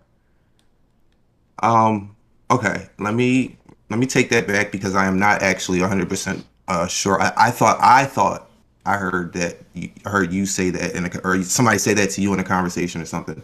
Let me take that back. Mm-hmm. But even if she's not a sex worker, let's just say she had 50 sexual experiences in her life, Mm-hmm. and she's had a bad experience 3 times. The advice I think that should be given to her is to pick her partners more carefully. Is if you can't handle these type of situations. No, it wouldn't be if you can't handle these type of situations, don't have sex. So when I say victim blaming, that's what I'm talking about, because you took the situation, you're talking to the victim of the situation, and your assessment of the whole situation is, well, if you can't handle it, stop having sex. Yeah, but like, how is it victim blaming? You're just assigning some agency to the person having sex. If you find that you are running into these negative situations over and over again, do you just tell the person, like, keep doing it, like keep getting raped, I guess, LOL? Or do you tell the person, like, hey, like, maybe it's time to take a step back and reevaluate, like, this isn't good? I don't understand why when we have conversations about anything in society, we talk about like defensive behaviors. Like when you talk about driving, you talk about defensive driving, or when you talk about going to school, you talk about being careful, making sure that you're in the right areas at the right time, like you're not out past too late. Like we have all these conversations about being responsible, but for some reason when we talk about sex, I think, to quote one of my earlier tweets, we're supposed to treat women like retarded children. Like you can't do anything to mitigate any risk, and if you dare say a single thing about it, you're like instantaneously victim blaming. I don't think that's the case. Based on the initial tweet, for what I had to work off of, if somebody says that somebody's in the process of stealthing them, but they're too awkward to say anything, that's a person that probably shouldn't be having casual sex. If you're going to engage in sex, there's like a list of responsibilities that go along with that privilege, and if you're not capable of handling the responsibilities, then you probably shouldn't be having the privilege. I think that's a super basic take. I think most reasonable people would agree with that, like, instantly. I don't think that's that extreme. That's not that extreme, but that's not the way you well, yeah, you did say the retarded child part. That's the part like where we get into the victim blaming, like the language you're using to talk to this victim, basically. And my objection is yes, like when you're driving a car, you're taught to drive defensively. I tell my girlfriend all the time, you're not the only person on the road. Drive like the person next to you is drunk or about to fall asleep. That needs to be your like automatic standard operating procedure, basically, when you're driving. Mm-hmm. However, when it comes to sex, there's a certain amount of trust I think that women and men put in their sexual partner. So when you have a conversation explicitly about wearing a condom and the person decides to stealth you, right? You don't know what else they're gonna do. Like if they're willing to stealth you, if they're willing to take that measure, they may be willing to go further, or maybe they're just this sneaky. Is of all and just the things that somebody could do to you, stealthing is way down on the list of like sexual assault, right? But that's where it starts, right? I'm sorry. Yeah, that is the start. But like, so my question would be then, I guess I'll just flip it around. What would your advice be to somebody like that? Let's say that you have a friend who's like, man, I got stealthed 3 times, but I didn't want to say anything because it was awkward. Like, I've got a Tinder date tonight. What would your advice be to that person? What would you say? Not to go on that Tinder date. Yeah, or at the very least, like, don't hook up, because it seems like you have a problem setting and reinforcing boundaries or asserting boundaries. Like, maybe you need to like take a step back and figure whatever you have to do that out before. But now we're saying like the same thing, except maybe you could argue I said it's meaner. But like, why is what you're saying there? Why is that not victim blaming to tell somebody like don't go on the date? Aren't you blaming her now, telling her she can't date just because some men might be rapists? Well, because you presented me with a specific scenario. Your advice was like in general, don't go out and don't have casual sex. If somebody that would be presented me. That would be my thing in general. If any woman said that she got stealthed 3 times, but she didn't say anything because it was awkward, my advice to that person would always be stop having casual sex until you can figure out how to assert those boundaries or reassert those boundaries. And so, yeah, all right. So they say, well, I have reasserted those boundaries, and well, no, this was a different one she was talking about when she said she got raped harder, and then you started laughing. That phrasing is really funny. I'm sorry. Getting raped harder is not funny, but that phrasing is just really silly. But this is also like... Well, that's not what you said, though. Like, if you would have said if you would have said that's a silly way to phrase it and then laughed. Wait, hold on. You laughed and then went on to say, well, then you went on to continue with your argument. Like, well, I feel like didn't I explicitly say like that's not funny. It's just a funny way. You to phrase did. It? I did. I remember this. Okay, yeah, I did. Like, it's not funny when somebody gets raped, but when somebody's like, "I got raped harder," that phrasing is like very like ironic. It's like somebody you laughed and then you were like, "Sorry, I shouldn't be laughing at that." Yeah, like, it was it's just like somebody saying like silly. somebody was like murdering me, and then I tried to defend myself, and then they murdered me harder. Like, just the phrasing is funny, but like it's not funny when somebody's getting raped, obviously. Yeah, but like, I mean, yeah, go ahead. Sorry. Go ahead. No, I'm glad to hear. I'm glad. I'm not that you needed to say that, but like it comes off a lot less. Like I said, I'm pretty edgy and like I'm kind of an asshole. I agree with that, but I think fundamentally, I think that my advice is solid, and I think that most of the talk on the other side is incredibly irresponsible and really silly. The idea that like women just have no agency, you know, if you get raped, like it's just gonna happen over and over again, and there's nothing you can do about it. But it's okay because like freedom of choice, and you can do whatever. Like I think that's really stupid. Like I think that advice is harmful. Yeah. Honestly, I don't think I've ever heard anybody give that advice. Like, yeah, they don't say that exactly, but this is where the conversation logically leads, right? Even what you were saying earlier, like maybe if somebody's getting stealth, like maybe they're too scared to say anything. Like stealthing is the weakest. It's like on the bottom level of all the sexual assaults. If you can't assert your boundary during a stealth, like what you're essentially saying is that like any guy that pushes any boundary should be able to 100% get away with it because the woman shouldn't be expected to do anything otherwise. That's insane to me. Like I don't think it should be that controversial to say like if you've had 3 bad experiences, like if I had any friend ever that said they had 3 bad experiences and they'd gotten raped, like I would actively call that friend a dumb fuck if they continue to go and hook up with people. I would say really mean things like you're so stupid. But like if you even try to have this conversation publicly, even in nicer words, like you immediately get called a victim blamer. I don't know. I just think that's ridiculous. But all right. So look, I think that's a good point at which you guys have kind of really sussed out. Like I guess the majority of your point, right? STV Philly. I think it'd be nice here to kind of I guess to rope in Soikshin. I want to hear. I can't believe that's your name. I want to hear your position, please. We had also a back and forth, and it felt like you actually did. You know what? I don't have to explain it. Please just give your position. Yeah, sure. So I'm really. So I guess I'll run into my opening statement. So, hey. First of all, I'd like to thank Fnatic for hosting this panel and for inviting me. I'm really thankful that I get to be here. I support the Destiny ban because I think that platforms which enable political conversation have a responsibility to stop their members from being massively and unnecessarily inflammatory. I feel that there is some level of inflammatory behavior that is reasonable, but Destiny and many other political streamers are far beyond that threshold. I want to be clear that just because I support the ban doesn't mean that I agree with MX Vivian. I know there were some people who were believed that I might agree with her. And it doesn't mean that I agree with the idea that Destiny is transphobic or racist or otherwise hateful. I think I probably disagree with you if you support the Destiny ban. I'm really excited. I included this part because it was kind of an opening. It doesn't really make sense here. I'm excited to talk to you all about social media policy. Thanks again to Fnatic for the invitation. Well, it actually does matter. Thank you for that intro, because that also plays into sort of what Katie was talking about, where it's not necessarily just about Destiny deserved to be banned. I mean, even though that's part of your point, she also had a point that I think had to do with specifically responsible platforming, the influence on the community, whether or not people have net good and things like that. Katie, can you give yours as well, please? Hi. Yeah. What I wanted to talk about was a bit different. I wanted to, when Destiny caught the entail of a panel, that Soy, can I call you Soy? Would that be weird? I'll call you Section, it's fine. No, when you that Section and I were on. Soy, that's accurate. Okay, then that Soy and I were on. There was some talks about how I said that Destiny isn't very Didn't say helpful Simon for Says. progressives, and I felt like he took issue with that. So I mainly came to suss that out, because I think we can actually reach an agreement on that, in terms of what Destiny is or was to like the Twitch community, in terms of like his political advocacy, and in terms of what responsibility big platform owners have, someone like Destiny's size or Bosch's size, in terms of their online engagement, Twitch or Twitter or whatever. That's also something that I would like to discuss. And Philly already kind of touched on it. It's like Destiny already admitted that he's kind of a dick on Twitter.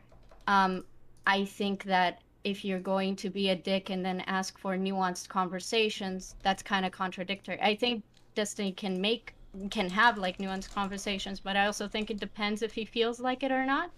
And with the size of his platform, I think that there might be some questions worth asking there. But I'll wait my turn. Should I just like say the opening that I have, or you're muted, Fanatic? Sorry, Rizom, I was going to say that you also had something like kind of along those lines as well. Please go ahead and give your opening.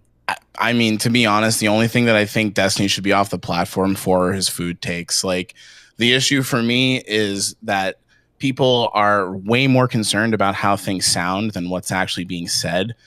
And I don't understand what separates Destiny from just a gamer bro giving their take on Twitter. Like, we wouldn't go this far with some other gamer bro. Just because he does political work doesn't mean that he's chained down to it, or that everything that he does has to serve a specific political goal with his online engagement. Like, and the other thing too is, like, earlier STV was like saying that Fnatic was steel manning his takes. It's like, should we not be charitable with someone who we know like has good takes or is capable of like having nuanced discussion? Like, so yeah, really, I don't know. My issue is like how quickly this turns into us speculating on harm that can come from shit, which is just nebulous as fuck and really can't be shown. And we'd have no idea like what the harm that could be done by a community like this is. And that people just act like it's like this, like given that like Destiny, because he's so big, has harmful factions in his community. I mean, I just challenge you to find anyone who's a large creator on Twitch who doesn't have a transphobic faction in their community. Like, that's a very mainstream way of thinking, because people aren't like fucking woke on trans issues everywhere across the board. Some normie ass motherfucker is going to also have people in their audience who have some like non-progressive takes. It's just, I don't know. Yeah. So that's where I'm at. Can I engage with that? Sure. Is that okay? Yeah, I don't think at least when I'm talking about harm or stuff like that, I don't think I'm talking about the fact that I agree that every big Twitch streamer probably has a transphobic faction in their community. I think what separates someone's like Destiny from any other gamer bro isn't the fact that, oh, you do political content, therefore you're 100% always responsible and should always be on your best behavior, and you should always be consistent and logical and like ideologically aligned or whatever. I don't think that at all. But I do think what you said is kind of a weak argument, since like Destiny's like community, and I've had little engagement with it, but I don't want to say known, because I feel like known implies a lot of accountability, which I'm not sure it's worthy of. But there are definitely a lot of people online that think Destiny's community some people in his communities have a tendency to cause a lot of harm to creators that disagree with him. And I think that is demonstrable. Like, there are many like online creators who would come out and say that they were harassed by some people in Destiny's community. And to be fair to Destiny, he does a lot to try to manage that, and he can't control potentially hundreds of thousands of people. But that's why I'm arguing that I think he can do more in terms of that management, and we can discuss that. But yeah, I think that to say he's a big streamer, but he's the same as the average Joe, I think that's a bit disingenuous. I just don't think he takes on certain responsibilities because he's using Twitch as an entertainment platform first and foremost, which is what it is, rather than people pretending that it's like some place like where political advocacy happens and political action happens. Twitch is not a political platform. Twitch doesn't want politics on it. That's why somebody like Destiny is going to be banned, because Twitch wants to have the least common denominator positions platformed, because they don't have AdSense that targets users in a direct way. So they need everybody to hit those lowest common denominator beliefs and values who they put on their platform. So like Twitch's reluctance to be a political platform is what's causing this. And then we're trying to we're trying to fit it into something that it's not. It's entertainment first and foremost. And when you say Destiny could be doing more, that really is purely speculative. Like, unless you want to talk about what he's already doing now, this is just one of those arguments that a lot of people on the left love to give, and I'm on the left too, but it's just this nebulous, like, we could always improve. Like, could we? No, I have concrete ideas for it that I don't mind. Okay, discussing. sure. But like, what I want to say was, again, I'm not saying that Destiny is owed anything because he uses Twitch for like political content.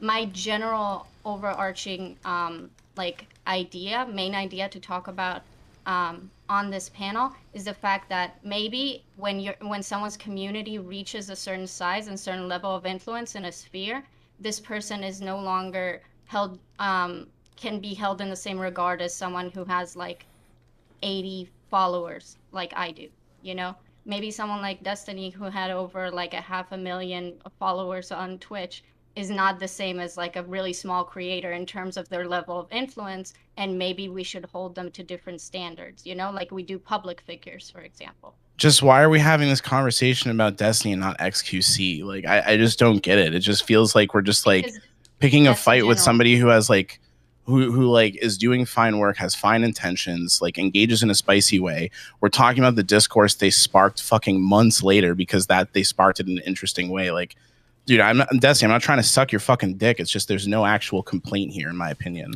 Well, so I guess so this is a couple of things. So I've started writing up like a big thing because I'm kind of curious where people's ideas and thoughts come from, and I noticed like a couple of patterns. So like here's one thing that I've noticed lately. The way that it works is what happens is a claim is made about me without any substantiation, and then enough people hear it and start repeating it, and I don't really challenge it because I can't prove a negative. And then what happens is this mythos builds up where all of a sudden it's just kind of taken at face value. Katie even uttered the words. I think she said like it's evident, like so many people say these things about Destiny's horrible harassing community. I'm going to say this: the vast majority of people in the politics space on Twitch don't know what harassment is. You have no idea. Getting 2 or 3 DMs that tell you to kill yourself it's not even worth mentioning. If that type of stuff is like dissuading you from being in this space, you shouldn't be in this space. You should go do something different. When people say that like my community is involved in brigading, or that like we direct like hate raids or whatever, like I have thousands of people watching me at any point in time. If I was directing hate raids, you would be getting hundreds or maybe thousands of messages, depending on the dedicated level of hate that I decide to send your way. Like the reality is we do a lot in my community to make sure that people aren't being hateful towards other people. We do cross-platform bans. We've asked people multiple times to compile lists of people that are being rude or disrespectful. I go out of my way to mute people or block people on Twitter that are trans. Like I do all this shit. I do more than any other creator in this space with an audience of my size to police the types of interactions I get that most don't even come from my community. But I still get like little children that are crying that they get 2 negative tweets that they're being brigaded or harassed by my community. When the reality is a lot of you guys just say really stupid shit and then you get mad that you get any pushback for it publicly. So I get a little bit upset when people like make this hate raid claim constantly or this massive harassment claim constantly. I think it comes from people that just haven't dealt with a lot of internet related harassment, and they think that 1 or 2 DMs is like more than anybody should ever have to deal with for negative pushback on the internet.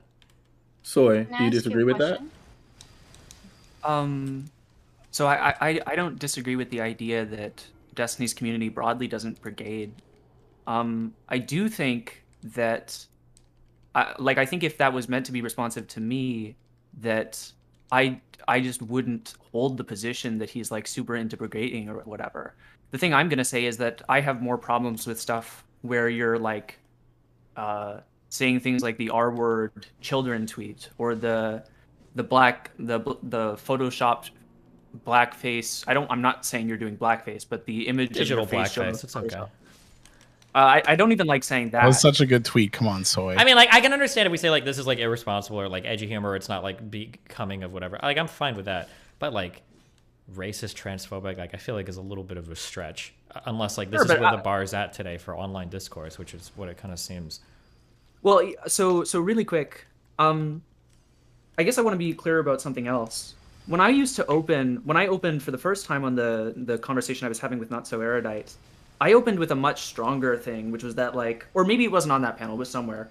I opened with like that I like hate the Twitch politics space. And I think that like the Twitch politics space, I'm not criticizing you, Fnatic, but like the Twitch politics space is probably like one of the most toxic politics spaces on the entire internet. Or it's at least you like, know, that's not even remotely true, right? Like, sorry. I actually misspoke when I said most toxic on the internet. I'm like referring to people like Vosh, or not Vosh, sorry, like Hassan. Like these people who are like making false predictions about like Ukraine or whatever. We're having like constant. Yeah, but even that like every single politics space on the internet is unfathomably toxic. Even the people in the SJW areas, like Something Awful or Reset Era, are like pretty toxic. And then when you go to places like 4chan or Kiwi Farms, like to pretend that like Twitch is like exceptional here is just you're wildly outside of what is actually happening, unless you just haven't spent. Or I could ask, like, where do you think are these non-toxic political spaces on the internet? It's not Twitter, it's not Facebook, it's not TikTok. And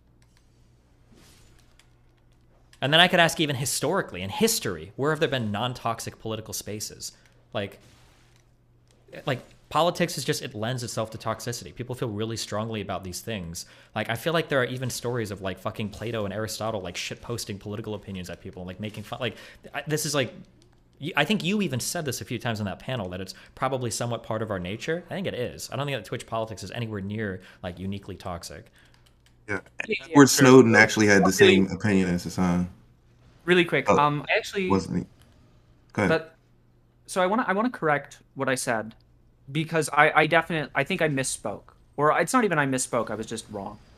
I don't think that Twitch politics is uniquely toxic, and I do think that it's part of our innate psychology that we are incredibly moralizing about our politics, because it's almost necessary. Necessary in the sense that it has to be kind of true. Like if we're not moralizing about moral views, like political views, then it's just not clear what moral even means, I guess. I think that when we look at the internet, that there's this really massive problem on the internet holistically, where communities have become maybe like more toxic than I think they have been in the past. So I think that internet communities broadly are like really insular. I think that like it's really like popular for people to like spam each other with porn, and I'm not saying you're doing this. And I think broadly, the way politics works on the internet is, I just think I have like a massive problem with it generally. And I understand what you're saying. I swear to God, this sounds so bad faith, but I don't mean it to sound that way. How old are you? I'm 19. Okay. That's awesome. Okay, that's super great. I'm not trying to attack you on that. So I'm 33. To say that like the internet now has gotten more toxic, oh man, like I don't know what stories you've heard, but like oh, Destiny. Oh man, like even the early days of Xbox Live, like it wouldn't surprise me if the N-word was used in the time span of 1 month in Xbox Live more than in all of U.S. slavery history, like by like 11-year-old kids. Oh my God. Yeah, Jesus. like I'm just saying that, like, and again, I'm not trying to say, and I want to be really clear, okay? Like we should all strive to something better. We should all try to do better. We can all like push towards better things. I think that's great. I think that's awesome we do that. But I think it's really important that we keep a perspective, because a lot of times, and lefties are really horrible about this, is they always act like we're at the worst stage for race relations, we're the worst stage for misogyny, we're the worst. And it's like, man, I don't think that's the case at all, right? Like the left people always act like, you know, we've got to win the culture war. Like they won the culture war like 5 years ago. Like it's over. Like now it's time to like do actual work. But people keep acting like we're still in like these worst parts of history, and I don't think that is the case. I feel like the worst example of racism is you posting a photoshopped tweet of your face as blackface. Like I think we're in a pretty good place. Like, sorry, really quick. Mm-hmm. It's super important because I'm noticing this happen. Tweets in that. I'll totally let other people go in a second. I'm sorry. It's just like really quick. There's something that's kind of frustrating. So there's this idea that you talk about, Destiny, of the web, where people will take your positions and they'll map it onto another position and they'll run down the position of inferences. Mm-hmm. And this is really similar to an idea that's talked about in a book called Thinking Fast and Slow, where they talk about these kind of holistics that people will develop and types. So they'll look at, we could use like a race, like people will become racist or something like that, but it's also true of political groups of people where they'll make a bunch of unjust inferences. I'm getting a little bit frustrated. Not in like an angry way, just like it's just okay. Well, kind of my central thesis is that we shouldn't do that. To never get angry? It's part of the human experience. Not to never get angry, but to be less seethingly angry. Okay. Well, we don't have to get to seethingly angry. There are steps on the way to being angry, right? You can be a little angry. Well, sure. I guess what I'm saying is that I think I'm kind of clarifying where I am relative. What's the acceptable amount of seethe? Sure. The point I'm making is just that when I'm saying these things, I'm not saying them as like a far lefty, strong, super leftist person, or as a person who holds to this strong view that everything you've ever said is transphobic and that you're a bigot, racist, whatever. I'm holding to this view that politics online maybe isn't at the, it certainly isn't at the, or I guess I've learned in this conversation that it's not at the peak of awful it's ever been. But on the flip side, it's also the case that politics and the internet broadly has been, like, I think, really negative for our political engagement with each other. Like, we are more insular, I think, than we have been in a long while. Internet community is like, there's the meme about people who like the toaster meme, where people will go online and find like 1,000 other people who want to F toasters, and they'll sit in those communities forever, and that happens with politics. I think that these internet platforms like Twitch and Twitter, etc., have a responsibility to like try and make us more politically like willing to participate with each other. Why? I guess because I think that if they don't, that's going to be like really damaging to the structure of politics globally. I don't think so. What I would submit is I don't think a platform can do this. They could try to facilitate better discussions, but I think that's largely going to fall on the culture, right? Of like the country or that particular part of the internet. And like a platform might have some moderating effect on this, but I don't know how much they could truly control that. Again, a platform is incentivized to just maintain traffic, right, and clicks, and just maximize its output. So there's never going to be an incentive on Twitch to make for fair political discourse. It's going to just run counter to their bottom line, and like that's not what it's supposed to be. And like if you want to make your thing a political stream, then sure, it could have that angle to it. But the incentives just aren't built into the platform, and the platform itself is not trying to be a political platform. So I STV Philly, really quickly, STV Philly, you said that you felt that there were like significantly worse tweets. So yeah, Rise Alma said like if that the tweet of the N-word, if that was the worst tweet, then we're in a good space. And I was saying, that was the worst tweet in terms of if that's where racism is at now. Okay. Yeah, we've got our Destiny's gotten a lot better on Twitter over the years, but I just don't get why we're nitpicking. I just don't. No, nitpick. Well, this is this is the nitpicking. This is why we were brought on. Yeah, I guess you're right now. Literally the point of the panel. Do it. I didn't. I don't know. I just dude, fuck. I don't know. The nitpicking just gets to me, man. Go for it. What do we It's want all to right. nitpick? Just chill and let him do it. Yeah, so here's my thing. It's not. I don't really feel like it's nitpicking. I feel like these are grievances that people have. Well, it is nitpicking if you admit he does a lot of good, right? Like, well, no, but I mean, like, just because you do a lot of good doesn't necessarily mean there aren't like behaviors worth criticizing. for sure, Yeah. it just feels like how much better is it going to get if you just didn't tweet that N-word tweet with the blackface or whatever? Well, I don't know. quote, It unquote, depends. blackface. Let's We don't find- know well, what are the what he's tweets? talking about. Yeah. Yeah, let him Yeah, let's- just speak your point. Yeah. I can't find it, but the it's lit tweet. That was kind of egregious. Yeah, I know you think it's super funny. Okay, but like, I'm so curious. Okay, do you know the context of the tweet? Okay, so Just like this. refresh my memory. No, refresh it's my fine memory. because nobody Yeah. does. Okay, so I was having an argument. So back then, this is when I was solidly in like my very like big like anti-gamer bro. Like I was fighting against a lot of conservatives. we were tweeting out something. I don't remember the full context, but it had to do with like either systemic racism or like the average black experience in America. And I was fighting with conservatives over something relating to that. And basically my argument was that like, there's a lot of systemic racism, there's like white privilege, etc. Like, the black experience in the United States is like pretty fucked to some extent. And for whatever reason, like there's like a black nationalist segment of people on Twitter, and I guess like they caught wind of this and were like harassing me on Twitter. And then one girl responded, "It's like, I don't know what you're talking about. The black experience is lit." And like it was like really contradictory what I was talking about. It was a really stupid tweet from her. And then I tweeted back like, "What do you like?" Basically, like, what do you mean by lit? Like, why would you say that? And that's when I tweeted back the KKK crowd. I was like, lit, you say? Which is admittedly edgy, but I think proves my point. Like, it's not like I was just like finding random black people on Twitter to harass. I was fighting somebody that was like tweeting in opposition to me saying that there's like systemic racism against black people. That was the point of that tweet. It wasn't just like me randomly shitting on black people. It was like, if anything, the opposite. Now, again, we can argue it was edgy. But I feel like people bring this up like I was just like I just like prowled Twitter looking for poor black people to harass with my racism. Can I ask you a question? Yeah. So, you on the one hand you say a lot, okay, I get that was edgy, I get that I'm a dick, yeah, I'm a bit of an asshole, yeah, I'm kind of mean, and you admit to these things. But then earlier you also said that we can always do better, we can always improve, we can always aspire to do better. So I guess what I'm asking, like legitimately, is that something that you want or willing to improve on? Because for me, from my perspective, it just doesn't seem like being nicer online is something that you're interested in doing. No, I think that people that obsess on that are losers. I don't care about that.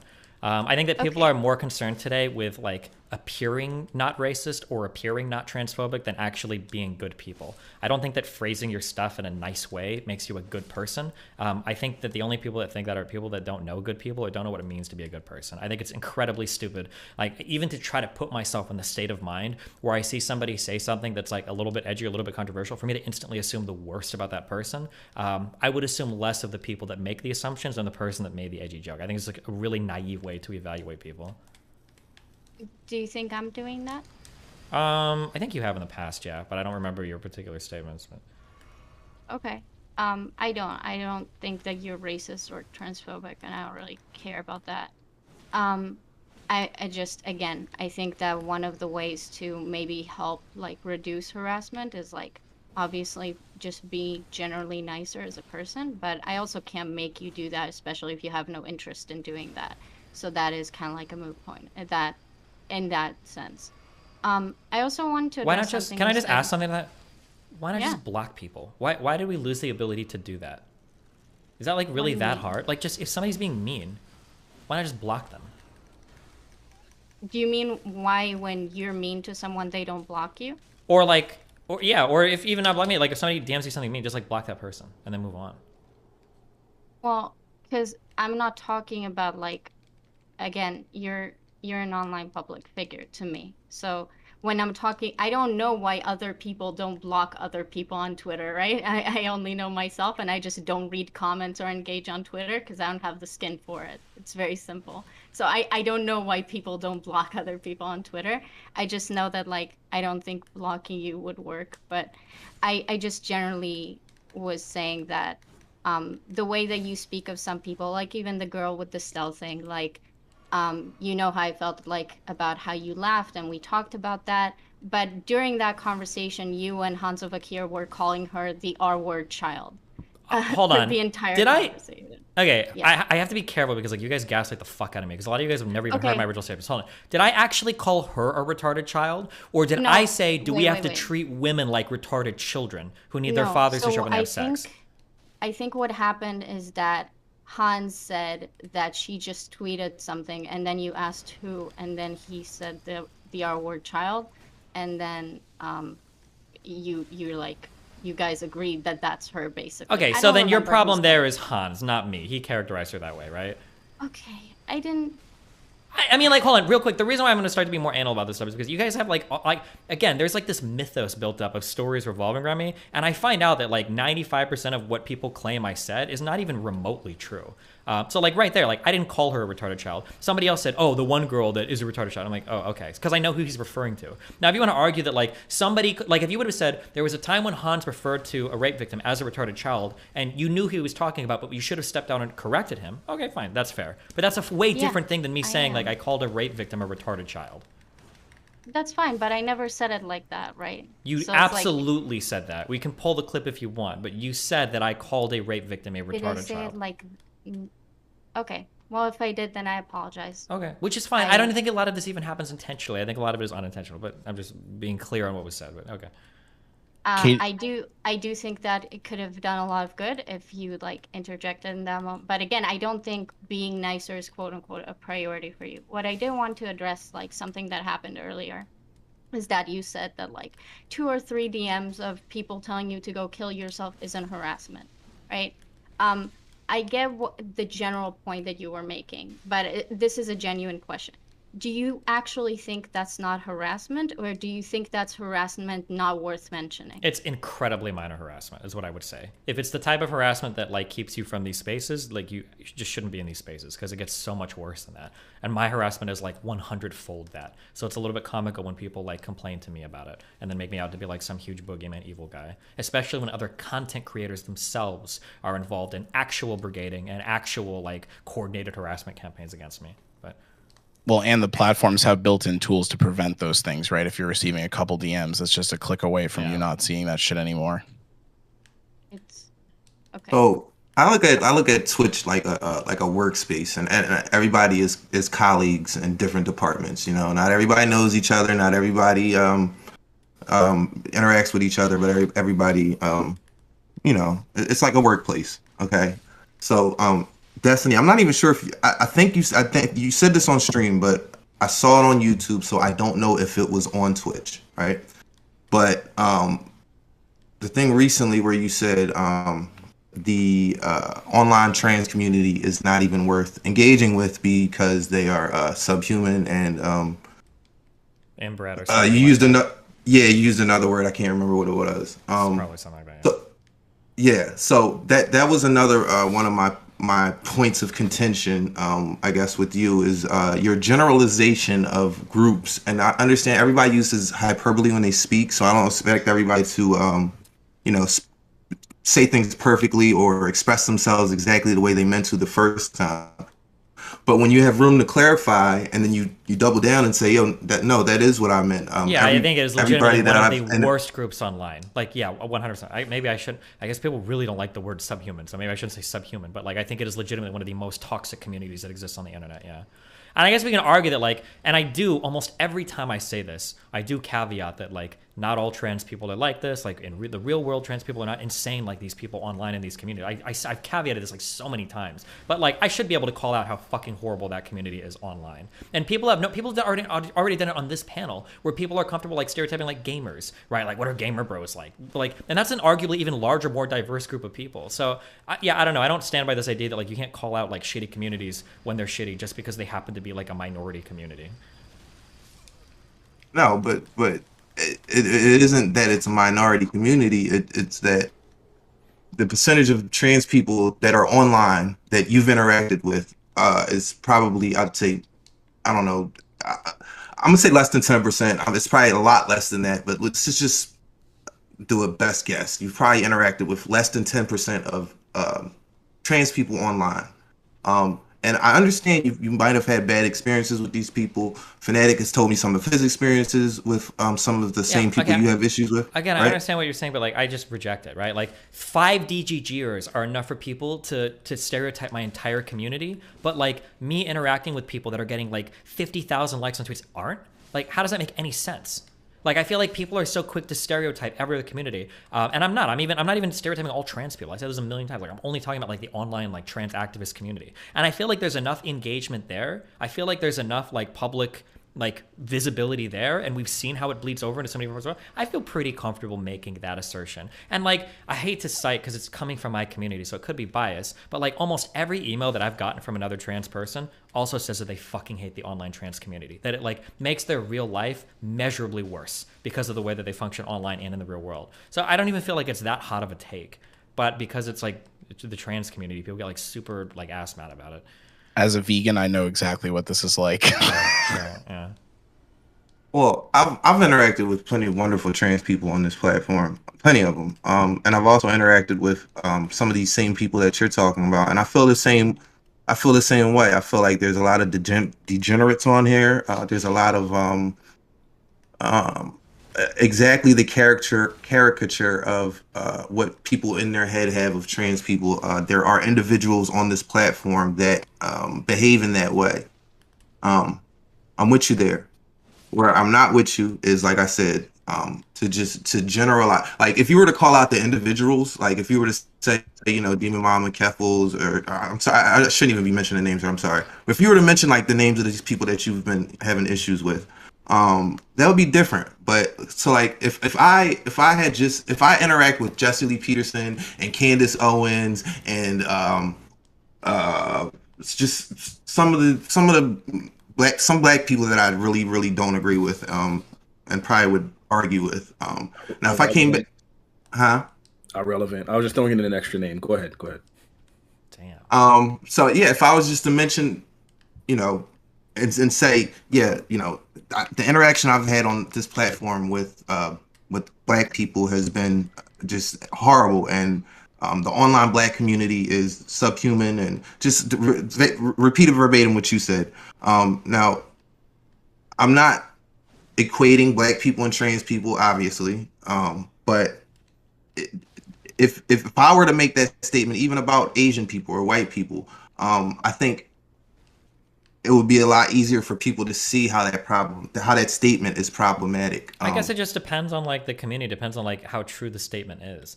Like you bring up, now this is a limited experience of mine, so I don't know if I would go as crazy as this, but like you bring up Asian people, for instance, right? Like, are you familiar with any of like the Hapas communities like online? Some of these communities are really, I'll just say sus in terms of like how they function, to where, and this might be a bit of a stereotype, and I'm sure there are people outside of these communities, but like there's the trope of like a lot of Asian men that are really resentful of Asian women and white people and being in half and mixed race families, because they see like the fetishization of white people happen, and that Asian women tend to go for white guys, and there's like a whole negative stereotype built in that. If somebody came off of like a bunch of interactions like that and they're like, man, the online, you know, like Hapas community, or the online like you know, like Asian community is like really fucking weird, or like really degenerate, depending on like how they intersect with it. If it was like a woman, I mean, I could understand it. It just depends on the community. But I think that those two things are completely, the Hapas and the Asians, like those two statements are completely different, because one is it's a subset of a group of people, like a specific subset of a group of people. Like, so if I were to say, you know, white nationalists are abhorrent, I'd be talking about only white people. Or if I were to say white nationalists are subhuman, I'd only be talking about white people, but I'd be talking about such a specific, narrow subset of white people that statement I don't think people would find problematic. Sure, but when I talk about like trans, I never say like all trans people are bad. I've never said this, like, ever. It's always like the online trans activist community. This is like always what I'm talking about. And people know it. Like, people always know that this is what I'm talking about. Because I say like a million times otherwise, like, don't let these people, you know, like shade your view of normal trans people, because real life trans people are nowhere near as deranged as like these communities online. I've said this a million times. Like, I think my fans could like repeat these caveats that I give verbatim, because I've said it so much. I guess I'm so used to hearing this language used about people like myself, people who used to, you know, engage in gang activity and used to live illegal lifestyle. There's been so many generalizations about poor black people or black people that live in the hood, that it just sounds to me you're getting close to the territory of like, I'm not saying transphobic, because I hate putting, sure. I just hate that. I understand what you're saying. It sounds bad. So like, here's a question, okay? Let's say, I don't know if you agree or disagree, but like, let's say you agree with me that like the online trans activist community is super fucked. Let's say that you agree with that. What would you call them? How would you address it? I would address, like I said, specific individuals that I've had interactions with, like one by one, and call them out. Yeah, but the problem isn't specific individuals. I actually go against that. I don't think the problem is specific individuals. I think the problem is how popular it gets. Because that used to be my argument, like back in 2016, when like Sargon of Akkad and Armored Skeptic, these people would they would find one crazy blue-haired screaming SJW, and they try to say like, look at how crazy this is. This is bullshit. Like, and my argument would always be like, okay, well, like it's one person. Like, why do you care? Like, this is just like one random on Twitter. Like, you don't have to like make a big deal out of this. But the problem with some of the crazy stuff that happens in the online trans community is that it's really, really popular in those communities. If it was just Demon Mama or just Doe or just like one of these people, then okay, whatever. Like everybody, like any individual can be crazy. Like they have their opinions. Who cares? But the problem is how popular some of the rhetoric gets and some of the toxicity gets. That's my issue with it. So the problem is the community, not one or two people. But Destiny, I think one of the problems that he's like kind of like trying to say is that when you use the phrase like subhuman, then that ends up sounding like a dog whistle because subhuman is so oftenly associated. Sure, I mean, like I can, yeah, people. and I'll try to find different insults, I guess, or like different words. But I mean, I feel like if you use like an ounce of good faith, like you understand what I'm saying. So like for instance, like, and because I didn't say anything because I don't think this guy's transphobic, but like I would argue that he used a word that I think is way worse against trans communities than subhuman, and that's degenerate. That's something that conservatives say quite often because trans people with degenerate lifestyles, blah, blah, blah, blah, blah. But like, just because he described it that way, and he didn't even mean they were, but just because he used that word, I'm not going to assume like, oh, he's probably crazy transphobic. Like, can't we do like a little bit more to figure out what people are saying or what people believe? Like, are we really like so fucking afraid of dog whistles that we're checking every single fucking corner, that we're breaking out our online urban dictionaries to check the definition of every single word somebody says to see if there's any crossover with any hateful community ever at any point in time? And if there is, you have to find it. Like, that just seems so tiring to me. But can you agree that like maybe after the trans athlete debate, it would make some people question whether you're I don't think that you're transphobic. Again, I think that's a bit silly. It's very clear that you're not.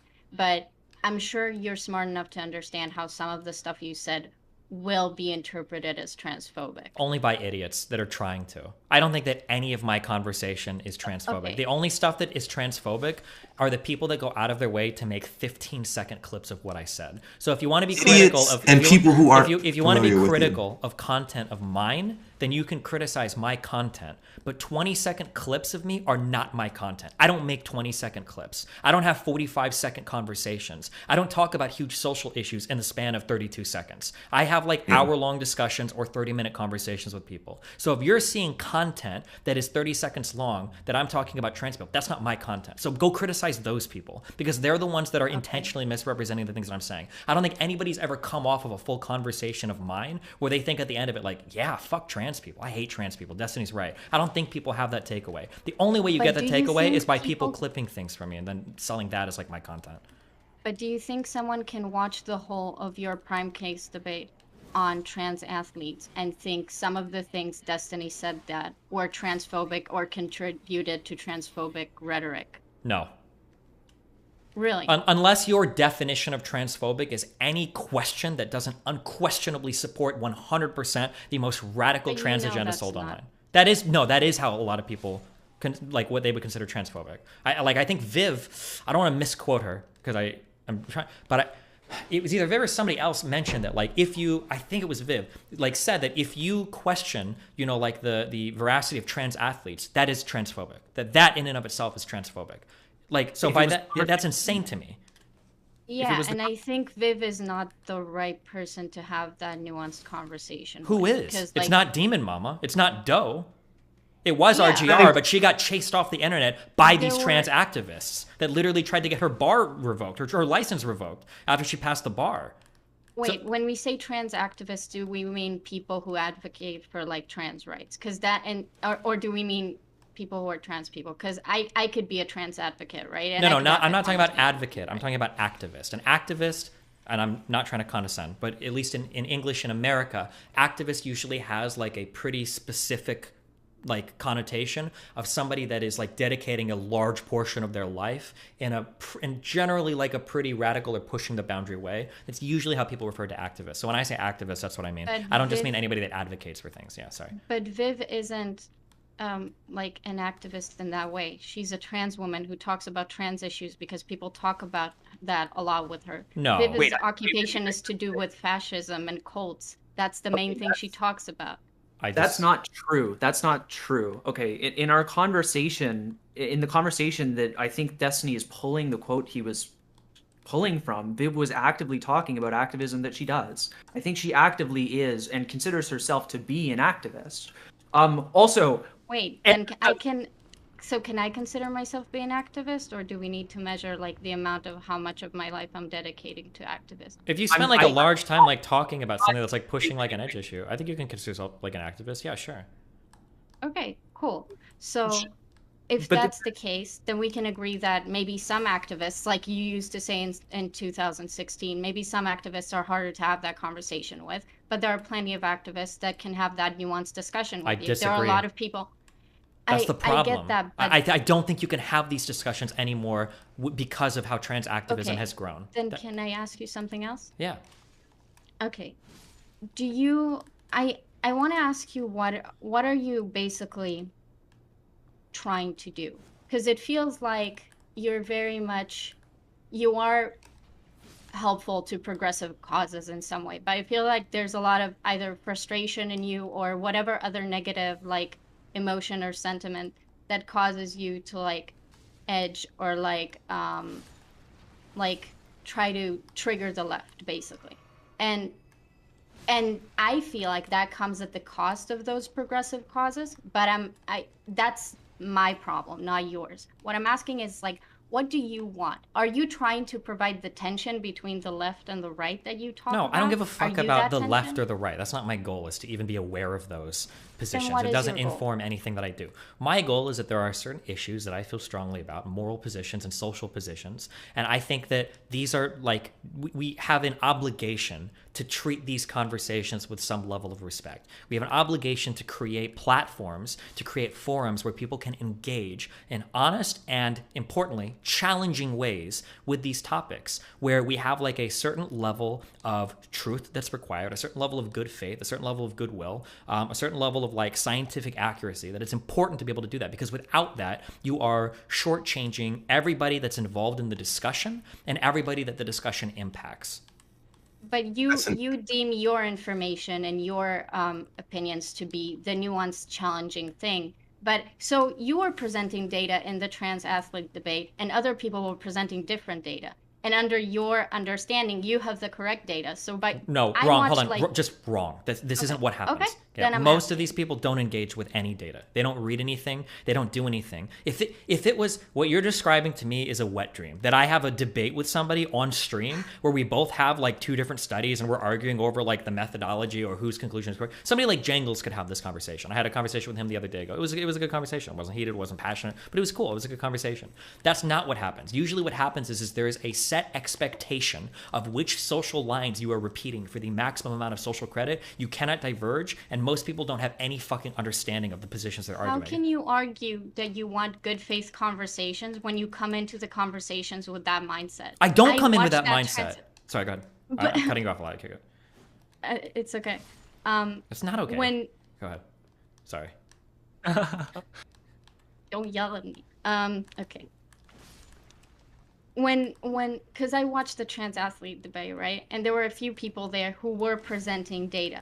You weren't comparing studies. You weren't pulling out your studies either, right? You were just talking about what you think the science is, and they were talking about what they think the science is. And I think you just dismissed them because you're like, they haven't done the research. They're just saying whatever they need to do for their social credit. You basically just said so, unless I misunderstood what you're saying. I would have to go back and listen to the debate, but like all the debates that I had with people, I don't think anybody even cited data that disagreed with my point. I think that because the conversation has gotten more radical to where people are saying that like, okay, well, actually, it is true that trans athletes have an advantage, but that shouldn't matter. Like the boss of like the trans debates, is it Ashley? I don't remember her name. I think she's a friend of that Chloe person. But when she came on to argue with me, she was essentially saying, like, yeah, there is probably some advantage retained, but maybe it shouldn't be a big deal. Like that was her ending thing. So we didn't even have to have a discussion on the data. She agreed with me on the data, but she still disagreed with the final point that it should even matter.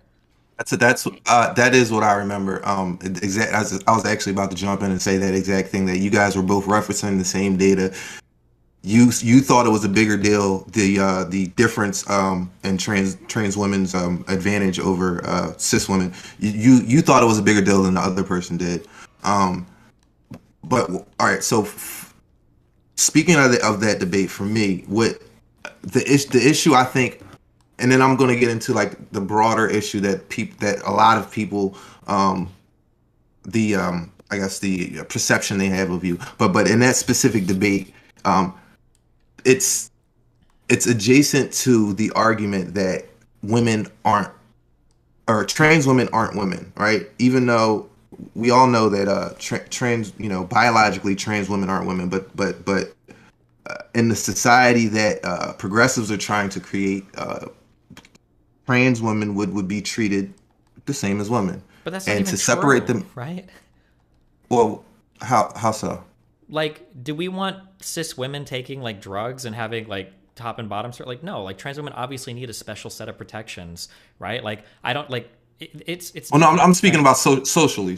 Yeah, I know, but I'm just saying that like this whole conversation of like this saying like trans women are women is so toxic. Like, I can agree with it somewhat on a social level, but then people will take that same statement and morph it into, okay, well then why should it matter if they compete in sports against one another? And it's like, okay, well now the distinction becomes a little bit more important. Like, this is like this is the material of the conversation. Is like, well, what are the differences between trans women and cis women? And it seems like now if you've conceded the social position that, well, trans women are women, like, you automatically have to concede that entire conversation. And it's like, well, hold on, that's not how that works.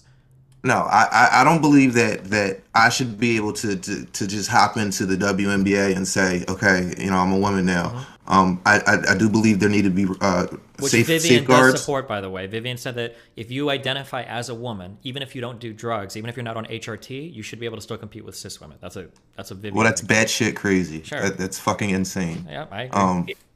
It is. Can we not but- talk about people like that? Like, No, that statement is batshit crazy. Actually, wait, not her. That's a great bridge. Can we not talk about things that way? That's a great bridge to what I want to talk about. And I'm going to be a little bit more. I just want to clarify. I do think Vivian is batshit insane, but okay, sorry, go ahead. Yeah, I understand. So, well, hold on, Soy. I wasn't finished.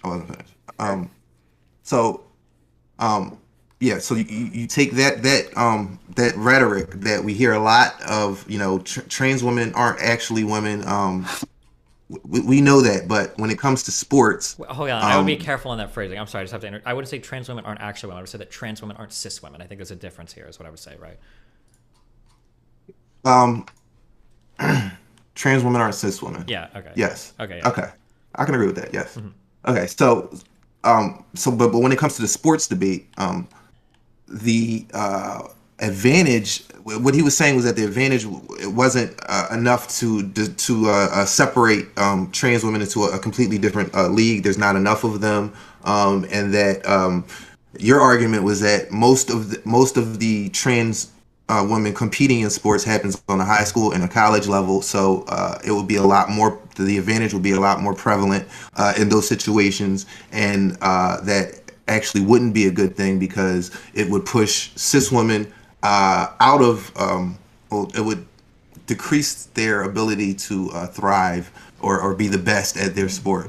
And so what I was thinking during that debate was that while you might be correct that there is an advantage for trans women, this was the same, and the person you were debating even got this a little bit wrong. But this, like, when it goes back to like the Negro leagues and sports, like, this is the same argument that was used against black people to keep them out of sports with white people. Now, race and gender is not the same thing. I acknowledge that. However, that was the same argument, and now you have black people dominating certain sports, and nobody really has an issue with that. But like I was saying, that is the same argument used against black people to keep them out of because they knew they thought they knew that there's a certain advantage in terms of with certain sports, especially like basketball or baseball. Or yeah, sure, but like this isn't football. like a good argument, right? Like if I were to say that like I separate, like I'm gonna have like fifth graders competing against fifth graders and not like high schoolers, And somebody's like, well, why? And it's like, well, I think if you're a high schooler, you have a huge competitive edge against a grade schooler. And somebody's like, okay, well, people used to say the same thing about black people. That's not a good argument. I can't use that as a catch-all to say that any two people should be able to compete with any two people, right? Like, there might be some categorizations that, like, separate people out in valid differences, right? We might be talking about gender separations. We might be talking about weight classes. We might be talking about ages, like pro sports versus recreational leagues. So how do we have a society in which we accept trans women except for in sports? I don't Like, know. It's really how do we rough. do It's a that? really hard one. I acknowledge that it's really hard, but I don't think an acceptable answer is the destruction of women's sports. I don't think that's an acceptable answer. I don't think that can be the answer. I don't see how anybody believes that makes for a better Why society. are we framing it like Wait, that, though? hold on. Because though. that's the Rather framing. than, I don't want this to just become a conversation or a debate on trans sports in general. That's a conversation that's been like beaten and dead. But Yes. so you definitely had a position you wanted to make earlier regarding, I think, about just the people's candor and the way people carry themselves in sports or something. I mean, in political spaces. Can you get into that real quick? Thank you so much for giving me the opportunity to speak, because I'm kind of getting rolled, and I'm actually going to be a little bit more assertive. So I want to be clear about what specifically I have a problem with, why I have a problem with it, and why I think the fact that, like, discourse on the internet has been getting better doesn't actually matter. Okay. I agree that discourse on the internet is better than it used to be. It used to be a much bigger problem that people on the internet would be like calling each other the N-word or the F-slur, and those people progressively have done that much less. It's still a problem. You go into like a Valorant lobby, you can obviously hear this, but at least on Twitter and at least on Twitch, we see less of it. And I think that's good. And I think the fact that we see less of that is a good thing. The fact that bans can encourage people not to do that is also good. And I think we should use, and I think unfortunately the tools that we have are pretty blunt, and that we should use those blunt tools. I think in political spaces where what's at stake is like the turnout of like local elections, or more realistically, like the emotional state of like a bunch of people on the internet, that and maybe the future state of how they have conversations on the internet, that we have a moral responsibility to be amenable to be affable enough that people can change their opinions, to say things in such a way that people aren't going to become immediately and entirely defensive. And your behavior isn't in line with that principle. So that's why I support your ban. Is that clear? So just to understand it, so we have a moral responsibility to be nice to people. Yeah. Okay. Well, hang on. You can say I fight you on that? You can fight me on that. I absolutely want to be fought on it. But just to be clear, I want to be clear. I want to do some modeling, I guess, of how this works. So I think that like there's a degree of niceness that we have a responsibility to be. You know, I think if we're looking at somebody and like they insult someone once per year on Twitter, that's not going to cross our like a threshold at which they've been mean enough that we can say it's reasonable to ban them. And obviously, if they insult someone twice a year, that's not enough. Likewise, if somebody calls literally everybody likewise, if somebody like spams pornography at every single person they interact with on the internet, and I'm not saying you do that. If someone spams pornography at every single person they interact with on the internet, we would be totally just in banning them, in part because they're so mean. And if every single time that somebody who was conservative, you know, disagreed with somebody on the internet, they spammed pornography at them, we would have a responsibility to some degree. That person would be like doing something wrong, like actually morally wrong. Now, that means that somewhere, if you agree that the difference here is to some degree related to how mean they were, and that it could be, that it is probably the case that there's a threshold of mean which it's like okay to ban someone, then I guess I think that there has to be some threshold between the 2 points. So I guess what I want to say is that part what I think is true is that you go over the threshold. And I can argue for that using cases, I guess. Soikshin, Destiny saying that Viv is batshit crazy set you off this much? Like, we can never say that somebody's batshit crazy, even if it's somebody we have a history with and an evaluation of? Dude, I'm trying really hard to live my principles right now. But Viv was so frustrating for me in that conversation that I had the other day. and I don't like her. Like, I don't like her. I don't care that, I care very little that Destiny insulted her. I'm set off by the fact that, like, I've been in, like, 2 panels about this now, and I just got rolled in both of them because I'm way too soy. So I'm just trying to be less soy. Okay. Wait, so are you engaging with the point or just trying to be less soy?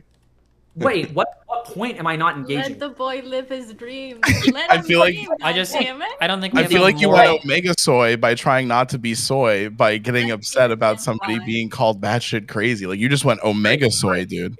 Wait, who said that they had a problem with calling Viv, or sorry, who said that they were having this like whole argument because Viv was called batshit crazy once? It just seems like that's what set you off, man. Okay, so you're wrong. That's not what set me off. What set you off? No, I don't know. I don't understand my psychology to that degree. I just do care about this, and I want to talk about it. I mean, I agree that we can. I think it's nice. It's like an admirable goal to be nicer to people, but to say that like it's a moral imperative, I think erases. This is going to sound a little bit tippy, but I think it erases a lot of the human experience.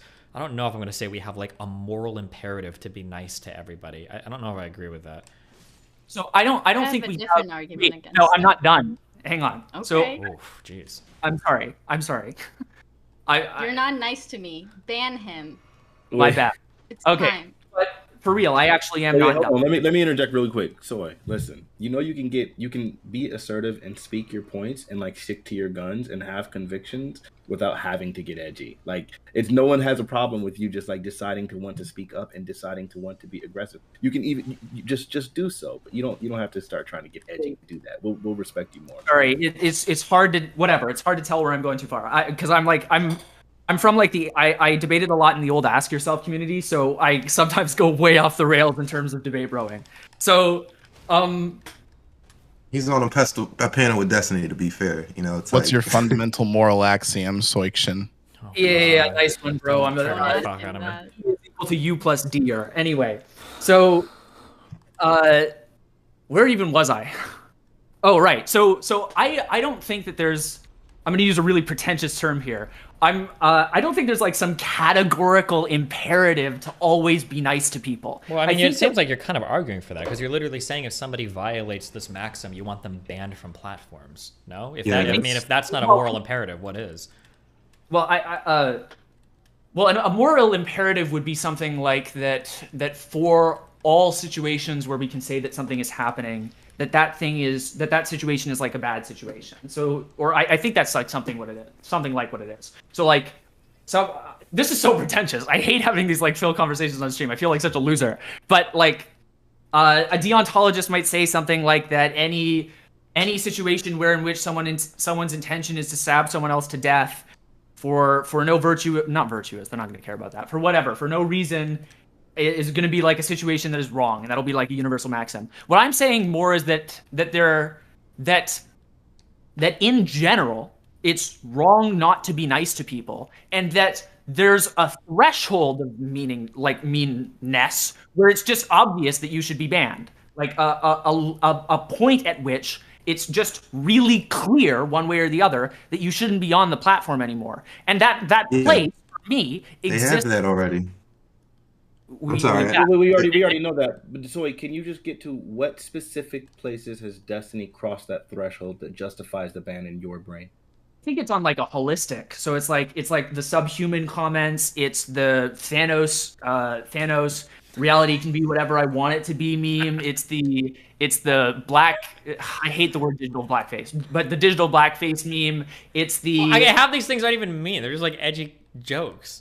Like who was I being mean to with the digital blackface?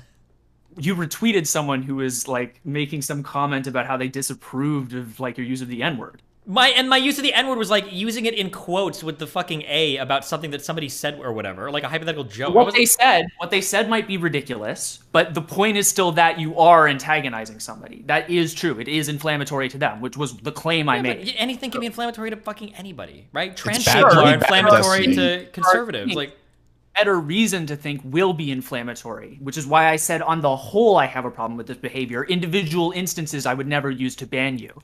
The reason I think it's okay to ban you is because taken on the whole, you're the most inflammatory person on, not the most inflammatory, that's hyperbolic. You're an exceedingly inflammatory person. It's like you tweeted out the R-word children thing to your opposition. I didn't call anybody a retarded child, to be clear, but go ahead. I didn't say you called anybody an R-worded child. I said you tweeted out. Okay, that I guess that implies it. I meant to say that what you did was you tweeted out the R-worded child thing in a way that was directed towards them. So you were retweeting them. I'm not saying that you were calling them R-worded.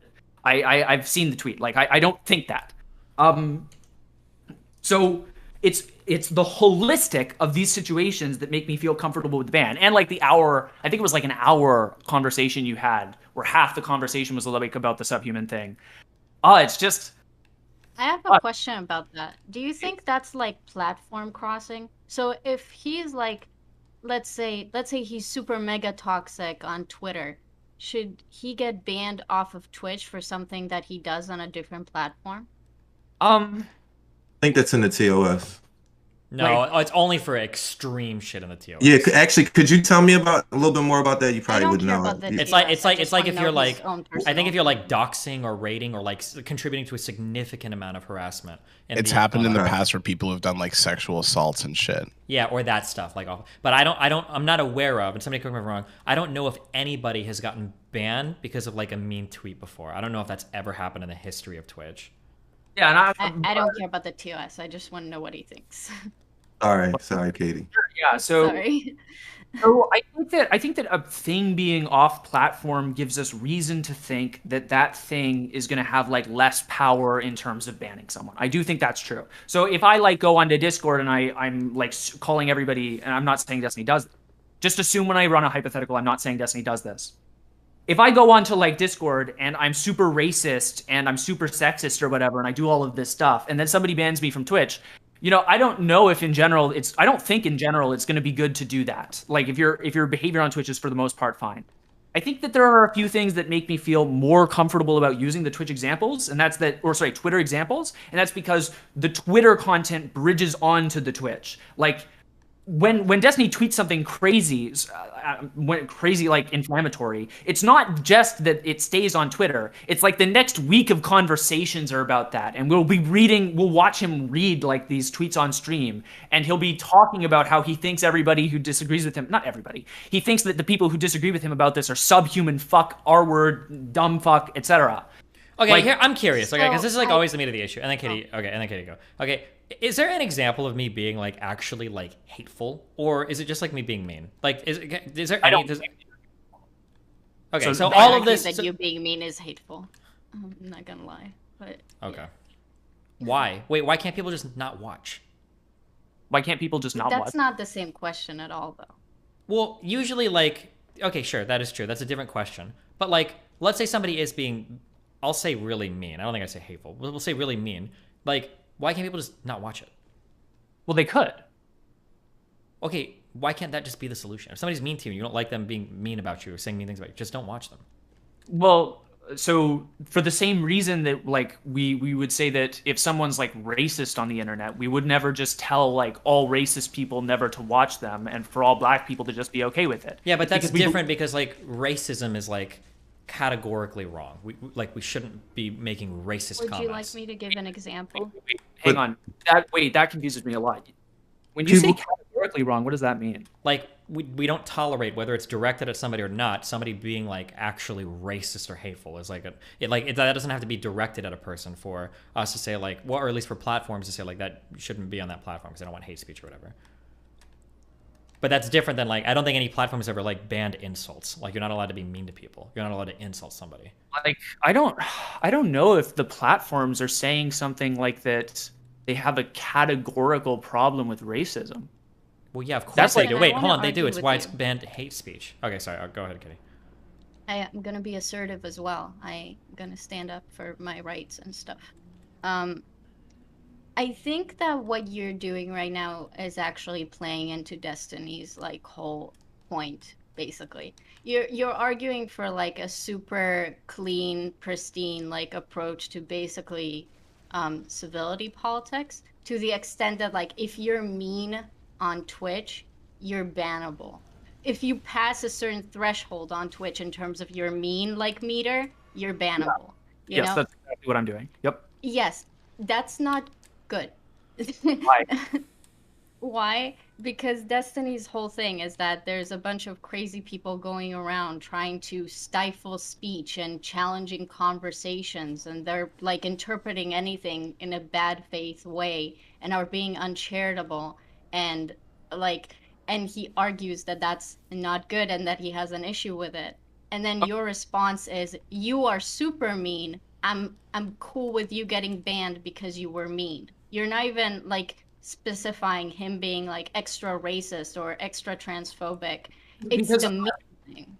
Yeah, it is the mean thing, because the thing is that when we say that he's transphobic or he's racist or whatever, we have to invent reality to the fact that we're actually just mad that he's mean. Here's the thing. But when you interpret meanness, that's also inventing reality. When he was anything. The descriptive reality aligns with my view. If you look at him, he's horrifically mean and rude. If you look at his tweets, though, he's not racist. He's not transphobic. Wait, that's up for interpretation. That's you can't be descriptively mean. You can't be descriptively mean, man. That's an evaluation. You can evaluate. Okay. Let me try to. Being descriptively mean is going to be hard because that is, by definition, there's going to be a lot of normativity that precedes what meanness is, right? Look, I don't think mean is a property of the universe. That's going to be a moral instantiation.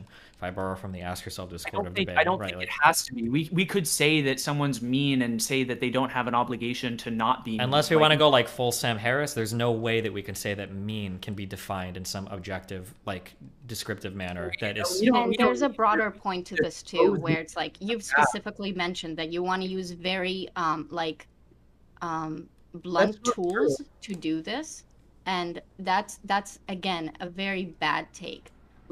This again opens the door to exactly what Destiny is talking about.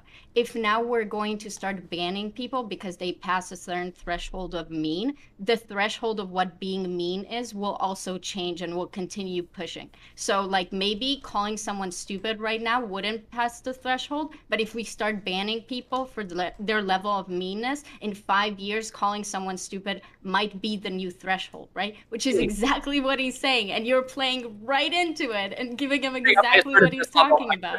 5 degrees. Okay, look. Just because we have some threshold doesn't entail that the threshold will become progressively lower. We have a threshold for racism right now. I think we do. If somebody has a subconscious racism component to themselves and they're slightly ruder to black people on Twitch, we can observe that fact and say that it's bad and we don't like it. But if Twitch could know that, I don't think they would immediately ban every person who does that. That would probably be 90% of their platform gone. Wait, look, but you so said Soy, that, wait, Soy. identifying racism is inventing reality. Soy, can you give us your formula then? What's your My formula? I don't have a formula. We draw arbitrary distinctions like this fairly frequently. Well, it seems like you have an idea about Destiny, right? So explain how think about his example and then abstract that into a formula that says he's reached the threshold of meanness.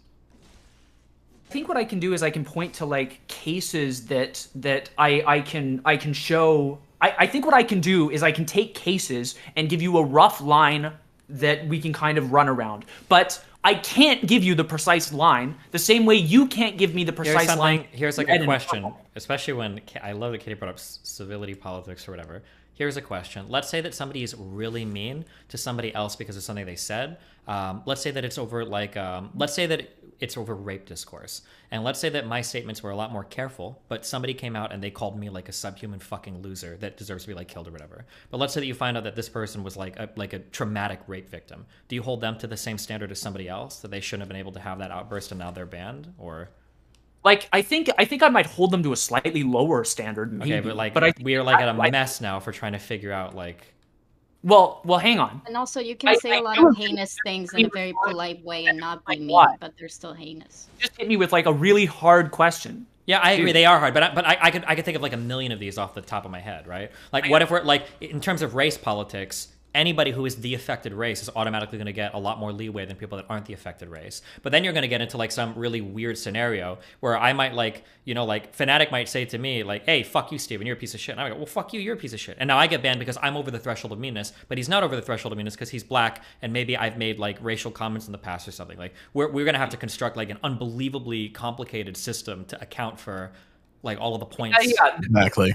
I agree that this might be a reason for us to reduce the complexity of the system. Maybe we say that it's practically impossible to implement like our full desired principle, like a super. And ideally, what we would do is like we'd literally have a principle that would pick out like every single situation before they even happen, and they're like, okay, when Destiny says this one word to this one person and this specific time at 3 blah blah blah p.m. on Friday the 15th, we can say in this moment he deserves to be banned, and blah blah blah. In this other set they don't.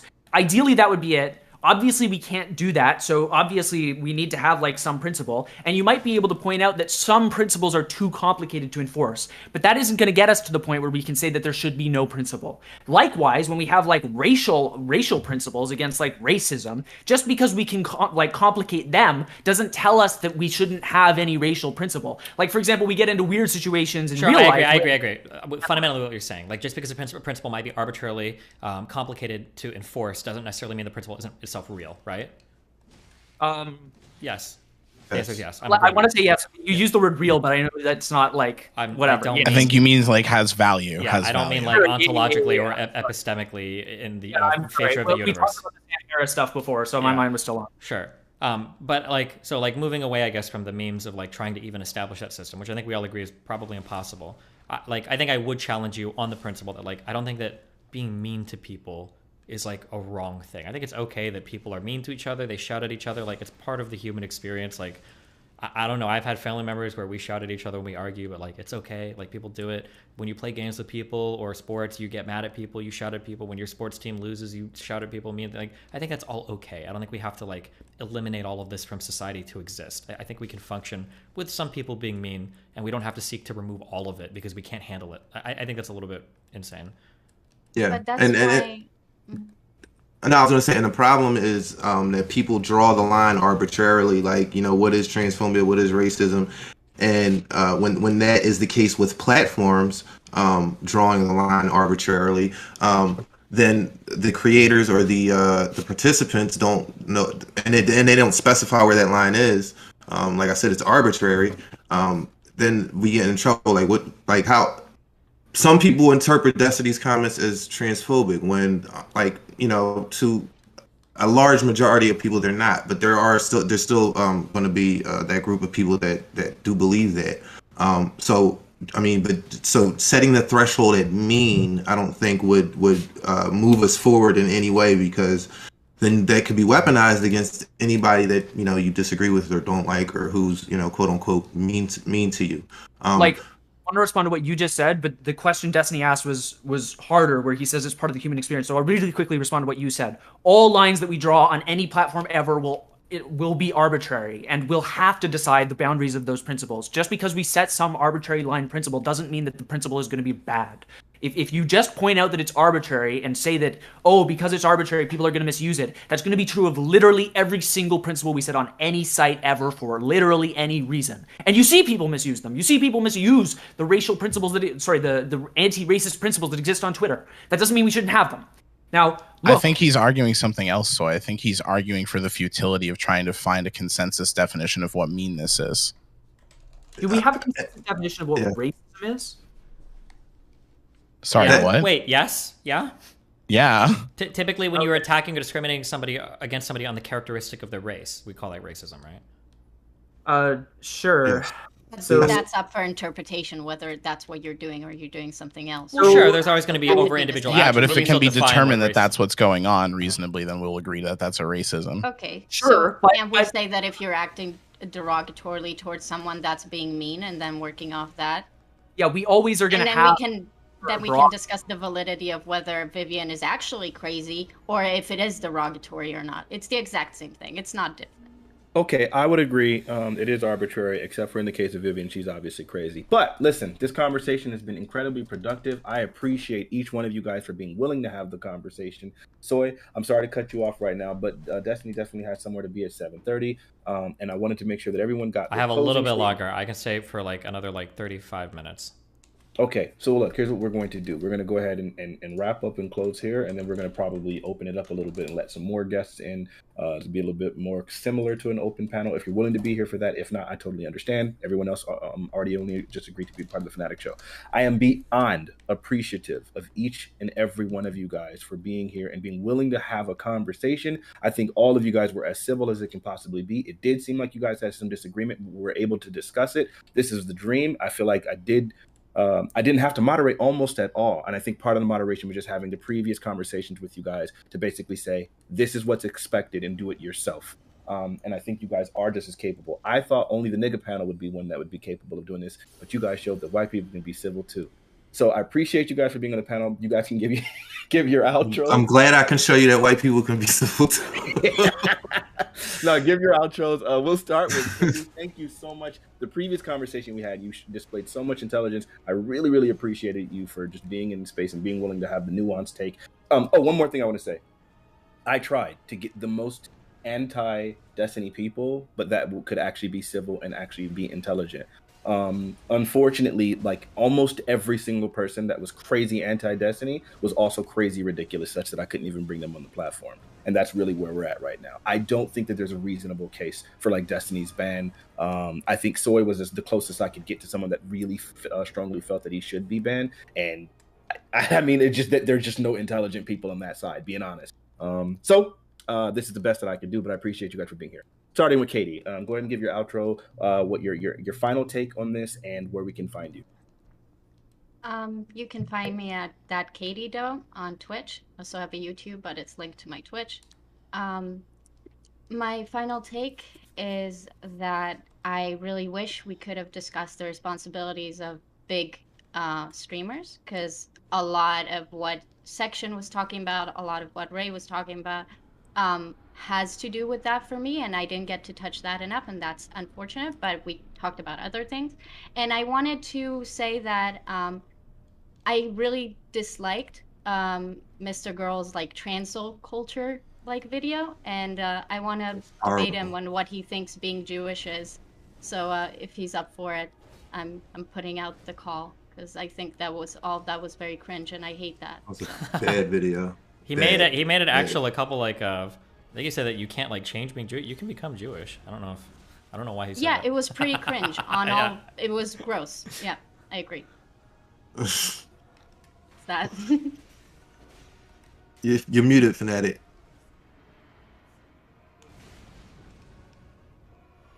Still muted. My bad. There we go. I muted. There's 3 different ways to mute here, and I always fail. Pro streamer. STV Philly, your conversation and mine, it did get a little bit heated, but ultimately I thought it was good, and I appreciate you for being willing to bring your point. It is incredibly nerve-wracking to be in a conversation with one of the bigger streamers and being kind of new to this space, but I respect you for just even attempting to and like kind of expressing your point of view. Please just tell people your final take and where people can find you and all that stuff. Sure. So STV Philly everywhere, Twitter, YouTube, Twitch.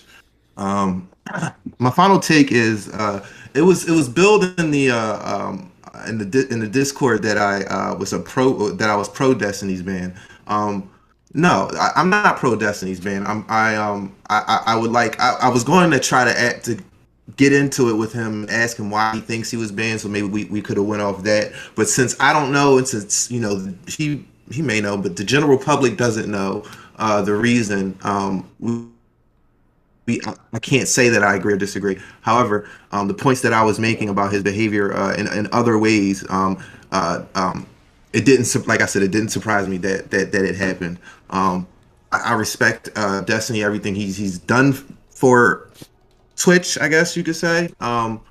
I think his community can be toxic. I think he can be toxic. I think, you're right here. I'll say this to you. I think your community could be toxic. I think you could be toxic. I also think you're very intelligent. You have a lot of great things to offer and to say. I just wish you wouldn't let your emotions get the best of you and the internet basically, get the best of you, which seems like to me happens sometimes. But besides that, though I have some more contentions, but those are the main ones. Also, I disagreed with you a lot on. I think I already said that in my opening, but so yeah, I'll leave it there. I'll leave it there.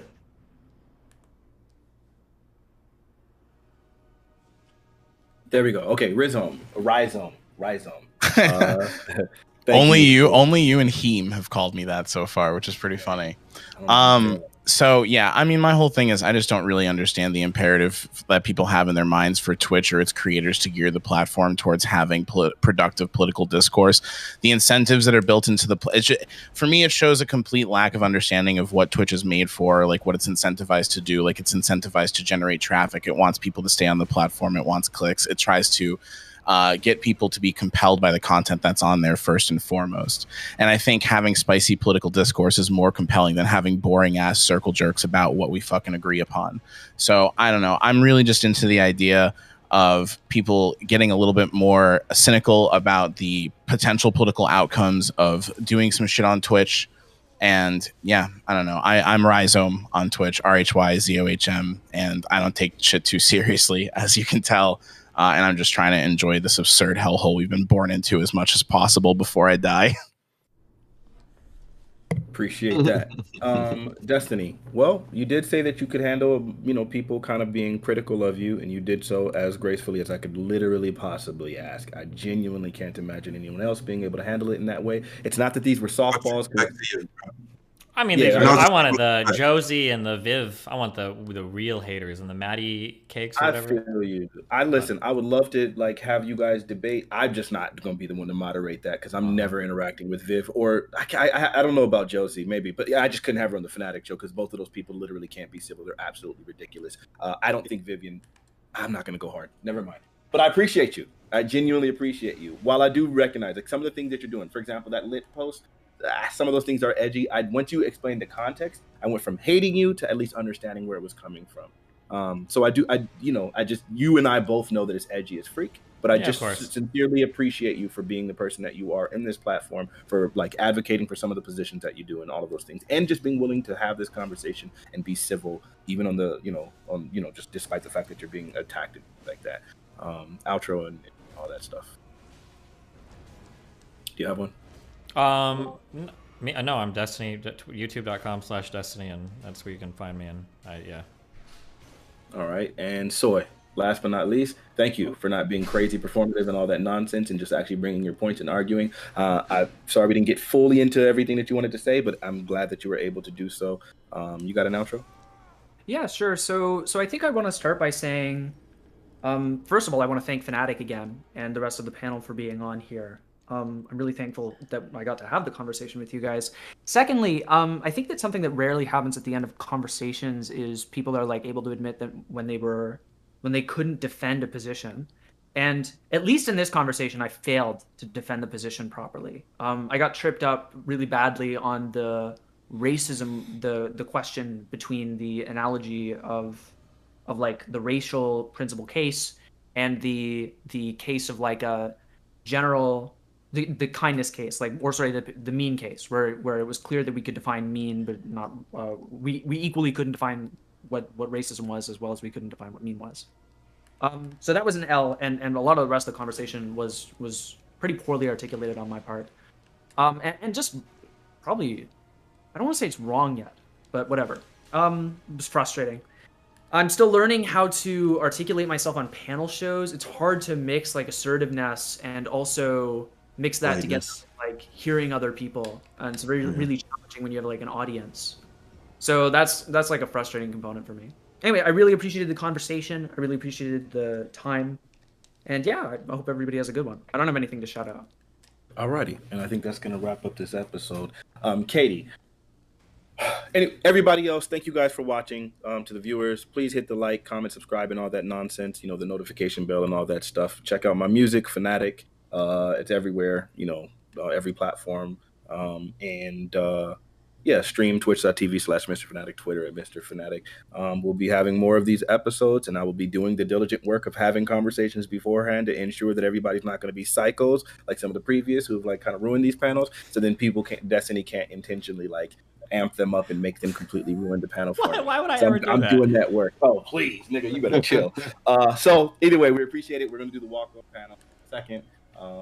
And Katie, the main topic, you said you wanted to discuss what responsible platforming with big streamers. Was that No, how to control community. I'll stay around for like 10 minutes if she wants to do that combo quickly before I have to leave. Sure. All right, you go get into it right now. Go ahead. Really quick. Omna. Nice. Okay, Katie, go. So you're wise beyond your years. Go ahead. Yeah.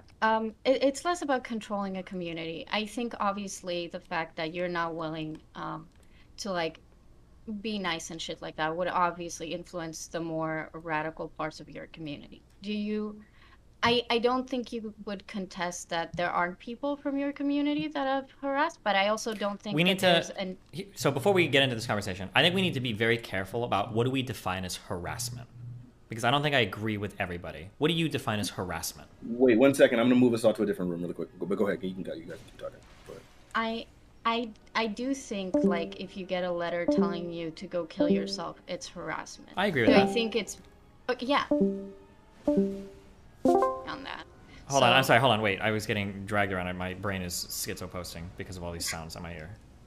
I'm glad that we agree on that. I do think it's harassment. Do I think it's I just want to be really clear, real quick about the framing of this conversation. So when I interact with people like Maddie, Cakes, and Josie or whatever, here's a question. If somebody DMs you or if somebody tweets at you and they say like, you're a fucking idiot, do you think that's harassment? No, I think that's not fun. Okay, when I'm interacting with people, the vast majority of the harassment that people are complaining about are tweets like that, or people calling them like a fucking idiot or a dumb fuck. Okay, but just saying, that's not really what I want to talk about, right? Okay, so we can... Just real quick, I'm sorry, and then I'll let you go as long as you want. We can talk about the other forms of harassment if you want, that's fine, but I just want it to be known that that type of harassment is unbelievably rare coming out of my community. Like, there will be people that will get 1 or 2 of those DMs, but every single time we've reached out and asked people for like lists of anything, like very rarely do they ever respond. I shouldn't say every single time. Most of the time they don't respond. And usually when people do respond, when I go and look at these accounts, they're like 0 follower accounts that follow like me and like Nick Fuentes. It very rarely is it people. Or like sometimes you'll get people, I think I saw, who posted this recently? I think it might have been Josie who posted a tweet and the person was like, kill yourself. You're so fucking horrible, you dumb bitch. DGG for life. Like, really? Do you really think that's somebody in my community doing that? Like, it's almost comically false flaggy. So if you want to talk about like the more serious threats, I can agree that we can talk about that, but I don't want it to be framed as though like a ton of these comments come from my community. They don't. That's ridiculous. Yeah. But, okay, go ahead. So I'm gonna head out, you guys. I just want to say bye. Thanks for having me. All right, Rhizome. Take it easy. Rhizome. Peace out. See you later. So I feel like maybe I've confused you. The main thing that I wanted to talk about was just like the responsibility that Twitch streamers have. Because when you talked about like what that you should be allowed to be mean and that's just part of the human experience and stuff like that, I don't think that really applies when you are the size that you are without like being worthy of criticism, right? And it's fine if you don't want to have that conversation right now. In terms of the harassment, I've been listening a lot to people talking about your community and stuff like that. And I know that I've definitely changed a lot of my views in terms of how much I think you're doing. When earlier we talked about things that I feel like you could do more. Like I was streaming with some friends and we just talked about like all different types of ideas, how to discourage people from, like you could do a public execution kind of thing where you bring people that you know have been harassing and just like bullying them on your stream. Sure, so just to be clear, and I'd be curious to hear all your ideas, every single thing you say, I probably already do. Like I literally, there have been times in my stream where like I'll go talk to somebody else and then I'll open the stream afterwards and I'll see somebody in there saying like, is this motherfucker, are you from my chat saying this? Like, guess what? You're banned here, boom, you're banned here. Like, and sometimes I'll even go through Smurfs in my chat and I'll IP ban like every single account they have. Like I do this. Like I publicly executed Vosh for my community for the sexual harassment shit. Like I do this. Like, but yeah, go ahead. Oh, that's not what I meant with, but yeah, I'll send you a clip if you want of like the ideas that we talked about, and the friends that I was doing it with said they are big DGG people. So I agree. I don't watch enough of your content to know all it is that you're doing. And I'm willing to admit it's possible you're doing everything that you fucking can. And then the only issue left is like the civility thing or like the meanness thing. Earlier when we were talking, and you, when you said like, why not just block someone? For example, I got a DM saying, Destiny and Fnatic mentioned you on their stream. I opened the stream to see the timestamp. And then it was Katie, that Norwegian girl. Oh yeah, she's crazy. Oh no, I shouldn't say crazy. She's just whatever, right? So I could then block you, but also I want to engage on this space, right? And I don't know how mean or not mean you're going to be nice to me at any given moment, right? So like engaging with you is just kind of like an intimidating experience because you can be a very kind, nice person and you can choose not to be, and it changes pretty radically depending on something, you know? Sure, but again, like if that's the limit for you, I think that you're the one setting the unreasonable. Like if somebody calls you crazy and that's like, I can't handle this is too much, like I feel like that's not what I said. Okay, well, I mean, I struggled to think of what I could say that wouldn't be TOS breaking that I think you could have a reasonable reaction to. That would be like, okay, sure, I understand why you wouldn't want to be involved with this or why you would want to like police this behavior. I'm not saying that I want to police this behavior. Again, you can say whatever you want and think whatever you want. I have no issue with that. I told Fnatic very early on, like I was supposed to be brought on to like talk about your ban. I think the ban is like R-worded, okay? Like I think this is fine. I think it's very, very, very dumb. So I don't think you shouldn't be allowed to be mean, and I definitely don't want to police that. I really disliked what Section said for a lot of reasons, and I think he very much played into exactly the stuff that you're worried about, which was very unfortunate because we were supposed to kind of be on the same side. But what I usually do is that I tell people, hey, here's what you do, and here's the critique that I have about it. You don't have to do anything about it, but maybe you can give it some thought and see if this like aligns with your moral perspectives or how you want to engage as a human being and stuff like that. So it's more like a suggestion or a critique. And you can choose to be mean and stuff, but as long as you choose to be mean in a way that maybe some people consider excessive, like for example, I've talked to many people on like preparation for this panel, and they talked about how Destiny is pretty chill on stream, but his Twitter is like a fucking plague, you know? It's sure. very, very edgy. One of the issues that I have is that like sometimes like memes become reality where people repeat so many things that like and eventually these characterizations grow larger than what even previously existed. Like, am I like relatively mean on Twitter? Yeah, sure. But like people will say things. I hear this a lot. There's like Twitter Destiny's made Destiny. Like he understands that he tweets crazy shit. I don't agree with that. I'll defend any tweet that I make, and I do it consistently over and over again. Even though people will still say, even in my own community, people will say like, "Oh, Destiny wouldn't defend Twitter Destiny." That's a different. No, that's not true. Am I a little bit meaner? Yeah, for sure. Can I be hyperbolic sometimes? Yeah, for sure. Do I fuck up and say wrong things sometimes? Yeah, and I walk those back. I say wrong things on stream sometimes, and I'll be like, okay, yeah, this probably isn't true. I shouldn't say this, or whatever. Like calling Chloe a pedophile. I should have called her pedo adjacent. Okay, maybe calling her a pedophile was too far. Sure, I can acknowledge that. But like for the most part, I stand by everything I say. You realize that there's no difference between, like, optically, there's no difference between calling her a pedophile and pedo. You realize optically, bragging that you've given over 500 minors access to illegal drugs without their parents' consent to change their sex is going to have you called a pedophile by like 95% of society, right? Okay, but that's not a response to what I said. No, but I mean, I'm just saying that like for you to pull out optics when their optics are like fucking sane, that's crazy. Yeah, but we're like talking about you, and you said that as a response to like how you should have said something differently, like that would have made a difference, and I'm like, you know. Well, no, but it would have been a little bit more this like. Feels like lip service. Sure, I'm just saying it would have been a little bit more factually accurate. Okay. Rather than calling somebody a pedophile, because I don't technically know if they're a pedophile. Okay, so it's about like the factuality of. Yeah, I only care about the factuality, like, not the optics or how mean it is, just how. Okay. Yeah, how accurate the statement is. Okay. Do you feel like you walked back some of the stealthing comments? Like, honestly. Fuck no. The thing that frustrated me about the stealthing discussion here is that I felt like at least a lot of people told me that by the end of our conversation about that, things managed to reach some part of like resolution, and by the end, I managed to really understand what you were saying, and that I was missing a lot of, I guess, context to your state of mind. But I also felt like you managed to understand where I was coming from as well.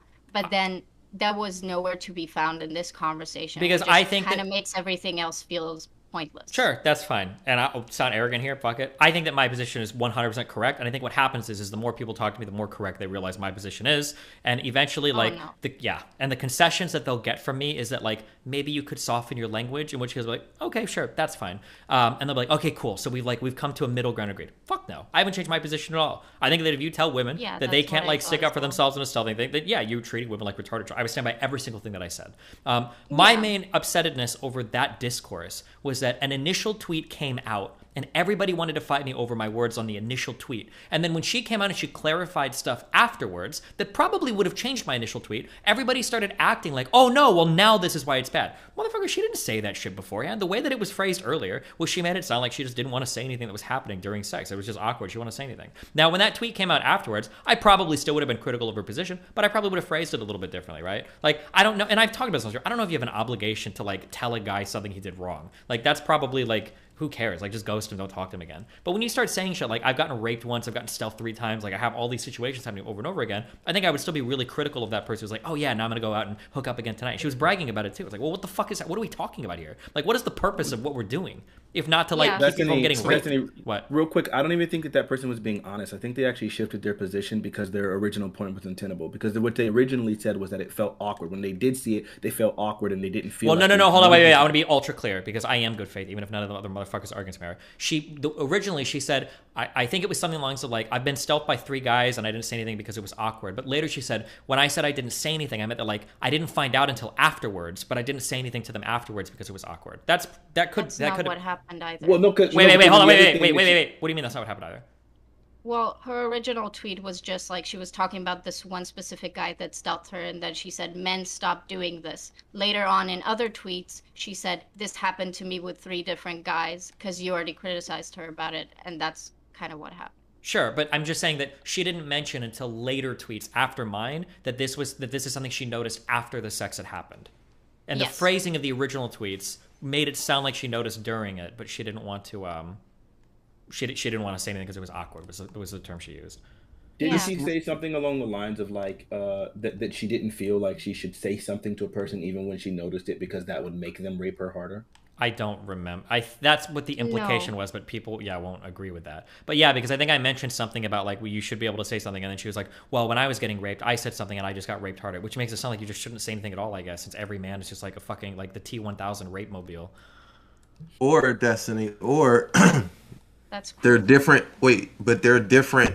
Like, I keep going back to this. People have different reactions to things. Like, you're a dude, you know, you're confident in yourself. When you're having, probably, I don't know, but like when you're having sexual interactions with people, you know, boundaries have probably been set. I understand what you're saying, but now we're at the retarded child discourse, which I'm fine. Okay, I hate women, right? So we don't treat them like retarded children. I'm okay with that. But when you say that, like, somebody doesn't know the reaction to looking down and seeing a guy take a condom off, you should be able to say no. If you can't, like, unless there's some crazy prior trauma or some crazy, you should be able to look down and like, hey, stop, or hey, fuck off. You should be able to say something. But about the rape harder thing, like, if a woman is getting raped, right, and maybe it happened before, maybe it didn't, maybe she was touched when she was a child, the fight or flight response is real, and it's an adrenaline rush, and people don't like, or fight, flight, or freeze, you know, and sure, the freeze part does happen, and it's real, and it's not okay. We should treat everybody like retarded children. The argument is that they shouldn't have casual sex. Yeah, that was what I would say. If you're having those responses because you have some prior trauma, and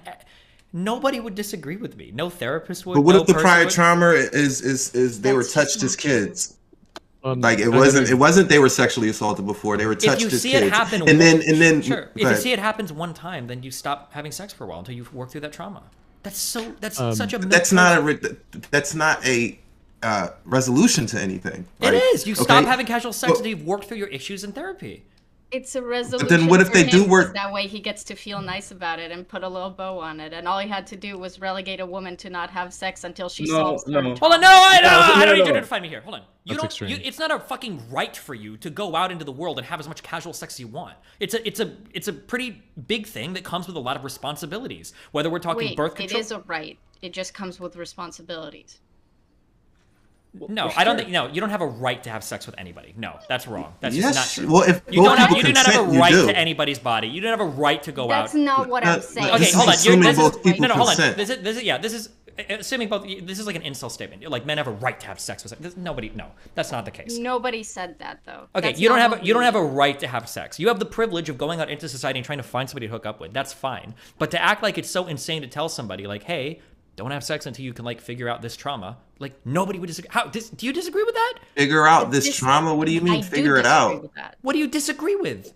But we talked about this. It's like we're literally having the same conversation. You ended up agreeing with me that if this girl is now going to therapy and working through her trauma, she's allowed to have sex because you need to get back on it and like have sex again. Okay, yeah, if you're but now going to you're resolve having your like trauma. now you're having the ultra dumb argument that obviously I fucking agree with, right? So let's look at my hold on. Hold on. Let's look at my position. My position is you shouldn't be out having casual sex if you've got some like prior trauma and you haven't worked through it. And now your challenge to that position is, well, Destiny, what if they have worked through it in therapy and now they need to go out and have sex for the first time? Yeah, what do you think I'm going to maybe say? don't Obviously. treat women like retarded children. Maybe don't assume they're retarded children. Maybe women are trying to not get raped or stealthed. Maybe that's just a thing that women already do that you think they don't, so you allow yourself to say a lot of shit that you don't understand. No, I do. that's No. also a possibility. You do not understand. I understand very well that I if do you've not gotten stealth 3 times in a row and raped, you are doing something. There is some behavior that you need to change. Nobody said in a row. Nobody what? Nobody said it in a Okay, row. if You're you just, have, like, if you you're okay, if you've making it had worse, like right? 10 encounters and every other one is stealthing you, and then you've also gotten like violently raped, there's some behavior that you're engaging in is like setting you up for failure, and something has to change. Okay, I quickly looked at this before the panel. There is a study done. I think it was about, like 7 years ago, and the respondents. It was a self-reporting study, so we take that for what it's worth. But 31% of people responded said that they had either. It was 31% of women who responded said that they have, in some form or fashion, been stealth before. So that's 1 in 3. Obviously, we can do the math. That's a lot. It's happening a lot more than we think. Like we think this is just like some, occasional thing that happens, and if it happens to you 3 times, that's a lot of times. But that's really when you have a lot of sex, like a lot of people do.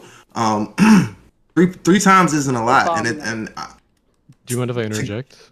To give, just give me 1 second. To give that advice, I don't think resolves anything because it takes the onus off of the men. Obviously, we don't have to say rape is bad. Already illegal. It's already illegal. Right. We don't have to say that rape is bad. We don't have to say that, but it is still taking the onus off of the man. It's just like if I use this example with Fnatic. That's just like if 2 people agree to get into a car and go. Well, I didn't use this example, but here's one. If I agree to get in my friend's car and he decides to rob a bank or something while I was in the car, yes, I consented to getting in the car, but I didn't consent to the bank robbery. Should I be held? Should the onus have been on me to? If your friend tells you that he got into 3 different cars and he was involved in 3 different bank robberies, but he didn't know any of the times, what would you tell to that friend? If it was the time to start same taking person, Uber. But if it It's was not the same though. I see what you're saying, Destiny. If it was the same person, but this girl was saying it was 3 different people, right? Yeah, let's say he got into 3 different cars, and 3 different cars were involved in bank robberies. What would you tell your friend? Yeah. Like, something is happening here that needs to change. No. That's not what he's saying. You're misunderstanding his analogy. Like, no, I'm saying, Destiny, what you're trying to say is like, if you keep giving your car to your friends and they keep robbing banks with your car, then obviously you're doing something wrong. That's what you're trying to say. Hold on. I think a really simple point is like this. When someone has trauma from a situation, say for example they've been abused in a bad relationship or they have whatever, we easily issue up like the idea of then maybe you need to deal with your trauma before you bring that baggage into a new relationship, right? Like we all the time put the onus on the person to work through things and rather than poison other situations. And now obviously a relationship is something when someone's dealing with trauma from that is something that happened to them. But in the same sense, it's like, until you work through this problem, because this is a potential area of issue, then you should probably avoid engaging Fanatic. until you've worked through it. That was the point. Didn't Okay, Katie but already? what does working through that means exactly? Well, Because didn't I Katie already get through this by saying that somebody's going to therapy? Isn't this also engaging in the exact behavior that we're kind of advising that somebody gets assistance to get help. deter Yeah, the that's behavior? fine. Yeah, that's Like- okay. That would obviously then are fit. they under allowed to have sex now? Well, I once mean- they if you're work through taking it to the steps point to of like whatever- ameliorate the problem, You then yeah, don't of just course. work. For somebody that just accused him of making it worse, you just tried to like phrase it in that question in a way to like make it seem worse. Like, are they allowed to have sex now? Like that's I mean, for what you just accused him of, that's pretty. If the kinda sus. prescription is they shouldn't have sex until they work out the issue, but people don't understand that working out the issue can take potentially years or might never be fully resolved, then that's a very cruel thing to say to someone. No, it's And not. you- No, you don't have to engage in casual sexual relationships. Wait, just, you're And doing the rape- casual rape sex doesn't thing always again, happen and in we did casual that sex. before, right? The casual thing is fucking bullshit. The We talked chat. about this. If Most rape doesn't happen during okay, casual fine. sex. If you're picking partners that are stealthing you, like you have, then there are so many problems to like work through at this point. I don't know. But This- now we're we're like, talking we're like a stealthing- fundamentally stealthing different. and We're at a spraying. Stealthing is fundamentally very different. stealthing is very prevalent. It is not a matter of you're picking the wrong partners. No, it is a matter of if you're dating somebody that stealths you, then you instantly dump that person. You're done. Like, and if you're running into this over and over again, Didn't there's a stop you huge. from being stealthed. Sure, it doesn't, but also you should still be able to say something as it's happening. We're picking like the most insane like edge cases. Like my husband that I've been Yeah. married to for 10 years started stealthing me. Destiny, is it my fault? Well, obviously Nobody not. ever But then said that.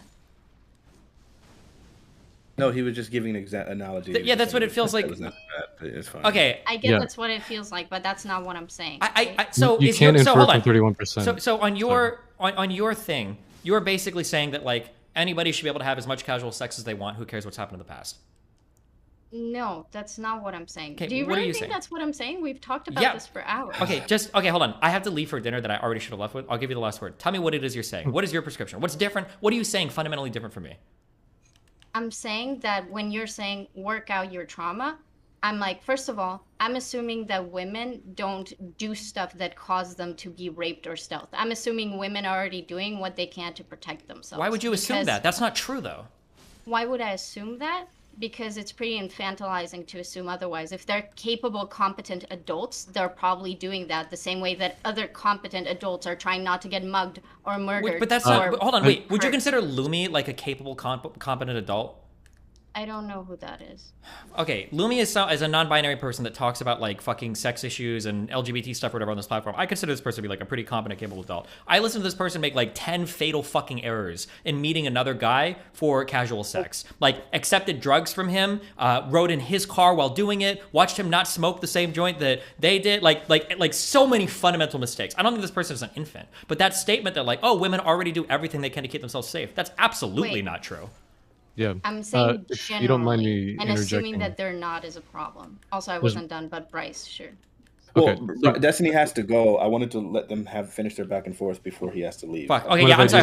just- Hold on. Yeah, also I need it because I cut off Katie like 30 times. Katie, give me your last word, and then I can come back. We can have this conversation tomorrow or whatever. Just these always happen at the end of the fucking night. Yeah, I mean, we can have it. Late again. dinner, It's bro. just, Late dinner. We already did, and then we agreed on. Well, we didn't actually agree. That's the point. It's kind of like you don't actually you fundamentally disagree with me. So it's like, yeah. So I think people generally are already trying to advocate for themselves and push their own interests. So I think women are generally trying not to get raped. I think that to say if you have sexual trauma and that might cause you to freeze, so have an involuntary reaction, you shouldn't have sex. And you say casual sex because you're assuming that like women who are in relationships and have had sexual trauma don't freeze up during their like. Can I just one clarifying question? Do you non-casual think the sexual chances of like having like a bad sexual action are the same inside of a committed relationship as outside of a relationship? Can you ask me again? Do you think that the chances of you having a really negative like casual sexual experience is going to be the same as having like a really negative like a rape or sexual assault within a relationship? Oh yeah, most rape or sexual assaults happen with a person that you trust. Statistically, that's just the case. I'm not talking about a right? person you trust. I'm saying in a relationship. Do you? So you think the chances of you getting raped are the same if it's like a casual partner versus like a relationship partner? I think you're statistically you're more likely to be raped by someone. That doesn't answer the question. Yeah, that's a stat kind of game, but that's not really answering the question. If you, but I'm not even interested in the stat there. Sure. You intuitively you believe that. You think the chances of you getting like, do you feel that when you like, when most people are dating somebody, that the chances of them getting raped by their partner is going to be the same as just like a total like a casual hookup they find on If Tinder? you're asking me about my personal, not your belief personal, and not just about like your statistics. Yes, he is.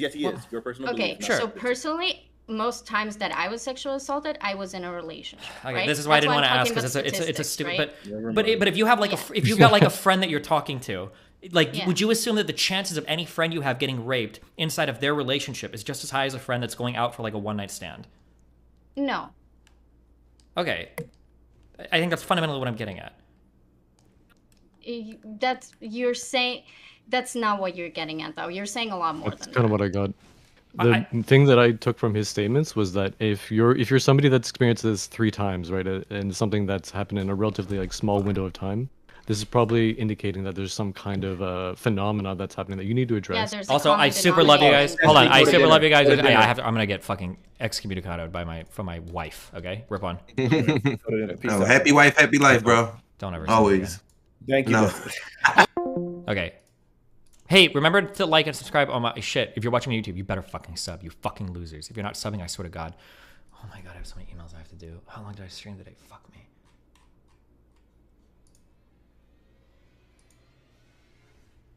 What am I looking for? August. I gotta do a premiere.